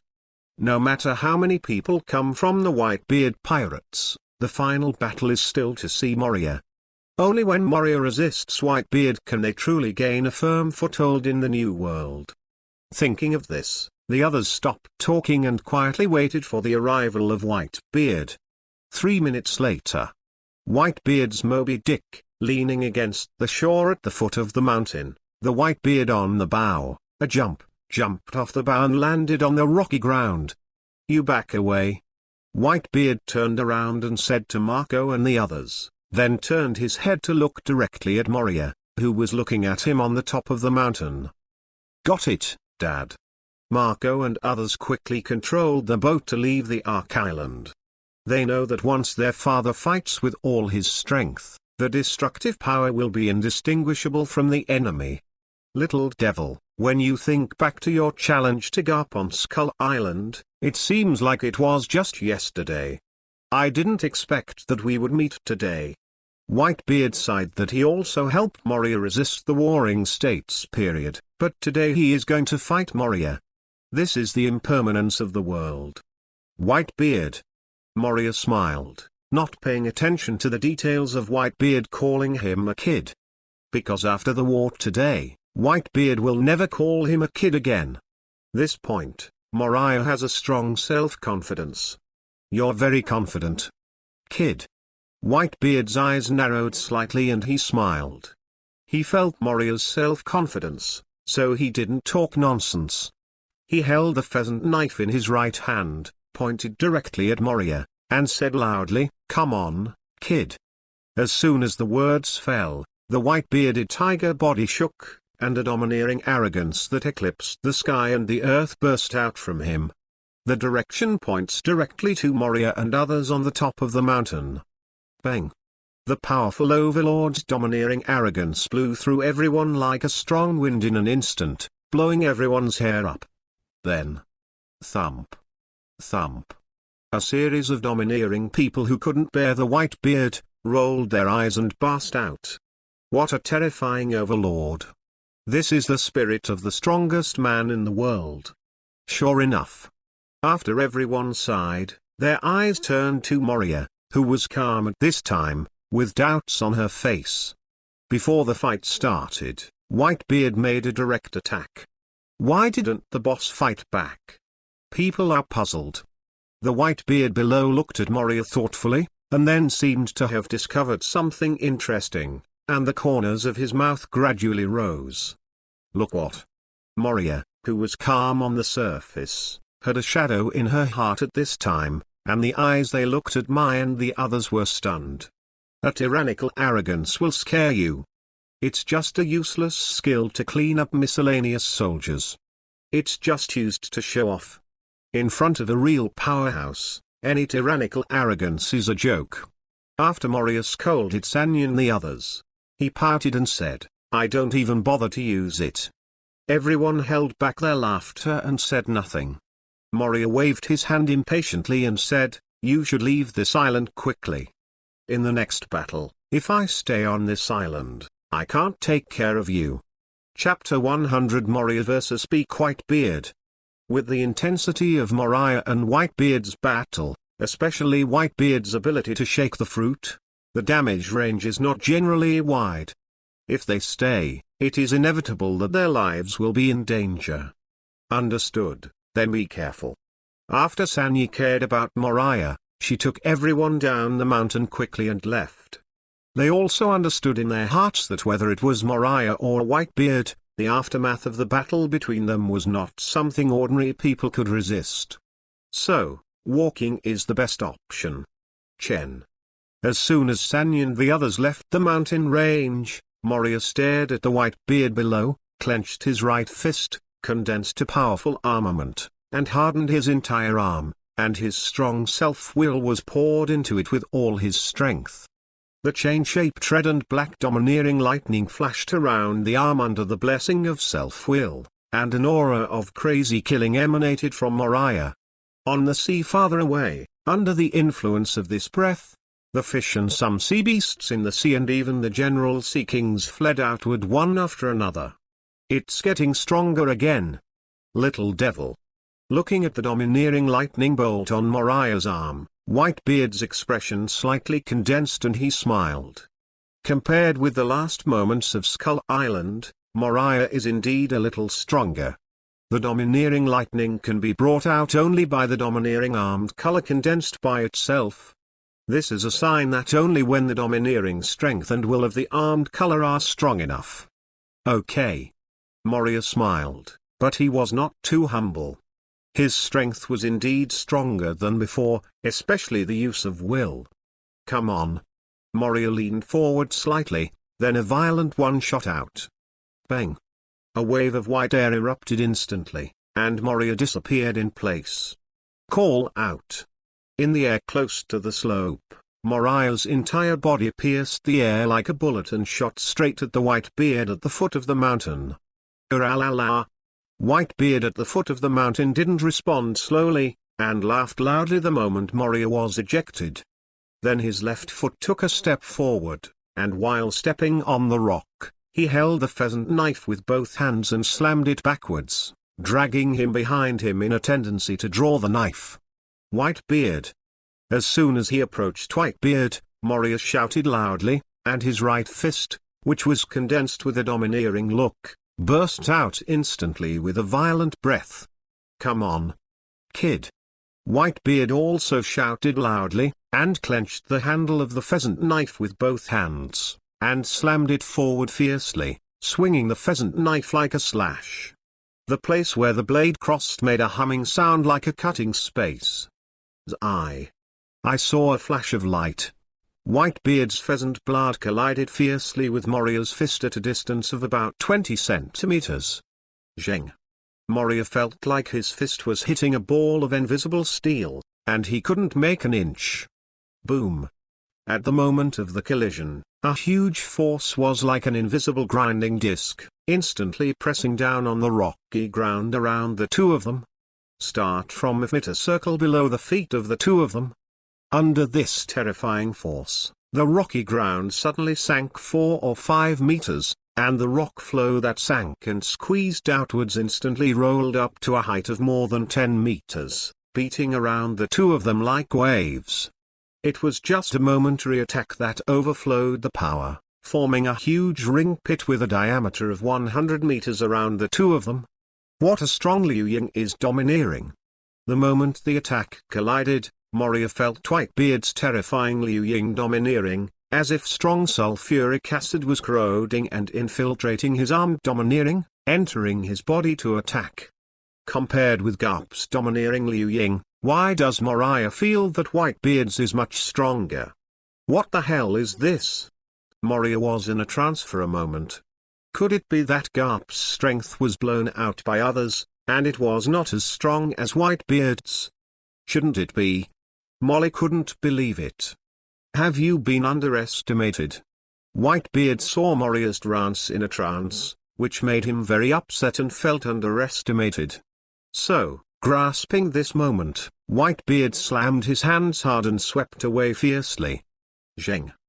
The Liu Ying domineering on the pheasant knife is like a sharp blade. With this sweep, it directly pierces Moria's fist, and by the way, cuts out his slashing wave that contains the ultimate Liu Ying domineering. Oops.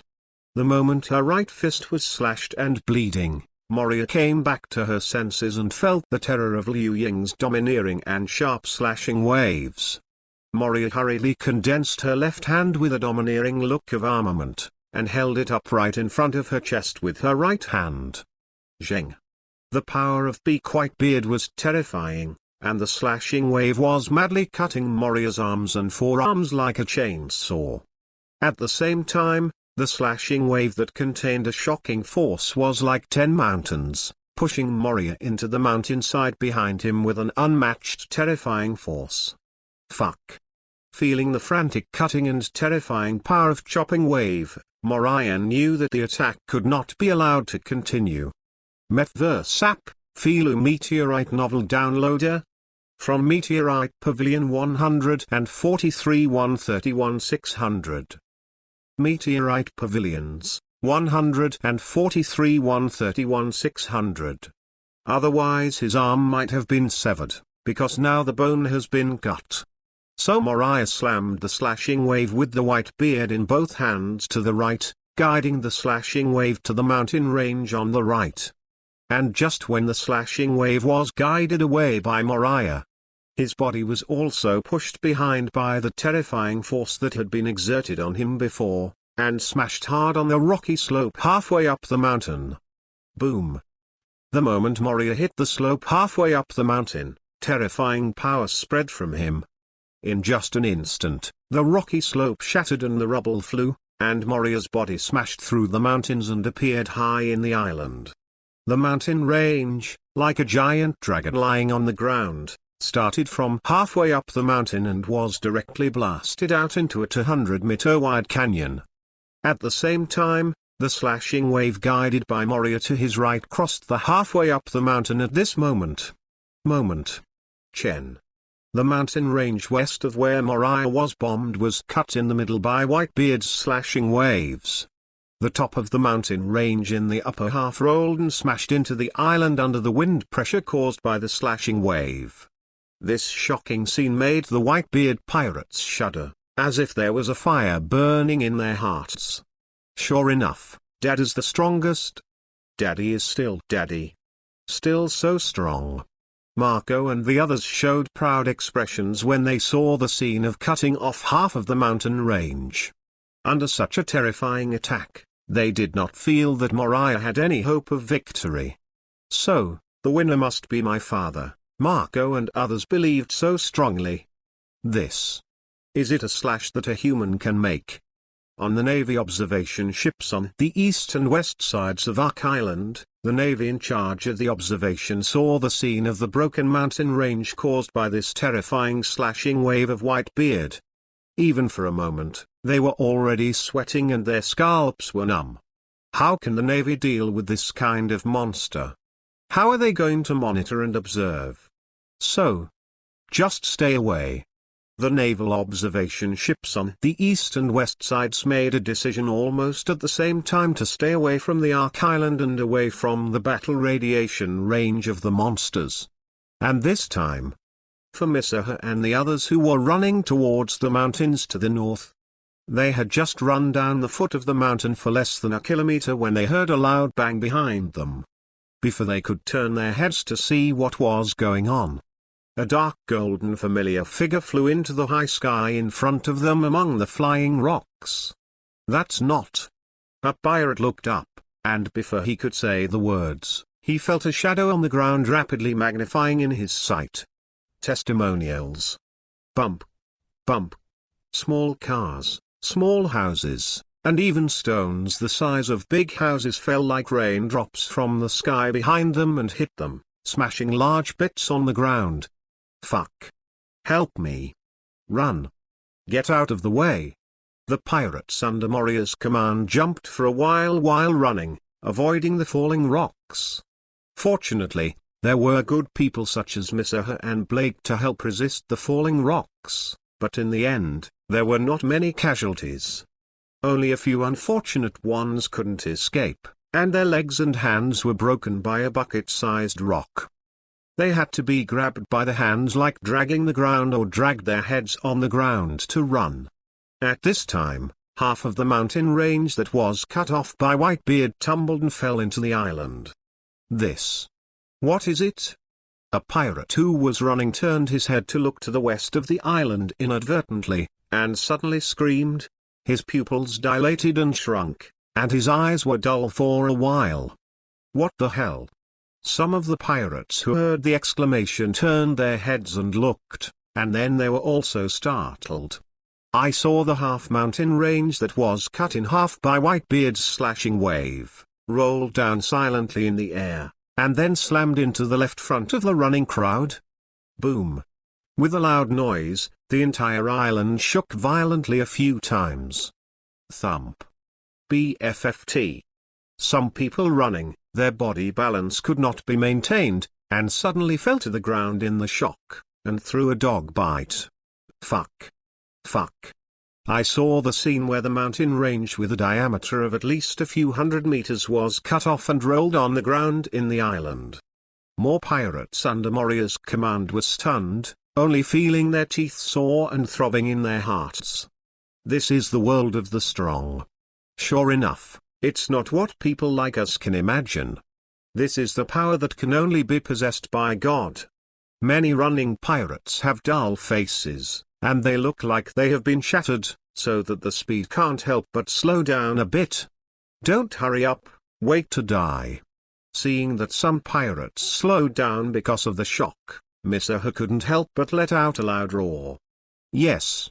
Run. It's too dangerous here. No, this island is too dangerous. Let's go to sea, we'll go to sea immediately and stay far away. San reminded that many people reacted, and those who fell quickly got up, exhausted their strength to suckle, and ran towards the mountains to the north. Their boats were all docked on the north coast, and as long as they ran to the coast, they would immediately take the boat away from Ark Island. Although the battle has just begun today, They have already foreseen what a terrifying battle it will be. Come on, boss. He ran past the 3 leaves below Moriah and looked up. In the sky. Moria stood up straight, raised her hands, and the wound cut by Whitebeard's slash did not heal until more than 10 seconds later. It's really strong. Whitebeard. As expected of the strongest name in the world. Looking at the Whitebeard at the foot of the mountain, Moria lowered her hands and sighed. Unlike Garp's domineering Seiga attack, Garp's attack is more like a blunt weapon attack. This kind of attack, Moriah's body defense can block it very well. Whitebeard's attack is different, not only because his attack is a slash, but also because his Liu Ying is more domineering, plus the shock-cutting power given by the shock fruit ability. The combination of these 3 forces resulted in an unusually sharp slash, which made Moriah's body unable to resist and would be cut open. And once it is cut open, the inside of the arm muscle is directly attacked by the slash that contains Liu Ying's domineering slash, and the wound caused is difficult to heal quickly with life energy. Moria felt that if he was not in the Shadow Gold body mode, his body was strong enough. Life energy will be more difficult to heal, and the body will inevitably leave indelible scars. And just about to if the bones of Moriah's little arm were not hard enough, his hands would have been cut off by the Whitebeard. That's right, bones. How come I never thought of it? Thinking of this, Moria patted her forehead. The muscles fused with the shadow couldn't stop Whitebeard's slash. But bones fused with shadows can. It turned out to be like this, you can try it. With a thought, Moria used the ability to return life and the ability to shape shadows to control the growth of the bones in the right hand. Then the bone spurs spread out and grew like a liquid, covering the entire right hand. After a while, Moriah's right hand was covered with a layer of bone armor 5 mm thick. It looks like it is wrapped in a layer of arm domineering. In this way, coupled with the domineering armament, it should be able to block Whitebeard's slash. Moria thought, and wanted to stretch out her right hand to take a look. What? Can't seem to move. Moriah tried to move his right hand again. The card owner is stuck, or it is settled. Because the entire right hand is covered with a layer of bone armor, and the bones are hard, the hand is also fixed. With a thought, Moria dissipated the bone armor directly, and resumed the movement of her right hand. Look at the bone armor that leaks out of the joints. Moria thought again, growing the bone armor into the style of armor worn by ancient generals. Just after a meal, he found that it was very uncomfortable. Like a robot, the movements were very direct, but still not flexible enough. After dissipating the bone armor again, Moria suddenly remembered the scales covered in Kaido dragon form. Perhaps, the bone layer made of scale armor is the most suitable. Both flexibility and defense is not reduced. Thinking about it, Moria thought, the bone in the body proliferated, grew out of the body, and then condensed into pieces of scales. After a while, Moriah's shadow golden body was covered with a layer of bone scales. Very good, that's how it feels. After wiggling his body at will and waving his arms a few more times, Moria smiled. This is what he wanted. This move will be called the Shadow Golden Scale mode in the future. Moria thought to herself after feeling her current image. Whitebeard. At this moment, Moria looked at the Whitebeard below and wondered. More than a minute has passed since he was sent flying. Whitebeard has never meant to attack. What's the meaning? Moria couldn't understand. He was still a little uncomfortable with this sudden stop in the battle, although he also stopped. But what about him? The battle is over. Moria's expression condensed, and she covered her fisted right hand with a domineering look of armament. Easy. The red and black domineering lightning was wrapped around his right hand again, as cool as a demon's arm. Bang. Moriah in the air swooped down like a Superman, wearing a conical airflow shield, streaks a white ray in the air, and rushed towards the Whitebeard at the foot of the mountain like a laser. Here it is. It seems that your companion is safe. The moment Moria rushed, Whitebeard smiled, stepped back with his right foot, turned his body to the right, and raised his left fist above his right ear. Buzz! A vibrating ball containing Liu Ying's domineering power appeared, wrapping the fist of Whitebeard's clenched left hand. Whitebeard maintained this position until Moria approached for a moment, and pushed her left hand back and smashed it hard at Moria, who was rushing. Moria, who rushed in, looked solemn, twisted slightly at extreme speed, swung his right fist and slammed the left fist that Whitebeard had smashed with his backhand.